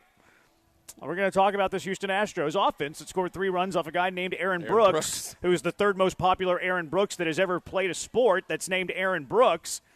And that's a journeyman that hadn't pitched since like 2022. Yeah, that was a little interesting. That's probably why, when you're looking at only a 3-0 lead, that I was a little bit more concerned when Framber and then later Seth Martinez got into some sticky situations. No pun intended.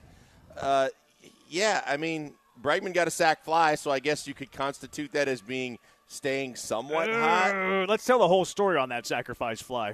Go ahead. I mean, the dude forgot how many outs there were. Yeah, but at the same time, I'm just saying. I mean, I'm looking for positives to try. Bregman's got to stay hot, right? Everybody's worried about is Bregman hot or not and staying hot.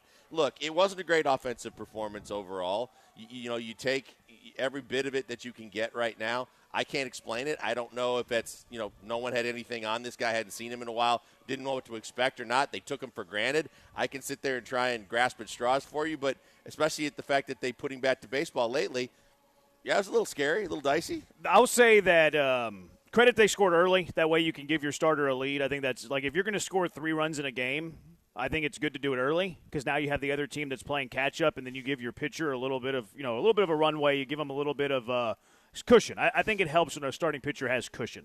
I think they pitch better when they're up 3 runs as opposed to like a tie game or trailing by 1 where you feel like you have to be so fine. So I'll give them the credit for that. Credit that they scored early. Other than that, was not a good offensive day. Maybe it can lead to an offensive explosion today. Aaron in Mid-County, I would have liked more offense last night, but I won't complain. That's the other thing. You win. Like, if you were to lose 6-3, well, the offense scored 3 runs off Aaron Brooks. Can you believe that? You win 3-0. It's easier to accept the offense. 7-5-6-0. Astros look like a regular baseball team. I was there Monday and Wednesday. Sick flex, man. It's the same team just starting to come together, we hope. But last night, 3 runs was enough. I agree with that. And then 3-6-6-3. They played the freaking A's, for goodness sakes. Only reason they're hot. So there's the Debbie Downer of the bunch. There's the buzzkill of the bunch. What's a 678 area code? You're usually You're usually good at this game. 678 area code, Atlanta, Georgia. So that's who that Braves texter. fan guy. That's who that texter was Atlanta, Georgia. Here's the thing: is like, yeah, I mean they are the Oakland single A's, but here's the counterpoint to that: they're above you in the standings, and they're still above you in the standings, even after you've taken the first 3. So like, are the A's good? No. Are they better than they were last year? Yes. Whenever you're 15 games, I know it wasn't that low, but whenever you're as many games below 500 as the Astros got, does it really matter who you're winning against? I'd argue that it doesn't. I think the other thing that you just basically throw into the equation is you play the schedule that you're given, and you realize this is what good teams are supposed to do. So it's not that you're going to sit there and whine and complain that you're playing the A's. The start of your schedule was pretty damn tough, and it was pretty competitive. So the fact that you're getting a pocket in your schedule that's a little weaker that you're supposed to take advantage of, and they're doing that, I mean, we'd be hearing it loud and clear from a lot of people if they weren't doing what they're doing right now. So it is the A's. So what? The A's are a better team than they have been in the past, and you're doing what you're supposed to do if you truly are a team that's going to compete at the end of the year. Virginia says texters are downers. Sports LM says that I hate Atlanta. So maybe we have a little texter Twitch war going on again. 6-3-8-1, Framber did exactly what he needed, plus some. If that 7th didn't get a little crazy, he may have went in the 8th. I don't know about that. I think he would have been done regardless. Yeah. I think you're right. And I think that, again, I don't think that the fact that you dodged a bullet with whatever he had going on, you still don't want to take too many chances. He had thrown enough pitches. He had some high-leverage situations to get out of. And the fact that he gave you 7 when even when we were talking about it last night, I would have been fine with 6. Yeah, I think he was done regardless, and you could live with 2 innings from just about anybody else. Yeah, I like getting a pitcher out on a strong note too. I think that you can take something from that. Like, hey, he's at 90 pitches. You might be able to get another guy, maybe 2 guys, but should you just take them out and have put the bow on a good start? I believe in the second, especially in the regular season. So I don't, even if there wasn't trouble in the 7th, I don't think that he comes back out for the 8th. Could be wrong. but I don't think so. There's been a lot of people that have talked about Mauricio Dubon at first base. He played first base yesterday. He's played more first base since Joey Loperfido come up than Joey Loperfido has. Loperfido hasn't touched the first base since he's come up. Are any concerns about Dubon playing first for you? Not for me.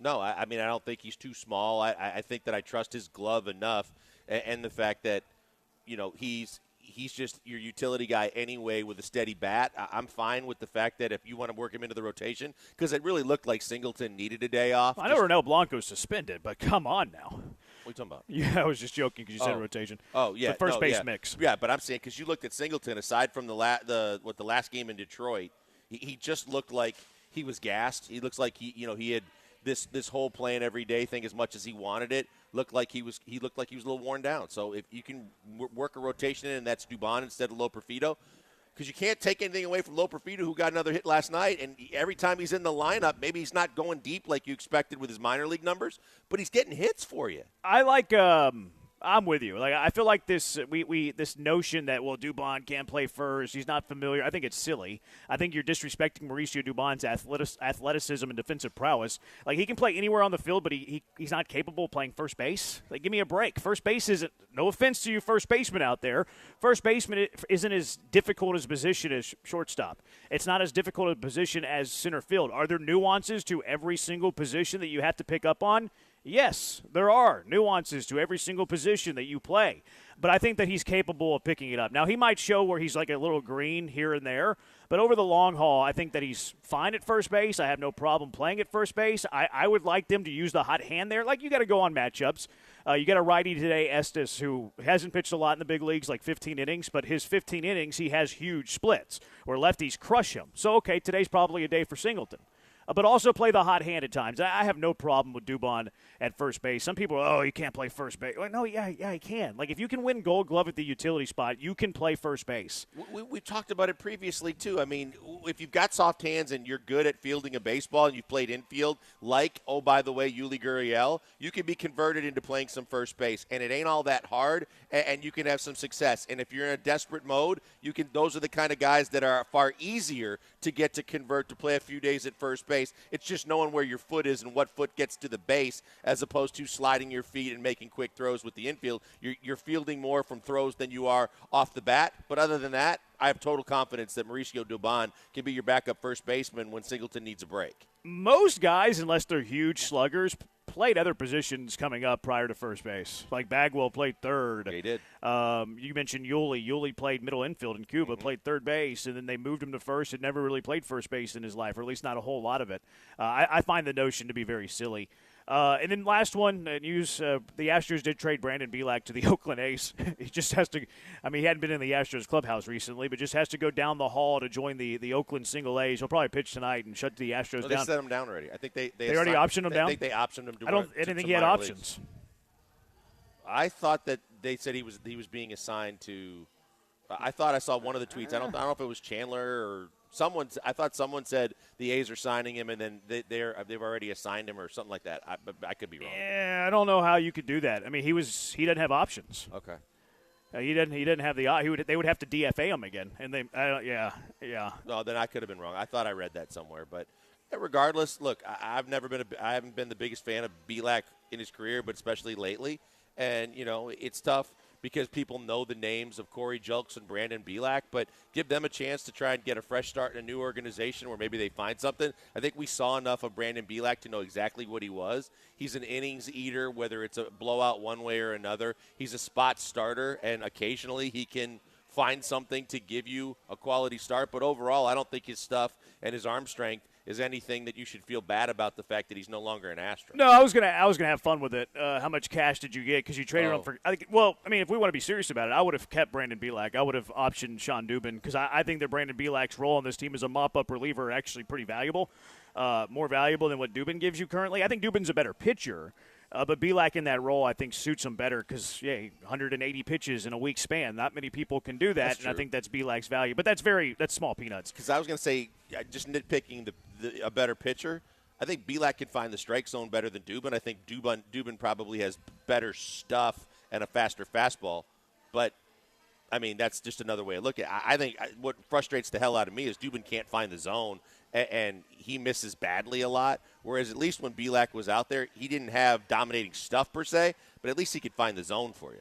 Astros lineup for tonight is out, and pretty standard lineup. Bregman's in the cleanup spot for the second day in a row, which, whatever. Altuve at second, Tucker in right, Jordan DH's, Bregman at third, Pena at short, Singleton back in the lineup at first, Estes a righty, big splits, no problem there. And then Yiner in center, Yiner catches, Myers in center, Loperfido in left. I like that lineup, but, give Myers in center field when you have a fly ball pitcher on the mound in Javier.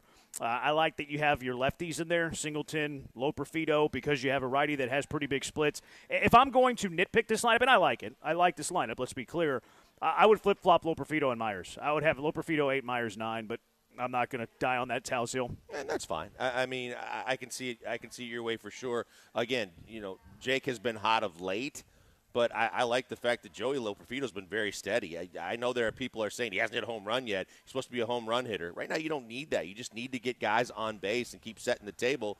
And so wherever he hits, I'm glad he's in the lineup again tonight because I want to see more of him. Yeah, I think the power was going to come. I like that he's hitting 323. This guy was supposed to, and he is high strikeout, but he was high strikeout. How much is that going to affect the batting average? And it's okay, he's not even hitting for his power yet, and he's still hitting 323. Yeah. The power will come with at bat. Speaking of Joey Loperfido, he is playing today. He did play yesterday. Now, how much he plays when Chas McCormick comes back, I think it is going to be a question. If Loperfido isn't going to play, I'm going to tell you what the Astros should do with him. And then there's also this narrative, bring up Pedro Leon. Why would you do that? 713-780-3776. It's the Killer Bees on ESPN 97.5 and ESPN 92.5. Guys, right now I'll tell you about the good people at X Golf. I love the people at X Golf because they really know what they're doing. And they brought in the best golf simulators that I have ever been on and personally have experienced. And the only X Golf simulators in the Houston area are at X Golf Katy. It's absolutely fantastic. And you need to try them because on a day like today when it's raining, maybe you got a tee time, you're trying to get to the course after work, hit some balls, play some holes, and you can't do it. If you get to X Golf in Katy, you can, and it's realistic. It's just like you playing on the golf course, only you're doing it indoors. They've got shot trackers so that every single ball that you hit, it will tell you the distance, the direction, and everything that you need to know, including spin rate, on every shot so that you can work on your game. You want to work on chipping and putting, you can do that too. The most accurate putting simulators I've ever seen. Also, tomorrow night, they got Bourbon and Bunkers, a whiskey tasting event where you can taste a lot of great whiskey. You can play a closest to the pin contest on the simulators, and you probably can get your first experience on what won't be your last if you're a golfer and a sports fan at X Golf Katy. It's the best combination of a great sports bar with food and drink and unbelievable golf simulators where you can play 18 holes of golf in literally less than an hour, hour and a half, when normally it takes you 4 to 5 hours on the course. Check them out today. Go online. Check out X Golf Katy right now.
Broadcasting live from the mobile Veritex Community Bank Studios, located at the Decoy and Spring Branch. Here's the Killer Bees, Joel Blank and Jeremy Branham.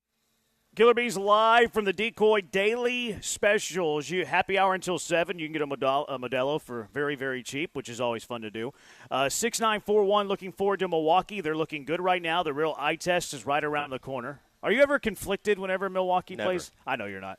My buddy actually asked me that, and my daughter asked me that last night. She's like, Daddy, the Brewers are coming to town. Who do you root for? And I said, I said, honey, I've been an Astros fan for years since we moved down here. I actually was thinking about it this morning after she asked me last night that I'm actually probably of all the sports teams that I'm a fan of, I'm probably a bigger Astros fan than right now than maybe even a Packer fan. Yeah. This texter says, I brought up Dubon at first a while back, and y'all laughed it off. I don't think that was us. No, I don't think we laughed at anything. I think the one thing that you've been quick to bring up is he has so much value as the utility guy that can be used all over the place that, you don't know if that's where you want to use him and use him in a game at first base. And that's, I think, when we still had Abreu and Singleton on the roster. Now, see, if you're talking about Dubon relative to the rest of Major League Baseball, I don't think he's a very good first baseman in the sense that he doesn't hit for enough power to be like the average first baseman in Major League Baseball. But you can't compare yourself to the average. You have to compare yourself to what you have on the roster. And Dubon getting some run at first base is fine by me. Should he be there every day? I wouldn't say he should be there every day. Like, it depends on the matchups. It depends on who's playing well. I don't mind Singleton's in the lineup today. Dubon's not. I'm okay with that. The pitcher for Oakland has huge splits. He's a righty.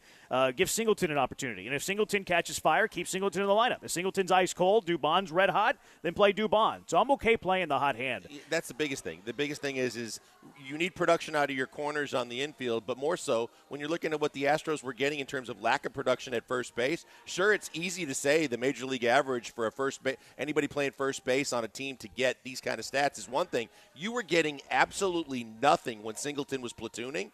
So you just needed a better offensive option at first base, period. Some people have been frustrated with how much Loperfido has played. Now, this will be the second day in a row that he's in the lineup, so that's cool. Center field yesterday, which if you're going to play him in center field Espada was wise to do it behind Fromber. Yeah. Because Fromber's a ground ball pitcher. I think there was only one fly ball yesterday. That, yeah. Yep. Like, so it's he used to do it with Jordan in left. Like, when does Jordan play left? When Fromber's on the mound. Why? Because Fromber gives up ground balls. Jordan's not going to have to play a whole lot in left. So it's a way to, appease him without actually appeasing him. Same thing with Loperfido. Like, Loperfido's range isn't as good as Myers, and I question if it's good enough to be like an everyday center fielder. I really don't think that it is. But if you're going to do it sometimes, it's good to do it when Fromber is on the mound. So that's why I like Myers in center field behind Javier, because Javier is a fly ball pitcher. Hopefully Myers has an opportunity to catch some of those fly balls. But Loperfido's played left. He hasn't played any first base, and he hasn't played a whole lot. So when Chas McCormick comes back and Loperfido's playing, let's say, less than once every 3 games, you should just go ahead and send him back to the minors. Yeah. And if you're going to send him back to the minors, what you need to do, because we're talking about first base, is he needs to play every single day at first. So whenever you bring Chas McCormick back up, and Loperfido's not playing more than once every 3 games, he needs to go to Sugar Land, and he needs to play every single game at first. And then when you make the determination that, okay, I'm comfortable playing him at first base, that's when you bring him back up, and then you give him an opportunity to be in that first base rotation. But if you're not going to play him more than once every 3 games, he should be in the minors grooming himself at first base. Yeah, because he's not going to forget how to play outfield, and we know that he's been working with Bagwell previously to where that's a position where if he hones his skills even more to get ready to play first on the major league level, that it can only help him with position versatility. But let's just be real about the fact that if you had the guys that weren't hitting previous to this, we just got done talking about the 2 guys who weren't doing it at first base, it's a different conversation. And also, on top of that, if you're looking at the guys that have been platooning on outfield spots, it'd be one thing if a lot of the guys were struggling to hit. Trey Cabbage even got a hit last night. The guys you're putting out there every day, we got done talking about Loperfido being a guy not having the home runs but hitting the base hits. But you know that Dubon's getting base hits. You know that Jake has been getting base hits. When you get those guys, it's a good problem to have, but there's going to be times and days where you're going to get a very good hitter or a guy that's been hot that's not going to be in the lineup because you have too many guys right now that are on a little bit of a heater, and this team's behind the 8 ball a little bit, and they need to make sure that they keep it rolling. Because if you have you have the surplus of above average outfielders, And if you're not going to play him that much, then he needs to be learning to play first base. Because where can he – you still have to think – I know that you're, like, in this hole and you're, chasing to get back under 2,500 and you're chasing in the division. I know that. And I know that you can't have, like, the mindset of everything that you do is thinking long term. But where can Loperfido help you the most this year? I think it's at first base in the summer. Like if Singleton, and Singleton's not like hot. Singleton's held his head above water, but it's not like Singleton's been playing at an average first base pace. If we're talking about Dubon being capable at first base, but not enough to handle that job full time, if Abreu never comes back from West Palm Beach, where can Loperfido help you the most? At first base. And if you're not comfortable playing him at first base and you're playing Dubon over him at first base, and he's playing less than once every 3 games, he needs to be in Sugar Land playing first base every single game until he is ready, in your mind, defensively, to where he can be on the big league team helping you on that front. Yeah, you're not struggling as much as you were as a team. You're right. And the fact that, yes, it is something to say that you are still under 500. You're still chasing teams in the division, but you're playing better baseball. But he's too young, and he's too big of a prospect in your system right now that if he's not going to play frequently, that he should be honing his skills to try and find a way to break back into the lineup, and when you break back in, have more versatility to give you more options to actually get at bats, because you're grooming this kid to be a part of your future unless there's a big trade somewhere down the line where it's too good to say no, and he becomes an asset piece that you can move. But for the time being, he's one of your better prospects. He's got a ton of ability. He's proven he can hit major league pitching. Now it's just a matter of finding a spot for him, because if you can't, that is big picture and small picture in the fact that for the big picture, but also if he's not going to get the reps now, get him ready when he does get the next set of reps to be able to play at first base too, so that he can give you multiple options at different positions, which you didn't have at the start of the year. Yeah, I just don't love that he's like this utility player. And it's not going to get easier when Chaz makes his way back. Not that that's imminent. Do you think that even – because I saw the interview after the game last night, and he was talking about he's good on his at-bats. Yeah. He feels good, at least with his running. He hasn't gotten a lot of reps in the outfield. Is that something they slow roll a little bit because they've been getting enough production out of all these other guys to say, hey, stay down in Corpus, get some more reps at outfield while we continue to roll this out at least through the end of the homestand? Yeah, I think he even kind of tipped that in his interview because he was asked about his plan. He's like, I don't even know the plan. And it's like if you don't know. I thought that was snarky a little bit. It could have been. Maybe it was snark. Maybe it was half snark. Maybe half he really doesn't know the plan. Because I think so. Like, why you're not in a hurry to call him up if he's going 0 for 5 and he's not hitting all that well yet. Why are you bringing him up? Like, it just creates an even bigger log jam. And if you're not going to play him whenever he is up, now he's going to get cold again. So like, you got to get him hot now. You are up against the clock because you have 20 days on the rehab assignment, but it's been less than a week, so it's not like that's imminent. He's not banging on the door. So yeah, I think they will slow play it. I think if Cabbage was doing nothing for you, and when he did get opportunities, he wasn't really seizing them too. It's probably an easier move, but then he's going to expect to play because one thing that we do know is not that he's over easy, but at the same time. That's why I thought he was snarky last night. I think he already expects that he's healthy enough that he should be up with the big league club or be ready to, and he probably is not getting his wish or being told what he wants to hear. So that's probably a deal within itself. But at the same time, if you're trying to win baseball games and the guys you got right now are contributing, there's no need to rush into any decision. 7557, we're talking about chasing games, but are we really worried about that right now? 5.5 games back, less than 50 games in. It's all good. It'll be fine. The macro view over micro is still fine with me. Let's develop our guys. I'm with you. 9842, I don't understand why you don't put Loperfido at first if you're going to give Singleton a day off. The whole reason he got brought up was because the position was a black hole. Then Singleton picks it up, and that's fine, but Singleton isn't going to be your long-term solution, and Dubon definitely isn't going to be. To me, they've had 2 opportunities to play Loperfido at first. Last night, Singleton got the day off, who played first, Dubon. And then they had that extra inning game in the 10th where Cabbage, Loperfido, and Dubon were all on the field at the same time. And they chose to play Dubon at first, Cabbage in left, and Loperfido in center. So I don't think they feel he is ready defensively to play first base at the big league level. They've told us. Yeah, they definitely did. The writing was on the wall after, especially the extra inning game. You saw that. And then when we saw Dubon starting to take more reps at first base too, you're like, well, to me, that not only screams that he's not ready yet to play first base, but the fact is that from my personal point of view, I don't like him in center field. I don't know that, you're right, and people are going to maybe want to argue with you. But there's no question in my mind that Jake's a way better center fielder than Joey Loperfido, but I'm not sure Joey Loperfido is a center fielder in Major League Baseball. 713-780-ESPN. There's been a lot of Pedro Leon's killing AAA, like top prospect, has never really had the numbers to back up his, I guess, prowess or like how much he's decorated as a prospect up until this year. And this year he's having this huge year. I have friends that, hey, why aren't they calling up Pedro Leon? You see it on Astros here. Why aren't they calling up Pedro Leon? Why would you call up Pedro We Leon just got right done now? talking about how deep in the outfield is right now with guys that are actually doing their jobs and hitting the baseball. Why in the hell do you want to bring him up now, too, and throw him into the mix when you know that of all the guys hitting the baseball, we just also mentioned Chaz is clamoring to get back on that roster real quick. I don't think there's any desire. There should be any desire right now to call him up. If Myers was struggling, if Dubon was struggling, if Loperfido was struggling, if Chaz was here and struggling, okay, I can hear that conversation. He's played multiple positions in the past, Pedro Leon. He's sticking to the outfield. Like, he's sticking to center field this year. They've gotten rid of experimenting with him on the dirt. So there is not a reason to bring up Pedro Leon right now. A secondary thought, and I don't think this is the case. I'm just throwing this out there as a plausibility. Maybe they think Pedro Leon right now is smoke and mirrors, and they believe more his career, not just 2024, and they don't want to expose him to big league pitching and then diminish his value. Yeah, because I was going to say, from an asset standpoint, that means a whole lot more than trying to find out the reality that they were right. Yeah, I totally can get behind that because they don't have the farm system of a lot of teams. They may need to have prospects.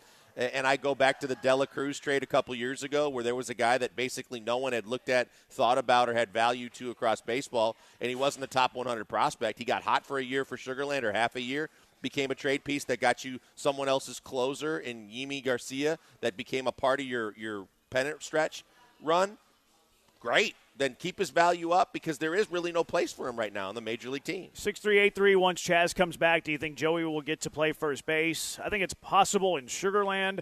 6690, could one of the prominent Astros be Chaz McCormick? He's talking about the prominent Astros in that Nightingale story. We know Chaz McCormick likes talking to beat writers. Yeah, we do.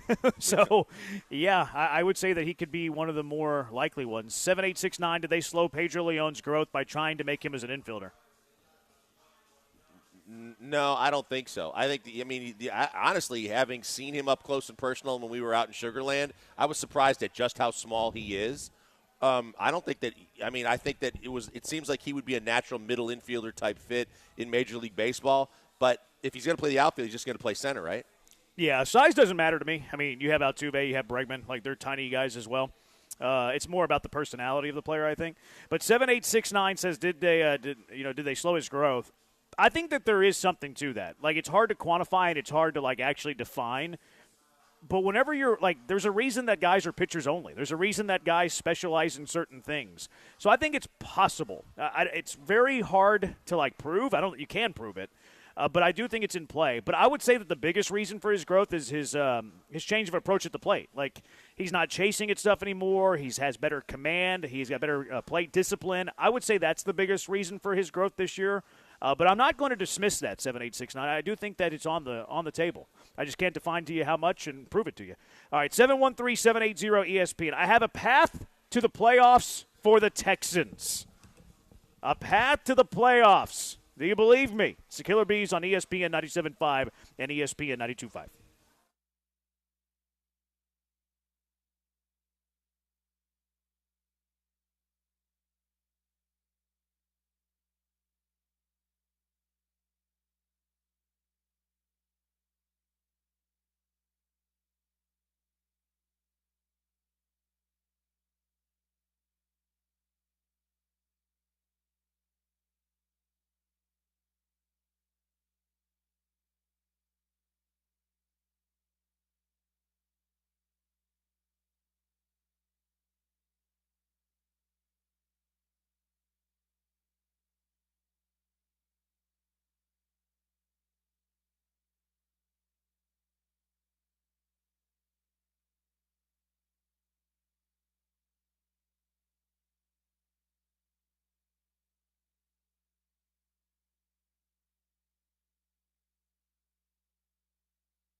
You're listening to the Killer Bees, On ESPN 97.5 and 92.5. broadcasting live from the Mobile Veritex Community Bank Studios, located at the Decoy and Spring Branch. We'll get to the Texans' schedule. Did the NFL do them favors? Did they hurt them? We'll tell you about why every single Houston Texans opponent stinks a little bit later. We are broadcasting live from the Decoy and Spring Branch. Today is a Thursday. It's a throwback Thursday. $2 off tequila shots, $100 select bottles, Tito's, Fireball amongst them. Everyday happy hours, happy hour daily until 7 o'clock. $3 Modelo's, $4 Fireball, $5 wine, $6 Tito vodka. So this is your spot for happy hour. They're having a volleyball tournament here this weekend. Always a great time. You can book a volleyball court, cornhole lane right now. Get out of the rain, get here, have a pop, or be here this weekend. Always your spot. Plus, it's your spot to watch fights, too. No cover ever for UFC or for boxing. All right, here's my path to the playoffs. I like to look at it as a series, kind of bunch, like a selection of games. And then it's okay, like do this in this amount of games. Like last year I Homer hatted my way to 9 wins, which Homer hat's pretty wise. That Homer hat guy knows what he's talking about. I Homer hatted to 9 last year and they got to 10. So I look at this as a 3-game pocket, a 3-game pocket, a 3-game pocket, then the 4 games going into the bye, and then the 4 games going out of the byes. So you have 5 different pockets for the Houston Texans this year. They open against Indy on the road. They're home for Chicago. They're at Minnesota. That's the first pocket. It might be their easiest pocket of the year because it's a very difficult schedule. We all know that. 4th toughest in the NFL when you look at 2023 strength of record. We know that it's 6 national TV games, 4 of which are in prime time. You know, a fun schedule. It's a difficult schedule. It's a daunting schedule. And in that pocket, I think it's the easiest pocket. Take 2 of 3. I'm not telling you to sweep it. Take 2 of 3. At Indy, that's going to be a coin flip game. Texans are favored, but I think they opened it at what? I think they're favored by 1.5, 2, 2.5. I saw up to 2.5. So 2.5. 2.5 to 1. So 1.5 to 2.5. They're a 60% chance to win that game. It's like they can lose it, but they're a 60% chance to win that game. Home versus Chicago, and Caleb Williams is a rookie in his second ever game. That's going to be. You're probably going to be favored by 5.5 points in that one. Probably. And then on the road at Minnesota, who knows who their quarterback is? But I'm not going to be scared of anybody, whoever their quarterback is. So that's another easily winnable game. So all 3 of these games you're probably going to be favored. I'm not even telling you to sweep it. Just go 2-1. Sure. Start off 2-1. All right, here you go. 2-1 on the season. The next pocket, I think, is actually another easy pocket. Home against Jacksonville, they'll be improved. Home versus Buffalo. Buffalo's still going to be a playoff caliber team. And then at New England, I don't think much of New England. 2 of these games are at home. Again, just take 2 of 3. Go 2-1. Do that, you're at 4-2. The next 3-game pockets where things get a little bit more difficult. At Green Bay, they're going to be good in my opinion. Home versus Indy, again, another game that's probably a 65-35 game. And then at New York, who knows what they'll be because of Aaron Rodgers. But again, just go 2-1. That's all I'm asking you to do. Don't sweep it. Just take 2 of the 3. If you do that in the first 3 pockets of the year, you're looking at a 6-3 start through 9. Who's not taking that? 4 games going into the bye. Comes a little bit more difficult. Home versus Detroit, one of the favorites in the NFC. At Dallas, they suck. Home for Tennessee at Jacksonville. Look, I don't think much of Tennessee. Jacksonville, you've shown that you're capable of winning at Jacksonville. Detroit's tough, but it's at home. Dallas, Houston owns Dallas. I'm not even saying winning record here. Go 2-2 in that stretch. I'm not going to go crazy here. Go 2-2 in that stretch. So that puts you now at 8-5. Okay, you positioned yourself nicely. Now, after the bye is a tough stretch, especially the first 3. Home versus Miami. You're at Kansas City on Saturday. 3 days rest, and then you're playing home for Baltimore on Christmas Day, and then the final game of the year, you're at Tennessee, which, the rival, if you want to call it that. Tennessee's obviously the easiest team of this stretch. Go 2-2 again. Just go 2-2. 10-7 record. You win the division. You're back into the playoffs. Who says no? I'll take it right here and now because I know that when we've talked about this in the past, BMAC, I think you were probably the most overzealous of us in terms of how many wins they were going to get. I look at that schedule and say if you can come out of that schedule, the first place schedule, with all those good quarterbacks on it, then I'll take 10-7 all day, every day. I believe that's good enough to get into the playoffs, and then I'll roll the dice with CJ and company in the playoffs and feel good about it. The big thing when you do it that way, and I like that you started doing that. I know that the Killer G's stole that from you, and I heard it this morning. But I guess that's the most sincere form of flattery when they were talking about it. Killer G's? Yeah, the Killer G's. What did they have? What did they have that at? Was it kind of the same structure? Joe George said I like to break up the schedule into quarters or in pockets. And Yeah, I'm not unique. I wasn't the innovator. No, but I on like that, that because I think. But here's the thing: what we've talked about in the past then becomes paramount to that coming to fruition that you just carved out for us. That is, take advantage of the teams you're supposed to beat too. Because the problem a year ago was you were supposed to beat Atlanta, you were supposed to beat the Jets with Zach Wilson, you were supposed to beat Carolina. Yeah. When you don't do those, now it puts more pressure on you to win another one of those games in those pockets that otherwise you were like, hey, I can roll with that. Then there's a sense of urgency. You got to get it back. Yeah, you got to get it back because exactly. like the first stretch, you're supposed to go 2-1. If you were to like lose at Indy and then you lose for some reason at Minnesota, you lose the road games, you're Right. 1-2. Well, then now you probably need to sweep the next pocket. But it's also a good way to like as you're going through the year. It's like, okay, well, you lose in week 2. That's okay. You wanted to go 2-1 in your first 3 anyways. So you can have that as your bar throughout. And I think the 10 wins is like a solid bar with this schedule. I think it does win the division. Yep. It might be tied. It might be a playoff race towards Could. the end. But I think it wins the division. And I think 10 wins now, it's a little bit easier to miss the playoffs nowadays.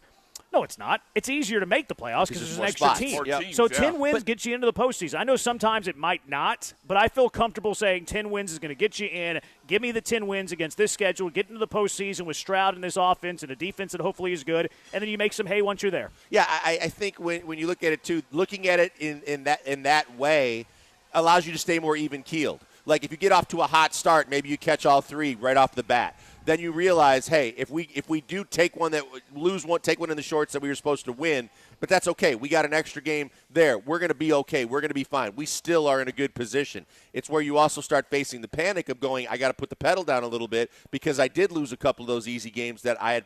The coaches all kind of do the same thing we do and realize, hey, it's going to get tougher. The opponents are tougher. The amount of days that you're going to have and where you're playing the games, it's going to matter more. We might want to have to really press the urgency button with the guys for a couple of weeks because we dropped something that when we looked at the whole schedule, thought we were going to be in a better position coming out of it. Yeah, 713-780-ESPN. I'm looking at the schedule as you're going through it. I mean, obviously the toughest stretches, as you mentioned, is after the bye with Dolphins, Chiefs, Ravens, Titans. You have to get into those that stretch of 4 games to me as you broke it down at 8-5 or better. If you don't get into that last 4 or 8-5 or better, I think we'll already know where the Texans season is because you cannot count on anything better than 2-2 in that last 4-game stretch. And I do think as you're breaking it down, I believe you went 2-1 on those previous stretches. Yep, everyone.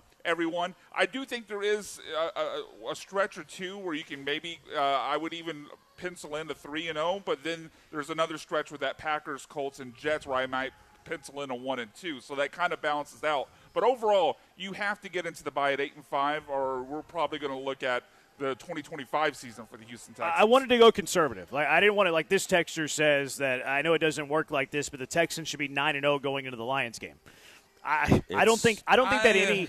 So look, I think that you could have the best team in the NFL, and that if you're like saying that a team should be 9-0, that you're not being realistic. It's the NFL. Like the NFL is so difficult to win. 9 winnable games. And even I think you'll then, be favored in all 9. Even then, look at the Niners a year ago, or the Eagles. The Eagles a year ago were 10-1. They were 9. They came out ferocious, and everybody was penciling them into the Super Bowl. Yep. And then you have to kind of space it out too, and pace yourself so that you're ready for the second half and ready and healthy for the playoffs. You'd love to have that Tennessee game not matter in the last week of the season, but because you're coming out of that gauntlet of those 3 games and the shorter period of time.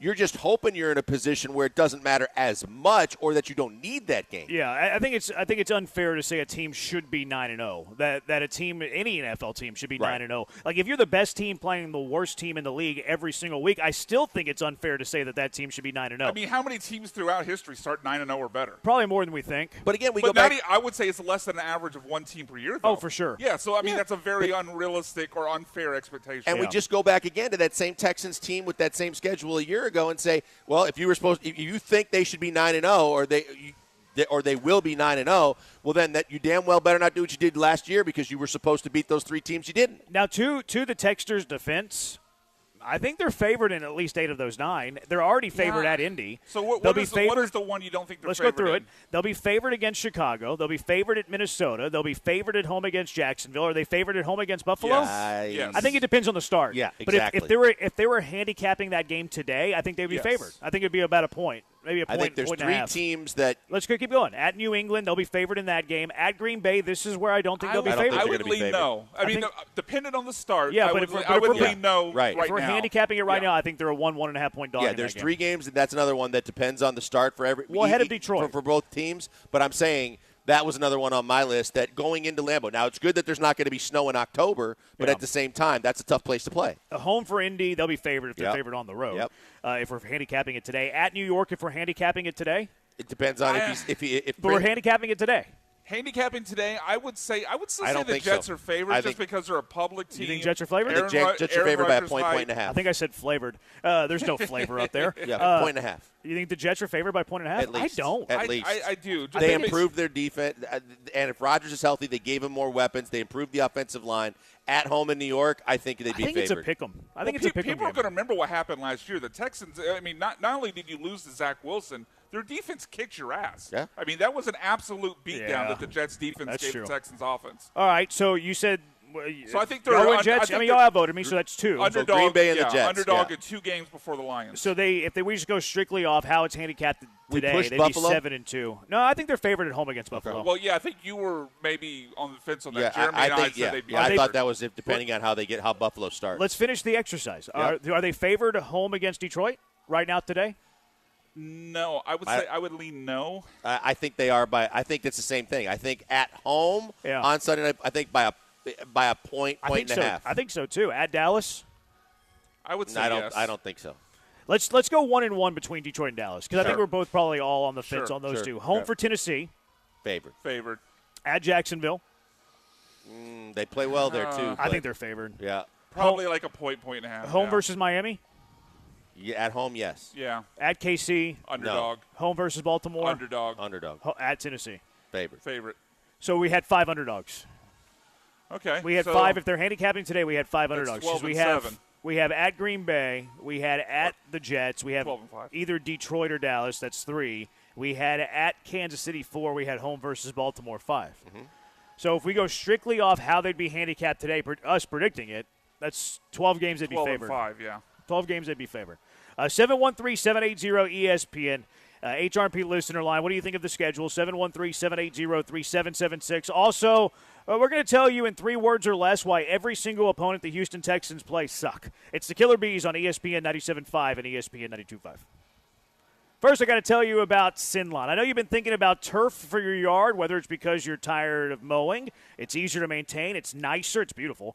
Better for the kids, better for the pets, whatever your reason, maybe to get your weekends back. I know that you've been thinking about it, and if you've been thinking about it, you need to reach out to Sinlon. Why not? Sinlon will give you a free consultation, free estimate. Then you can decide, but at least know your options. The greenest turf company, not just in color, but also in theory. I saw a picture of what they were doing the other day. They had the putting green in the backyard, tucked away in the corner, real nice. You had the turf around the pavers. It was nestled nicely around the pool. Unbelievable. 365 days a year. It looks perfect. And Sinlon's products are the best in the game. Top-of-the-line products that are made right here in the USA. Lifetime warranty, in-house crews. You don't have to worry about the nightmares of a job that's contracted out. That's always terrible. Fully insured, fully bonded, the customer service elite. Sinlon controls the process from yarn to yard. Sinlon created the industry. They're the sister company to the AstroTurf that you find in the Dome. Sinlon has nearly 2 decades in the games and the only turf company in Texas that can say they've done that. Go to 975sinlon.com to learn more. That's 975SYN-Lon.com, 975sinlon.com to improve your yard today. Sinlon, artificial grass never looked more natural.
Broadcasting live from the mobile Veritex Community Bank Studios, located at the Decoy and Spring Branch. Here's the Killer Bees, Joel Blank and Jeremy Branham.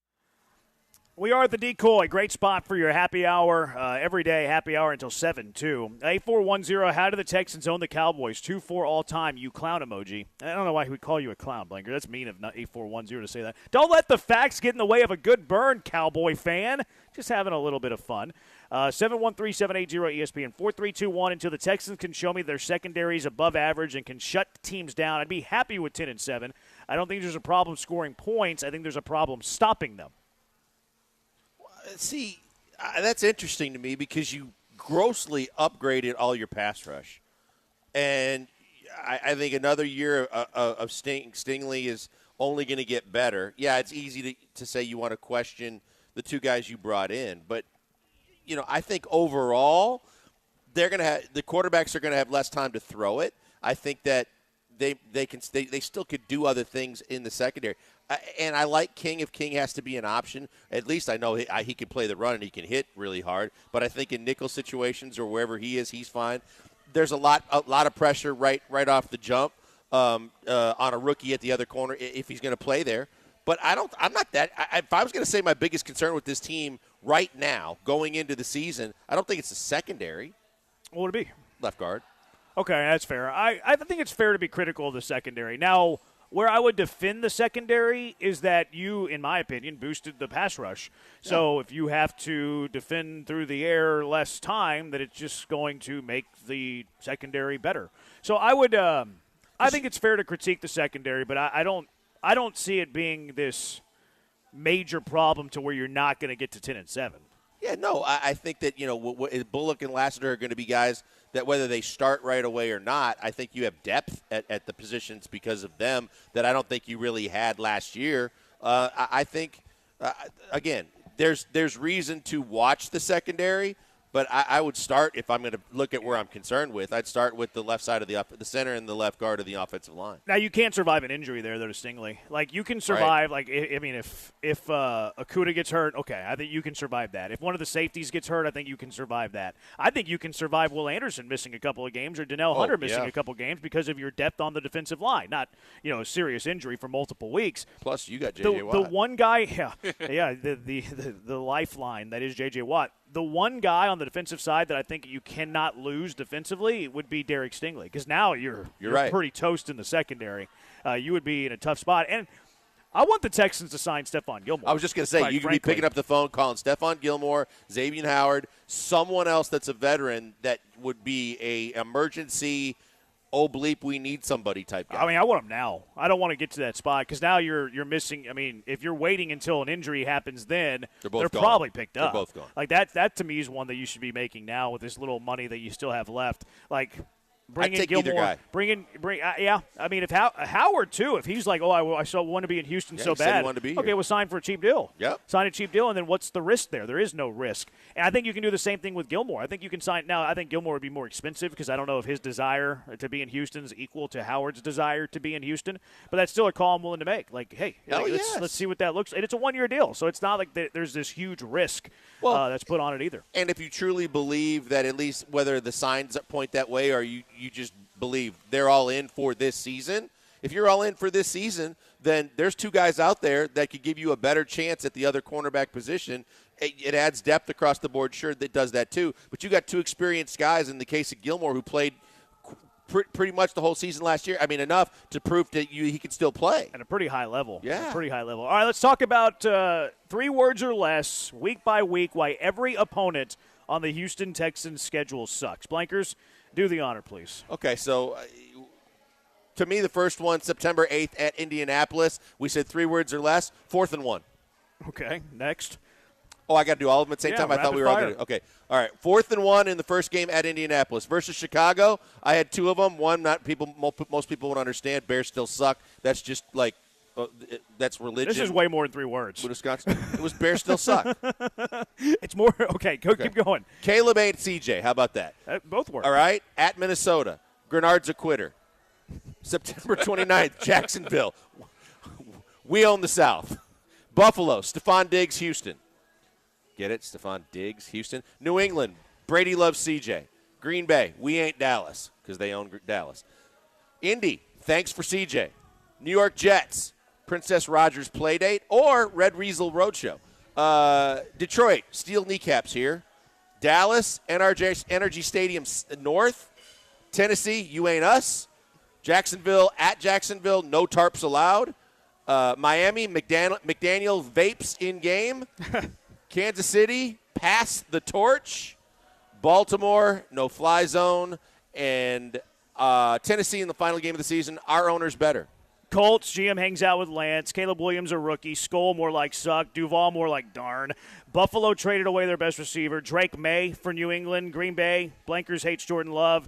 Indy, your GM hangs out with Lance Erline. At the Jets, Aaron Rodgers is old. Home for Detroit. I love Aaron Glenn. Not going to say anything bad about them. At Dallas, should call him Arlington. Tennessee, Amy Adams stunk.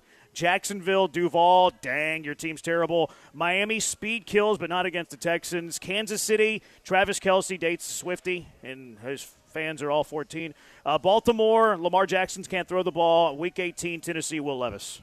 Well done. All right, so my reasons why every team on the Texans' schedule suck. Colts, you have a pill-popping owner.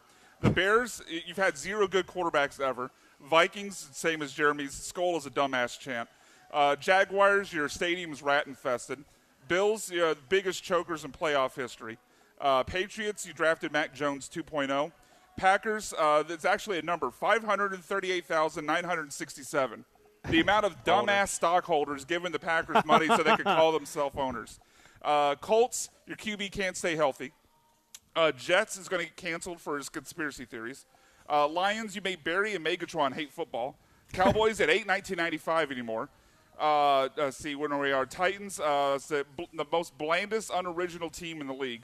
The Jaguars, your fans would rather you play in London. Dolphins, Tyreek is a scumbag. Yeah. Chiefs, your fans are bank robbers.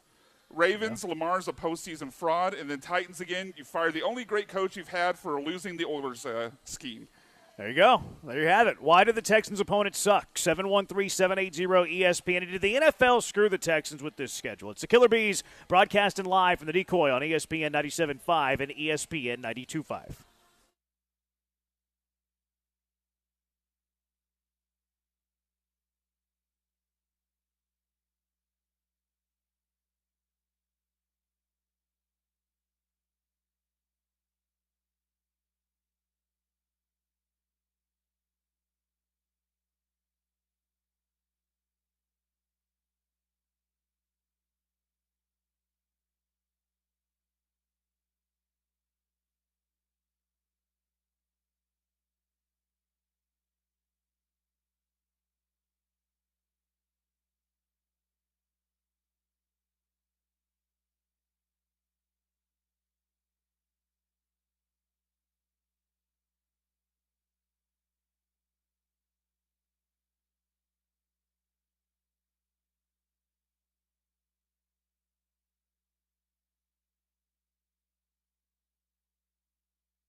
You're listening to the Killer Bees, on ESPN 97.5 and 92.5. broadcasting live from the Mobile Veritex Community Bank Studios, located at the Decoy and Spring Branch.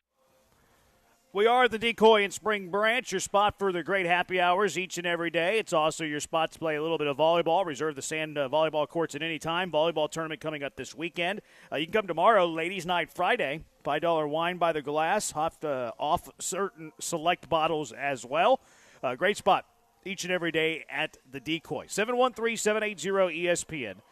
Did the Texans get a raw deal from the NFL with the schedule? Certainly, I mean, your first-place schedule is your first-place schedule. This is more about when they were scheduled. 1995, he's talking about the last it's not the last 11. It'd be that, well, it is the last 11. When was the last time a team was scheduled 3 games in 11 days? I guess this would be week 15, 16, 17. When you play the Titans off the bye, you play you play Kansas City on Saturday, and then you play Baltimore on Christmas. Mm-hmm. Do you think that the Texans got a raw deal there? A little bit. I think that when you factor in, the shorter window, prep window too, and the fact that with the schedule that they play, it's pretty easy to project that those games are going to matter for both teams especially in that 3-game stretch, where it would be nice to see those teams. No one's going to be at full strength per se, but it would not regular rest and prepared for the best game possible. I don't think you're going to get that with teams with a shorter window to turn around in that little window, but yeah, it is what it is. Yeah, that's where I'm at. Like, I don't really gripe about the schedule. Like, it is what it is. And the NFL, like, everybody, give us primetime games, give us all these standalone games. They got 6 national TV games, 4 primetime. So the fans want that. And then you have people that gripe about 3 games in 11 days. Like, that's the way it's going to work if you're going to be a marquee team in the NFL. If you want to go back to playing noon every Sunday, go back to sucking. So, like, this goes with the territory. Like, this is, if you want to be that team that's going to be one of the top 3 teams in the AFC, you're going to have a marquee quarterback. You're going to be a Super Bowl contender. Get used to this. Get used to having these types of stretches. And you don't have to win all 3 games either. Like we were talking about earlier. Be 8-5 going into the bye. That way, when you come out of the bye, you just have to go 2-2 in that stretch. And this is also not just unique to the Texans.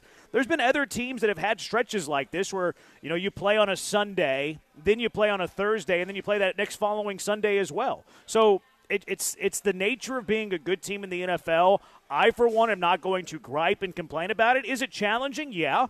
But you gotta suck it up and play. It's the price you pay for fame, right? It's the price you pay for being a good team, because whether you knew it or not, 6 is the maximum amount of national TV games you can have, and you got them. And that's what you want, and that's what your organization wants. That's what your marketing team wants. That's what just about everybody wants, is they want exposure. They want the recognition. They want to be considered one of the better teams in the league. And with that comes sometimes the fact that the TV network just wants you on their air, and they're not going to worry as much. There's 2 teams in the league that don't play a division game till week 11. That's crazy. That's nuts, too. I didn't realize that. Do you know who they are? That's insane. 3-3. I believe the Steelers are one of them. That's so weird. I think it might be Steelers-Bears. That's crazy. 3-3-1-2 swarm mentality is going to be tested with a bye week being so late in the season. How do you feel about the bye week being in week 14?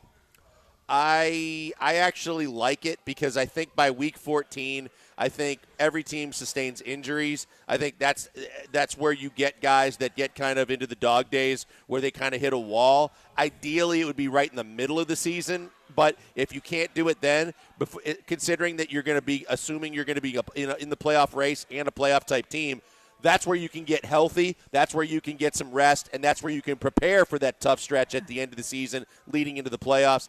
And then when you look at it with that Tennessee game, you might be able to catch a little bit more rest if you don't need that game as the last game of the year. I'm more of a tell us when we're playing and I'll be there kind of guy. If I were to pick my bye, I probably like it a little bit more than the midway point of the year. And you play 18 weeks now in the NFL, so I'd probably want my bye somewhere around week 11, week 12. I like it in the second half. That way, if you're a playoff team, you kind of gear up for the stretch drive. So week 14's a little bit later than I would want it. But I'd rather have it late than early. Like a week 5 bye, I wouldn't want that at all. You don't want that. Especially if you're a playoff team. Especially if you're a good team. And the other thing is, take into consideration, because the Texans really aren't an older team, but a lot of times when you get the teams that are like the Chiefs have been, where they've got a lot of veteran defenders and things like that. They would love to have it later because the veterans are they're gonna get gassed out and they need to rejuvenate their tanks. Whereas this is a younger team. I'm not going to worry about it as much. But, yeah, ideally you never want it in the first 5 weeks of the season, because especially if you have a young team, because they should be ready to go every week for the first, for the first 2 quarters of the season. 713-780-ESPN HRP listener line, 713-780-3776. Colts in week 1 and week 8. Ideally, I would have kind of liked them both on the second half of the year because I think it increases the chances of Anthony Richardson getting hurt. And if you think that he's far better than the backup quarterback, it's like, okay, well, it'd be nice to catch the Colts whenever Anthony Richardson's not playing. So I think that maybe that's like whatever, but maybe a little unlucky there. Is there a chance early in the year he's not ready to go?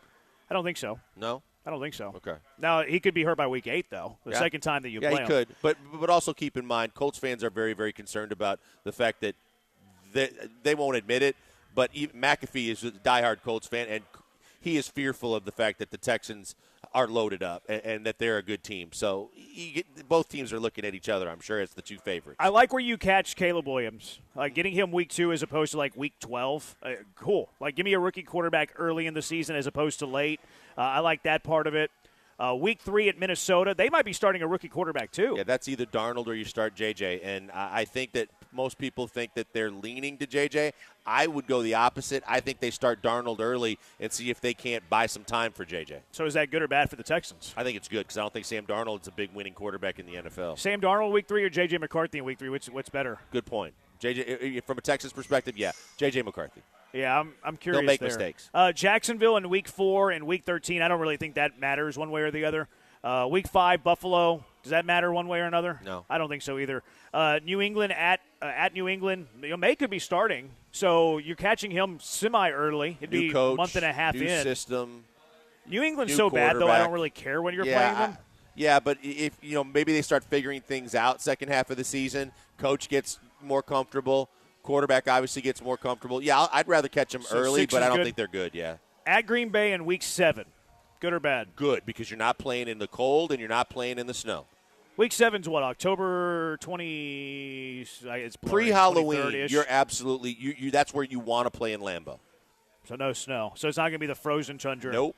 Okay. We already mentioned the Colts at Jets in week 9.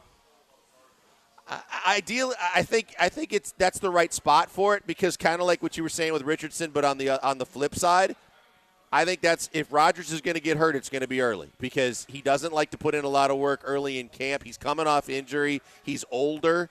I think that there's a chance he breaks down. Plus, early he's going to want to send a message and have a statement, but he's also getting a lot of weapons that he's getting used to. I don't want to catch him late. I'd rather catch them a little earlier, but right where they're at, I think is fine. Yeah, I don't like them in the mid part of the year. I would want them earlier for 2 reasons. One, I think they have a chance to kind of get in form here as opposed to early where, like, Rodgers never really played with these guys. I would have liked them early. And the second reason is that turf sucks. It does. I think that you're susceptible to injury, and if I'm going to have an injury, I want it earlier in the year as opposed to week 9. So that's a secondary reason. Detroit in week 10, I don't see an advantage or disadvantage here one way or the other. No, I mean, you got them at home. Maybe you get a little extra juice because it's on national TV. But they are, similar to you, but different conference. You're going to be one of the top 3 or 4 favorite teams in your conference. You both play indoors. I think it's fine. Yeah, I don't think it matters one way or the other. At Dallas, week 11, advantage, disadvantage one way or the other? I don't see much. I think that Dallas is that they are. I think they're going to be a good football team. A lot of people don't. I think Dallas has enough talent that they will be in it in the NFC. They'll be in it in their division. I mean, selfishly, I wanted it on Thanksgiving because I think that's a cool game to have with the in-state rivalry. But other than that, no biggie. That's where I'm at, too. I wanted that to be the Thanksgiving game. But it's a Monday Night Football game, so that's pretty cool. Week 12, that Sunday. Means you get Aikman, by the way, calling Cowboys. I hate that. I hadn't thought about that. Yeah, I guess it's not great. And Joe Buck. Yeah. Week 12, Tennessee at home. If anything, I think it's a disadvantage. You get Tennessee late twice. I don't think Will Levis is going to be very good, but if he is, I would rather face them early before he gets that rhythm than late. And you play them in Week 12 and in Week 18. But I was going to say, can I flip that and say, on the flip side, if they're not very good, they may start packing it in about that time, especially the second of the two games, to where maybe you're catching a team that's going nowhere that starts to try to play younger guys and kind of pads the brakes. Embrace the suck a little bit. Yep. At Jacksonville, Week 13, this one doesn't really resonate to me as a good or a bad thing. Week 15 against the Dolphins after the bye week, good or bad time? Coming off the bye week to prepare for that team, I think with D'Amico to be able to prepare for that offense because they are offensive driven. I think it's a good thing. Week 16 at KC. That could be really cold. As I was going to say, that's the flip side of the Lambeau game. You catch the Packers in Green Bay at the right time. I think you catch the Chiefs in Kansas City at the wrong time. Baltimore Week 17 on Christmas. Good or bad? I hate the lack of prep time for that game. Well, it's the same thing as a Sunday through Thursday. And they've had your number, but you got them at home, and maybe you get a little extra juice from the TV side. So I'll live with it. I don't like it because Lamar Jackson and the Ravens are going to play Scrooge and ruin Christmas for all Houstonians. And then Tennessee in Week 18. We already the L about. At home. That was one of the games I have as an L. Yeah. Okay. Yeah. All right. You have it as a win? I don't. I have. If I had to call it today, I'd have it as an L. All right then. Why because you do that to me too. You like to do that. Usually I disagree with you whenever I poke at you. And then Tennessee Week 18, we already talked about that. All right, what are your thoughts on the schedule? 713-780-ESPN. 8532 says Richardson plays the whole year and has better numbers than Stroud. Oh, stop Cash it. or trash that? That's a cold trash. If Richardson does play the whole year, though, he can be dangerous. That Colts team is good. Tell you what, he'll have Colts better team is rushing good. yards than C.J. Stroud. He ain't going to have better passing numbers. I have a healthy respect for the Indianapolis Colts. I think Richardson can be really good in that offense.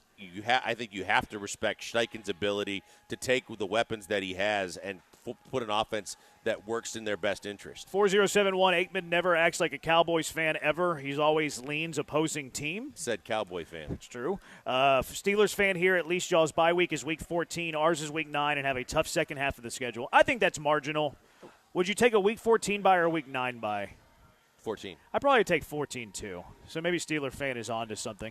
All right, 713-780-ESPN. Time for Bad Take Boulevard. What are the worst takes of the week? 713-780-3776. Killer Bees, ESPN 97.5 and ESPN 92.5. This is never a bad take. This is always a great take. Chin Bin. I like a good drink at the end of the day. Vodka, I like it during the middle of the day sometimes too. Vodka, gin, bourbon, all in the rotation for me, and Chin Bin Spirits does it better than anybody else. How do they do that? Well, their revolutionary Percedo technology that eliminates impurities for the cleanest, smoothest spirits you will ever taste. Purification of Chin Bin is unrivaled. You'll love what's not in Chin Bin, including gluten. That's right. But Chin Bin isn't going to brag about that one, though, because all spirits are naturally gluten-free. Try a sip of Chin Bin vodka, you're never going to go back. Try a sip of the gin, you're never going to go back. Try the straight bourbon, you're going to love it. The cast strength bourbon. Compare it to what you drink, and you will never go back. Chin Bin will be your drink of choice. I've been a Chin Bin man ever since I had that first sip because you get all the flavor and none of the burn. So smooth, so clean, eliminates the burn. Enjoy your drink. Don't work through your drink. Try it. Just try it. You're going to be you're going to convert. You're going to love it. You're going to be a believer. You're going to be like, that Branham guy knows what he's talking about. If you're going to an Astros game, you can get some Chin Bin there. Chin Bin Bar just to the left of the Crawford boxes at Minute Maid Park. You can find Chin Bin at many liquor stores in the Houston area. Ask for it to your favorite restaurant, your favorite bar. Head to the tasting room in Alvin. Or if you just want to order online, you can do that too. Head to gentlebin.com. Order straight from the website, gentlebin.com. Chin Bin, the secret ingredient is what's not in it.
Time for Bad Take Boulevard. The worst takes you heard all week. You can play along. 713-780-ESPN, HRP listener line. 713-780-3776. What are the worst takes you heard this week? First on the list, me. Victor Caratini pinch hit from Mauricio Dubon on Tuesday night. I tweeted out before Victor Caratini walked to the plate, why would you pinch hit from Mauricio Dubon with a runner at third base, less than 2 outs? What did Victor Caratini do? Base it up the middle? He walked it off. He's got the clutch gene. Little Caratini. Yeah, what an idiot that Branham guy. He has no idea what he's talking. He never knows what he's talking about. He's a moron. I agree with all that. I just think that you put it out there fairly because of the fact that from a baseball perspective, you're right to question.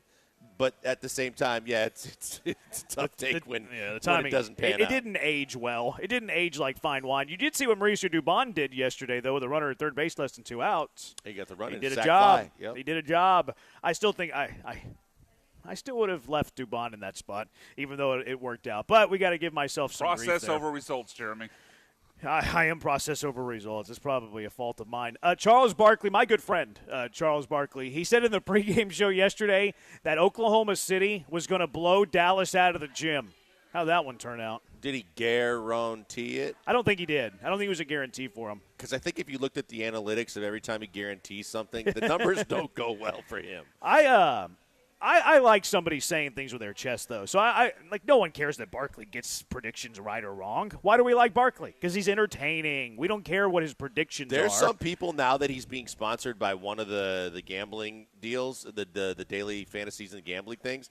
There are people that like actually put stock in what his predictions are and bet on him. I'm like, that's dangerous. Maybe they should fade him. Maybe. If you just miss, maybe you fade him, and that's the way you're shorting Charles Barkley is what you're doing. But no one's going to turn Charles Barkley off because he's missing these predictions. No. Like that's why like it makes me laugh when people critique people based on their takes. You don't care about their take. You're listening if they entertain you. Do we know, because everybody keeps doing this whole sob story, is the NBC deal done with the NBA yet? So I actually read quite a bit about this yesterday morning, and it seems that Warner Brothers owns TNT now, that they have a match clause in their deal, but the TNT CEO, like in a what do they call them when they talk to their investors, like a board meeting or whatever? I don't think it was a board meeting because I think it was a CEO call or whatever, a board call or whatever they're called. And he kind of said he made it kind of hinted and maybe more than hinted that they're not going to match NBC's offer, but they might match Amazon's offer. So they might keep it, but it would be the C package instead of the NBC package. And apparently the NBA wants it on NBC and not on TNT, and they're making TNT actually like spend more money than what NBC's offering because of the national channel. Over-the-air, it's the over-the-air ratings as opposed to the cable ratings. I can understand that, but at the same time, what I was thinking about was if you're going to retain those guys, or if there's a way that I don't know if there's a way that they could do both, but if I'm TNT for a couple games a week, I'd keep the same schedule and just do immediately following the game post-game shows and do pre-game shows. People would tune into that to make sure they see that show. But if you have the C package, like, can you still spend that How much many games money? is that? I don't think it's – well, I have no idea. And it's also the quality of game. So, like, you're going to be getting some duds. So that's what I'm saying. Instead of doing the C package alone of your own games, if they all go over there, have TNT do for the big games – do a pre and post game show. Oh, not actually carry a game. You're not carrying the actual game, but I guarantee 4 games on another network. I'm saying that they stay on Turner, and Turner gets the C package. They're just doing a show. But then they're doing. The NBA is never going to tell you. I understand that whoever the A or B carrier probably is not going to be real. They're going to be irritated because their show's going to be way better and they're not carrying the game. But the NBA loves the fact they're getting exposure regardless. Yeah. I mean, plus you can't really the game doesn't even really matter. Like, if you just have it inside the NBA show every Tuesday and Friday or whatever days they have it, like, you're going to have a handful of games anyways. So you're not doing it for a game. You're just doing it because that's when the show airs. And no one cares about the halftime because it's so short now. Yeah. But that leading into a big game, they'd rather hear from Charles and Shaq and those guys than they would no matter who ESPN puts out there or NBC. And on the post-game flip side, I think the same thing. I just wonder how much Warner Brothers would be willing to spend on a post-game show or just a show when they don't have NBA or an A or B package of rights. It would depend on how can you multitask them and multi-purpose them, because Ernie's always been so loyal that he can do anything. Yeah. It's the other guys, and can you get any kind of shoulder programming so that it makes sense to retain their salaries? Yeah, that would be because it would be expensive. It'd be Now, expensive. like I said though, if you could brother-in-law and have them make a deal with the new network and do they can do on different both stations, I think that's the win-win. Yeah. DJ Bieniemy, Stephon Diggs was tweeting about, hey, what do I need to know about Houston? And DJ Bieniemy got in Stephon Diggs' comments and said that Houston barbecue is overrated. DJ Bieniemy doesn't have great food takes. I believe that now. Yeah, I didn't know that before I saw I've this seen it a tweet. couple times when he was at different remotes and stuff with us and things like that, and places where we knew what was really, really good there. And he's like, "Nah, I didn't think that." And I was like, "What?" See, I'm not really a panderer. I'll tell you that I like an In-N-Out burger more than I like a Whataburger burger. That's that people are going to light up the text line. Oh, you're an idiot, Brand. I'm sorry. I like what I like. Personal preference. Houston barbecue, Texas barbecue is flat out the best, and it's not even close. Even close. No, you can't go to J Bar M or Killen's Barbecue and tell me the barbecue here No. is not good. No, but not even just those two, because there's a way more there's than that. a ton but of them. That's the two I think of, right away. Gatlin's, you can go down, up and down. We have corkscrew. You can go the thing is, when you go, it's all about the touristy places. When you go to Memphis and Kansas City and things like that. Yeah. Texas is it's legit pretty much wherever you go. And I know you've had it. I've had it. You could take Texas Monthly yearly. They do the top 50 barbecue spots in the state of Texas. There is not one of those spots that is worse than the best barbecue spot in Kansas City, Memphis, or Carolina. Not one. Agreed. The top 50 on Texas Monthly every year is better than the best in KC, Carolina, and Tennessee. Without question. And I know that the 1 year AJ, there was a promotion. If you went to every one of the barbecues on the Texas, sheesh, that's tough to do. You got a full set of Yeti. You got the coolers. You got everything, and AJ did it. He did it. How did he have time to do that? Well, because he once is it over weekend? a full year. I think it's over it's an extended period of time, because the family vacation was in Austin. We were covering boxing in Dallas, so we covered a couple of them in the Dallas Fort Worth nuts. areas. But we went along on some of them. You can crap on Dallas all you want to, but when you get into barbecue, Dallas' spots are going to compete. I've done some hill country barbecue tours where I've taken a weekend and gone to 3 or 4 of them, but. Man, doing the entire top 50 would be a lot. Yeah, it would be a lot. It'd be fun, but it'd be a lot. Lockhart has 3 within a stretch of a mile. That's what I did. Yeah, I went to Black's. I went to City Market. And there's Schultz or whatever. Yeah. It's pronounced funny. Right, Schultz or something. Yeah, because he had the checklist, and he was like, I can knock those out in 2 days or a day. You could do that in 3 hours. Yeah. if your stomach allows. Exactly. You'd be a glutton for punishment, but you could do that like that. But, yeah, what a bad food take. That's the worst food. Overrated? And the other part of that is he had the thought, but he also felt like he had to share it. So this poor Stephon Diggs is going to go on believing that the Texas barbecue is overrated. He'll trust his teammates Somebody more. needs to learn him. He just needs to call up J.J. Watt. Yeah, he'll trust his teammates more. Watt knows the barbecue places. Yeah. They went to Killen's on Hard Knocks. Is he big on the breakfast spots too, that he keeps pumping up every time? I'm not real sure. He keeps Watt. JJ keeps tweeting about. I think he's a fan of breakfast taco spot. Well, Breakfast Club is a great breakfast. Breakfast spot. Club is good. Breakfast Club's good. I think Watts tweeted about Breakfast Club. But lately, it's been about breakfast tacos. Well, breakfast tacos here are great, but certain spots, yeah. There's a Breakfast Club in the airport, which it can't be as good as really? the brick and mortar. I've never been to that one. I've been to the brick and mortar. Same. The waffle. I mean, the waffles and chicken's pretty dang good. Yeah. At the Breakfast Club. Yeah, I used to live right by there. It's been a while since I've been there, but I don't know if there's ever fantastic. a dead time for that spot either. No. God, I've been the there, lines around the block. I've been there 4 or 5 times, and every time there's a line out the door. This one I saw. This one was on Twitter. I found it from Space City Sports. He tweeted this. He was listening to the cardiac arrest. He said, "Stan, all-time bad take. Harden is above Altuve on Houston athletes list." And then he said more evidence that he's trying to be Skip Bayless, and if that gets listeners, go for it. So Stan said that James Harden is above Jose Altuve on the Houston athletes list. Yeah, this. What do you even say to that? If we're just going to leave this with you put your hand in your head and not point out Stan, who's also supposed to have the credibility, that's absolutely ludicrous. That's the most ridiculous take I've ever heard in my life. No matter how much you drink Rockets Red Kool-Aid and you love the James Harden era, to say that, you should be ashamed of yourself. I mean, that's like arguing with someone what the color of the sky is. I mean, what's the point? Seriously, that's a take so absurd. It's like it's not even worth the effort. It's a good point. You want to go team wins. You want to go championships. You want to go individual awards. Anything. Anything and everything. I'm not getting your shot blocked by Manu. What's the MVP total was push? It's 2-1. Oh yeah, it's 1-1. 1-1, yeah, right? 1-1. Push. Yeah. MVP total will be a That's push. the only thing you can stand on with Harden. Yeah. Altuve doesn't have to stand that tall, and he's still better. There you go.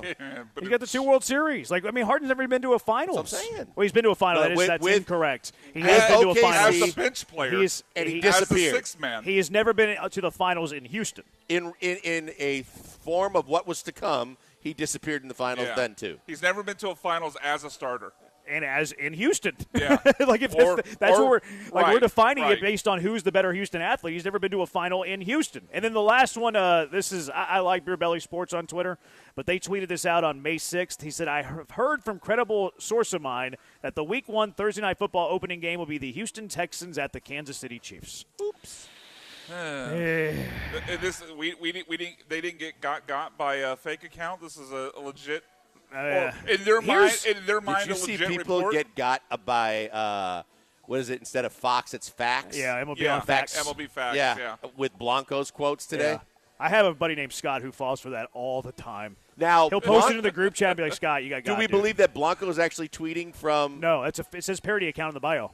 The bio? Yeah. The whatever Blanco 56? Yeah. He's been tweeting all over the place. Yeah, it says parody account in his bio. Because he responded to that one going, this is not from me or something? Yeah. It does say parody account in But his good bio. on him because then people go, oh, it's legitimately him if he's saying it's not me. Here's the craziness, though, about this tweet. And this is like the fake news cycle, and you can go really deep on this if you want. This fake tweet, or it's not really, I don't know if it was fake or not, but he was wrong. A wrong tweet had over 100,000 views. Wow. So, what are you in the business for? Are you in the business to be right, accurate? Are you in the business to get clicks, likes, exposure, impressions? Because you get paid on the latter. Thus, we go right back to Skip and Colin and all those guys. So, bad take, but was business. it plus EV? Yep. Yeah, if just throwing out round numbers, if 50,000 people follow you because of it, and only 20,000 unfollow, you're still plus 30,000. I mean, the Beer Belly Sports has 620 followers, right? And they got 100,000 views. That's probably the biggest view total they're ever going to have. Probably. No doubt. No. And it wasn't even right. That's crazy. It goes to it's a very, very small sample of news and sports news. All right, I'm done. All right, 713-780-ESPN. Here's a hot take for you. The Texans should wait on a Nico Collins extension.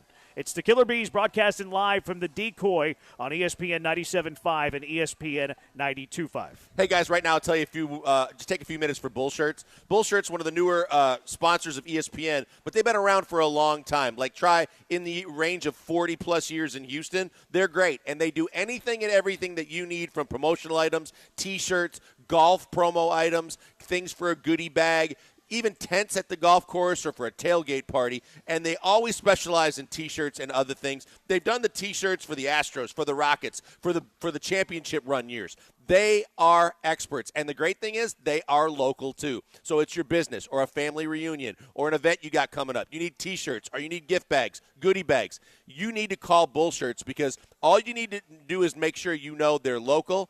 They'll get it right the first time, but if they don't, they can fix it quickly. Whereas if you're shipping from out of state or across the country to get stuff for a very big event and you know you're on a time crunch, if they don't do it right and get it to you the first time, chances are you're not going to get it done at all. And that's going to be a big, big red X. So therefore, I encourage you to go to bull-shirts.com right now on the internet and figure out if there's anything you got coming up where you might need promotional items, T-shirts, or other things. That's where you start because that's where you'll finish. They'll take care of you every step of the way, and they have the reputation and some of the bigger clients that you'll ever find in the Houston area and across the country. Check them out today. Tell them I sent you by. Go to bull-shirts.com.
The Killer Bees are broadcasting live from inside the mobile Veritex Community Bank Studios, located at the Decoy and Spring Branch. Now back to Joel Blank and Jeremy Branham.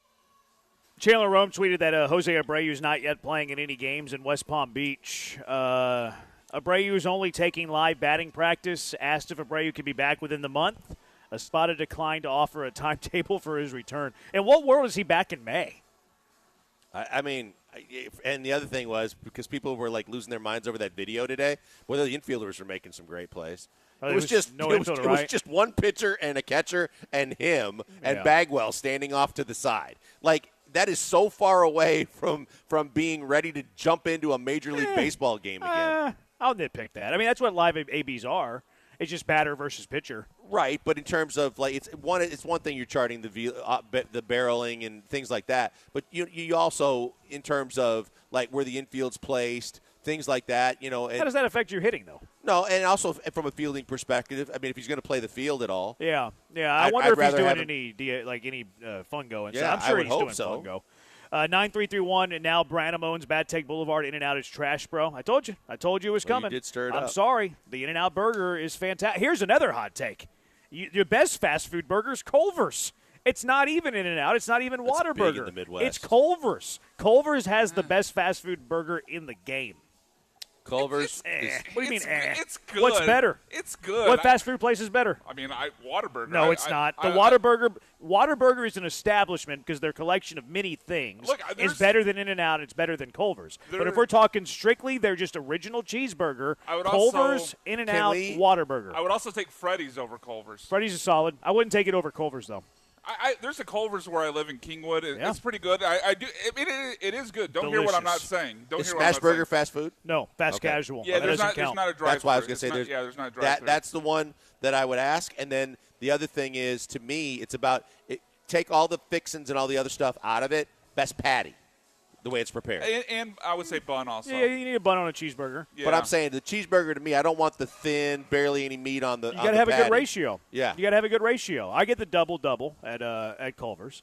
Their cheese curds are really good. They do have good cheese curds. I will give them that. Fake Although, cheese Joel, curds. you might not like They're it because it's deep fried, right? I mean, they're great. I know you're a purist. No, I'm just saying, real cheese curds aren't deep fried. If you just go, in my opinion, fast food burger Culver's. This guy says Champ Burger's the best in Houston. Champ Burger wouldn't count as fast food. Champ Burger is fantastic. It's close to U of H. I've been to Champ Burger many times. Champ Burger is great. Their fries. Is it a standalone? Yeah. Yeah, it's kind of a shack. You got to have a drive-through. It's kind of a shack. Fat Burger in California is great. I've never had Fat Burger. Have you had Fat Burger? No, don't they have one here?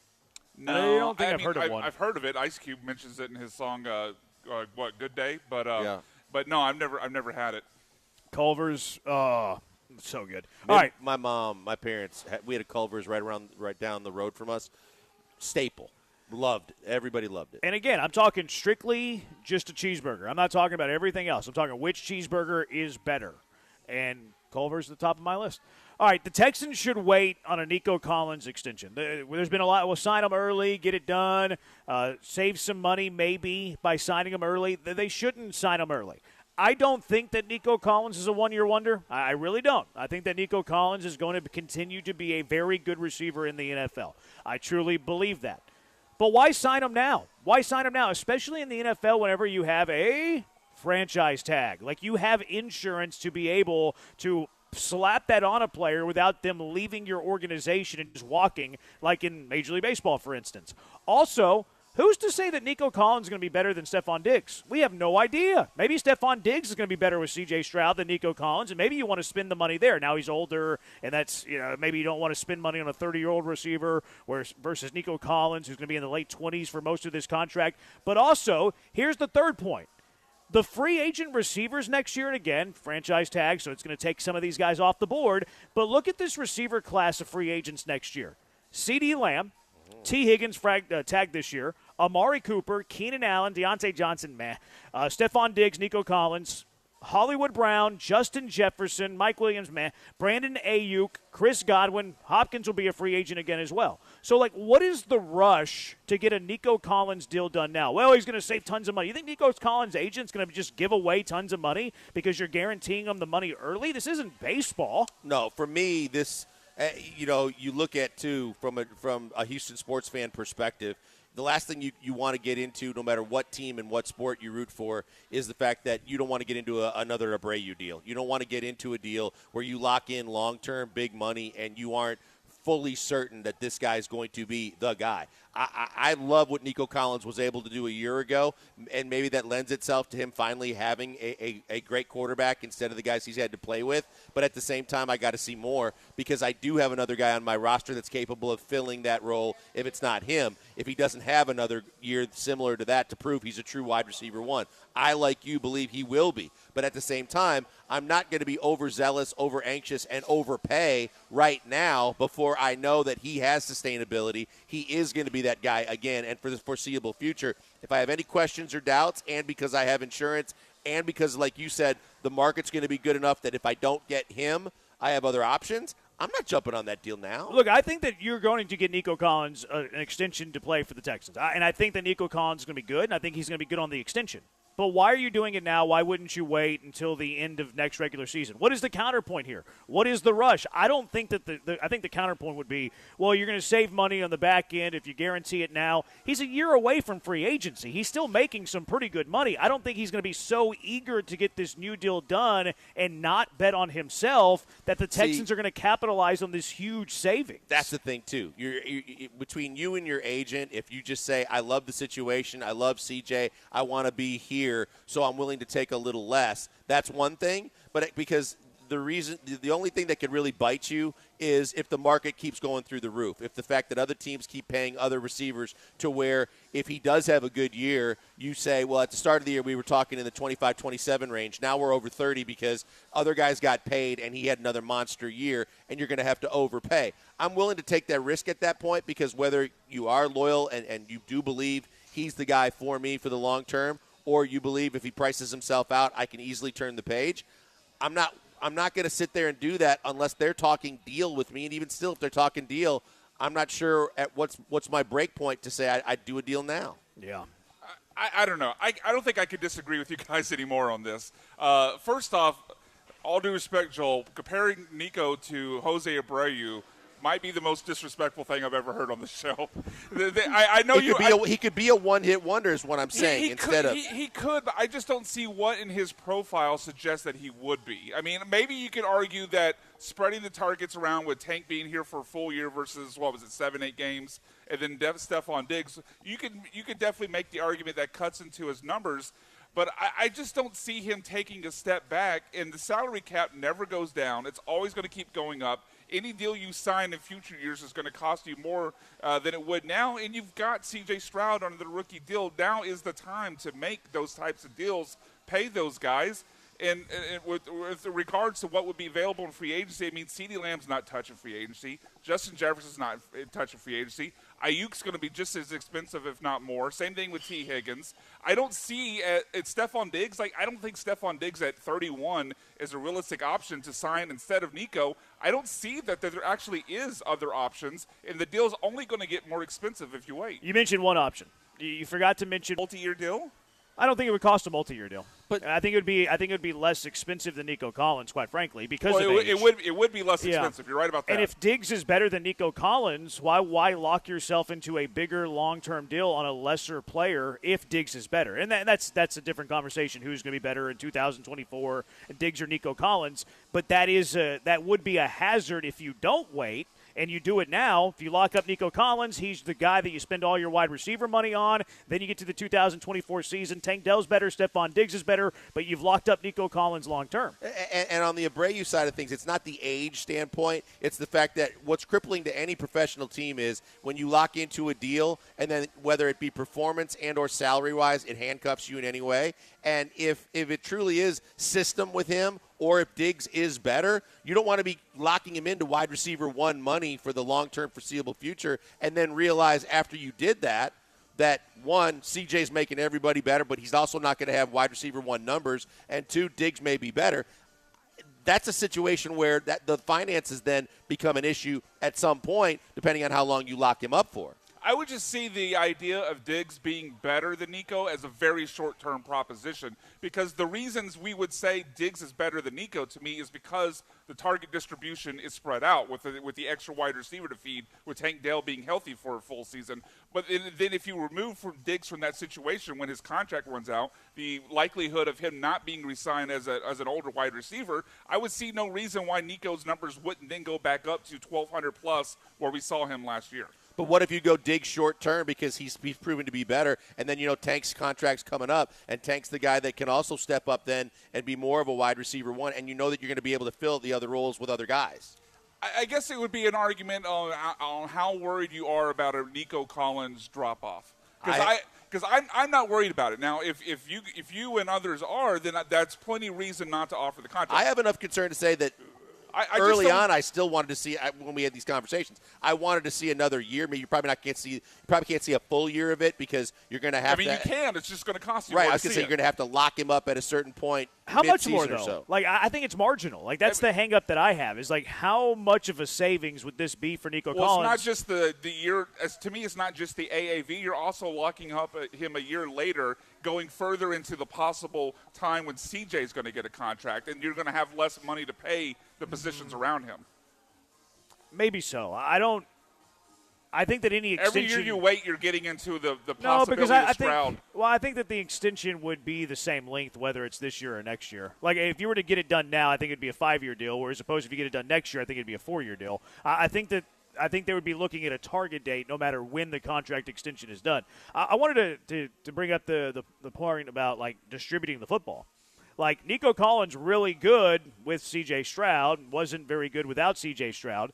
If we have this year that C.J. Stroud spreading it around, Tank's good, Dell's good, Nico's good, they're all kind of eating here, at what point is C.J. Stroud bulletproof from having really good receivers? At what point is Nico getting fed because of how good C.J. Stroud is? It's kind of like Brady. Brady never had an elite receiver with the exception of Randy Moss. Like, what would Julian Edelman have been anywhere else? Probably nowhere near what he was. Same thing with Wes Welker. Maybe Gronk would have been just as good somewhere else. I don't know. Like, I think Peyton Manning, you look at his receivers, and people think I'm crazy for saying this. I think Marvin Harrison had a big boost because he played with Manning. Reggie Wayne, big boost because he played with Peyton Manning. All three of them. So, like, did. how much is a Nico Collins in any receiver? It's not just Nico having a boost because they're playing with C.J. Stroud. And that's what makes Nick Casario's job difficult, is as a guy who's looking at all this and a capologist and how much, of the pie do we want to give to a receiver. If you think that C.J. Stroud can excel and succeed with anybody, why would you give any receiver huge money? That's what I'm saying, too, because then eventually you're going to have to pay Tank at some point. And are you going to? Yeah, Tank's a little bit far down the line, though, so I don't really like that many? argument. 2 more years.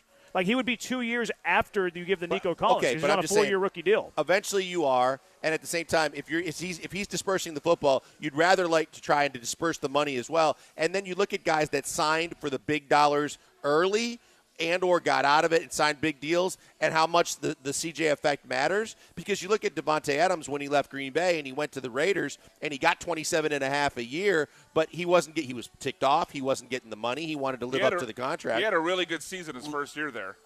With Carr? Yeah, he had a really good season his first season in Oakland. I'll look up the numbers while you're talking about it. Let's continue this on the other side. 713-780-ESPN. Should the Texans lock up Nico Collins early? Should they do it now as opposed to waiting until after the 2024 season? 713-780-3776. It's the Killer Bees broadcasting from the Decoy on ESPN 97.5 and ESPN 92.5.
You're listening to the Killer Bees, On ESPN 97.5 and 92.5. broadcasting live from the Mobile Veritex Community Bank Studios, located at the Decoy in Spring Branch. Come on out, Decoy Throwback Thursday, $2 off tequila shots, $100 select bottles tonight, Ladies Night Friday, Big Sip Saturday. This is always your spot to catch the fights, UFC, boxing, never a cover, free combat sports, UFC, the boxing, also sand volleyball courts. You can rent them out at any time. They have a big tournament coming up this weekend, too, so that's your thing. The Decoy is your spot. 713-780-ESPN. Nico Collins, lock him up now or wait a year and decide then? You guys were talking about Devontae Adams and his numbers. What did you learn, Brian? Yeah, so the Devontae Adams, those first 2 years in Vegas was absolutely fantastic. So the first year, as I'm pulling his exact numbers back up, but he was over 100 catches, over 1,500 yards, and I believe 14 touchdowns. So, yeah, first year in Vegas, 100 catches, 1,500 yards, 14 touchdowns. Second year in Vegas, 103 for 1,144 and 8. So, I mean, arguably some drop-off last year. No, you're right. But still, I mean, definitely a top-half wide receiver one. How long was his contract for, the 27.5? I don't know. I mean, he spent 2 years in Vegas, but I don't know exactly how long his contract is off the top of my head. I think there's some receivers who are quarterback-proof that are going to produce with anybody. DeAndre Hopkins, Andre Johnson. And I think there are quarterbacks. Hopkins except for Osweiler. Okay. No one's Osweiler-proof. Yeah, no one's Osweiler-proof. And then there's quarterbacks that I think are receiver-proof. Like, if you haven't – and I think Mahomes is an example of this. Last year for sure. Like, look at how the Kansas City Chiefs have built their receiver room around Mahomes in the last couple of years. They traded away Tyreek Hill. Oh, no, the Kansas City Chiefs are never going to survive that. Some people were picking, was it the Broncos and the Raiders to finish better than Kansas City? Yep. And what did Kansas City do in the 2 years that they didn't have Tyreek Hill? They did the whole Carlos Correa. They're never going to recover from the mound visits. They won the championship in back-to-back seasons. Now the Chiefs are willing to spend some draft capital trying to help out the receiver room, but I don't think they're ever going to spend big money at the receiver position because they have Pat freaking Mahomes. There's no doubt. So is C.J. Stroud in that territory to where it doesn't make sense to spend big money on receiver because it's a salary cap league and you want to spread the money out elsewhere, knowing you're going to get production at receiver because your quarterback's so stinking good. And don't you also think that lends itself to saying there's no reason to believe CJ's going to have any drop-off at all? You see him for another year. You know that there is no sophomore slump. He's not going to have the drop-off. Nico then has the year, and then you can react accordingly and then go from there. I have concerns about Nico. I don't have concerns about CJ. I have some concern. What are your concerns about Nico? I don't think it's because of the system and CJ and the fact that he spreads it around and the fact that I need to see more of Nico to consider him being wide receiver one money in that tier of a wide receiver one at the highest level of pay. Now, I don't think he would get Devontae Adams, Tyreek Hill money right now. I think if he's asking for that, then it's a hard no. It's no. Like, where's our savings there? Agreed. If you're asking for top 5 wide receiver money, then why are we doing this right now? We're not saving anything. It makes way more sense for us to. What's the threshold, 25? It depends on the savings from the top tier. Like how much the top receivers are making like $40 million. Well, no, Amon-Ra St. Brown just signed for 30-some a year. But he's not the top receiver. I think AJ Brown the top on the AAV? The two that just re-upped were both Philadelphia receivers, I believe. Yeah, Devonta Smith and AJ Brown. Yeah. I think AJ Brown was over $30 million AAV, and then, wasn't he? Amon-Ra signed right after that. The biggest wide receiver money in terms of AAV is $32 million AJ Brown. So not 40, 32. Top 10 is $23 million. This is AAV. Calvin Ridley, 23. Like, I would need it to be. I said 25. Right now? Were you doing it now? Yeah, I would need it to be 20. Okay. If I'm doing it now. The franchise tag's 21. So, like, why are you going? Why are you going 21-8? So, like, why would you go over the franchise tag? You could pay Nico Collins right now on a rookie deal. Franchise tag him next year, and he'll go up to maybe $23 million on the franchise tag. Why give him over that right now? It makes no sense from a cap perspective. Yep. You just convinced me even more. Like I'm not trying to lock him down now. He needs to sign for under the franchise tag if I'm going to give him multi-years. There's no way he and his agent are doing that. I'm not giving him more than what the franchise tag's going to be. And quite frankly, do you want long-term deals from football players? So you have do you have the whole is CJ Stroud receiver proof? You have how much savings are you actually getting from underneath the franchise tag? Where you have Nico Collins for 2 more years if you want him. You have him in the final year of a rookie deal, and you have him under the tag. You're guaranteed 2 more years of Nico Collins if you choose. I would, yeah, and I agree with you on the what he would actually take would matter. If he's going to want something north of 25, then I push my chair out from the table and I walk away from the conversation. What's your number? Because you're more pro Nico. Yeah, no, right. You're right about the number, right? Like right about $20 million. Like 3 years, 60. I could be maybe talking to 4 years, 80. And I'm okay with, and like if you want to incentive laden it, where you can incentivize him if he's like if he hits these certain thresholds where it pays him top 5 money, cool. Like go chase your money. Yeah, I'm if cool he earns with that. it, he earns it. Yeah, like I'm cool with that part of it. I would push back though on the idea of CJ being wide receiver proof. I mean, there obviously have been quarterbacks, Tom Brady, Patrick Mahomes. You guys have brought it up. Aaron Rodgers for a long time, even though he had some really good wide receivers like Greg Jennings. Was I would say I would consider Jordy as well, fairly wide receiver proof. And look, maybe Stroud will develop into that, but what we've seen from him so far isn't that. In 2 games against the Ravens, 0 touchdown passes. We saw him get dominated by the Jets defense on the road.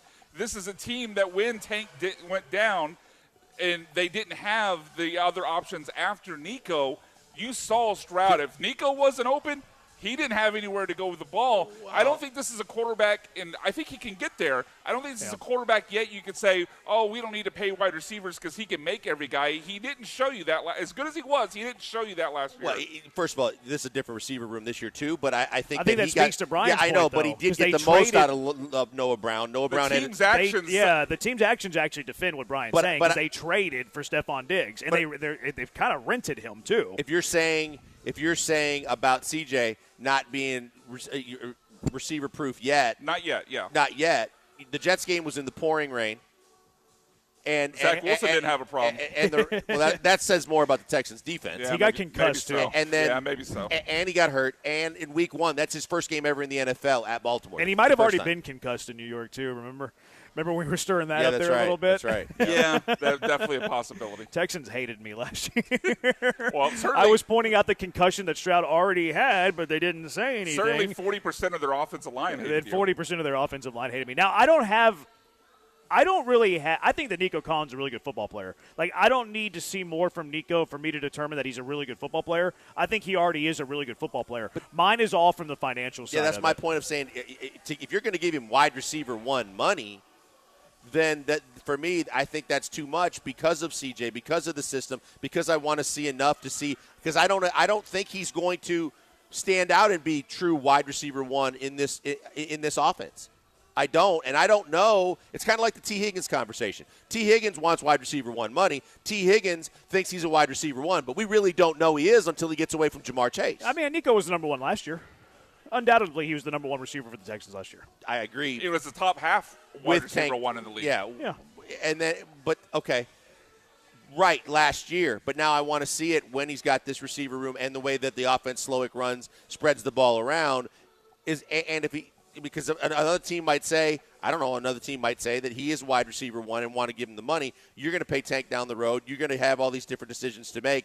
I don't know if CJ is truly receiver proof, if it's worth giving that kind of money to him. I mean, there's going to be the overlap, though, of paying Tank and paying Nico would only be, a year or two?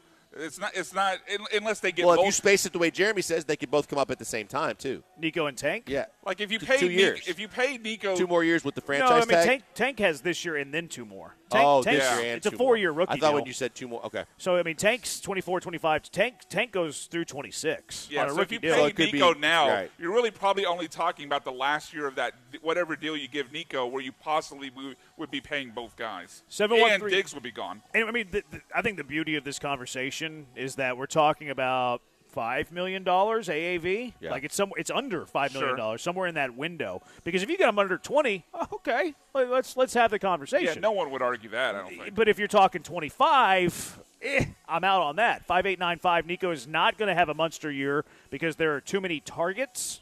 That wouldn't bode well for Nico. Corey, just look at what happened when Dallas signed Gallup to a big deal after a good year. He didn't have a year like Nico had.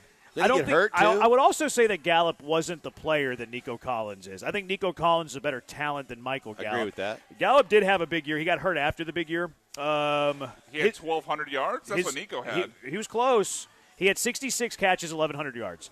Nico had 800, nearly 1,300 yards and 8 touchdowns. Gallup's year wasn't as big. Gallup went over 1,100 yards, but he wasn't as big as Nico's yard. No, Nico had season. way more catches and certainly more touchdowns. He had 14 more catches. Okay. He had 14 more catches, and he played one more game. About 100 more yards and about 200. I mean, Nico was at 1297 last year. And he had 12 touchdowns? 8. Nico had 8. 8. Okay, so 2 more touchdowns than Gallup in that year. I mean, it was a bigger year, no doubt. It was bigger no across doubt. the board. And I think that Nico's a better football player than Gallup was. 8755. I would still load up for the Texans. CJ still learning defense. Will need to win it for him. You're all right. He's a dog, but he's still learning and will eventually be the next receiver proof. See, I'm also okay with him not being receiver proof under a rookie deal. It's like, hey, you're under a rookie deal. We're saving money here at the quarterback position. Let's spread it at receiver. Sure. But then whenever you pay CJ Stroud, it might be, okay, we're going to bargain bin at receiver now because we're spending all our money at the quarterback position. And I think that's why they traded for Stephon Diggs. I think that's why they made the rental for Stephon Diggs. But doesn't that go to the side of pay Nico now? Because you could have that contract in by the time you pay CJ. It'd be tight because your quarterbacks are usually getting that deal before their fifth-year rookie option. So if he gave Nico a 3-year deal, I mean, obviously this is all depending on what he and his agent are willing to take. You have both sides. There's probably at least a year of overlap there.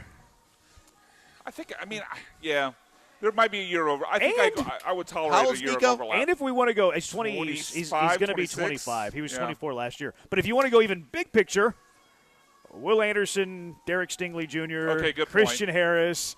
I'm less worried about paying linebackers, but definitely Will Anderson and Stingley are going to get paid. Yeah, so they're going to have these decisions to make. And are you going to spend top 10 money on a Nico Collins when you might have a quarterback that doesn't need top 10 receiver around him? That's why I said when he gets into his first big deal, he's going to have to make the receiver room better because they got a lot of money to have to spread around. They really do. Now, it's a great problem to have because it means you have really talented players. I would much rather have these problems than signing sexy Rexy Grossman. Or I'm not a Burkhead, rather. I don't want to have the fighting Rex Burkheads anymore. So I'd much rather have these deals and these problems and these because these are first world problems as an NFL team. 0315 extend Tank and Stephon let Nico walk. Extend Tank. I wouldn't not doing that Not yet. now. No. Do y'all think it might be worth trading Nico either midseason or next offseason? Would the ROI be enough to reinvest in the wide receiver position with a new rookie contract? No. I wouldn't do it midseason, but I don't hate the tag and trade. Yeah, tag and trade I'd be fine with if you can't reach a deal. But that's what T wanted. I would right? not trade him in season. You have goals of deep playoff run. You're not going to trade a guy like the Nico. caveat here would be if you're having a bad year. Sure. If you're having a bad year, then yes. But if we're having the year that we expect him to have, I don't hate the tag and trade. Over under 6 games until Diggs starts tripping out about targets. See, under. Yeah, under. If they're winning.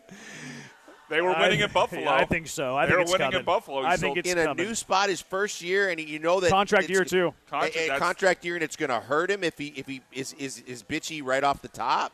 Well, this goes to, I know this is an old conversation at this point, but this goes to why I was kind of against the idea of tearing up the future years of the deal to make it a one-year deal, because now there's tremendous pressure on him to produce numbers when the ball's going to be super divided between two other top-tier wide receivers in Tank and Nico. Counterpoint? You're kind of creating his paranoia. Well, counterpoint, he has to be on his best behavior, and you get Stephon Diggs in a prove-it year. That would be the counterpoint there, is that you have the insurance of a second year if you want it. I guess the counterpoint to that counterpoint is you get Diggs on his best behavior in a prove-it year, and you're getting the absolute most out of Diggs in one singular season. I'm skeptical on the best a pretty good second. I'm playing devil's advocate. Yeah. The second for a one-year rental is questionable. Tough to swallow. Yeah, I'm skeptical on the best behavior if he doesn't get targets going his way, because he needs the numbers to be able to get that next deal. 8835, a Rex Grossman stray is crazy. It was a slip of the tongue. I meant Rex Burkhead, fighting Rex Burkheads. All right, 713-780-ESPN. How aggressive should the Rockets be this offseason? And who's the name that came up as a name that the Rockets could be interested in this offseason? Killer Bees broadcasting live from the Decoy on ESPN 97.5 and ESPN 92.5. I want to tell you guys about HR&P. HR&P is fantastic. Human resources and payroll. It's Cougar owned by Mike Hawley. Go Cougs. And business owners, let HR&P help you, whether it's HR compliance, benefits administration, payroll, onboarding. HR&P can help in any or all of these facets. There's no boxes with HR&P. It doesn't matter how small, how big. HR&P completely completely customizes a plan for what you and your business needs. If you have a problem, an issue, you want to take a little off your plate, a lot off your plate, HR&P will find a way to help you. And they do it in a way that's unique. Technology meets service. They have the best tech. You'll love that. You'll trust that. You'll believe in that. But their service sets them apart. You'll love their service. Guaranteed fulfillment. You'll never talk to a stranger on the other side of the line. You'll be talking to someone familiar with you, familiar with your business needs. Of course, we use HR&P here at Gal. Anytime I have a question, fire off a quick email. Always a response quickly. That's very easy to understand. Very thankful that we use HR&P here. Let HR&P do all the stuff you don't want to do. HR compliance, benefits administration, payroll, onboarding, any of the stuff you don't want to do or you need help with. That way you can spend your time back in growing your business. Give them a call at 281-880-6525. Let HR&P customize a plan for you, 281-880-6525. Or check them out at hrp.net. That's hrp.net.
The Killer Bees are broadcasting live from inside the mobile Veritex Community Bank Studios, located at the Decoy in Spring Branch. Now back to Joel Blank and Jeremy Branham. We are at the Decoy in Spring Branch. Great spot to spend your Thursdays. Throwback Thursdays, $2 off tequila cocktails, tequila shots, $100 select bottles, Tito's Fireball. Tomorrow's a lady night Friday, Big Sip Saturday. Always get out on the volleyball courts, sand volleyball courts. Book those. Cornhole, too. A big tournament coming up this weekend here at the Decoy in Spring Branch. Thanks to them for having us out, too. Great time anytime that we're out here. 713-780-ESPN, HRP listener line. How aggressive should the Rockets be? Kelly Eco had a Q&A with the Rockets general manager, Rafael Stone. And in it, Rafael Stone was asked about how aggressive do you expect the Rockets to be. He said, we're comfortable with our team, and we think we're going to improve internally. Because of that, I don't think we're likely to be super aggressive.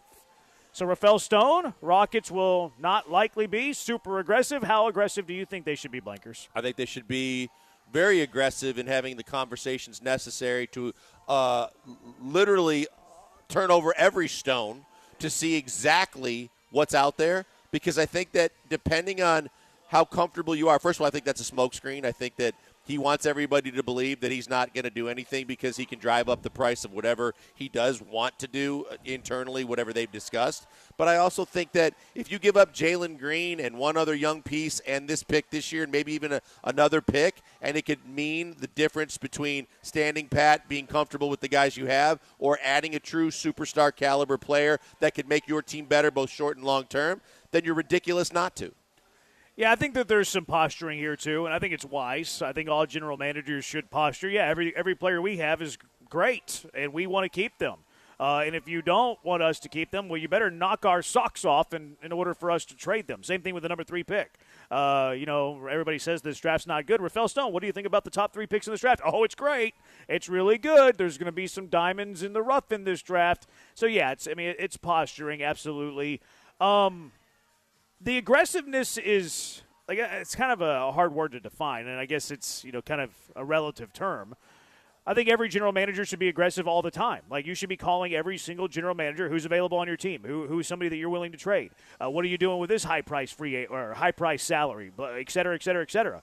So that's a form of aggression. You're talking to everybody around the league. You're getting a feel of what the landscape of the league is. But when it comes to making a trade, I don't want the Rockets to make a trade for the sake of making a trade. No. I don't want them to. So I mean, that's kind of lack of aggression. But that's not what I'm saying either, because I think that what you're trying to do is you're trying, and whether you have the I'm going to take a page out of your book with, I'm not worried about hurting anybody's feelings on this team. So what I'm doing is, even if the rumors get out, I'm having discussions about what it's going to take, and it's going to be only the guys that I feel and deem worthy to have the conversations about. It's not going to be Bridges from the Nets. It's going to be guys that I legitimately think are going to be cornerstones or franchises or really make this team substantially better. And I'm not going to worry about an agent or a player that doesn't like it. And I'm certainly not worried about Jalen Green's feelings at this point. Oh, no. What I'm really truly worried about is I want to make this team better. I know my coach would rather have it sooner than later, have a chance to compete at a different level than they were even this year. So I'm going to be aggressive in trying to see what's out there. Sure. And the pursuit of them. What is the goal, though? Like, if you're Tillman Fertitta, if you're Rafael Stone, if you're Ime Udoka, what's the goal for the Rockets in this period of time? What are you trying to accomplish? Well, if you think about their phases and when they went to this next phase, and I know that Stone was a little less. He was a little more apprehensive about taking it to where Tillman and Udoka wanted to take it to that next phase 2.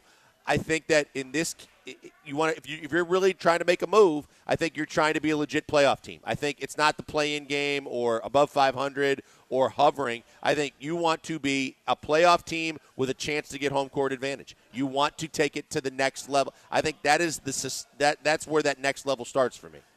My goal, and I don't care what they're saying, I want to, this is me saying what I think their goal should be. I think the goal of every organization should be to win a title. And I don't think that that's realistic most years. But you should always be working to win a championship. How can we build this team to position itself to be a champion? So a lot of times there's moves that you can make for the benefit of the next season that actually lowers your probability of eventually winning a title. So that to me should always be the goal for every organization, every general manager, every owner. What do we need to do in order to win a title? Like, if the Astros are way out of the race in July, okay, we're nowhere close to a title, probably not next year. Let's figure out a way how to rebuild this as quickly as we can, try to get back to a championship. Jeff Luhnow, when he took over this organization, they were awful and losing 100 games. His goal when he took over was to win a title. How are we going to win a title? Well, we need to suck for a few years. That way we can get a top 3 pick every single year, and we can add a Correa. And we can use the savings on drafting a Correa and a Lance McCullers and an Alex Bregman and a Kyle Tucker. So I think that the attitude and the philosophy should always be, let's do what we got to do to win a title, and that you shouldn't make short-term goals like getting to a round of the playoffs over the long-term goal of winning a championship. But I think that's a possibility of doing both. I think that you can do that to say that if I'm going to make a trade to bring in a piece, that piece could be a part of a championship caliber team down the road, but it definitely also takes us to a level where we're competing for a different spot in the postseason, a postseason spot and a solid one. And then I can still use that piece is going to be around long enough for me to continue to put pieces around him, whether that means I'm making more trades, I'm looking for a free agent that kind of comes in to adds that final piece or the next piece. but I have options both ways. But if I truly, and I feel like the owner is driving home more so probably than even your head coach that he wants to win now. I disagree. I think Tillman's been patient in this whole thing. I disagree with that. I think How? that because In what ways? Because I think before this even started this season, and then throughout this season, he was adamant about we're moving it to the next phase. I didn't think they were ready to do that yet. I think at the end of the day, they didn't because they didn't get to the play-in or get to what would be constituted as the next phase for truly winning. And that's not to take away anything that they did. I think his phases are more, these are the processes of building towards a champion. And maybe they're behind schedule, but I don't think Tillman Fertitta's banging on the door of Rafael, hey, trade these players, bring me in a veteran, and get to the first round of the playoffs. Nothing has told me that about Tillman. I didn't say that, but I do think that I believe that there was more of a push that he wanted to win more consistently, that he wanted to everybody wants to win more consistently. Okay, but I think that in my opinion, what I heard and the way when he was talking to the media and other folks, I heard a guy that was impatient, that wanted to win more and wanted to do it quicker. And if it meant making a move or two, it should be considered. I think he had the backing of a head coach that was kind of along those lines. Now, I think maybe in both cases the brakes were padded. I think Udoka maybe padded the brakes a little bit on his stance of wanting to go more veteran-heavy right away because I think that there were limitations for how far that team could go. Whereas I think maybe Tillman also padded the fact that maybe he wasn't on the kind of adamant that he was early on. I'm adamant about taking it to this level right away. All right, so who are those players? That you could make a move for? Yeah, that you're talking about that can please both masters of still having the championship aspirations but also help you in 24. You don't know who. You don't know who's available, right? The easy answers are Giannis. The easy answers are Embiid. I don't think that's an easy answer. Like, you're going to trade for Giannis? No, that's I'm saying, an easy I'm answer? saying for guys that are there for the short term and the long term. That's the easy part of it. No, but we're talking about that are attainable. I don't believe that even a Donovan Mitchell, as much as that's been people have thrown out as a name, and that Windhorst and other guys were saying there's 5 teams already with offers on the table ready to go because Donovan Mitchell's their guy. I think Donovan Mitchell's dinged up, and I think that health-wise and age-wise, it's a tougher fit for me. So I can't sit there and identify right now that these guys are available and or these guys are the perfect fit. But ideally, you'd like to get a guy in his mid-20s that's still ready to get into his prime, that's going to complement the players you already have, but that you can build around and get another piece to and say, hey, that's your 1-2 punch going for a championship. I like that idea. Beam a Thug on Twitter, he suggested Donovan Mitchell in a trade he threw out. He maybe even suggested. He's just like, here's a trade. Jalen Green, Jeff Green, Jayshawn Tate, 3rd pick, and then a 2026 from Brooklyn, 1st-round pick for Donovan Mitchell. Would you make that trade? I would make that trade yesterday. I wouldn't. Yeah, I wouldn't trade for Donovan Mitchell and trade Jalen Green, Jeff Green, Jayshawn Tate. I don't care about Jeff Green, Jayshawn Tate. The only guy that you're worried about losing that has value, that potentially could be big, is Jalen. I mean, the 3rd pick could turn out to be a great player. I think. Look, if we're being honest, the draft isn't. I don't think the draft is going to tell you that is telling you that there's a guy there that's going to be like a franchise type player. See, Donovan Green's like, I think maybe the perfect name for like where we disagree about where this organization's at. Donovan Mitchell. Did I say Donovan Green? Donovan Mitchell is going to be 28 years old. And do I think that Donovan Mitchell and Alpi Şengün and Cam Whitmore and Tari Eason is a championship foundation? I don't think it's even close.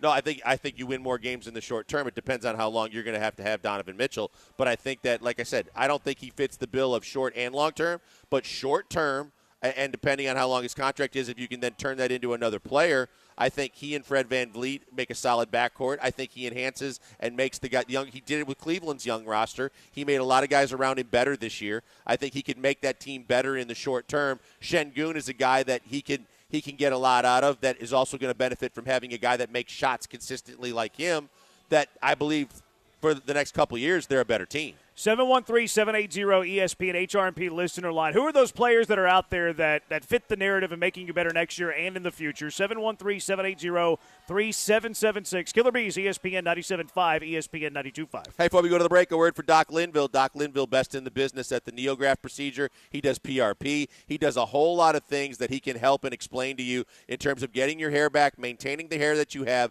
and taking the hair that you have and making it stronger so it's around for the long haul. I went all the way to the extreme of getting the NeoGraft procedure because a lot of people, all they need is PRP. PRP is simply put, it's like fertilizer for your lawn. It's going to make it thicker. It's going to make it stronger. It's going to make it look better.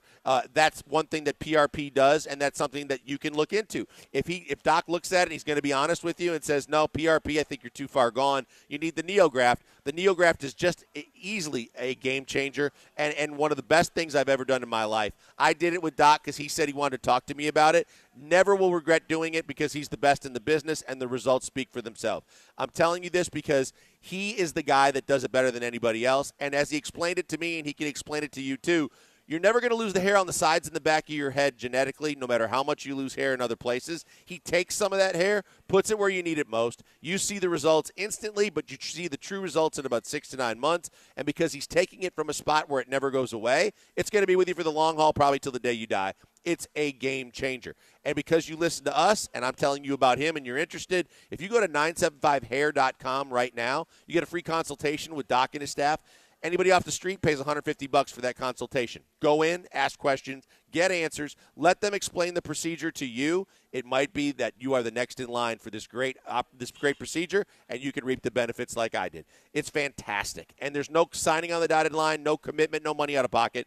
It's just a straight question and answer session where you can figure out what the procedure is and decide if it's right for you too. I can't encourage you enough to at least do that because you have nothing to lose and a whole lot of hair to gain. Check them out today. Tell them I sent you by. Go to 975hair.com.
You're listening to the Killer Bees, on ESPN 97.5 and 92.5. broadcasting live from the Mobile Veritex Community Bank Studios, located at the Decoy and Spring Branch. 4-6-3-1. Blankers. Tillman is happy right now. This is the phase he wants to be in. We were like 3 games from a play-in. Darn near doubled our wins. Tillman is good right now. Okay, I don't know how you know that, but okay. It's an opinion. Right, that's fine. I listen to those press conferences and I hear the phases, and I know that was talking to people too around the team that was a point of contention internally of when they were ready to get to that next phase and who was where in terms of where they felt that they were and needed to go. These were last year, though, right? The press conferences? Yeah. Okay. 713-780-ESPN. 8755. Rockets need a center. I don't think Şengün can stay being Rocket center. I think Şengün can stay being Rocket center. Yeah, I do too. I do want a backup center that is capable of filling backup minutes and maybe even more than backup minutes that can also play tight late game. You're subbing in offense for defense, defense for offense, kind of playing that game in the final minute or 2 minutes, because I do think Şengün is a defensive liability. We talked about whether it be Jalen Duren, whether it be Robert Williams, who Udoka had when he was with the Celtics. That's the kind of guy that is a best complement for a guy like Şengün.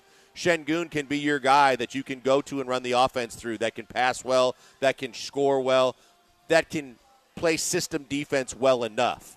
But you're still going to need a guy that can clean the glass, can block some shots, still finish around the basket, but he's not going to be as counted on, nor should he be thrown the ball to a lot to be a scoring option. But he's going to give you a huge upgrade on defense when you have to get stops. 9-5-0-6, I'd be incredibly aggressive, one in the hand, and so on. So getting a for-sure star is imperative. If Alpi is knockoff Jokic, then Spider is better Murray. I would hesitate on comparing Alpi Şengün to a top 7 center in NBA history. I understand the skill set. I know where people are coming from. It really annoys me, though. Well, Alpi's our Jokic. You're saying that Alpi is a top 7 center in NBA history when you say that. Yeah. Let's be very clear on that.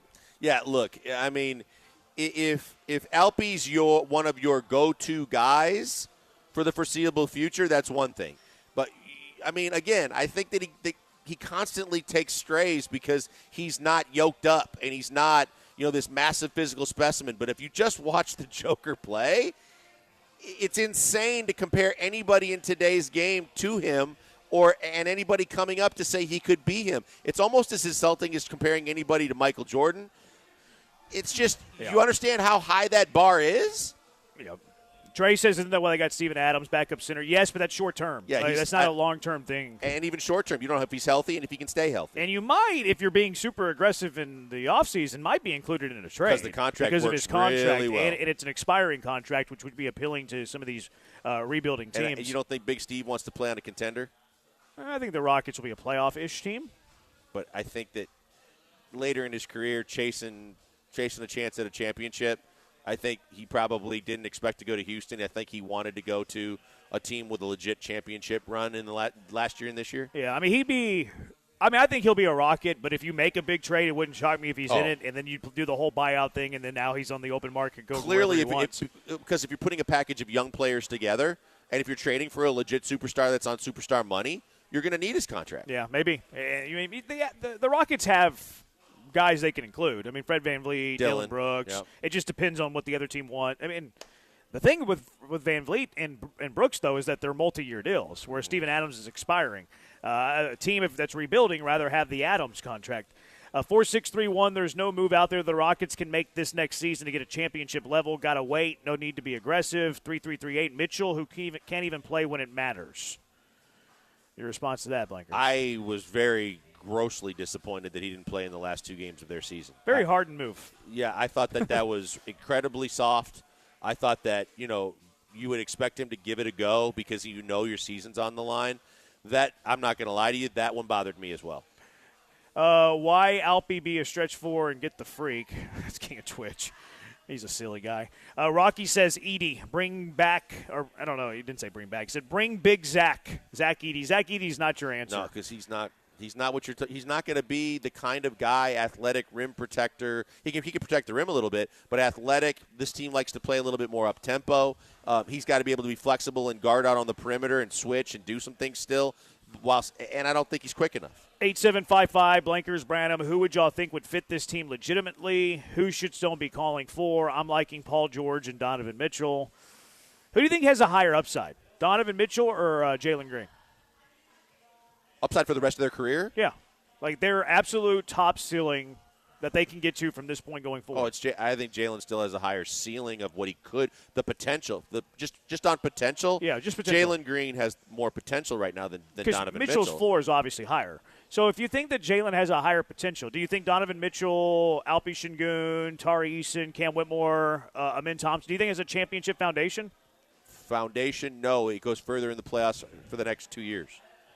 Okay, so you're okay with that rather than title? Right, because in the next 2 years, Fred's expires, Donovan's expires potentially, and so does Dylan Brooks. I think that's where our impasse is then. Like, you're okay being a Western Conference semifinal team in the next 3-4 years, where I think that you should always be chasing titles, even if it's at the expense of not being as good in that period of time. But I think that because of where your roster currently stands and where the money stands currently, you have to be realistic in the fact that it doesn't hurt your long term. You can still chase the chip, but some of the faces may change. Well, if your high potential player is the guy that's trading, absolutely it lowers your potential to win the championship. But for the next 2 years, but I don't think you could do that anyway, no matter what you have. One way or the other, regardless, I don't think you're chasing a chip in the next 2-3 years because of the fact that Brooks and Van Vliet's contracts are killing you. No, I don't think there's any chance this team can win a title in the next 2 to 3 years. But I'm talking win a title in the next 10 years. Right. I think the better chance to win a title in the next 10 years is you keep Jalen Green, unless there's a bigger name that's out there that we don't know of yet. Not Donovan Mitchell. But I wouldn't trade Jalen Green for Donovan Mitchell straight up. Oh, I would. Straight up. I would because and you're gonna get Western Conference semifinals. You're never gonna win a championship. Well, and I'm probably not either, but I might. But you're getting Western Conference semifinals or whatever it is in years you probably didn't expect to even sniff it, and then his expires, Fred expires, and Dylan Brooks expires, and now you've got a ton of money to play with. And who's going to want to come to play with that? They're going to want to play with Alpi.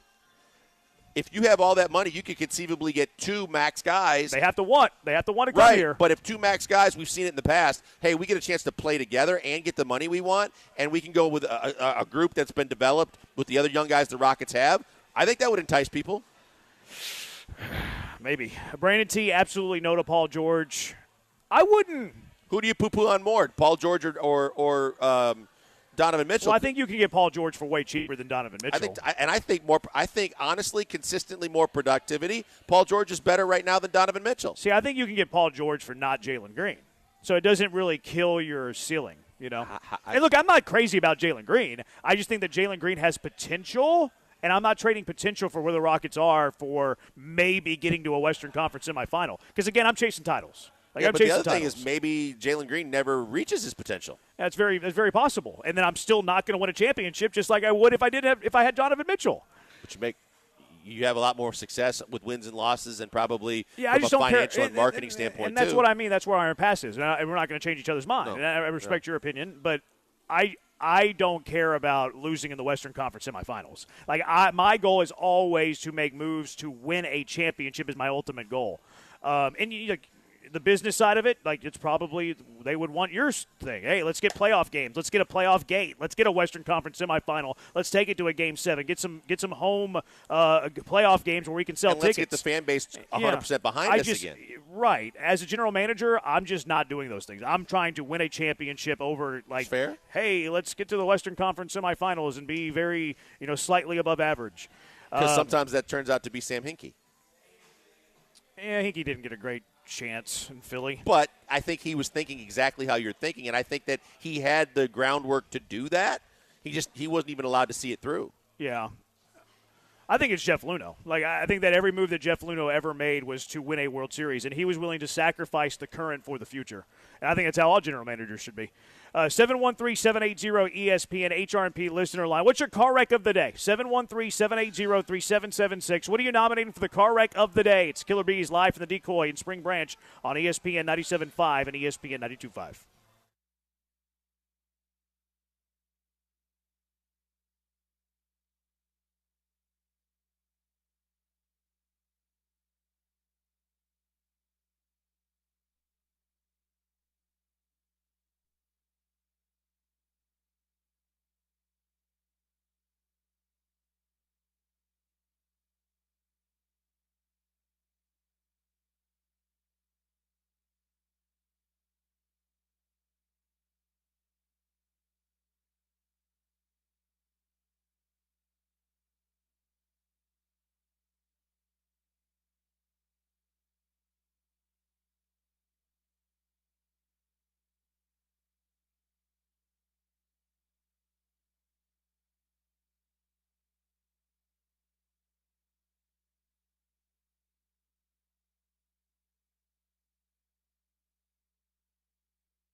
You're listening to the Killer Bees, on ESPN 97.5 and 92.5. broadcasting live from the Mobile Veritex Community Bank Studios, located at the Decoy in Spring Branch.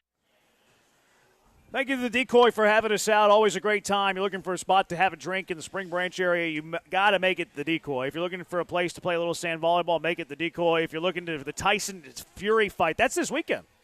That's Saturday. Tyson Fury's dad got that. He got cut up with the head knot. I'm going to watch that. I love watching some boxing.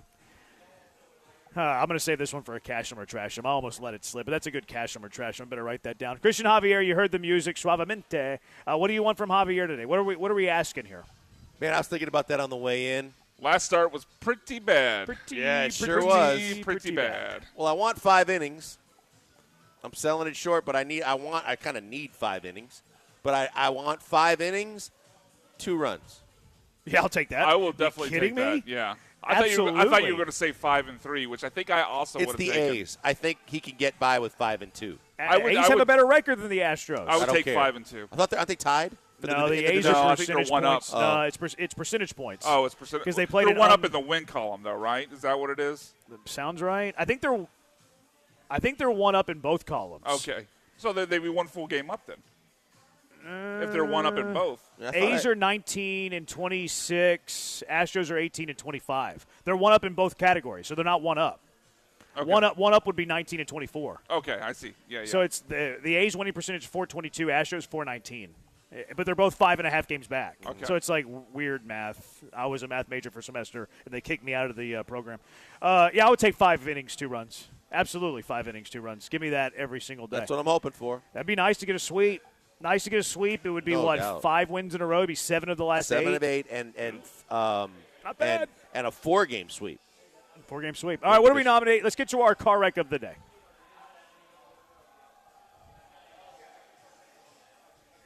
Austin. I forgot what my car wreck of the day is.